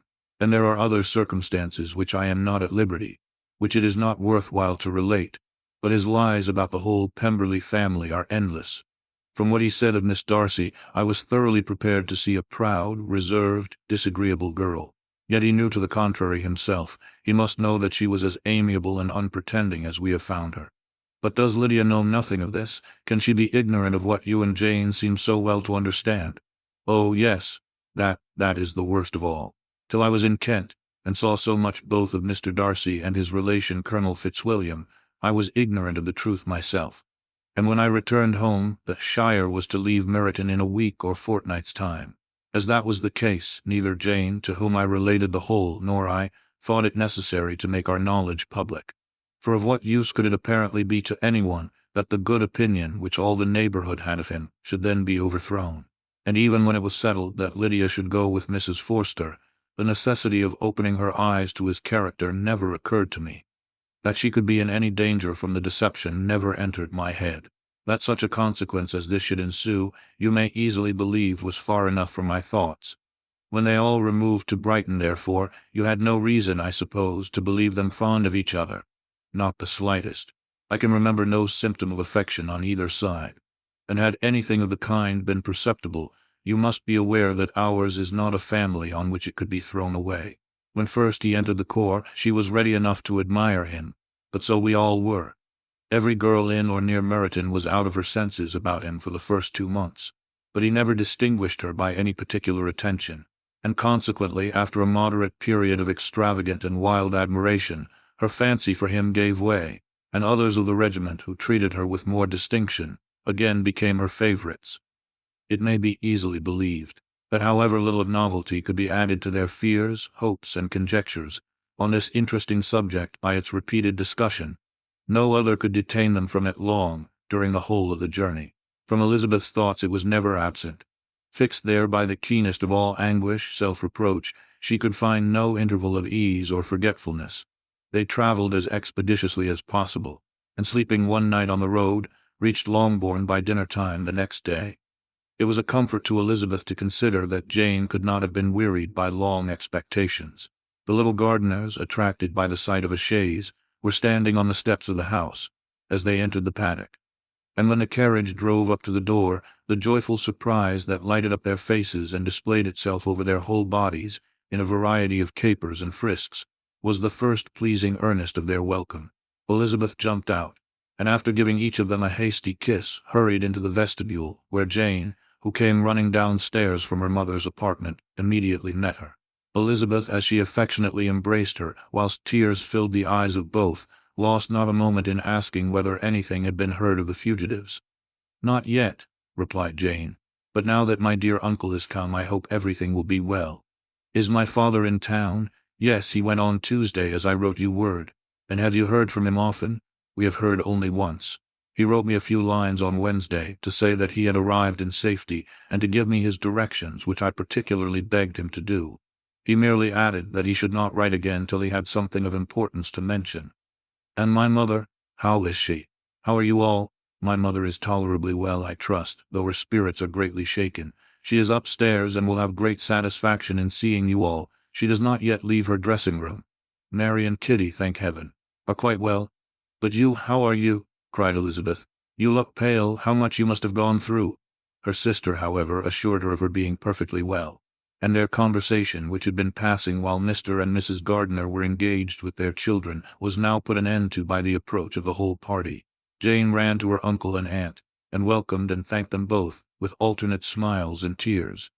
When they were all in the drawing-room, the questions which Elizabeth had already asked were of course repeated by the others, and they soon found that Jane had no intelligence to give. The sanguine hope of good, however, which the benevolence of her heart suggested, had not yet deserted her. She still expected that it would all end well, and that every morning would bring some letter, either from Lydia or her father, to explain their proceedings, and perhaps announce the marriage. Mrs. Bennet, to whose apartment they all repaired after a few minutes' conversation together, received them exactly as might be expected, with tears and lamentations of regret, invectives against the villainous conduct of Wickham, and complaints of her own sufferings and ill usage, blaming everybody but the person to whose ill-judging indulgence the errors of her daughter must be principally owing. "If I had been able," said she, "to carry my point in going to Brighton with all my family, this would not have happened. But poor dear Lydia had nobody to take care of her. Why did the Forsters ever let her go out of their sight? I am sure there was some great neglect or other on their side, for she is not the kind of girl to do such a thing if she had been well looked after. I always thought they were very unfit to have the charge of her, but I was overruled, as I always am. Poor dear child. And now here's Mr. Bennet gone away, and I know he will fight Wickham wherever he meets him, and then he will be killed, and what is to become of us all? The Collinses will turn us out before he is cold in his grave, and if you are not kind to us, brother, I do not know what we shall do." They all exclaimed against such terrific ideas, and Mr. Gardiner, after general assurances of his affection for her and all her family, told her that he meant to be in London the very next day, and would assist Mr. Bennet in every endeavour for recovering Lydia. "Do not give way to useless alarm," added he. "Though it is right to be prepared for the worst, there is no occasion to look on it as certain. It is not quite a week since they left Brighton. In a few days more we may gain some news of them. Until we know that they are not married and have no design of marrying, do not let us give the matter over as lost. As soon as I get to town, I shall go to my brother and make him come home with me to Gracechurch Street, and then we may consult together as to what is to be done." "Oh, my dear brother," replied Mrs. Bennet, "that is exactly what I could most wish for. And now do, when you get to town, find them out, wherever they may be. And if they are not married already, make them marry. And as for wedding clothes, do not let them wait for that, but tell Lydia she shall have as much money as she chooses to buy them, after they are married. And above all things, keep Mr. Bennet from fighting. Tell him what a dreadful state I am in, that I am frightened out of my wits, and have such tremblings, such flutterings all over me, such spasms in my side and pains in my head, and such beatings at my heart, that I can get no rest by night nor by day. And tell my dear Lydia not to give any directions about her clothes till she has seen me, for she does not know which are the best warehouses. Oh, brother, how kind you are! I know you will contrive it all." But Mr. Gardiner, though he assured her again of his earnest endeavours in the cause, could not avoid recommending moderation to her, as well in her hopes as her fears. and after talking with her in this manner till dinner was on table, they left her to vent all her feelings on the housekeeper, who attended in the absence of her daughters. Though her brother and sister were persuaded that there was no real occasion for such a seclusion from the family, they did not attempt to oppose it, for they knew that she had not prudence enough to hold her tongue before the servants, while they waited at table, and judged it better that one only of the household, and the one whom they could most trust, should comprehend all her fears and solicitude on the subject. In the dining-room they were soon joined by Mary and Kitty, who had been too busily engaged in their separate apartments to make their appearance before. One came from her books, and the other from her toilette. The faces of both, however, were tolerably calm, and no change was visible in either, except that the loss of her favorite sister, or the anger which she had herself incurred in the business, had given something more of fretfulness than usual to the accents of Kitty. As for Mary, she was mistress enough of herself to whisper to Elizabeth, with a countenance of grave reflection, soon after they were seated at table, "This is a most unfortunate affair, and will probably be much talked of, but we must stem the tide of malice, and pour into the wounded bosoms of each other the balm of sisterly consolation." Then, perceiving in Elizabeth no inclination of replying, she added, "Unhappy as the event must be for Lydia, we may draw from it this useful lesson: that loss of virtue in a female is irretrievable, that one false step involves her in endless ruin, that her reputation is no less brittle than it is beautiful, and that she cannot be too much guarded in her behavior towards the undeserving of the other sex." Elizabeth lifted up her eyes in amazement, but was too much oppressed to make any reply. Mary, however, continued to console herself with such kind of moral extractions from the evil before them. In the afternoon, the two elder Miss Bennets were able to be for half an hour by themselves, and Elizabeth instantly availed herself of the opportunity of making any inquiries which Jane was equally eager to satisfy. After joining in general lamentations over the dreadful sequel of this event, which Elizabeth considered as all but certain, and Miss Bennet could not assert to be wholly impossible, the former continued the subject by saying, "But tell me all and everything about it which I have not already heard. Give me further particulars. What did Colonel Forster say? Had they no apprehension of anything before the elopement took place? They must have seen them together forever." Colonel Forster did own that he had often suspected some partiality, especially on Lydia's side, but nothing to give him any alarm. "I am so grieved for him. His behavior was attentive and kind to the utmost. He was coming to us in order to assure us of his concern, before he had any idea of their not being gone to Scotland. When that apprehension first got abroad, it hastened his journey." "And was Denny convinced that Wickham would not marry? Did he know of their intending to go off? Had Colonel Forster seen Denny himself?" "Yes, but when questioned by him, Denny denied knowing anything of their plan, and would not give his real opinion about it. He did not repeat his persuasion of their not marrying, and from that I am inclined to hope he might have been misunderstood before." "And till Colonel Forster came himself, not one of you entertained a doubt, I suppose, of their being really married? How was it possible that such an idea should enter our brains? I felt a little uneasy, a little fearful of my sister's happiness with him in marriage, because I knew that his conduct had not been always quite right. My father and mother knew nothing of that. They only felt how imprudent a match it must be."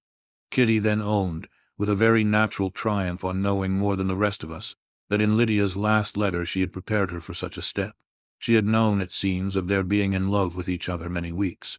"But not before they went to Brighton? No, I believe not. And did Colonel Forster appear to think ill of Wickham himself? Does he know his real character?" "I must confess that he did not speak so well of Wickham as he formerly did. He believed him to be imprudent and extravagant, and since this sad affair has taken place, it is said that he left Meryton greatly in debt. But I hope this may be false. Oh, Jane, had we been less secret, had we told what we knew of him, this could not have happened." "Perhaps it would have been better," replied her sister. "But to expose the former faults of any person without knowing what their present feelings were seemed unjustifiable. We acted with the best intentions. Could Colonel Forster repeat the particulars of Lydia's note to his wife? He brought it with him for us to see." Jane then took it from her pocketbook and gave it to Elizabeth. These were the contents: "My dear Harriet, you will laugh when you know where I am gone, and I cannot help laughing myself at your surprise tomorrow morning as soon as I am missed. I am going to Gretna Green, and if you cannot guess with who, I shall think you a simpleton, for there is but one man in the world I love, and he is an angel. I should never be happy without him, so think it no harm to be off. You need not send them word at Longbourn of my going if you do not like it, for it will make the surprise the greater when I write to them, and sign my name Lydia Wickham. What a good joke it will be! I can hardly write for laughing. Pray make my excuses to Pratt for not keeping my engagement, and dancing with him tonight. Tell him I hope he will excuse me when he knows all, and tell him I will dance with him at the next ball we meet with great pleasure. I shall send for my clothes when I get to Longbourn, but I wish you would tell Sally to mend a great slit in my worked muslin gown before they are packed up. Good-bye. Give my love to Colonel Forster. I hope you will drink to our good journey. Your affectionate friend, Lydia Bennet.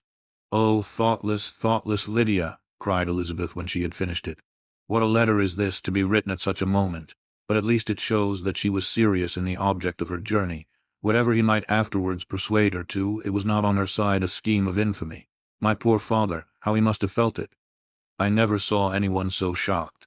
He could not speak a word for full 10 minutes. My mother was taken ill immediately, and the whole house in such confusion.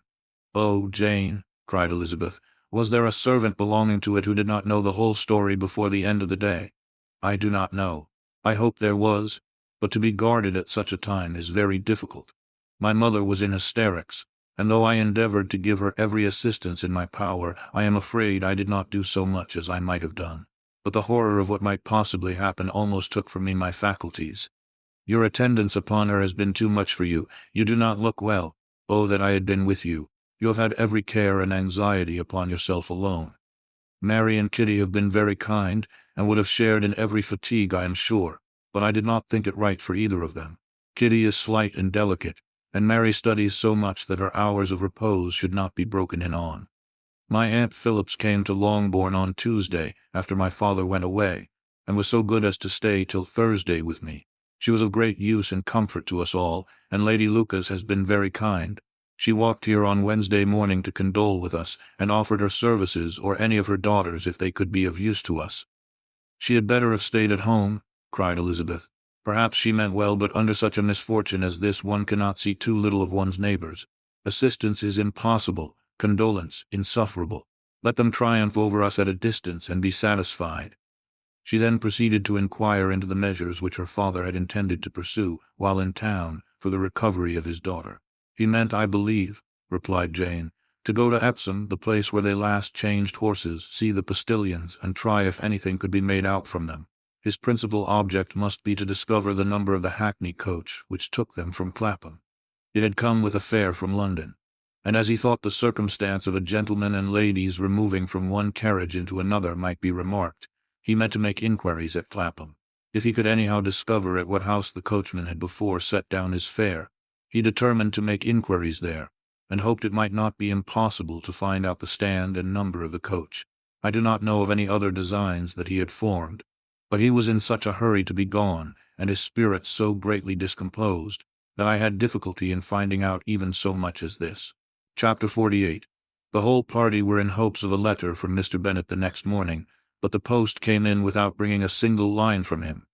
His family knew him to be, on all common occasions, a most negligent and dilatory correspondent, but at such a time they had hoped for exertion. They were forced to conclude that he had no pleasing intelligence to send, but even of that they would have been glad to be certain. Mr. Gardiner had waited only for the letters before he set off. When he was gone, they were certain at least of receiving constant information of what was going on, and their uncle promised, at parting, to prevail on Mr. Bennet to return to Longbourn as soon as he could, to the great consolation of his sister, who considered it as the only security for her husband's not being killed in a duel. Mrs. Gardiner and the children were to remain in Hertfordshire a few days longer, as the former thought her presence might be serviceable to her nieces. She shared in their attendance on Mrs. Bennet, and was a great comfort to them in their hours of freedom. Their other aunt also visited them frequently, and always, as she said, with the design of cheering and heartening them up, though, as she never came without reporting some fresh instance of Wickham's extravagance or irregularity, she seldom went away without leaving them more dispirited than she found them. All Meryton seemed striving to blacken the man who, but 3 months before, had been almost an angel of light. He was declared to be in debt to every tradesman in the place, and his intrigues, all honored with the title of seduction, had been extended into every tradesman's family. Everybody declared that he was the wickedest young man in the world, and everybody began to find out that they had always distrusted the appearance of his goodness.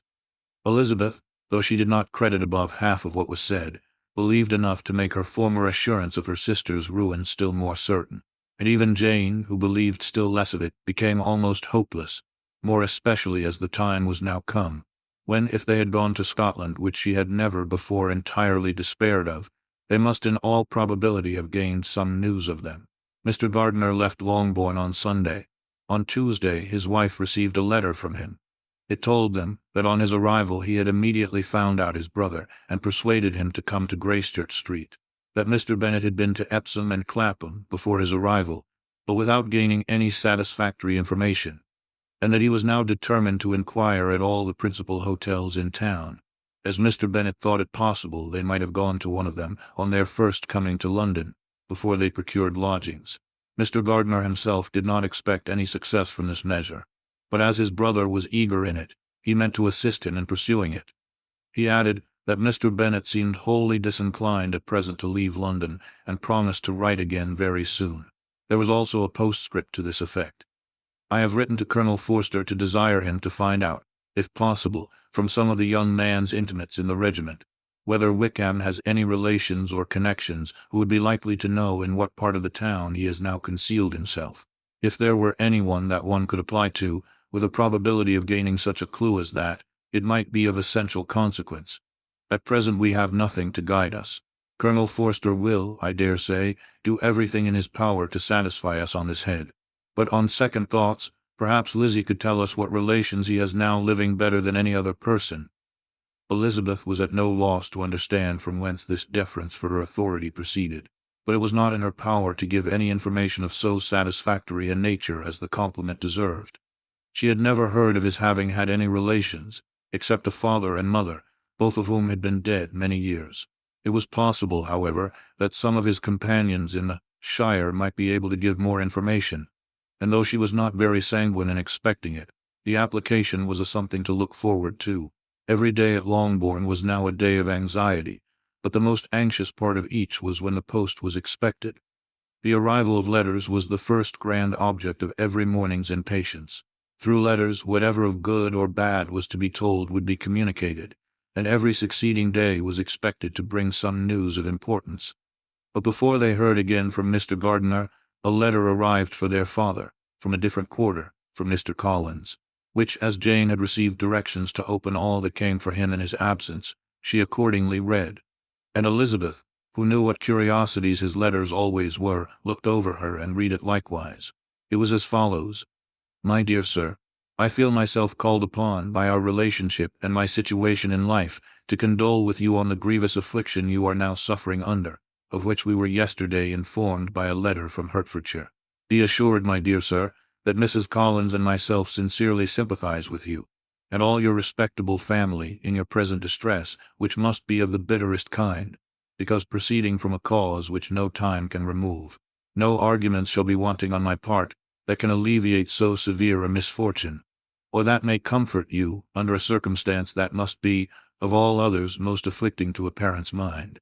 The death of your daughter would have been a blessing in comparison of this, and it is the more to be lamented, because there is reason to suppose, as my dear Charlotte informs me, that this licentiousness of behavior in your daughter has proceeded from a faulty degree of indulgence, though at the same time, for the consolation of yourself and Mrs. Bennet, I am inclined to think that her own disposition must be naturally bad, or she could not be guilty of such an enormity at so early an age.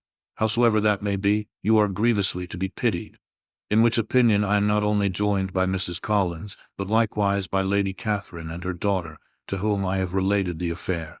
They agree with me in apprehending that this false step in one daughter will be injurious to the fortunes of all the others, for who, as Lady Catherine herself condescendingly says, will connect themselves with such a family.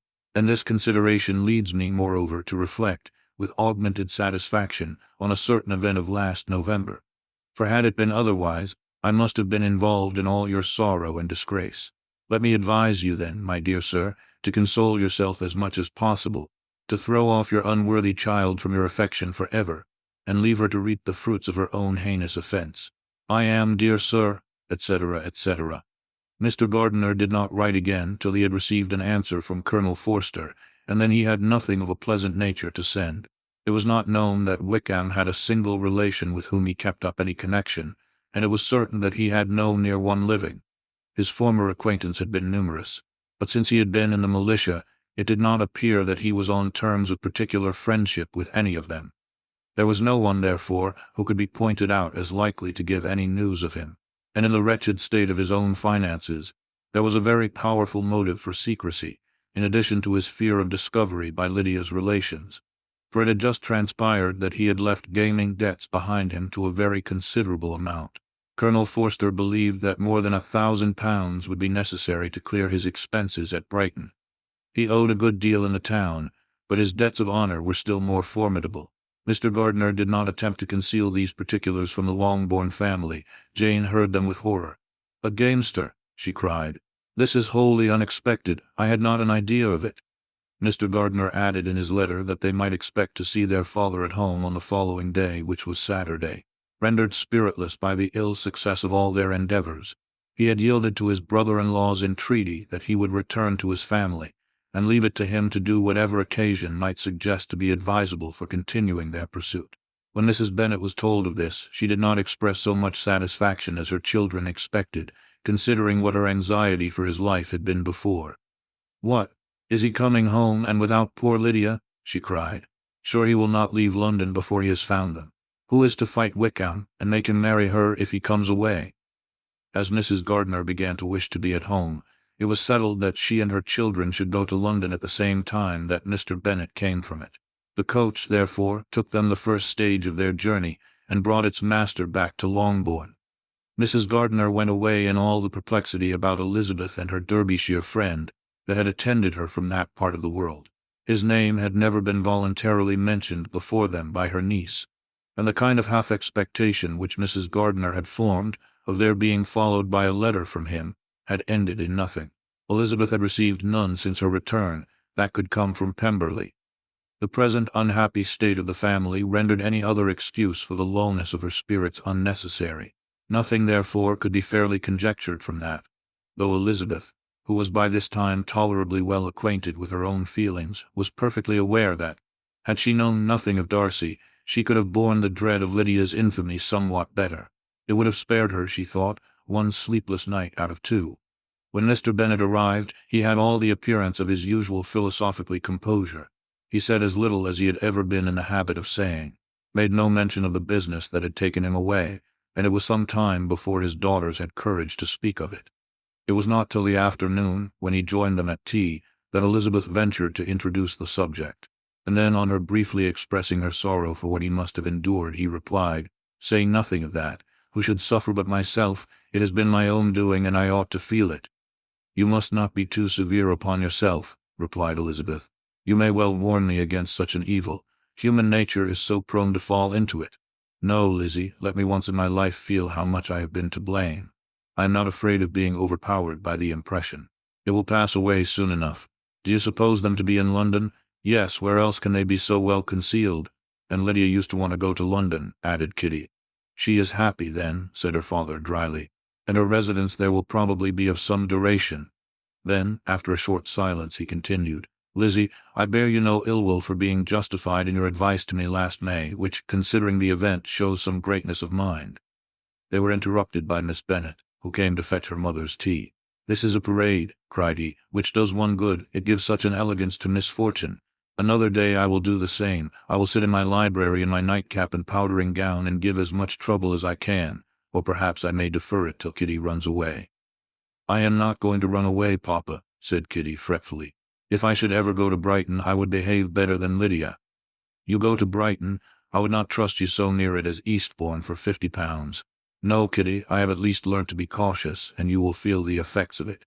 No officer is ever to enter my house again, nor even to pass through the village. Balls will be absolutely prohibited, unless you stand up with one of your sisters, and you are never to stir out of doors till you can prove that you have spent 10 minutes of every day in a rational manner." Kitty, who took all these threats in a serious light, began to cry. "Well, well," said he, "do not make yourself unhappy. If you are a good girl for the next 10 years, I will take you to a review at the end of them." Chapter 49. 2 days after Mr. Bennet's return, as Jane and Elizabeth were walking together in the shrubbery behind the house, they saw the housekeeper coming towards them, and concluding that she came to call them to their mother, went forward to meet her. But instead of the expected summons when they approached her, she said to Miss Bennet, "I beg your pardon, madam, for interrupting you, but I was in hopes you might have got some good news from town, so I took the liberty of coming to ask." "What do you mean, Hill? We have heard nothing from town." "Dear madam," cried Mrs. Hill in great astonishment, "don't you know there is an express come for master from Mr. Gardiner? He has been here this half hour, and master has had a letter." Away ran the girls, too eager to get in to have time for speech. They ran through the vestibule into the breakfast-room, from thence to the library. Their father was in neither, and they were on the point of seeking him upstairs with their mother, when they were met by the butler, who said, "If you are looking for my master, ma'am, he is walking towards the little copse." Upon this information, they instantly passed through the hall once more, and ran across the lawn after their father, who was deliberately pursuing his way towards a small wood on one side of the paddock. Jane, who was not so light nor so much in the habit of running as Elizabeth, soon lagged behind, while her sister, panting for breath, came up with him and eagerly cried out, "Oh, papa, what news? What news? Have you heard from my uncle?" "Yes, I have had a letter from him by express." "Well, and what news does it bring, good or bad?" "What is there of good to be expected?" said he, taking the letter from his pocket. "But perhaps you would like to read it." Elizabeth impatiently caught it from his hand. Jane now came up. "Read it aloud," said their father, "for I hardly know myself what it is about." "Gracechurch Street, Monday, August 2. My dear brother, at last I am able to send you some tidings of my niece, and such as, upon the whole, I hope will give you satisfaction. Soon after you left me on Saturday, I was fortunate enough to find out in what part of London they were. The particulars I reserve till we meet. It is enough to know they are discovered. I have seen them both." "Then it is as I always hoped," cried Jane. "They are married," Elizabeth read on. "I have seen them both. They are not married, nor can I find there was any intention of being so. But if you are willing to perform the engagements which I have ventured to make on your side, I hope it will not be long before they are. All that is required of you is, to assure to your daughter, by settlement, her equal share of the £5,000, secured among your children after the decease of yourself and my sister, and moreover to enter into an engagement of allowing her, during your life, £100 per annum. These are conditions which, considering everything, I had no hesitation in complying with, as far as I thought myself privileged for you. I shall send this by express, that no time may be lost in bringing me your answer. You will easily comprehend, from these particulars, that Mr. Wickham's circumstances are not so hopeless as they are generally believed to be. The world has been deceived in that respect, and I am happy to say there will be some little money, even when all his debts are discharged, to settle on my niece, in addition to her own fortune. If, as I conclude will be the case, you send me full powers to act in your name throughout the whole of this business, I will immediately give directions to Haggerston for preparing a proper settlement. There will not be the smallest occasion for your coming to town again. Therefore stay quietly at Longbourn, and depend on my diligence and care. Send back your answer as soon as you can, and be careful to write explicitly. We have judged it best that my niece should be married from this house, of which I hope you will approve. She comes to us today. I shall write again as soon as anything more is determined on. Yours, etc., Edward Gardiner. "Is it possible?" cried Elizabeth when she had finished. "Can it be possible that he will marry her?" "Wickham is not so undeserving then as we have thought him," said her sister.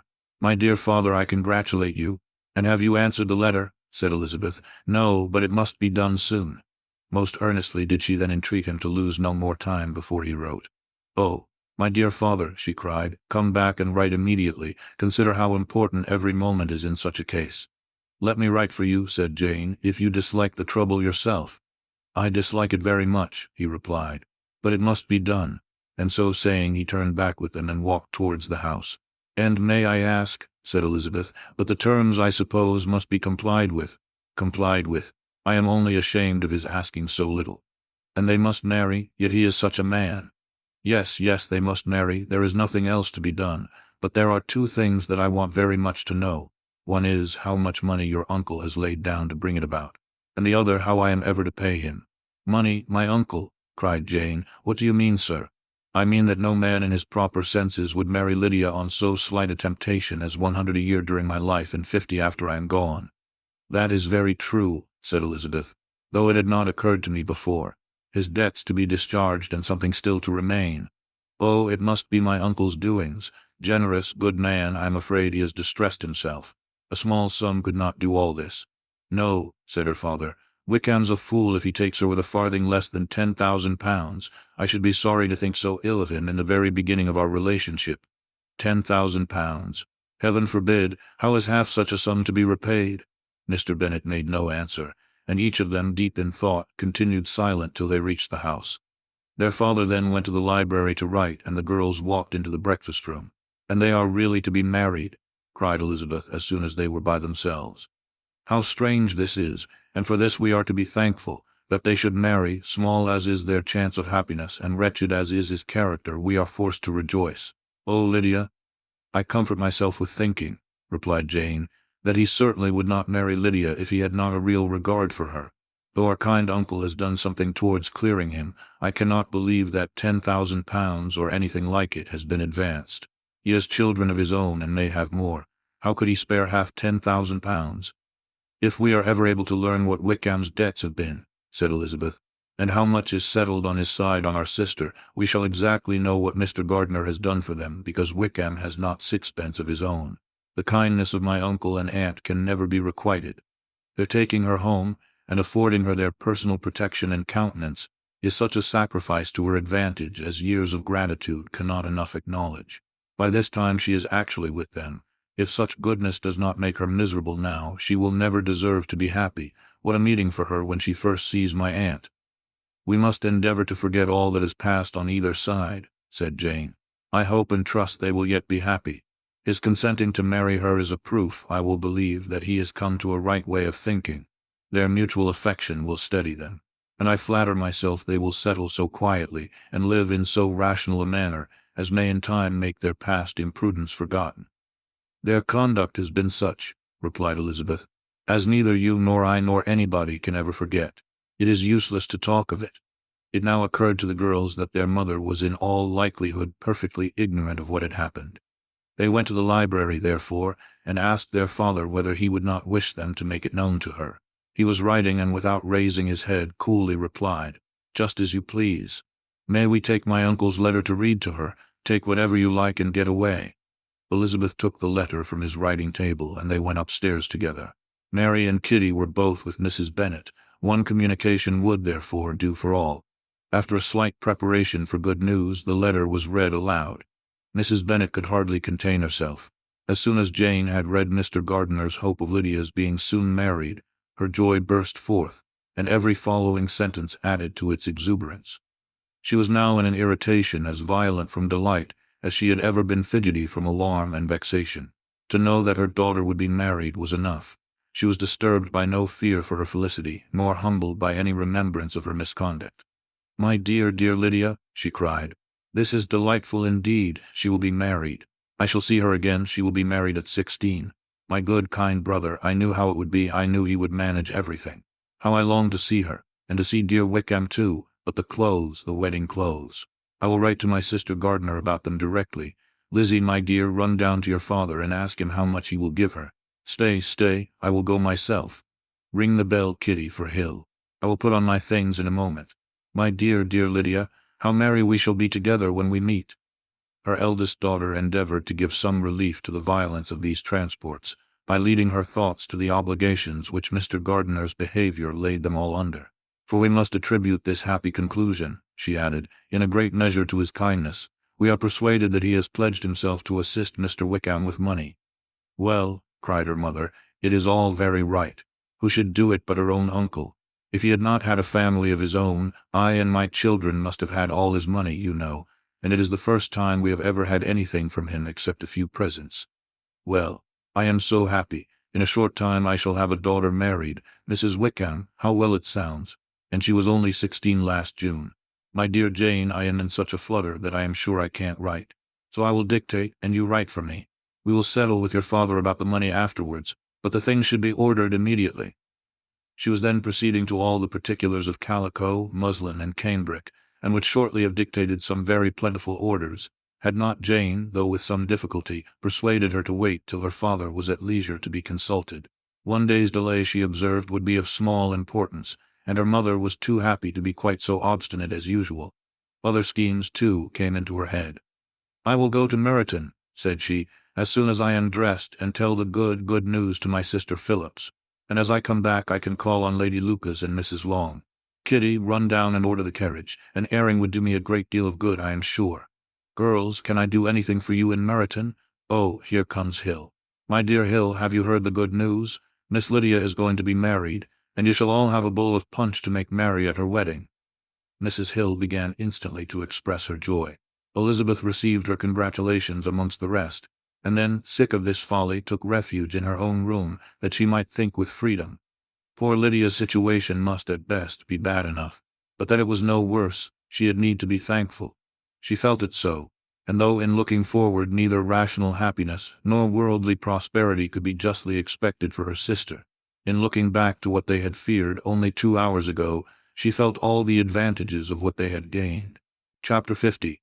Mr. Bennet had very often wished before this period of his life that instead of spending his whole income he had laid by an annual sum for the better provision of his children and of his wife if she survived him. He now wished it more than ever. Had he done his duty in that respect, Lydia need not have been indebted to her uncle for whatever of honor or credit could now be purchased for her. The satisfaction of prevailing on one of the most worthless young men in Great Britain to be her husband might then have rested in its proper place. He was seriously concerned that a cause of so little advantage to anyone should be forwarded at the sole expense of his brother-in-law, and he was determined, if possible, to find out the extent of his assistance, and to discharge the obligation as soon as he could. When first Mr. Bennet had married, economy was held to be perfectly useless, for of course they were to have a son. This son was to join in cutting off the entail as soon as he should be of age, and the widow and younger children would by that means be provided for. 5 daughters successively entered the world, but yet the son was to come, and Mrs. Bennet for many years after Lydia's birth had been certain that he would. This event had at last been despaired of, but it was then too late to be saving. Mrs. Bennet had no turn for economy, and her husband's love of independence had alone prevented their exceeding their income. £5,000 was settled by marriage articles on Mrs. Bennet and the children, but in what proportions it should be divided amongst the latter depended on the will of the parents. This was one point, with regard to Lydia at least, which was now to be settled, and Mr. Bennet could have no hesitation in acceding to the proposal before him, in terms of grateful acknowledgment for the kindness of his brother, though expressed most concisely. He then delivered on paper his perfect approbation of all that was done, and his willingness to fulfill the engagements that had been made for him. He had never before supposed that, could Wickham be prevailed on to marry his daughter, it would be done with so little inconvenience to himself as by the present arrangement. He would scarcely be £10 a year the loser, by the 100 that was to be paid them. For, what with her board and pocket allowance, and the continual presents in money which passed to her through her mother's hands, Lydia's expenses had been very little within that sum. That it would be done with such trifling exertion on his side, too, was another very welcome surprise, for his chief wish at present was to have as little trouble in the business as possible. When the first transports of rage which had produced his activity in seeking her were over, he naturally returned to all his former indolence. His letter was soon dispatched, for though dilatory in undertaking business, he was quick in its execution. He begged to know further particulars of what he was indebted to his brother, but was too angry with Lydia to send any message to her. The good news quickly spread through the house, and with proportionate speed through the neighborhood. It was borne in the latter with decent philosophy. To be sure, it would have been more for the advantage of conversation had Miss Lydia Bennet come upon the town, or, as the happiest alternative, been secluded from the world in some distant farmhouse. But there was much to be talked of, in marrying her, and the good-natured wishes for her well-doing, which had proceeded before from all the spiteful old ladies in Meryton, lost but little of their spirit in this change of circumstances, because with such a husband her misery was considered certain. It was a fortnight since Mrs. Bennet had been downstairs, but on this happy day she again took her seat at the head of her table, and in spirits oppressively high. No sentiment of shame gave a damp to her triumph. The marriage of a daughter, which had been the first object of her wishes since Jane was 16, was now on the point of accomplishment, and her thoughts and her words ran wholly on those attendants of elegant nuptials, fine muslins, new carriages, and servants. She was busily searching through the neighborhood for a proper situation for her daughter, and without knowing or considering what their income might be, rejected many as deficient in size and importance. Hay Park might do, said she, if the Goodings would quit it, or the great house at Stoke if the drawing-room were larger, but Ashworth is too far off. I could not bear to have her 10 miles from me, and as for Purvis Lodge, the attics are dreadful. Her husband allowed her to talk on without interruption while the servants remained. But when they had withdrawn, he said to her, "Mrs. Bennet, before you take any or all of these houses for your son and daughter, let us come to a right understanding. Into one house in this neighborhood they shall never have admittance. I will not encourage the imprudence of either by receiving them at Longbourn." A long dispute followed this declaration, but Mr. Bennet was firm. It soon led to another, and Mrs. Bennet found, with amazement and horror, that her husband would not advance a guinea to buy clothes for his daughter. He protested that she should receive from him no mark of affection whatever on the occasion. Mrs. Bennet could hardly comprehend it. That his anger could be carried to such a point of inconceivable resentment as to refuse his daughter a privilege, without which her marriage would scarcely seem valid, exceeded all that she could believe possible. She was more alive to the disgrace, which her want of new clothes must reflect on her daughter's nuptials, than to any sense of shame at her eloping and living with Wickham a fortnight before they took place. Elizabeth was now most heartily sorry that she had, from the distress of the moment, been led to make Mr. Darcy acquainted with their fears for her sister. For since her marriage would so shortly give the proper termination to the elopement, they might hope to conceal its unfavorable beginning from all those who were not immediately on the spot. She had no fear of its spreading farther, through his means. There were few people on whose secrecy she would have more confidently depended, but at the same time there was no one whose knowledge of a sister's frailty would have mortified her so much. Not, however, from any fear of disadvantage from it individually to herself, for at any rate there seemed a gulf impassable between them. Had Lydia's marriage been concluded on the most honorable terms, it was not to be supposed that Mr. Darcy would connect himself with a family, where to every other objection would now be added an alliance and relationship of the nearest kind with the man whom he so justly scorned. From such a connection she could not wonder that he should shrink. The wish of procuring her regard, which she had assured herself of his feeling in Derbyshire, could not in rational expectation survive such a blow as this. She was humbled, she was grieved, she repented, though she hardly knew of what. She became jealous of his esteem when she could no longer hope to be benefited by it. She wanted to hear of him when there seemed the least chance of gaining intelligence. She was convinced that she could have been happy with him, when it was no longer likely they should meet. What a triumph for him, as she often thought, could he know that the proposals which she had proudly spurned only 4 months ago would now have been gladly and gratefully received. He was as generous, she doubted not, as the most generous of his sex. But while he was mortal, there must be a triumph. She began now to comprehend that he was exactly the man who, in disposition and talents, would most suit her. His understanding and temper, though unlike her own, would have answered all her wishes. It was an union that must have been to the advantage of both. By her ease and liveliness, his mind might have been softened, his manners improved, and from his judgment, information, and knowledge of the world, she must have received benefit of greater importance. But no such happy marriage could now teach the admiring multitude what connubial felicity really was. An union of a different tendency, and precluding the possibility of the other, was soon to be formed in their family. How Wickham and Lydia were to be supported in tolerable independence she could not imagine. But how little of permanent happiness could belong to a couple who were only brought together because their passions were stronger than their virtue, she could easily conjecture. Mr. Gardiner soon wrote again to his brother.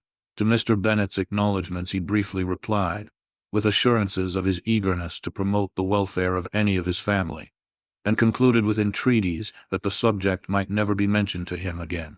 The principal purport of his letter was to inform them that Mr. Wickham had resolved on quitting the militia.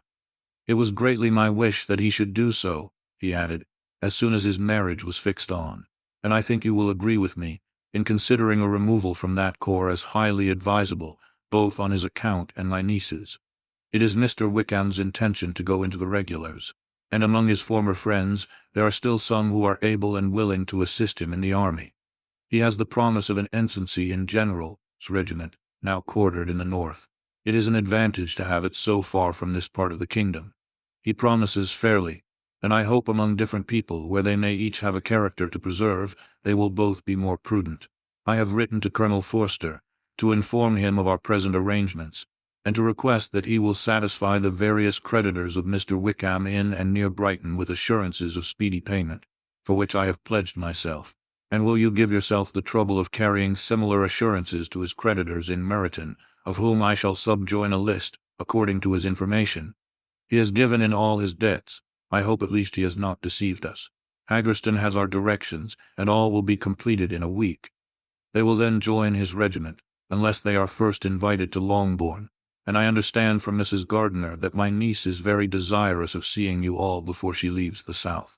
She is well, and begs to be dutifully remembered to you and her mother. Yours, etc., E. Gardiner. Mr. Bennet and his daughters saw all the advantages of Wickham's removal from the shire as clearly as Mr. Gardiner could do, but Mrs. Bennet was not so well pleased with it. Lydia's being settled in the north, just when she had expected most pleasure and pride in her company, for she had by no means given up her plan of their residing in Hertfordshire, was a severe disappointment. And besides, it was such a pity that Lydia should be taken from a regiment where she was acquainted with everybody, and had so many favourites. She is so fond of Mrs. Forster, said she, it will be quite shocking to send her away, and there are several of the young men, too, that she likes very much. The officers may not be so pleasant in General's regiment. His daughter's request, for such it might be considered, of being admitted into her family again before she set off for the north, received at first an absolute negative. But Jane and Elizabeth, who agreed in wishing, for the sake of their sister's feelings and consequence, that she should be noticed on her marriage by her parents, urged him so earnestly, yet so rationally and so mildly, to receive her and her husband at Longbourn as soon as they were married, that he was prevailed on to think as they thought, and act as they wished. And their mother had the satisfaction of knowing that she should be able to show her married daughter in the neighbourhood before she was banished to the north. When Mr. Bennet wrote again to his brother, therefore, he sent his permission for them to come, and it was settled that, as soon as the ceremony was over, they should proceed to Longbourn. Elizabeth was surprised, however, that Wickham should consent to such a scheme, and had she consulted only her own inclination, any meeting with him would have been the last object of her wishes. Chapter 51. Their sister's wedding day arrived, and Jane and Elizabeth felt for her probably more than she felt for herself. The carriage was sent to meet them and they were to return in it by dinner-time. Their arrival was dreaded by the elder Miss Bennets, and Jane more especially, who gave Lydia the feelings which would have attended herself, had she been the culprit, and was wretched in the thought of what her sister must endure. They came. The family were assembled in the breakfast-room to receive them. Smiles decked the face of Mrs. Bennet as the carriage drove up to the door. Her husband looked impenetrably grave, her daughters, alarmed, anxious, uneasy. Lydia's voice was heard in the vestibule, the door was thrown open, and she ran into the room.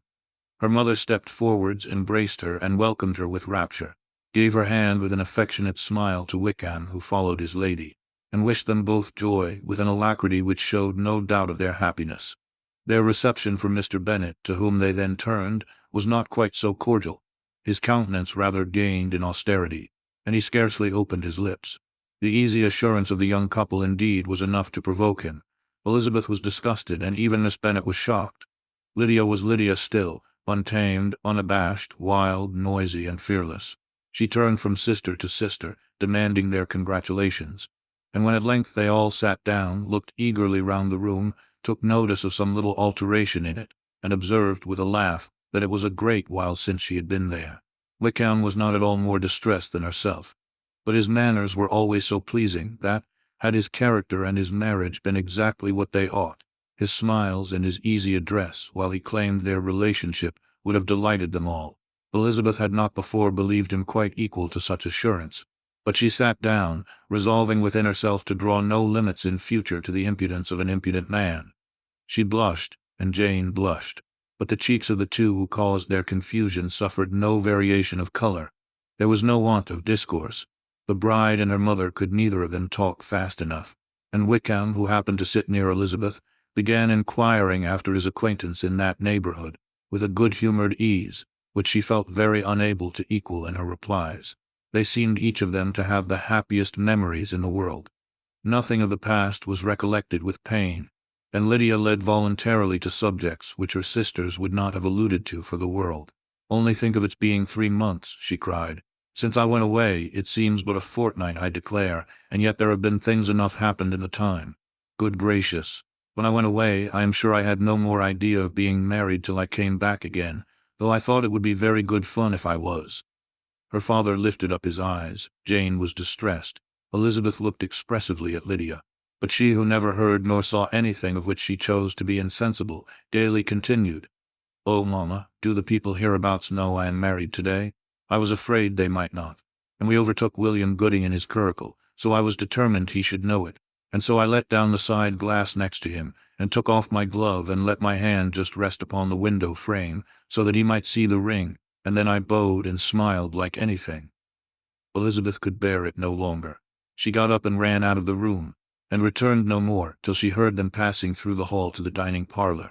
She then joined them soon enough to see Lydia, with anxious parade, walk up to her mother's right hand, and hear her say to her eldest sister, "Ah, Jane, I take your place now, and you must go lower because I am a married woman."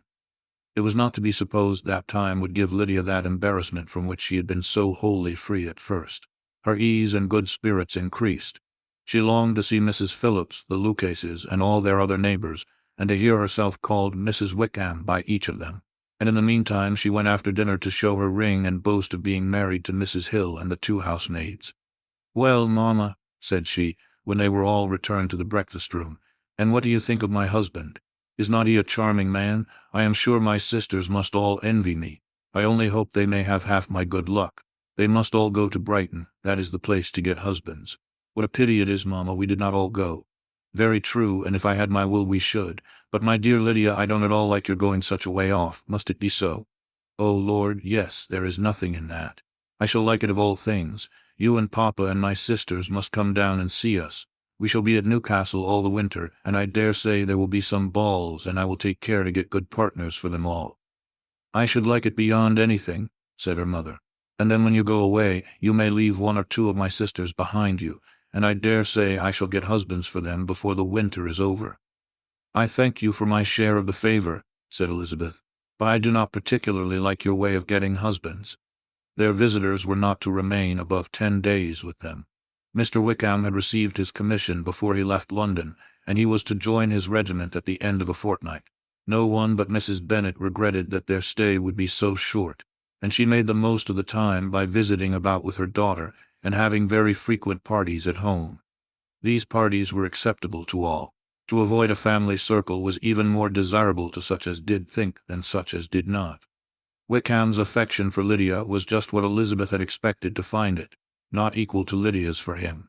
She had scarcely needed her present observation to be satisfied, from the reason of things, that their elopement had been brought on by the strength of her love rather than by his, and she would have wondered why, without violently caring for her, he chose to elope with her at all, had she not felt certain that his flight was rendered necessary by distress of circumstances. And if that were the case, he was not the young man to resist an opportunity of having a companion. Lydia was exceedingly fond of him. He was her dear Wickham on every occasion. No one was to be put in competition with him. He did everything best in the world, and she was sure he would kill more birds on the 1st of September than anybody else in the country. One morning, soon after their arrival, as she was sitting with her 2 elder sisters, she said to Elizabeth, "Lizzie, I never gave you an account of my wedding, I believe. You were not by when I told Mamma and the others all about it. Are not you curious to hear how it was managed?" "No, really," replied Elizabeth. "I think there cannot be too little said on the subject." "La, you are so strange. But I must tell you how it went off. We were married, you know, at St. Clement's, because Wickham's lodgings were in that parish, and it was settled that we should all be there by 11 o'clock. My uncle and aunt and I were to go together, and the others were to meet us at the church. Well, Monday morning came, and I was in such a fuss. I was so afraid, you know, that something would happen to put it off, and then I should have gone quite distracted. And there was my aunt. All the time I was dressing, preaching, and talking away just as if she was reading a sermon. However, I did not hear above 1 word in 10, for I was thinking, you may suppose, of my dear Wickham. I longed to know whether he would be married in his blue coat. Well, and so we breakfasted at 10 as usual. I thought it would never be over, for, by the by, you are to understand that my uncle and aunt were horrid unpleasant all the time I was with them. If you'll believe me, I did not once put my foot out of doors, though I was there a fortnight. Not one party or scheme or anything. To be sure, London was rather thin, but however, the little theatre was open. Well, and so, just as the carriage came to the door, my uncle was called away upon business to that horrid man, Mr. Stone. And then, you know, when once they get together, there is no end of it. Well, I was so frightened I did not know what to do, for my uncle was to give me away, and if we were beyond the hour we could not be married all day. But luckily, he came back again in 10 minutes' time, and then we all set out. However, I recollected afterwards that if he had been prevented going, the wedding need not be put off, for Mr. Darcy might have done as well. Mr. Darcy? Repeated Elizabeth in utter amazement. Oh, yes. He was to come there with Wickham, you know, but gracious me, I quite forgot. I ought not to have said a word about it. I promised them so faithfully. What will Wickham say? It was to be such a secret. If it was to be a secret, said Jane, say not another word on the subject. You may depend upon my seeking no further. Oh, certainly, said Elizabeth, though burning with curiosity. We will ask you no questions. Thank you, said Lydia, for if you did I should certainly tell you all, and then Wickham would be so angry. On such encouragement to ask, Elizabeth was forced to put it out of her power by running away. But to live in ignorance on such a point was impossible, or at least it was impossible not to try for information. Mr. Darcy had been at her sister's wedding. It was exactly a scene, and exactly among people where he had apparently least to do and least temptation to go. Conjectures as to the meaning of it, rapid and wild, hurried into her brain, but she was satisfied with none. Those that best pleased her, as placing his conduct in the noblest light, seemed most improbable. She could not bear such suspense, and hastily seizing a sheet of paper, wrote a short letter to her aunt, to request an explanation of what Lydia had dropped, if it were compatible with the secrecy which had been intended. You may readily comprehend, she added, what my curiosity must be to know how a person unconnected with any of us, and comparatively speaking, a stranger to our family, should have been amongst you at such a time. Pray write instantly, and let me understand it, unless it is, for very cogent reasons, to remain in the secrecy which Lydia seems to think necessary, and then I must endeavor to be satisfied with ignorance. Not that I shall, though, she added to herself, and she finished the letter. And my dear aunt, if you do not tell me in an honorable manner, I shall certainly be reduced to tricks and stratagems to find it out. Jane's delicate sense of honor would not allow her to speak to Elizabeth privately of what Lydia had let fall. Elizabeth was glad of it. Till it appeared whether her inquiries would receive any satisfaction, she had rather be without a confidant. Chapter 52. Elizabeth had the satisfaction of receiving an answer to her letter as soon as she possibly could.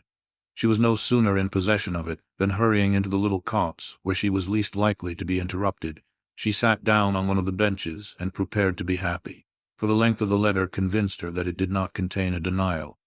Gracechurch Street, Sept. 6. My dear niece, I have just received your letter, and shall devote this whole morning to answering it, as I foresee that a little writing will not comprise what I have to tell you. I must confess myself surprised by your application. I did not expect it from you. Don't think me angry, however, for I only mean to let you know that I had not imagined such inquiries to be necessary on your side. If you do not choose to understand me, forgive my impertinence. Your uncle is as much surprised as I am, and nothing but the belief of your being a party concerned would have allowed him to act as he has done. But if you are really innocent and ignorant, I must be more explicit. On the very day of my coming home from Longbourn, your uncle had a most unexpected visitor. Mr. Darcy called, and was shut up with him several hours. It was all over before I arrived, so my curiosity was not so dreadfully racked as yours seems to have been.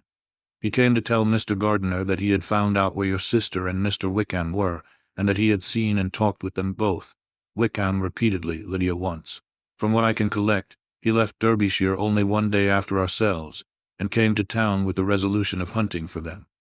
The motive professed was his conviction of its being owing to himself, that Wickham's worthlessness had not been so well known as to make it impossible for any young woman of character to love or confide in him. He generously imputed the whole to his mistaken pride, and confessed that he had before thought it beneath him to lay his private actions open to the world. His character was to speak for itself.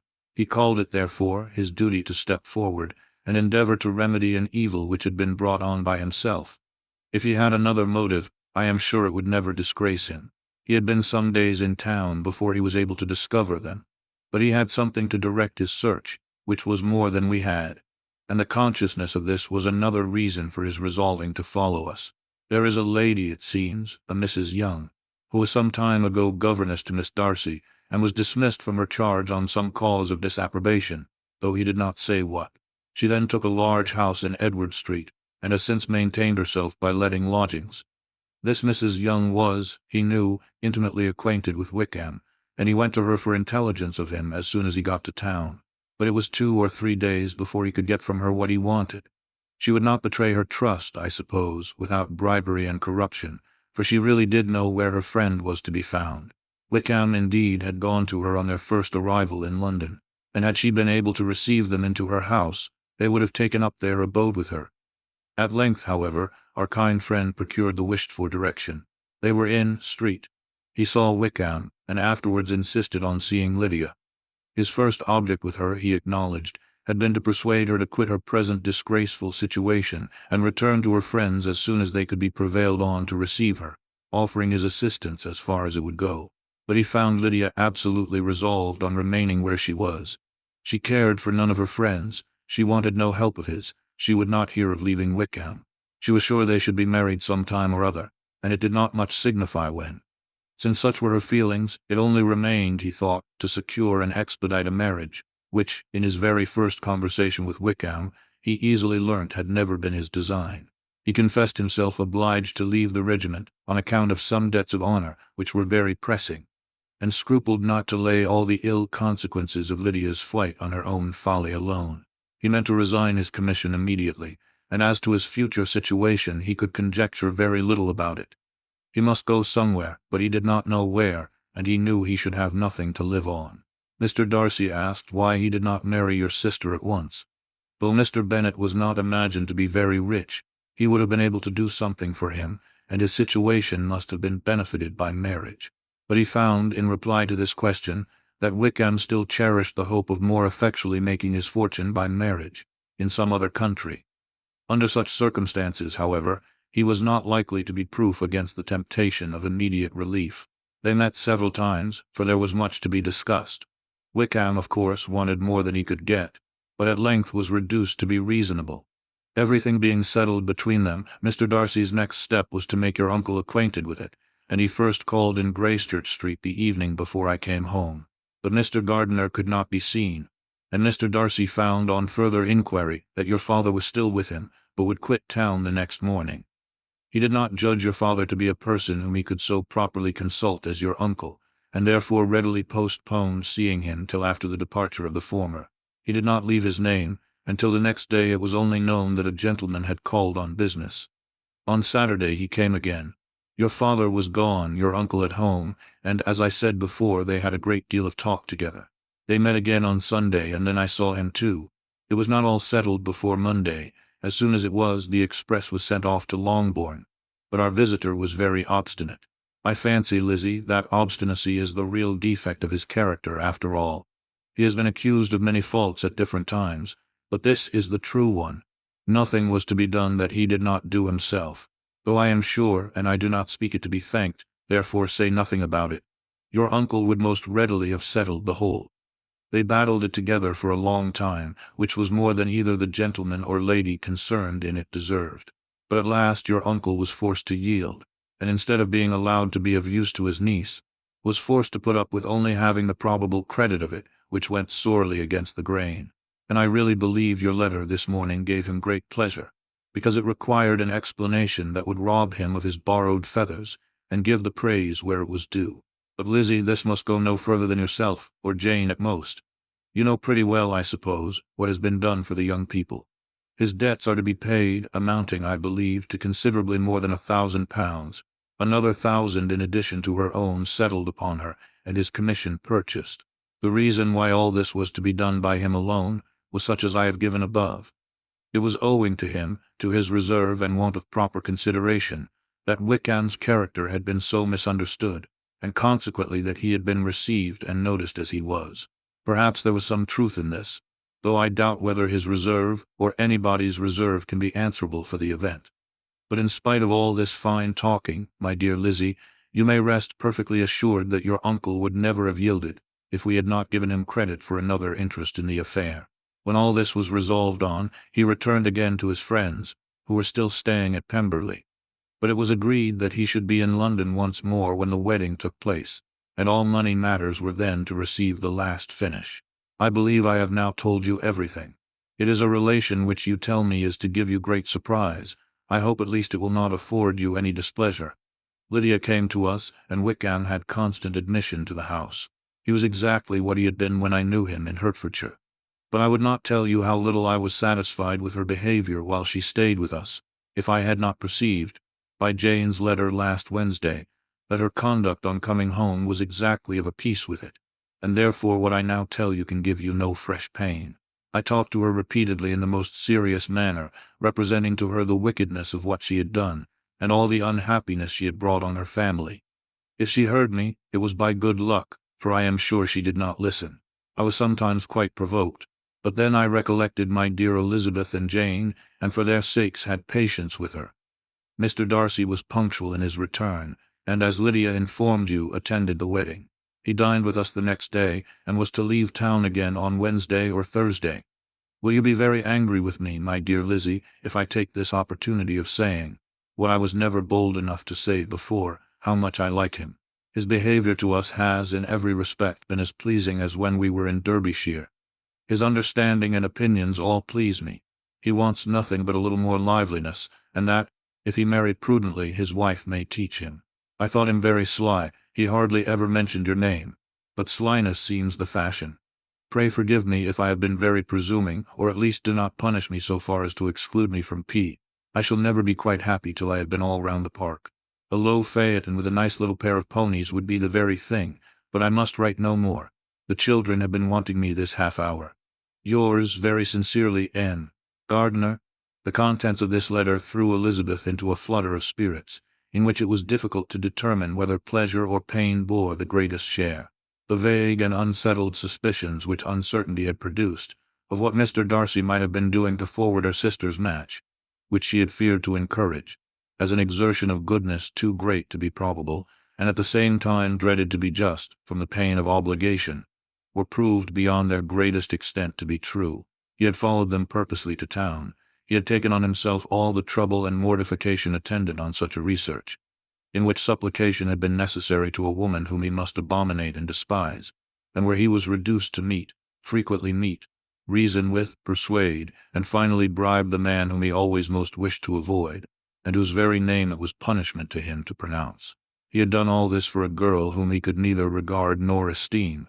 Her heart did whisper that he had done it for her, but it was a hope shortly checked by other considerations, and she soon felt that even her vanity was insufficient, when required to depend on his affection for her, for a woman who had already refused him, as able to overcome a sentiment so natural as abhorrence against relationship with Wickham. Brother-in-law of Wickham, every kind of pride must revolt from the connection. He had, to be sure, done much. She was ashamed to think how much. But he had given a reason for his interference which asked no extraordinary stretch of belief. It was reasonable that he should feel he had been wrong. He had liberality, and he had the means of exercising it. And though she would not place herself as his principal inducement, she could perhaps believe that remaining partiality for her might assist his endeavors in a cause where her peace of mind must be materially concerned. It was painful, exceedingly painful, to know that they were under obligations to a person who could never receive a return. They owed the restoration of Lydia, her character, everything to him. Oh, how heartily did she grieve over every ungracious sensation she had ever encouraged, every saucy speech she had ever directed towards him. For herself, she was humbled, but she was proud of him, proud that in a cause of compassion and honor he had been able to get the better of himself. She read over her aunt's commendation of him again and again. It was hardly enough, but it pleased her. She was even sensible of some pleasure, though mixed with regret, on finding how steadfastly both she and her uncle had been persuaded that affection and confidence subsisted between Mr. Darcy and herself. She was roused from her seat and her reflections by someone's approach, and before she could strike into another path, she was overtaken by Wickham. "I am afraid I interrupt your solitary ramble, my dear sister," said he, as he joined her. "You certainly do," she replied with a smile, "but it does not follow that the interruption must be unwelcome. I should be sorry indeed if it were. We were always good friends, and now we are better. true. Are the others coming out? I do not know. Mrs. Bennet and Lydia are going in the carriage to Meryton, and so, my dear sister, I find from our uncle and aunt that you have actually seen Pemberley. She replied in the affirmative. I almost envy you the pleasure, and yet I believe it would be too much for me, or else I could take it in my way to Newcastle. And you saw the old housekeeper, I suppose? Poor Reynolds, she was always very fond of me. But of course she did not mention my name to you. Yes, she did. And what did she say? That you were gone into the army and she was afraid had not turned out well. At such a distance as that, you know, things are strangely misrepresented. Certainly, he replied, biting his lips. Elizabeth hoped she had silenced him, but he soon afterwards said, I was surprised to see Darcy in town last month. We passed each other several times. I wonder what he can be doing there. Perhaps preparing for his marriage with Miss de Bourgh, said Elizabeth. It must be something particular to take him there at this time of year. Undoubtedly. Did you see him while you were at Lambton? I thought I understood from the gardeners that you had. Yes, he introduced us to his sister. And do you like her? Very much.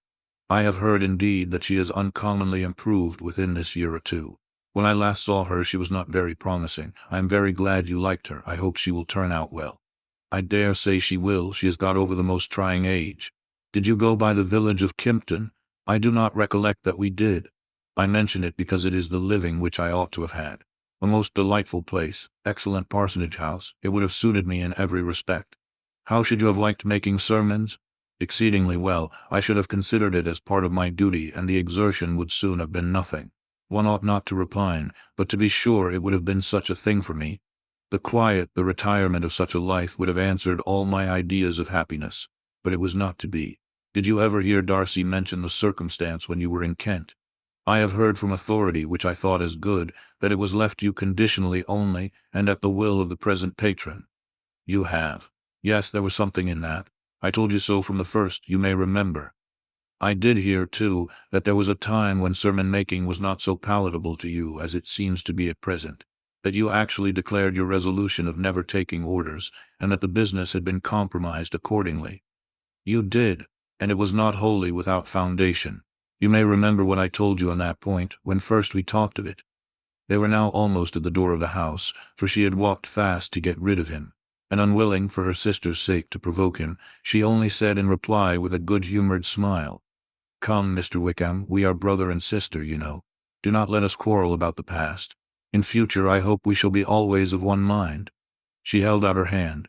He kissed it with affectionate gallantry, though he hardly knew how to look, and they entered the house. Chapter 53. Mr. Wickham was so perfectly satisfied with this conversation that he never again distressed himself, or provoked his dear sister Elizabeth, by introducing the subject of it, and she was pleased to find that she had said enough to keep him quiet. The day of his and Lydia's departure soon came, and Mrs. Bennet was forced to submit to a separation, which, as her husband by no means entered into her scheme of their all going to Newcastle, was likely to continue at least a 12-month. Oh, my dear Lydia, she cried, when shall we meet again? Oh, Lord, I don't know, not these 2 or 3 years, perhaps. Write to me very often, my dear, as often as I can. But you know married women have never much time for writing. My sisters may write to me. They will have nothing else to do. Mr. Wickham's adieus were much more affectionate than his wife's. He smiled, looked handsome, and said many pretty things. He is as fine a fellow, said Mr. Bennet as soon as they were out of the house, as ever I saw. He simpers and smirks and makes love to us all. I am prodigiously proud of him. I defy even Sir William Lucas himself to produce a more valuable son-in-law. The loss of her daughter made Mrs. Bennet very dull for several days. I often think, said she, that there is nothing so bad as parting with one's friends. One seems so forlorn without them. This is the consequence, you see, madam, of marrying a daughter, said Elizabeth. It must make you better satisfied that your other 4 are single. It is no such thing. Lydia does not leave me because she is married, but only because her husband's regiment happens to be so far off. If that had been nearer, she would not have gone so soon. But the spiritless condition which this event threw her into was shortly relieved, and her mind opened again to the agitation of hope, by an article of news which then began to be in circulation. The housekeeper at Netherfield had received orders to prepare for the arrival of her master, who was coming down in a day or 2, to shoot there for several weeks. Mrs. Bennet was quite in the fidgets. She looked at Jane and smiled and shook her head by turns. Well, and so Mr. Bingley is coming down, sister, for Mrs. Phillips first brought her the news. "Well, so much the better, not that I care about it though. He is nothing to us, you know, and I am sure I never want to see him again. But however, he is very welcome to come to Netherfield if he likes it. And who knows what may happen, but that is nothing to us. You know, sister, we agreed long ago never to mention a word about it, and so it is quite certain he is coming." "You may depend on it," replied the other, "for Mrs. Nichols was in Meryton last night. I saw her passing by, and went out myself on purpose to know the truth of it, and she told me that it was certainly true. He comes down on Thursday at the latest, very likely on Wednesday. She was going to the butcher's, she told me, on purpose to order in some meat on Wednesday, and she has got 3 couple of ducks just fit to be killed." Miss Bennet had not been able to hear of his coming without changing color. It was many months since she had mentioned his name to Elizabeth, but now, as soon as they were alone together, she said, "I saw you look at me today, Lizzie, when my aunt told us of the present report, and I know I appeared distressed. But don't imagine it was from any silly cause. I was only confused for the moment, because I felt that I should be looked at. I do assure you that the news does not affect me either with pleasure or pain. I am glad of one thing, that he comes alone, because we shall see the less of him. Not that I am afraid of myself, but I dread other people's remarks." Elizabeth did not know what to make of it. Had she not seen him in Derbyshire, she might have supposed him capable of coming there with no other view than what was acknowledged. But she still thought him partial to Jane, and she wavered as to the greater probability of his coming there with his friend's permission, or being bold enough to come without it. Yet it is hard, she sometimes thought, that this poor man cannot come to a house which he has legally hired without raising all this speculation. I will leave him to himself. In spite of what her sister declared, and really believed to be her feelings in the expectation of his arrival, Elizabeth could easily perceive that her spirits were affected by it. They were more disturbed, more unequal, than she had often seen them. The subject which had been so warmly canvassed between their parents, about a 12-month ago, was now brought forward again. "As soon as ever Mr. Bingley comes, my dear," said Mrs. Bennet. "You will wait on him, of course." "No, no, you forced me into visiting him last year, and promised if I went to see him he should marry one of my daughters. But it ended in nothing, and I will not be sent on a fool's errand again." His wife represented to him how absolutely necessary such an attention would be from all the neighboring gentlemen on his returning to Netherfield. "'Tis an etiquette I despise," said he. "If he wants our society, let him seek it. He knows where we live. I will not spend my hours in running after my neighbors every time they go away and come back again." "Well, all I know is that it will be abominably rude if you do not wait on him. But however, that shan't prevent my asking him to dine here. I am determined. We must have Mrs. Long and the Goodings soon. That will make 13 with ourselves, so there will be just room at table for him." Consoled by this resolution, she was the better able to bear her husband's incivility, though it was very mortifying to know that her neighbors might all see Mr. Bingley, in consequence of it, before they did. As the day of his arrival drew near, "I begin to be sorry that he comes at all," said Jane to her sister. "It would be nothing, I could see him with perfect indifference, but I can hardly bear to hear it thus perpetually talked of. My mother means well, but she does not know, no one can know, how much I suffer from what she says. Happy shall I be when his stay at Netherfield is over." "I wish I could say anything to comfort you," replied Elizabeth, "but it is wholly out of my power. You must feel it. And the usual satisfaction of preaching patience to a sufferer is denied me, because you have always so much." Mr. Bingley arrived. Mrs. Bennet, through the assistance of servants, contrived to have the earliest tidings of it, that the period of anxiety and fretfulness on her side be as long as it could. She counted the days that must intervene before their invitation could be sent, hopeless of seeing him before. But on the 3rd morning after his arrival in Hertfordshire, she saw him from her dressing-room window enter the paddock, and ride towards the house. Her daughters were eagerly called to partake of her joy. Jane resolutely kept her place at the table, but Elizabeth, to satisfy her mother, went to the window. She looked. She saw Mr. Darcy with him, and sat down again by her sister. "There is a gentleman with him, mamma," said Kitty. "Who can it be?" "Some acquaintance or other, my dear, I suppose. I am sure I do not know." "La," replied Kitty, "it looks just like that man that used to be with him before. Mr. What's-his-name, that tall, proud man." "Good gracious, Mr. Darcy, and so it does, I vow. Well, any friend of Mr. Bingley's will always be welcome here, to be sure. But else I must say that I hate the very sight of him." Jane looked at Elizabeth with surprise and concern. She knew but little of their meeting in Derbyshire, and therefore felt for the awkwardness which must attend her sister, in seeing him almost for the first time after receiving his explanatory letter. Both sisters were uncomfortable enough. Each felt for the other, and of course for themselves, and their mother talked on of her dislike of Mr. Darcy, and her resolution to be civil to him only as Mr. Bingley's friend, without being heard by either of them.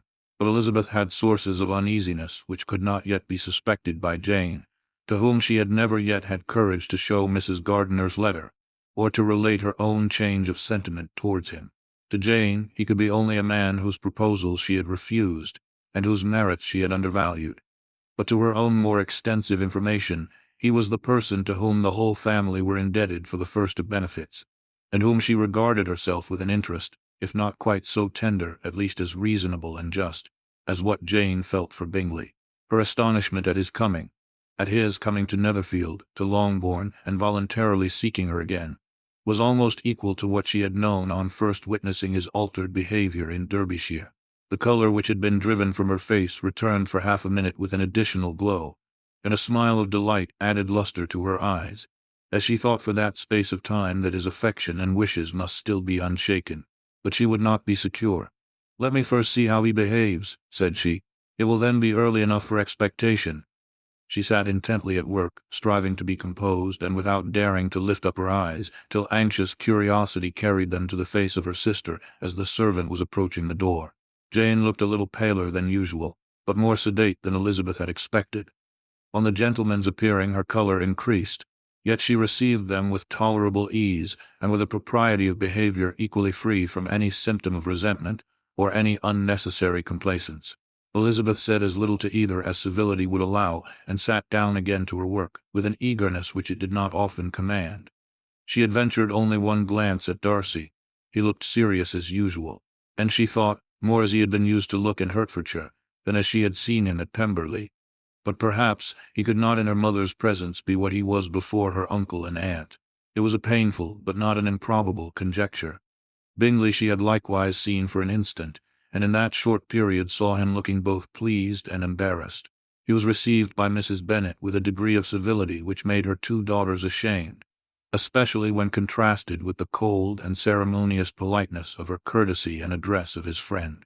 Elizabeth particularly, who knew that her mother owed to the latter the preservation of her favorite daughter from irremediable infamy, was hurt and distressed to a most painful degree by a distinction so ill applied.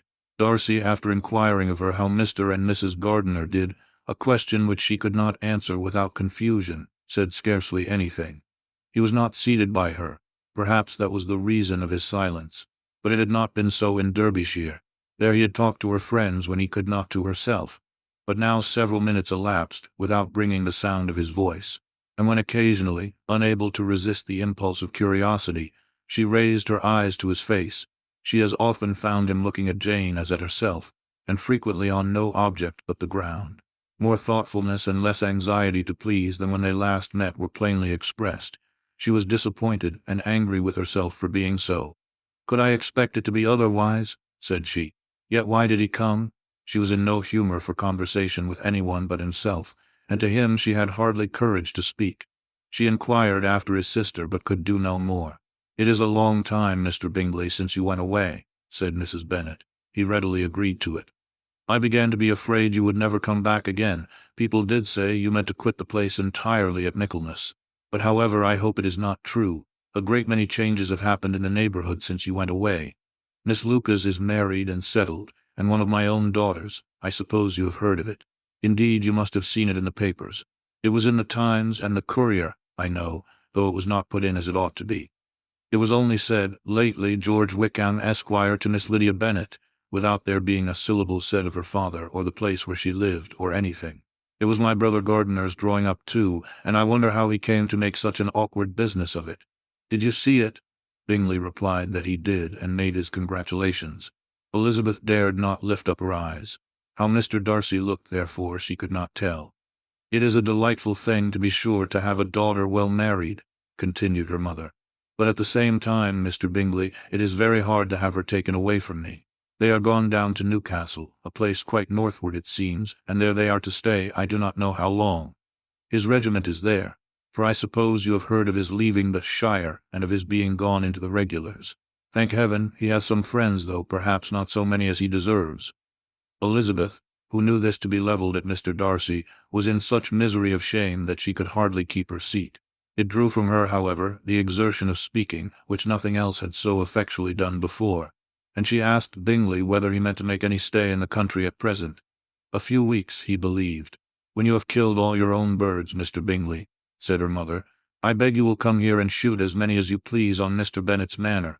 I am sure he will be vastly happy to oblige you, and will save all the best of the coveys for you." Elizabeth's misery increased at such unnecessary, such officious attention. Were the same fair prospect to arise at present, as had flattered them a year ago, everything, she was persuaded, would be hastening to the same vexatious conclusion. At that instant she felt that years of happiness could not make Jane or herself amends for moments of such painful confusion. "The first wish of my heart," said she to herself, "is never more to be in company with either of them. Their society can afford no pleasure that will atone for such wretchedness as this. Let me never see either one or the other again." Yet the misery, for which years of happiness were to offer no compensation, received soon afterwards material relief, from observing how much the beauty of her sister rekindled the admiration of her former lover. When first he came in, he had spoken to her but little, but every 5 minutes seemed to be giving her more of his attention. He found her as handsome as she had been last year, as good-natured and as unaffected, though not quite so chatty. Jane was anxious that no difference should be perceived in her at all, and was really persuaded that she talked as much as ever. But her mind was so busily engaged that she did not always know when she was silent.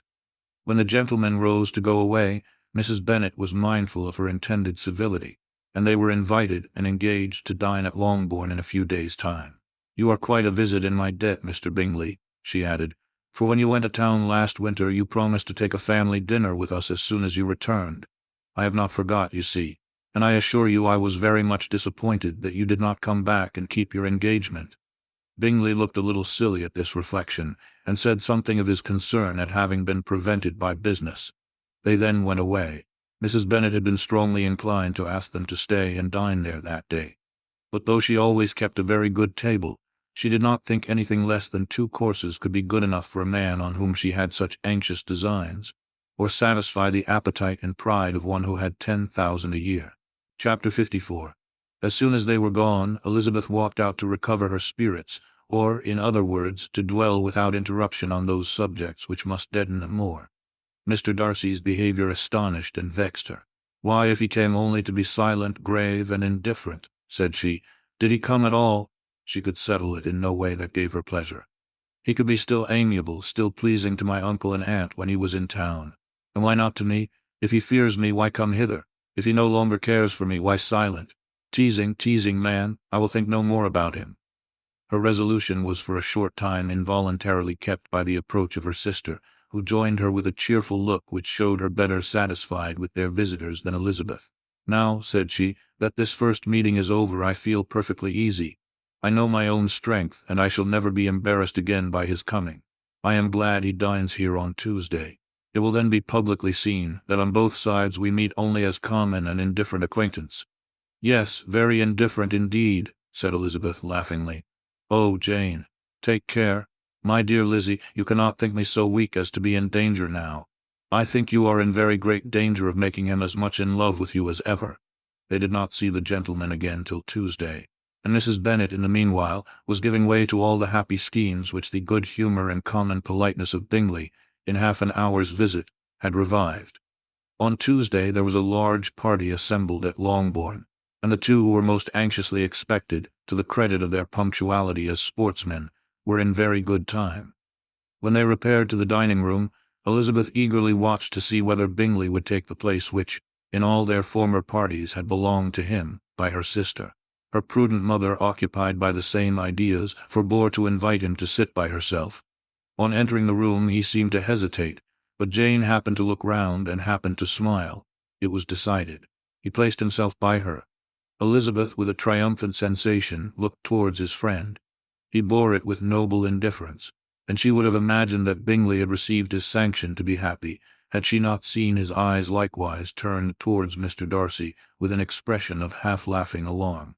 His behavior to her sister was such during dinner time as showed an admiration of her, which, though more guarded than formerly, persuaded Elizabeth that, if left wholly to himself, Jane's happiness and his own would be speedily secured.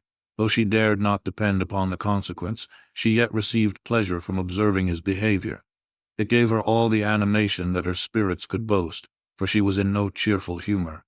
Mr. Darcy was almost as far from her as the table could divide them. He was on one side of her mother. She knew how little such a situation would give pleasure to either, or make either appear to advantage. She was not near enough to hear any of their discourse, but she could see how seldom they spoke to each other, and how formal and cold was their manner whenever they did.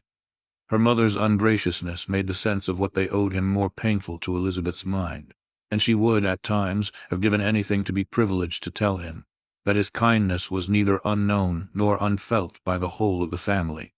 She was in hopes that the evening would afford some opportunity of bringing them together, that the whole of the visit would not pass away without enabling them to enter into something more of conversation than the mere ceremonious salutation attending his entrance. Anxious and uneasy, the period which passed in the drawing-room before the gentlemen came was wearisome and dull to a degree that almost made her uncivil. She looked forward to their entrance as the point on which all her chance of pleasure for the evening must depend. "If he does not come to me then," said she, "I shall give him up forever." The gentleman came, and she thought he looked as if he would have answered her hopes. But alas, the ladies had crowded round the table where Miss Bennet was making tea, and Elizabeth pouring out the coffee in so close a confederacy that there was not a single vacancy near her which would admit of a chair. And on the gentleman's approaching, one of the girls moved closer to her than ever and said, in a whisper, "The men shan't come and part us, I am determined. We want none of them, do we?" Darcy had walked away to another part of the room.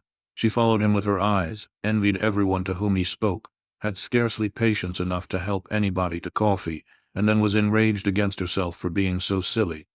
A man who has once been refused, how could I ever be foolish enough to expect a renewal of his love?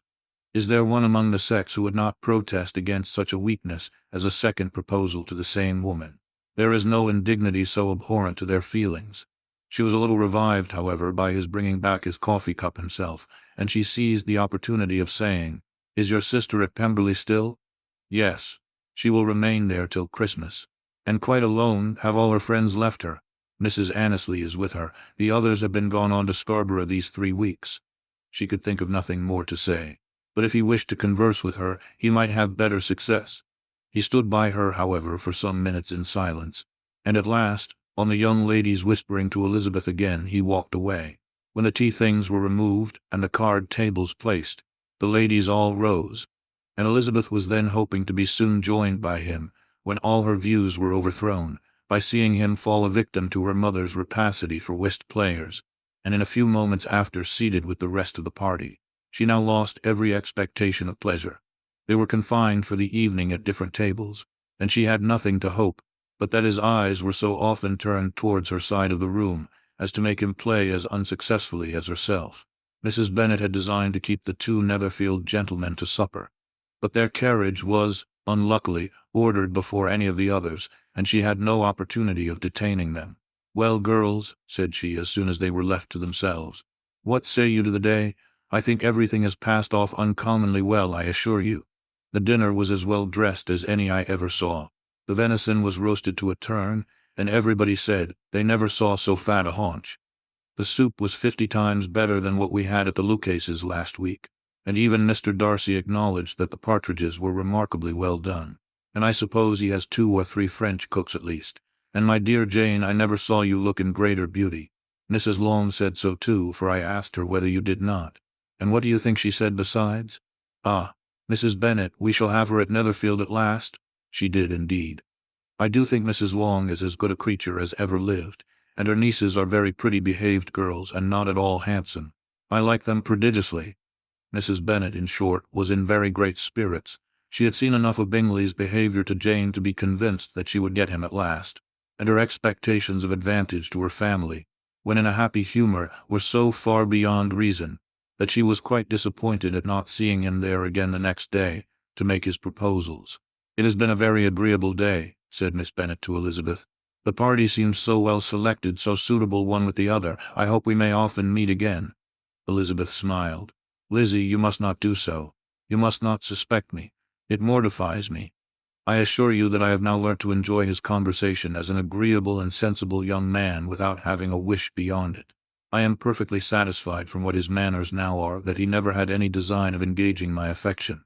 It is only that he is blessed with greater sweetness of address and a stronger desire of generally pleasing than any other man. You are very cruel, said her sister. You will not let me smile, and are provoking me to it every moment. How hard it is in some cases to be believed, and how impossible in others. But why should you wish to persuade me that I feel more than I acknowledge? That is a question which I hardly know how to answer. We all love to instruct, though we can teach only what is not worth knowing. Forgive me, and if you persist in indifference, do not make me your confidant. Chapter 55. A few days after this visit, Mr. Bingley called again, and alone. His friend had left him that morning for London, but was to return home in 10 days' time. He sat with them above an hour, and was in remarkably good spirits. Mrs. Bennet invited him to dine with them, but with many expressions of concern, he confessed himself engaged elsewhere. "Next time you call," said she, "I hope we shall be more lucky." He should be particularly happy at any time, etc., etc., and if she would give him leave, would take an early opportunity of waiting on them. "Can you come tomorrow?" Yes, he had no engagement at all for tomorrow, and her invitation was accepted with alacrity. He came, and in such very good time that the ladies were none of them dressed. In ran Mrs. Bennet to her daughter's room in her dressing gown and with her hair half finished, crying out, "My dear Jane, make haste and hurry down. He has come, Mr. Bingley has come. He is indeed, make haste, make haste. Here, Sarah, come to Miss Bennet this moment and help her on with her gown. Never mind Miss Lizzie's hair." "We will be down as soon as we can," said Jane, "but I dare say Kitty is forwarder than either of us, for she went upstairs half an hour ago." "Oh, hang Kitty, what has she to do with it? Come, be quick, be quick. Where is your sash, my dear?" But when her mother was gone, Jane would not be prevailed on to go down without one of her sisters. The same anxiety to get them by themselves was visible again in the evening. After tea, Mr. Bennet retired to the library, as was his custom, and Mary went upstairs to her instrument. 2 obstacles of the 5 being thus removed, Mrs. Bennet sat looking and winking at Elizabeth and Catherine for a considerable time, without making any impression on them. Elizabeth would not observe her, and when at last Kitty did, she very innocently said, "What is the matter, mamma? What do you keep winking at me for? What am I to do?" "Nothing, child, nothing. I did not wink at you." She then sat still 5 minutes longer, but unable to waste such a precious occasion, she suddenly got up, and saying to Kitty, "Come here, my love, I want to speak to you," took her out of the room. Jane instantly gave a look at Elizabeth which spoke her distress at such premeditation, and her entreaty that she would not give in to it. In a few minutes Mrs. Bennet half opened the door and called out, "Lizzie, my dear, I want to speak with you." Elizabeth was forced to go. "We may as well leave them by themselves, you know," said her mother as soon as she was in the hall. "Kitty and I are going upstairs to sit in my dressing room." Elizabeth made no attempt to reason with her mother, but remained quietly in the hall till she and Kitty were out of sight, then returned into the drawing-room. Mrs. Bennet's schemes for this day were ineffectual. Bingley was everything that was charming, except the professed lover of her daughter. His ease and cheerfulness rendered him a most agreeable addition to their evening party, and he bore with the ill-judged officiousness of the mother, and heard all her silly remarks with a forbearance and command of countenance particularly grateful to the daughter. He scarcely needed an invitation to stay supper, and before he went away an engagement was formed, chiefly through his own and Mrs. Bennet's means, for his coming next morning to shoot with her husband. After this day, Jane said no more of her indifference. Not a word passed between the sisters concerning Bingley, but Elizabeth went to bed in the happy belief that all must speedily be concluded, unless Mr. Darcy returned within the stated time.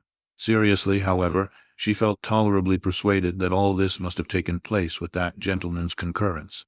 Bingley was punctual to his appointment, and he and Mr. Bennet spent the morning together, as had been agreed on. The latter was much more agreeable than his companion expected.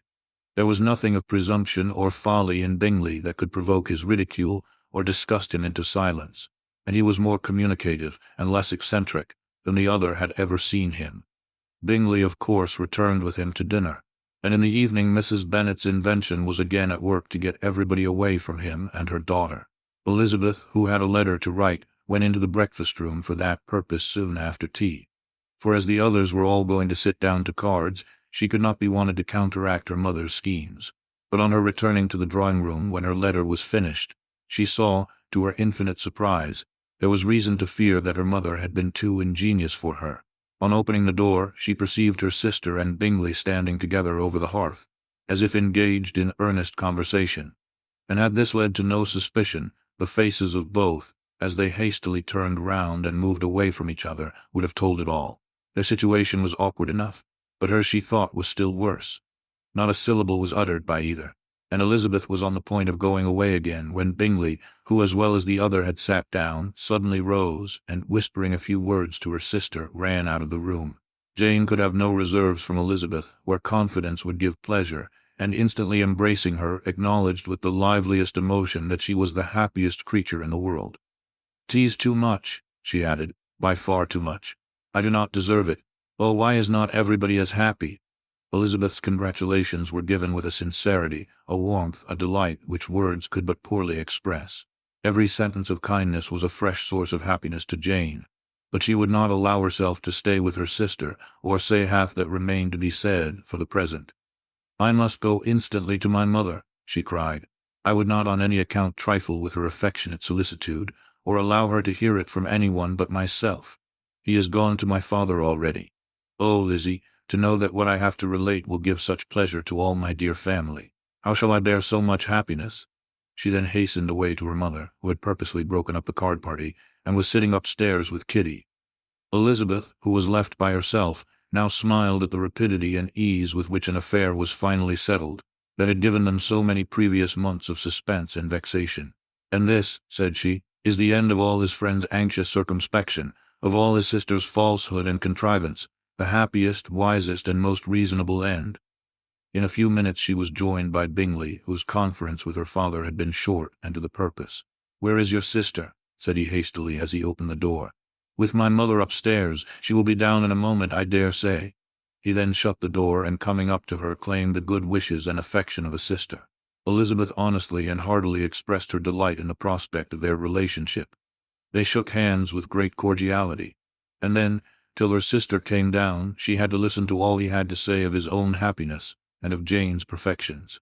And in spite of his being a lover, Elizabeth really believed all his expectations of felicity to be rationally founded, because they had for basis the excellent understanding and super-excellent disposition of Jane, and a general similarity of feeling and taste between her and himself. It was an evening of no common delight to them all. The satisfaction of Miss Bennet's mind gave such a glow of sweet animation to her face, as made her look handsomer than ever. Kitty simpered and smiled, and hoped her turn was coming soon. Mrs. Bennet could not give her consent, or speak her approbation in terms warm enough to satisfy her feelings, though she talked to Bingley of nothing else for half an hour. And when Mr. Bennet joined them at supper, his voice and manner plainly showed how really happy he was. Not a word, however, passed his lips in allusion to it, till their visitor took his leave for the night. But as soon as he was gone, he turned to his daughter and said, "Jane, I congratulate you. You will be a very happy woman." Jane went to him instantly, kissed him, and thanked him for his goodness. "You are a good girl," he replied, "and I have great pleasure in thinking you will be so happily settled.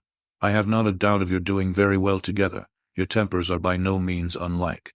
You are each of you so complying that nothing will ever be resolved on, so easy that every servant will cheat you, and so generous that you will always exceed your income. I hope not so. Imprudence or thoughtlessness in money matters would be unpardonable in me." "Exceed their income, my dear Mr. Bennet," cried his wife. "What are you talking of? Why, he has 4,000 or 5,000 a year, and very likely more." Then addressing her daughter, "Oh, my dear, dear Jane, I am so happy. I am sure I shan't get a wink of sleep all night. I knew how it would be. I always said it must be so at last. I was sure you could not be so beautiful for nothing. I remember, as soon as ever I saw him, when he first came into Hertfordshire last year, I thought how likely it was that you should come together. Oh, he is the handsomest young man that ever was seen." Wickham, Lydia were all forgotten. Jane was beyond competition her favorite child. At that moment she cared for no other. Her younger sisters soon began to make interest with her for objects of happiness which she might in future be able to dispense. Mary petitioned for the use of the library at Netherfield, and Kitty begged very hard for a few balls there every winter. Bingley, from this time, was of course a daily visitor at Longbourn. coming frequently before breakfast and always remaining till after supper, unless when some barbarous neighbor who could not be enough detested had given him an invitation to dinner, which he thought himself obliged to accept. Elizabeth had now but little time for conversation with her sister, for while he was present Jane had no attention to bestow on anyone else. But she found herself considerably useful to both of them in those hours of separation that must sometimes occur. In the absence of Jane, he always attached himself to Elizabeth for the pleasure of talking of her, and when Bingley was gone, Jane constantly sought the same means of relief. "He has made me so happy," said she one evening, "by telling me that he was totally ignorant of my being in town last spring. I had not believed it possible." "I suspected as much," replied Elizabeth. "But how did he account for it?" "It must have been his sister's doing. There were certainly no friends to his acquaintance with me, which I cannot wonder at, since he might have chosen so much more advantageously in many respects. But when they see, as I trust they will, that their brother is happy with me, they will learn to be contented, and we shall be on good terms again, though we can never be what we once were to each other." "That is the most unforgiving speech," said Elizabeth, "that I ever heard you utter. Good girl, it would vex me indeed to see you again the dupe of Miss Bingley's pretended regard. Would you believe it, Lizzie, that when he went to town last November he really loved me, and nothing but a persuasion of my being indifferent would have prevented his coming down again? He made a little mistake, to be sure, but it is to the credit of his modesty." This naturally introduced a panegyric from Jane on his diffidence, and the little value he put on his own good qualities. Elizabeth was pleased to find that he had not betrayed the interference of his friend, for, though Jane had the most generous and forgiving heart in the world, she knew it was a circumstance which must prejudice her against him. "I am certainly the most fortunate creature that ever existed," cried Jane. "Oh, Lizzie, why am I thus singled from my family and blessed above them all? If I could but see you as happy! If there were but such another man for you! If you were to give me 40 such men, I never could be so happy as you. Till I have your disposition, your goodness, I never can have your happiness. No, no, let me shift for myself, and perhaps, if I have very good luck, I may meet with another Mr. Collins in time." The situation of affairs in the Longbourn family could not be long a secret. Mrs. Bennet was privileged to whisper it to Mrs. Phillips, and she ventured, without any permission, to do the same by all her neighbors in Meryton. The Bennets were speedily pronounced to be the luckiest family in the world. Though only a few weeks before, when Lydia had first run away, they had been generally proved to be marked out for misfortune. Chapter 56. One morning, about a week after Bingley's engagement with Jane had been formed, as he and the females of the family were sitting together in the dining-room, their attention was suddenly drawn to the window by the sound of a carriage, and they perceived a chaise and four driving up the lawn. It was too early in the morning for visitors, and besides, the equipage did not answer to that of any of their neighbors. The horses were post, and neither the carriage nor the livery of the servant who preceded it were familiar to them. As it was certain, however, that somebody was coming, Bingley instantly prevailed on Miss Bennet to avoid the confinement of such an intrusion, and walk away with him into the shrubbery. They both set off, and the conjectures of the remaining three continued, though with little satisfaction, till the door was thrown open, and their visitor entered. It was Lady Catherine de Bourgh. They were of course all intending to be surprised, but their astonishment was beyond their expectation, and on the part of Mrs. Bennet and Kitty, though she was perfectly unknown to them, even inferior to what Elizabeth felt. She entered the room with an air more than usually ungracious, made no other reply to Elizabeth's salutation than a slight inclination of the head, and sat down without saying a word. Elizabeth had mentioned her name to her mother on her ladyship's entrance, though no request of introduction had been made. Mrs. Bennet, all amazement, though flattered by having a guest of such high importance, received her with the utmost politeness. After sitting for a moment in silence, she said very stiffly to Elizabeth, "I hope you are well, Miss Bennet. That lady, I suppose, is your mother?" Elizabeth replied very concisely that she was. "And that, I suppose, is one of your sisters?" "Yes, madam," said Mrs. Bennet, delighted to speak to a Lady Catherine. "She is my youngest girl but one. My youngest of all is lately married, and my eldest is somewhere about the ground, walking with a young man who I believe will soon become a part of the family." "You have a very small park here," returned Lady Catherine, after a short silence.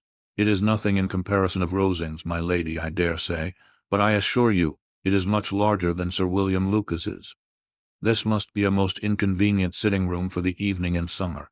The windows are full west.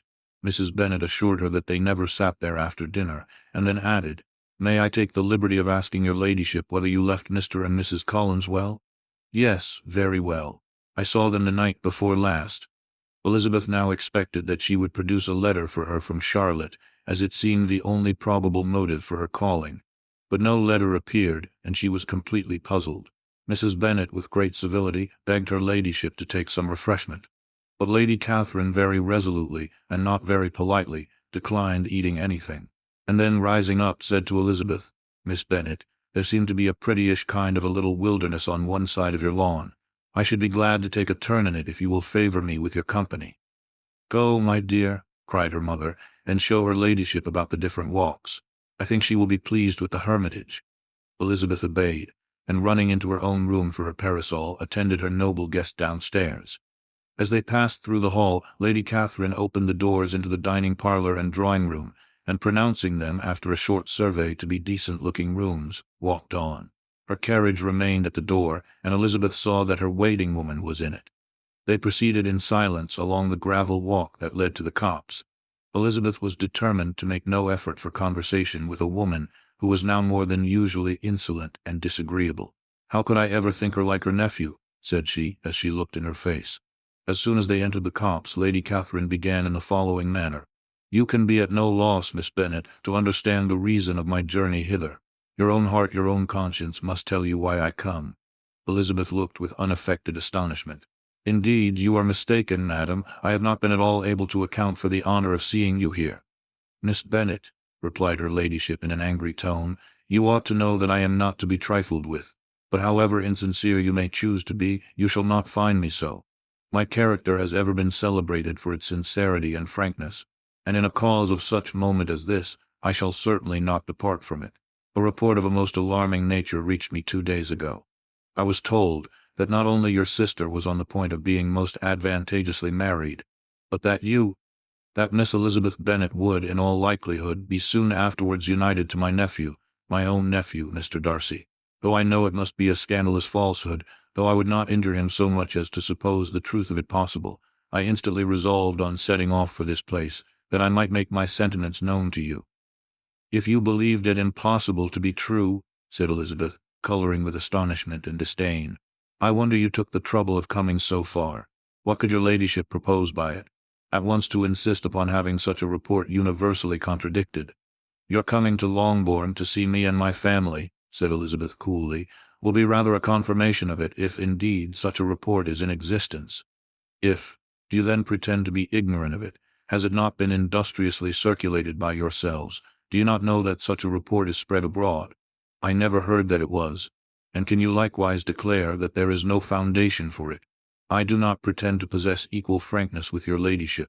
You may ask questions which I shall not choose to answer." "This is not to be borne, Miss Bennet. I insist on being satisfied. Has my nephew made you an offer of marriage?" "Your ladyship has declared it to be impossible." "It ought to be so. It must be so, while he retains the use of his reason. But your arts and allurements may, in a moment of infatuation, have made him forget what he owes to himself and to all his family. You may have drawn him in. If I have, I shall be the last person to confess it. Miss Bennet, do you know who I am? I have not been accustomed to such language as this. I am almost the nearest relation he has in the world, and am entitled to know all his dearest concerns. But you are not entitled to know mine, nor will such behavior as this ever induce me to be explicit. Let me be rightly understood. This match to which you have the presumption to aspire can never take place. No, never. Mr. Darcy is engaged to my daughter. Now what have you to say? Only this, that if he is so, you can have no reason to suppose he will make an offer to me." Lady Catherine hesitated for a moment, and then replied, "The engagement between them is of a peculiar kind. From their infancy, they have been intended for each other. It was the favorite wish of his mother, as well as of hers.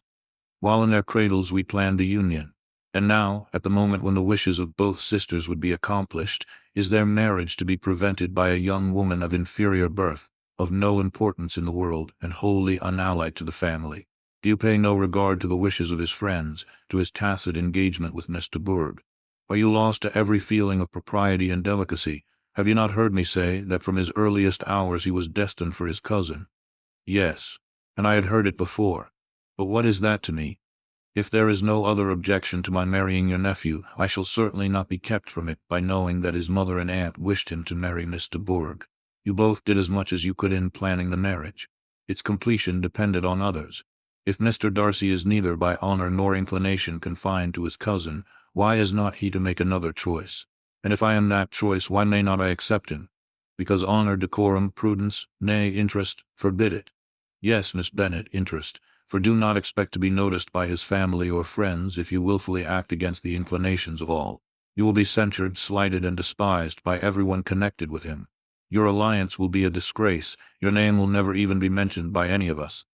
These are heavy misfortunes, replied Elizabeth, but the wife of Mr. Darcy must have such extraordinary sources of happiness necessarily attached to her situation, that she could, upon the whole, have no cause to repine. Obstinate, headstrong girl, I am ashamed of you. Is this your gratitude for my attentions to you last spring? Is nothing due to me on that score? Let us sit down. You are to understand, Miss Bennet, that I came here with the determined resolution of carrying my purpose, nor will I be dissuaded from it. I have not been used to submit to any person's whims. I have not been in the habit of brooking disappointment. That will make your ladyship's situation at present more pitiable, but it will have no effect on me. I will not be interrupted. Hear me in silence. My daughter and my nephew are formed for each other.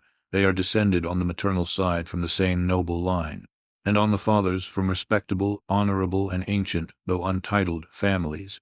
Their fortune on both sides is splendid. They are destined for each other by the voice of every member of their respective houses. And what is to divide them? The upstart pretensions of a young woman without family, connections, or fortune. Is this to be endured? But it must not, shall not be. If you were sensible of your own good, you would not wish to quit the sphere in which you have been brought up. In marrying your nephew, I should not consider myself as quitting that sphere. He is a gentleman, I am a gentleman's daughter, so far we are equal. True, you are a gentleman's daughter, but what was your mother? Who are your uncles and aunts? Do not imagine me ignorant of their condition. Whatever my connections may be, said Elizabeth, if your nephew does not object to them, they can be nothing to you. Tell me once for all, are you engaged to him? Though Elizabeth would not, for the mere purpose of obliging Lady Catherine, have answered this question, she could not but say, after a moment's deliberation, I am not. Lady Catherine seemed pleased. And will you promise me never to enter into such an engagement? I will make no promise of the kind. Miss Bennet, I am shocked and astonished. I expected to find a more reasonable young woman. But do not deceive yourself into a belief that I will ever recede. I shall not go away till you have given me the assurance I require. And I certainly never shall give it. I am not to be intimidated into anything so wholly unreasonable. Your ladyship wants Mr. Darcy to marry your daughter, but would my giving you the wished-for promise make their marriage at all more probable? Supposing him to be attached to me, would my refusing to accept his hand make him wish to bestow it on his cousin? Allow me to say, Lady Catherine, that the arguments with which you have supported this extraordinary application have been as frivolous as the application was ill-judged. You have widely mistaken my character, if you think I can be worked on by such persuasions as these. How far your nephew might approve of your interference in his affairs, I cannot tell, but you have certainly no right to concern yourself in mine. I must beg, therefore, to be importuned no further on the subject. Not so hasty, if you please. I have by no means done. To all the objections I have already urged, I have still another to add. I am no stranger to the particulars of your youngest sister's infamous elopement. I know it all, that the young man's marrying her was a patched-up business at the expense of your father and uncle. And is such a girl to be my nephew's sister? Is her husband, who is the son of his late father's steward, to be his brother? Heaven and earth, of what are you thinking? Are the shades of Pemberley to be thus polluted? You can now have nothing further to say, she resentfully answered. You have insulted me in every possible method. I must beg to return to the house. And she rose as she spoke. Lady Catherine rose also, and they turned back. Her ladyship was highly incensed. You have no regard, then, for the honor and credit of my nephew. Unfeeling, selfish girl. Do you not consider that a connection with you must disgrace him in the eyes of everybody? Lady Catherine, I have nothing further to say. You know my sentiments. You are then resolved to have him? I have said no such thing. I am only resolved to act in that manner which will, in my own opinion, constitute my happiness, without reference to you or to any person so wholly unconnected with me. It is well. You refuse, then, to oblige me. You refuse to obey the claims of duty, honor, and gratitude. You are determined to ruin him in the opinion of all his friends and make him the contempt of the world. "Neither duty, nor honor, nor gratitude," replied Elizabeth, "has any possible claim on me in the present instance. No principle of either would be violated by my marriage with Mr. Darcy. And with regard to the resentment of his family, or the indignation of the world, if the former were excited by his marrying me, it would not give me one moment's concern, and the world in general would have too much sense to join in the scorn." "And this is your real opinion? This is your final resolve? Very well, I shall now know how to act. Do not imagine, Miss Bennet, that your ambition will ever be gratified. I came to try you. I hope to find you reasonable. But depend upon it, I will carry my point." In this manner Lady Catherine talked on till they were at the door of the carriage, when, turning hastily round, she added, "I take no leave of you, Miss Bennet. I send no compliments to your mother. You deserve no such attention. I am most seriously displeased." Elizabeth made no answer, and without attempting to persuade her ladyship to return into the house, walked quietly into it herself. She heard the carriage drive away as she proceeded upstairs. Her mother impatiently met her at the door of her dressing-room to ask why Lady Catherine would not come in again and rest herself. "She did not choose it," said her daughter. "She would go. She is a very fine-looking woman, and her calling here was prodigiously civil, for she only came, I suppose, to tell us the Collinses were well. She is on her road somewhere, I dare say, and so, passing through Meryton, thought she might as well call on you. I suppose she had nothing particular to say to you, Lizzie?" Elizabeth was forced to give in to a little falsehood here, for to acknowledge the substance of their conversation was impossible. Chapter 57. The discomposure of spirits which this extraordinary visit threw Elizabeth into could not be easily overcome, nor could she for many hours learn to think of it less than incessantly. Lady Catherine, it appeared, had actually taken the trouble of this journey from Rosings for the sole purpose of breaking off her supposed engagement with Mr. Darcy. It was a rational scheme, to be sure, but from what the report of their engagement could originate, Elizabeth was at a loss to imagine, till she recollected that his being the intimate friend of Bingley, and her being the sister of Jane, was enough, at a time when the expectation of one wedding made everybody eager for another, to supply the idea. She had not herself forgotten to feel that the marriage of her sister must bring them more frequently together, and her neighbours at Lucas Lodge, therefore, for through their communication with the Collinses, the report, she concluded, had reached Lady Catherine, had only set that down as almost certain and immediate which she had looked forward to as possible at some future time.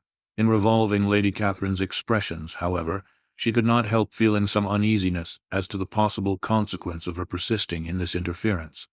From what she had said of her resolution to prevent the marriage, it occurred to Elizabeth that she must meditate an application to her nephew, and how he might take a similar representation of the evils attached to a connection with her she dared not pronounce. She knew not the exact degree of his affection for his aunt, or his dependence on her judgment, but it was natural to suppose that he thought much higher of her ladyship than she could do, and it was certain that in enumerating the miseries of a marriage with one whose immediate connections were so unequal to his own, his aunt would address him on his weakest side. With his notions of dignity, he would probably feel that the arguments, which to Elizabeth had appeared weak and ridiculous, contained much good sense and solid reasoning. If he had been wavering before as to what he should do, which had often seemed likely, the advice and entreaty of so near a relation might settle every doubt, and determine him at once to be as happy as dignity unblemished could make him. In that case he would return no more.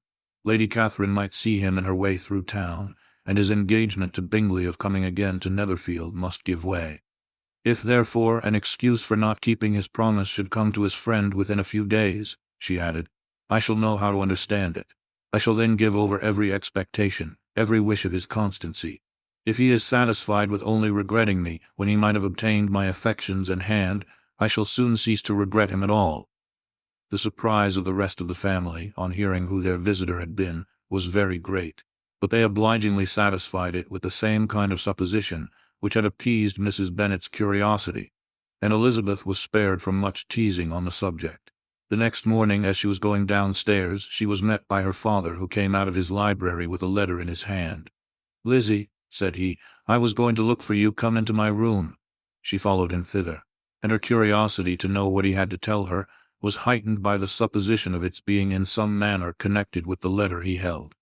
It suddenly struck her that it might be from Lady Catherine, and she anticipated with dismay all the consequent explanations.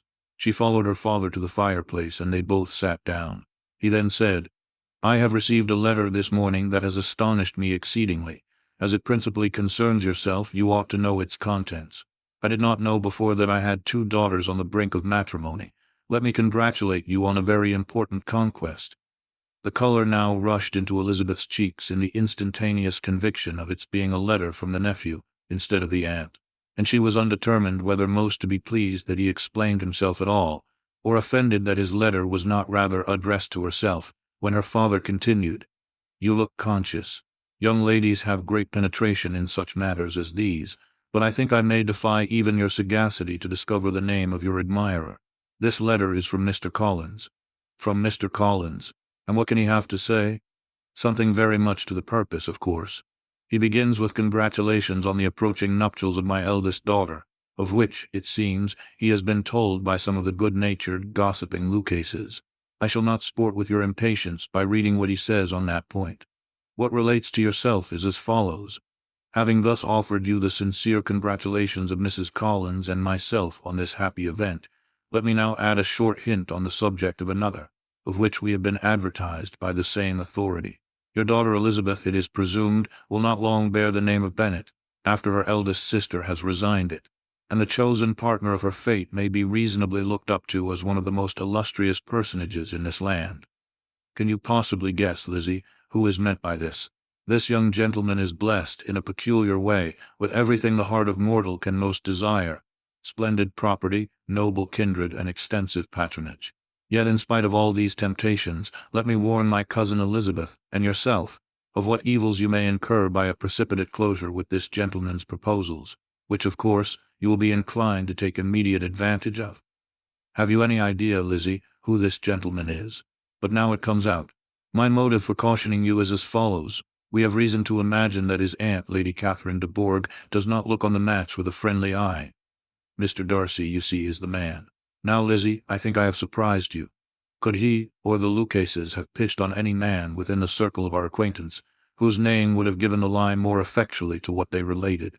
Mr. Darcy, who never looks at any woman but to see a blemish, and who probably never looked at you in his life. It is admirable." Elizabeth tried to join in her father's pleasantry, but could only force one most reluctant smile. Never had his wit been directed in a manner so little agreeable to her. "Are you not diverted?" "Oh, yes, pray read on." After mentioning the likelihood of this marriage to her ladyship last night, she immediately, with her usual condescension, expressed what she felt on the occasion. When it became apparent that, on the score of some family objections on the part of my cousin, she would never give her consent to what she termed so disgraceful a match, I thought it my duty to give the speediest intelligence of this to my cousin, that she and her noble admirer may be aware of what they are about, and not run hastily into a marriage which has not been properly sanctioned. Mr. Collins, moreover, adds, "I am truly rejoiced that my cousin Lydia's sad business has been so well hushed up, and am only concerned that their living together before the marriage took place should be so generally known. I must not, however, neglect the duties of my station, or refrain from declaring my amazement at hearing that you received the young couple into your house as soon as they were married. It was an encouragement of vice, and had I been the rector of Longbourn, I should very strenuously have opposed it. You ought certainly to forgive them as a Christian, but never to admit them in your sight, or allow their names to be mentioned in your hearing." That is his notion of Christian forgiveness. The rest of his letter is only about his dear Charlotte's situation, and his expectation of a young olive branch. But, Lizzie, you look as if you did not enjoy it. You are not going to be missish, I hope, and pretend to be affronted at an idle report. For what do we live but to make sport for our neighbors and laugh at them in our turn? "Oh," cried Elizabeth, "I am exceedingly diverted, but it is so strange." "Yes, that is what makes it amusing. Had they fixed on any other man it would have been nothing. But his perfect indifference and your pointed dislike make it so delightfully absurd. Much as I abominate writing, I would not give up Mr. Collins's correspondence for any consideration. Nay, when I read a letter of his, I cannot help giving him the preference even over Wickham, much as I value the impudence and hypocrisy of my son-in-law. And pray, Lizzie, what said Lady Catherine about this report? Did she call to refuse her consent?" To this question his daughter replied only with a laugh, and as it had been asked without the least suspicion, she was not distressed by his repeating it. Elizabeth had never been more at a loss to make her feelings appear what they were not. It was necessary to laugh when she would rather have cried. Her father had most cruelly mortified her by what he said of Mr. Darcy's indifference, and she could do nothing but wonder at such a want of penetration, or fear that, perhaps, instead of his seeing too little, she might have fancied too much. Chapter 58. Instead of receiving any such letter of excuse from his friend, as Elizabeth half expected Mr. Bingley to do, he was able to bring Darcy with him to Longbourn before many days had passed after Lady Catherine's visit. The gentleman arrived early, and before Mrs. Bennet had time to tell him of their having seen his aunt, of which her daughter sat in momentary dread, Bingley, who wanted to be alone with Jane, proposed their all walking out. It was agreed to. Mrs. Bennet was not in the habit of walking, Mary could never spare time, but the remaining 5 set off together. Bingley and Jane, however, soon allowed the others to outstrip them. They lagged behind, while Elizabeth, Kitty, and Darcy were to entertain each other. Very little was said by either. Kitty was too much afraid of him to talk. Elizabeth was secretly forming a desperate resolution, and perhaps he might be doing the same. They walked towards the Lucases, because Kitty wished to call upon Maria, and as Elizabeth saw no occasion for making it a general concern, when Kitty left them she went boldly on with him alone. Now was the moment for her resolution to be executed, and while her courage was high, she immediately said, "Mr. Darcy, I am a very selfish creature, and for the sake of giving relief to my own feelings care not how much I may be wounding yours. I can no longer help thanking you for your unexampled kindness to my poor sister. Ever since I have known it, I have been most anxious to acknowledge to you how gratefully I feel it. Were it known to the rest of my family, I should not have merely my own gratitude to express." "I am sorry, exceedingly sorry," replied Darcy, in a tone of surprise and emotion, "that you have ever been informed of what may, in a mistaken light, have given you uneasiness. I did not think Mrs. Gardiner was so little to be trusted. You must not blame my aunt. Lydia's thoughtlessness first betrayed to me that you had been concerned in the matter, and of course I could not rest till I knew the particulars. Let me thank you again and again, in the name of all my family, for that generous compassion which induced you to take so much trouble, and bear so many mortifications, for the sake of discovering them." "If you will thank me," he replied, "let it be for yourself alone. That the wish of giving happiness to you might add force to the other inducements which led me on, I shall not attempt to deny. But your family owe me nothing. Much as I respect them, I believe I thought only of you." Elizabeth was too much embarrassed to say a word.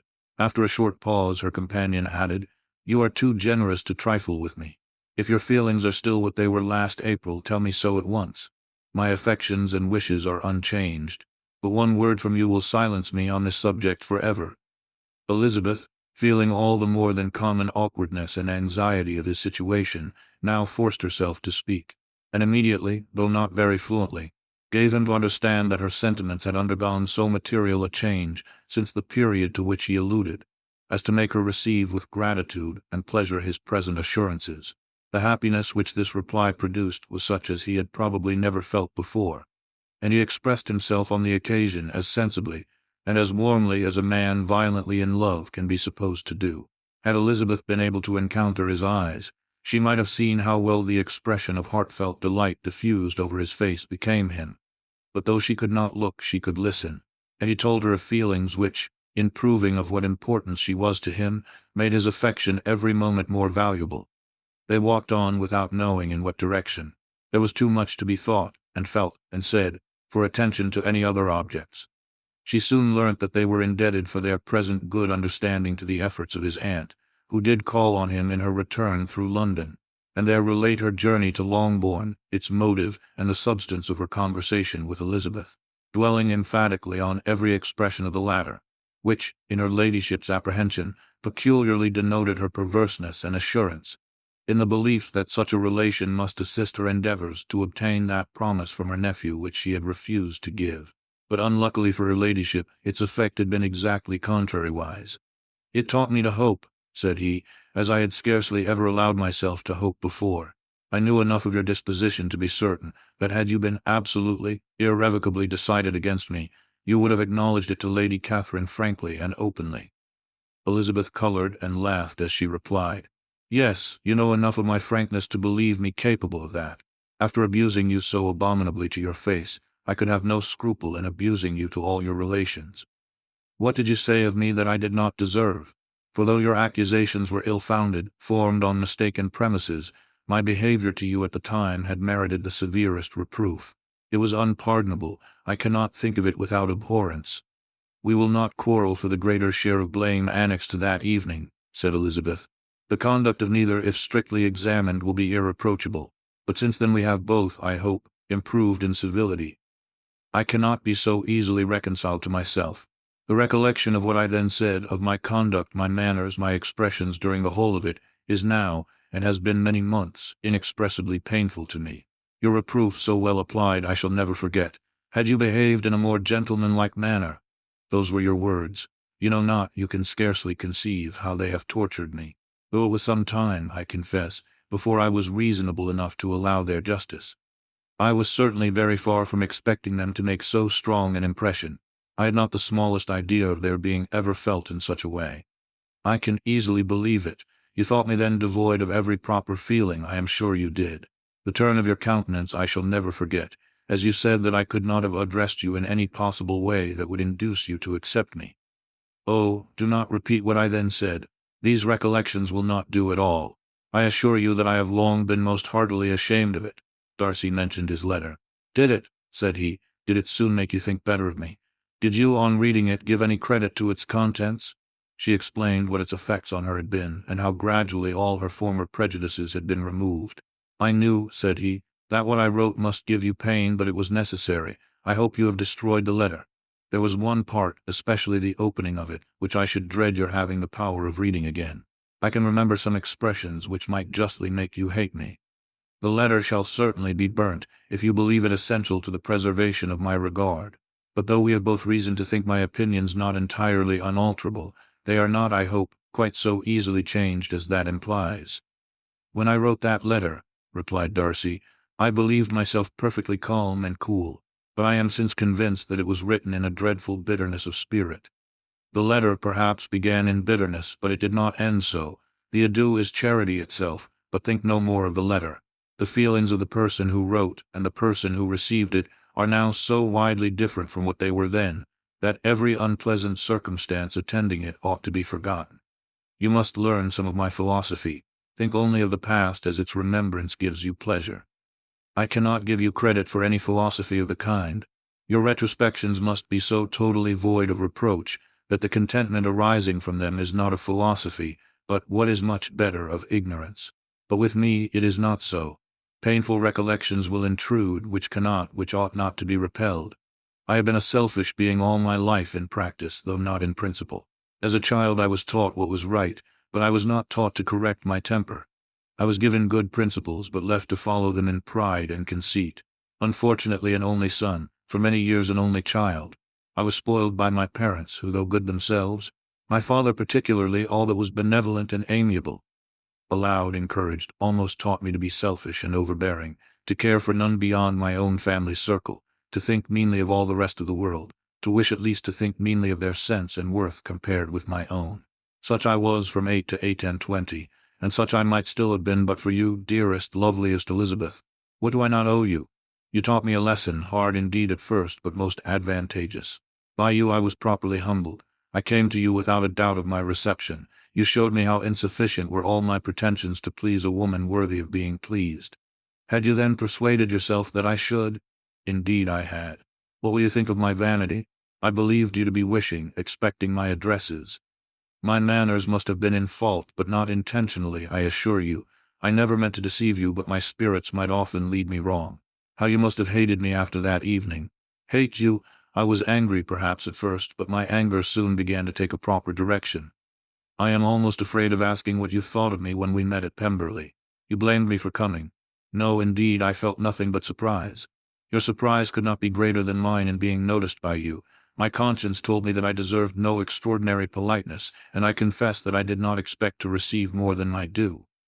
My object, then, replied Darcy, was to show you by every civility in my power that I was not so mean as to resent the past, and I hoped to obtain your forgiveness, to lessen your ill opinion, by letting you see that your reproofs had been attended to.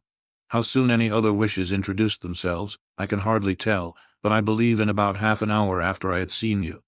He then told her of Georgiana's delight in her acquaintance, and of her disappointment at its sudden interruption. which naturally leading to the cause of that interruption. She soon learnt that his resolution of following her from Derbyshire in quest of her sister had been formed before he quitted the inn, and that his gravity and thoughtfulness there had arisen from no other struggles than what such a purpose must comprehend. She expressed her gratitude again, but it was too painful a subject to each to be dwelt on farther.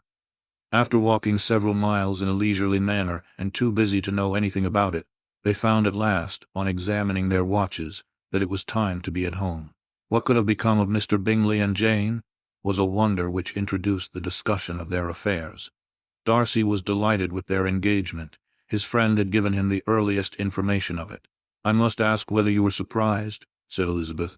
"Not at all. When I went away, I felt that it would soon happen." "That is to say, you had given your permission. I guessed as much." And though he exclaimed at the term, she found that it had been pretty much the case. "On the evening before my going to London," said he, "I made a confession to him, which I believe I ought to have made long ago. I told him of all that had occurred to make my former interference in his affairs absurd and impertinent. His surprise was great.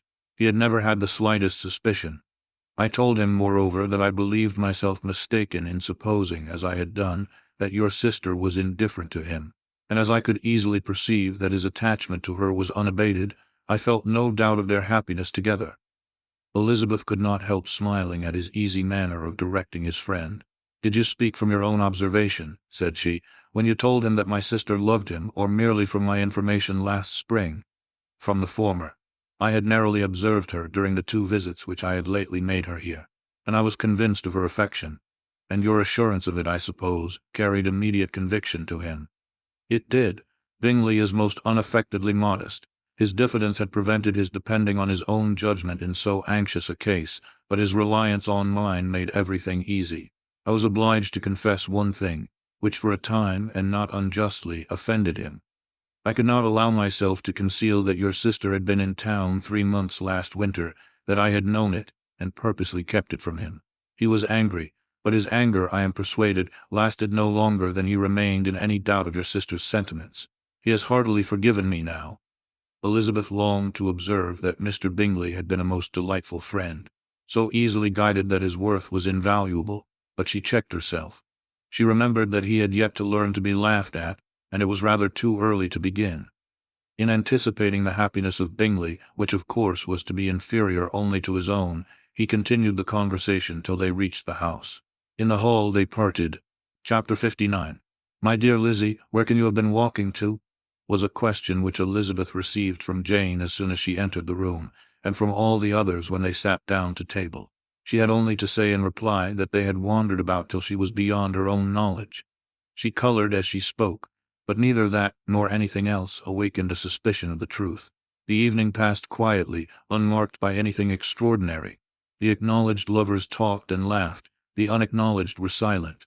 Darcy was not of a disposition in which happiness overflows in mirth, and Elizabeth, agitated and confused, rather knew that she was happy than felt herself to be so.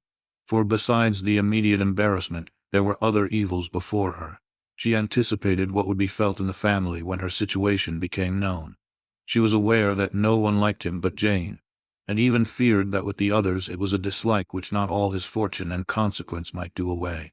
At night she opened her heart to Jane. Though suspicion was very far from Miss Bennet's general habits, she was absolutely incredulous here. "You are joking, Lizzie. This cannot be. Engaged to Mr. Darcy? No, no, you shall not deceive me. I know it to be impossible." "This is a wretched beginning indeed. My sole dependence was on you, and I am sure nobody else will believe me if you do not. Yet indeed I am in earnest. I speak nothing but the truth. He still loves me, and we are engaged." Jane looked at her doubtingly. "Oh, Lizzie, it cannot be. I know how much you dislike him."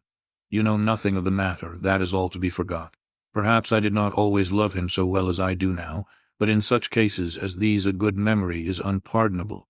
This is the last time I shall ever remember it myself." Miss Bennet still looked all amazement.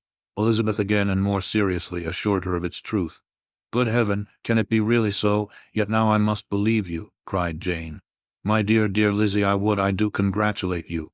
But are you certain, forgive the question, are you quite certain that you can be happy with him?" "There can be no doubt of that. It is settled between us already that we are to be the happiest couple in the world. But are you pleased, Jane? Shall you like to have such a brother?" "Very, very much." Nothing could give either Bingley or myself more delight, but we considered it, we talked of it as impossible. And do you really love him quite well enough? Oh, Lizzie, do anything rather than marry without affection. Are you quite sure that you feel what you ought to do? Oh, yes, you will only think I feel more than I ought to do when I tell you all. What do you mean? Why, I must confess that I love him better than I do Bingley. I am afraid you will be angry. My dearest sister, now be serious. I want to talk very seriously. Let me know everything that I am to know without delay. Will you tell me how long you have loved him? It has been coming on so gradually that I hardly know when it began. But I believe I must date it from my first seeing his beautiful grounds at Pemberley. Another entreaty that she would be serious, however, produced the desired effect, and she soon satisfied Jane by her solemn assurances of attachment. When convinced on that article, Miss Bennet had nothing further to wish. Now I am quite happy, said she, for you will be as happy as myself. I always had a value for him. Were it for nothing but his love of you, I must always have esteemed him. But now, as Bingley's friend and your husband, there can be only Bingley and yourself more dear to me. But Lizzie, you have been very sly, very reserved with me. How little did you tell me of what passed at Pemberley and Lambton? I owe all that I know of it to another, not to you. Elizabeth told her the motives of her secrecy. She had been unwilling to mention Bingley, and the unsettled state of her own feelings had made her equally avoid the name of his friend. But now she would no longer conceal from her his share in Lydia's marriage. All was acknowledged, and half the night spent in conversation. Good gracious, cried Mrs. Bennet, as she stood at a window the next morning, if that disagreeable Mr. Darcy is not coming here again with our dear Bingley. What can he mean by being so tiresome as to be always coming here? I had no notion but he would go a-shooting or something or other, and not disturb us with his company. What shall we do with him? Lizzie, you must walk out with him again, that he may not be in Bingley's way. Elizabeth could hardly help laughing at so convenient a proposal, yet was really vexed that her mother should be always giving him such an epithet. As soon as they entered, Bingley looked at her so expressively and shook hands with such warmth as left no doubt of his good information, and he soon afterward said aloud, Mrs. Bennet, have you no more lanes hereabouts in which Lizzie may lose her way again today? I advise Mr. Darcy and Lizzie and Kitty, said Mrs. Bennet, to walk to Oakham Mount this morning. It is a nice long walk, and Mr. Darcy has never seen the view. It may do very well for the others, replied Mr. Bingley, but I am sure it will be too much for Kitty. Won't it, Kitty? Kitty owned that she had rather stay at home. Darcy professed a great curiosity to see the view from the mount, and Elizabeth silently consented. As she went upstairs to get ready, Mrs. Bennet followed her, saying, I am quite sorry, Lizzie, that you should be forced to have that disagreeable man all to yourself, but I hope you will not mind it. It is all for Jane's sake, you know, and there is no occasion for talking to him except just now and then, so do not put yourself to inconvenience. During their walk, it was resolved that Mr. Bennet's consent should be asked in the course of the evening. Elizabeth reserved to herself the application for her mother's. She could not determine how her mother would take it, sometimes doubting whether all his wealth and grandeur would be enough to overcome her abhorrence of the man, but whether she were violently set against the match, or violently delighted with it. It was certain that her manner would be equally ill adapted to do credit to her sense, and she could no more bear that Mr. Darcy should hear the first raptures of her joy than the first vehemence of her disapprobation. In the evening, soon after Mr. Bennet withdrew to the library, she saw Mr. Darcy rise also and follow him, and her agitation on seeing it was extreme. She did not fear her father's opposition, but he was going to be made unhappy, and that it should be through her means. That she, his favorite child, should be distressing him by her choice, should be filling him with fears and regrets in disposing of her, was a wretched reflection, and she sat in misery till Mr. Darcy appeared again, when, looking at him, she was a little relieved by his smile. In a few minutes he approached the table where she was sitting with Kitty, and while pretending to admire her work, said in a whisper, Go to your father, he wants you in the library. She was gone directly. Her father was walking about the room, looking grave and anxious. Lizzie, said he, what are you doing? Are you out of your senses to be accepting this man? Have not you always hated him? How earnestly did she then wish that her former opinions had been more reasonable, her expressions more moderate. It would have spared her from explanations and professions which it was exceedingly awkward to give. But they were now necessary, and she assured him, with some confusion, of her attachment to Mr. Darcy. Or, in other words, you are determined to have him. He is rich, to be sure, and you may have more fine clothes and fine carriages than Jane, but will they make you happy? Have you any other objection? Said Elizabeth. Then your belief of my indifference? None at all. We all know him to be a proud, unpleasant sort of man, but this would be nothing if you really liked him. I do like him, she replied with tears in her eyes. I love him. Indeed, he has no improper pride. He is perfectly amiable. You do not know what he really is, then pray do not pain me by speaking of him in such terms. Lizzie, said her father, I have given him my consent. He is the kind of man, indeed, to whom I should never dare refuse anything which he condescended to ask. I now give it to you if you are resolved on having him. But let me advise you to think better of it.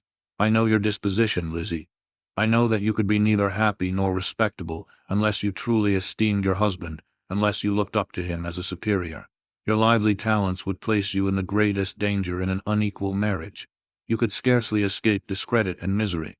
My child, let me not have the grief of seeing you unable to respect your partner in life. You know not what you are about. Elizabeth, still more affected, was earnest and solemn in her reply, and at length, by repeated assurances that Mr. Darcy was really the object of her choice, by explaining the gradual change which her estimation of him had undergone, relating her absolute certainty that his affection was not the work of a day, but had stood the test of many months' suspense, and enumerating with energy all his good qualities, she did conquer her father's incredulity, and reconcile him to the match. Well, my dear, said he when she ceased speaking, I have no more to say. If this be the case, he deserves you. I could not have parted with you, my Lizzie, to anyone less worthy. To complete the favorable impression, she then told him what Mr. Darcy had voluntarily done for Lydia. He heard her with astonishment. This is an evening of wonders, indeed.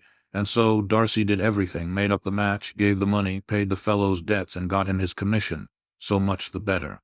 It will save me a world of trouble and economy. Had it been your uncle's doing, I must and would have paid him, but these violent young lovers carry everything their own way. I shall offer to pay him tomorrow. He will rant and storm about his love for you, and there will be an end of the matter. He then recollected her embarrassment a few days before on his reading Mr. Collins's letter, and after laughing at her some time, allowed her at last to go, saying as she quitted the room, If any young men come for Mary or Kitty, send them in, for I am quite at leisure. Elizabeth's mind was now relieved from a very heavy weight, and after half an hour's quiet reflection in her own room, she was able to join the others with tolerable composure. Everything was too recent for gaiety, but the evening passed tranquilly away. There was no longer anything material to be dreaded, and the comfort of ease and familiarity would come in time. When her mother went up to her dressing-room at night, she followed her, and made the important communication. Its effect was most extraordinary, for on first hearing it, Mrs. Bennet sat quite still, and unable to utter a syllable. Nor was it under many, many minutes that she could comprehend what she heard, though not in general backward to credit what was for the advantage of her family, or that came in the shape of a lover to any of them. She began at length to recover, to fidget about in her chair, get up, sit down again, wonder and bless herself. Good gracious, Lord bless me, only think, dear me, Mr. Darcy, who would have thought it? And is it really true? Oh, my sweetest Lizzie, how rich and how great you will be, what pin money, what jewels, what carriages you will have. Jane's is nothing to it, nothing at all. I am so pleased, so happy. Such a charming man, so handsome, so tall. Oh, my dear Lizzie, pray apologize for my having disliked him so much before. I hope he will overlook it. Dear, dear Lizzie, a house in town, everything that is charming, 3 daughters married, 10,000 a year. Oh, Lord, what will become of me? I shall go distracted. This was enough to prove that her approbation need not be doubted, and Elizabeth, rejoicing that such an effusion was heard only by herself, soon went away. But before she had been 3 minutes in her own room, her mother followed her. My dearest child, she cried, I can think of nothing else. 10,000 a year, and very likely more. Tea's as good as a lord. And a special license. You must and shall be married by a special license. But my dearest love, tell me what dish Mr. Darcy is particularly fond of, that I may have it tomorrow. This was a sad omen of what her mother's behavior to the gentleman himself might be, and Elizabeth found that, though in the certain possession of his warmest affection and secure of her relations' consent, there was still something to be wished for. But the morrow passed off much better than she expected, for Mrs. Bennet luckily stood in such awe of her intended son-in-law, that she ventured not to speak to him, unless it was in her power to offer him any attention, or mark her deference for his opinion. Elizabeth had the satisfaction of seeing her father taking pains to get acquainted with him, and Mr. Bennet soon assured her that he was rising every hour in his esteem. I admire all my 3 sons-in-law highly, said he. "Wickham, perhaps, is my favorite, but I think I shall like your husband quite as well as Jane's." Chapter 60. Elizabeth's spirits soon rising to playfulness again, she wanted Mr. Darcy to account for his having ever fallen in love with her. "How could you begin?" said she. "I can comprehend your going on charmingly when you had once made a beginning, but what could set you off in the first place? I cannot fix on the hour or the spot or the look or the words which laid the foundation. It is too long ago. I was in the middle before I knew that I had begun. My beauty you had early withstood, and as for my manners, my behavior to you was at least always bordering on the uncivil, and I never spoke to you without rather wishing to give you pain than not. Now be sincere, did you admire me for my impertinence? For the liveliness of your mind I did. You may as well call it impertinence at once, it was very little less. The fact is that you were sick of civility, of deference, of officious attention. You were disgusted with the women who were always speaking and looking and thinking for your approbation alone. I roused and interested you because I was so unlike them. Had you not been really amiable, you would have hated me for it. But in spite of the pains you took to disguise yourself, your feelings were always noble and just, and in your heart you thoroughly despised the persons who so assiduously courted you. There, I have saved you the trouble of accounting for it, and really, all things considered, I begin to think it perfectly reasonable. To be sure, you know no actual good of me, but nobody thinks of that when they fall in love. Was there no good in your affectionate behavior to Jane while she was ill at Netherfield?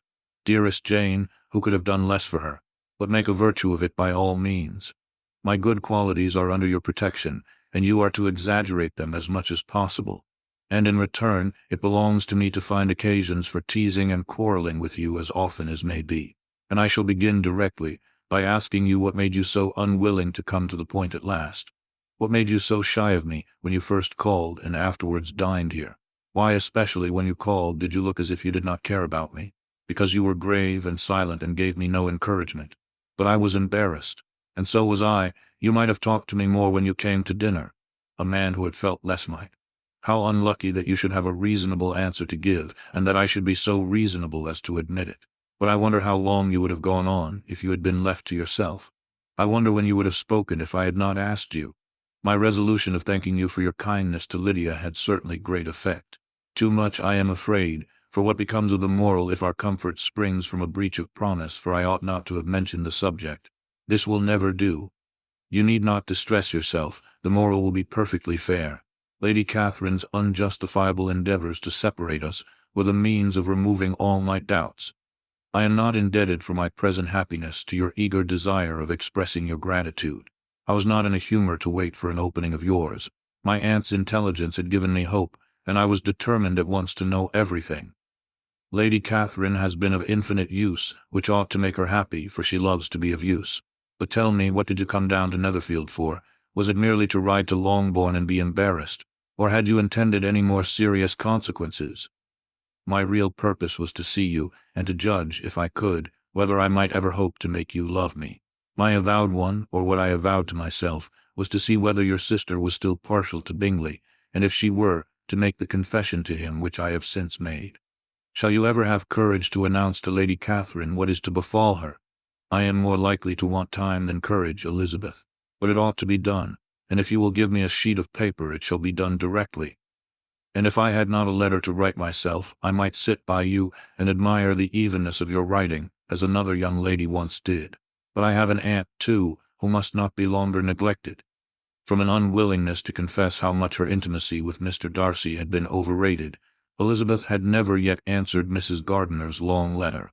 But now, having that to communicate which she knew would be most welcome, she was almost ashamed to find that her uncle and aunt had already lost 3 days of happiness, and immediately wrote as follows: I would have thanked you before, my dear aunt, as I ought to have done, for your long, kind, satisfactory detail of particulars. But to say the truth, I was too cross to write. You supposed more than really existed. But now suppose as much as you choose. Give a loose to your fancy, indulge your imagination in every possible flight which the subject will afford, and unless you believe me actually married, you cannot greatly err. You must write again very soon, and praise him a great deal more than you did in your last. I thank you again and again for not going to the lakes. How could I be so silly as to wish it? Your idea of the ponies is delightful. We will go round the park every day. I am the happiest creature in the world. Perhaps other people have said so before, but no one with such justice. I am happier even than Jane. She only smiles. I laugh. Mr. Darcy sends you all the love in the world that can be spared from me. You are all to come to Pemberley at Christmas. Yours, etc. Mr. Darcy's letter to Lady Catherine was in a different style, and still different from either was what Mr. Bennet sent to Mr. Collins, in return for his last. Dear sir, I must trouble you once more for congratulations. Elizabeth will soon be the wife of Mr. Darcy. Console Lady Catherine as well as you can, but if I were you I would stand by the nephew. He has more to give. Yours sincerely, etc. Miss Bingley's congratulations to her brother on his approaching marriage were all that was affectionate and insincere. She wrote even to Jane on the occasion, to express her delight, and repeat all her former professions of regard. Jane was not deceived, but she was affected, and though feeling no reliance on her, could not help writing her a much kinder answer than she knew was deserved. The joy which Miss Darcy expressed on receiving similar information was as sincere as her brother's in sending it. 4 sides of paper were insufficient to contain all her delight, and all her earnest desire of being loved by her sister. Before any answer could arrive from Mr. Collins, or any congratulations to Elizabeth from his wife, the Longbourn family heard that the Collinses were come themselves to Lucas Lodge. The reason of this sudden removal was soon evident. Lady Catherine had been rendered so exceedingly angry by the contents of her nephew's letter, that Charlotte, really rejoicing in the match, was anxious to get away till the storm was blown over. At such a moment, the arrival of her friend was a sincere pleasure to Elizabeth, though in the course of their meetings she must sometimes think the pleasure dearly bought. When she saw Mr. Darcy exposed to all the parading and obsequious civility of her husband, he bore it, however, with admirable calmness. He could even listen to Sir William Lucas, when he complimented him on carrying away the brightest jewel of the country, and expressed his hopes of their all meeting frequently at St. James's with very decent composure. If he did shrug his shoulders, it was not till Sir William was out of sight. Mrs. Phillips's vulgarity was another, and perhaps a greater tax on his forbearance. And though Mrs. Phillips, as well as her sister, stood in too much awe of him to speak with the familiarity which Bingley's good humour encouraged, yet whenever she did speak, she must be vulgar. Nor was her respect for him, though it made her more quiet, at all likely to make her more elegant. Elizabeth did all she could to shield him from the frequent notice of either, and was ever anxious to keep him to herself, and to those of her family with whom he might converse without mortification. And though the uncomfortable feelings arising from all this took from the season of courtship much of its pleasure, it added to the hope of the future, and she looked forward with delight to the time when they should be removed from society so little pleasing to either, to all the comfort and elegance of their family party at Pemberley. Chapter 61.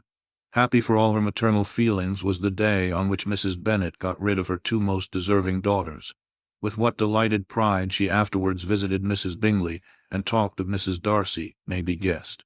I wish I could say, for the sake of her family, that the accomplishment of her earnest desire in the establishment of so many of her children produced so happy an effect, as to make her a sensible, amiable, well-informed woman for the rest of her life. Though perhaps it was lucky for her husband, who might not have relished domestic felicity in so unusual a form, that she still was occasionally nervous and invariably silly. Mr. Bennet missed his second daughter exceedingly. His affection for her drew him oftener from home than anything else could do. He delighted in going to Pemberley, especially when he was least expected. Mr. Bingley and Jane remained at Netherfield only a 12-month. So near a vicinity to her mother and Meryton relations was not desirable even to his easy temper or her affectionate heart. The darling wish of his sisters was then gratified. He bought an estate in a neighbouring county to Derbyshire, and Jane and Elizabeth, in addition to every other source of happiness, were within 30 miles of each other. Kitty, to her very material advantage, spent the chief of her time with her 2 elder sisters. In society so superior to what she had generally known, her improvement was great. She was not of so ungovernable a temper as Lydia, and removed from the influence of Lydia's example, she became, by proper attention and management, less irritable, less ignorant, and less insipid.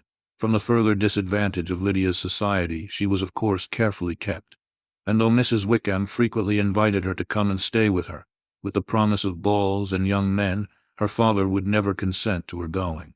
Mary was the only daughter who remained at home, and she was necessarily drawn from the pursuit of accomplishments by Mrs. Bennet's being quite unable to sit alone. Mary was obliged to mix more with the world, but she could still moralize over every morning visit, and as she was no longer mortified by comparisons between her sister's beauty and her own, it was suspected by her father that she submitted to the change without much reluctance. As for Wickham and Lydia, their characters suffered no revolution from the marriage of her sisters.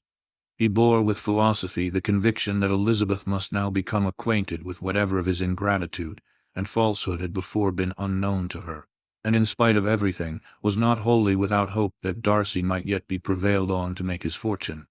The congratulatory letter which Elizabeth received from Lydia on her marriage explained to her that, by his wife at least, if not by himself, such a hope was cherished. The letter was to this effect: "My dear Lizzie, I wish you joy. If you love Mr. Darcy half so well as I do my dear Wickham, you must be very happy. It is a great comfort to have you so rich. And when you have nothing else to do, I hope you will think of us. I am sure Wickham would like a place at court very much, and I do not think we shall have quite money enough to live upon without some help. Any place would do of about 300 or 400 a year, but however, do not speak to Mr. Darcy about it if you had rather not. Yours, etc." As it happened that Elizabeth had much rather not, she endeavored in her answer to put an end to every entreaty and expectation of the kind. Such relief, however, as it was in her power to afford, by the practice of what might be called economy in her own private expenses, she frequently sent them. It had always been evident to her that such an income as theirs, under the direction of two persons so extravagant in their wants, and heedless of the future, must be very insufficient to their support, and whenever they changed their quarters, either Jane or herself were sure of being applied to for some little assistance towards discharging their bills. Their manner of living, even when the restoration of peace dismissed them to a home, was unsettled in the extreme. They were always moving from place to place in quest of a cheap situation, and always spending more than they ought. His affection for her soon sunk into indifference. Hers lasted a little longer, and in spite of her youth and her manners, she retained all the claims to reputation which her marriage had given her. Though Darcy could never receive him at Pemberley, yet, for Elizabeth's sake, he assisted him further in his profession. Lydia was occasionally a visitor there, when her husband was gone to enjoy himself in London or Bath. And with the Bingleys they both of them frequently stayed so long, that even Bingley's good humour was overcome, and he proceeded so far as to talk of giving them a hint to be gone. Miss Bingley was very deeply mortified by Darcy's marriage, but as she thought it advisable to retain the right of visiting at Pemberley, she dropped all her resentment, was fonder than ever of Georgiana, almost as attentive to Darcy as heretofore, and paid off every arrear of civility to Elizabeth. Pemberley was now Georgiana's home, and the attachment of the sisters was exactly what Darcy had hoped to see. They were able to love each other, even as well as they intended.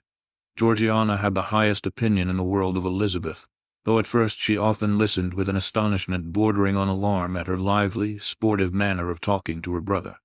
He, who had always inspired in herself a respect which almost overcame her affection, she now saw the object of open pleasantry. Her mind received knowledge which had never before fallen in her way. By Elizabeth's instructions, she began to comprehend that a woman may take liberties with her husband, which a brother will not always allow in a sister more than 10 years younger than himself. Lady Catherine was extremely indignant on the marriage of her nephew, and as she gave way to all the genuine frankness of her character in her reply to the letter which announced its arrangement, she sent him language so very abusive, especially of Elizabeth, that for some time all intercourse was at an end.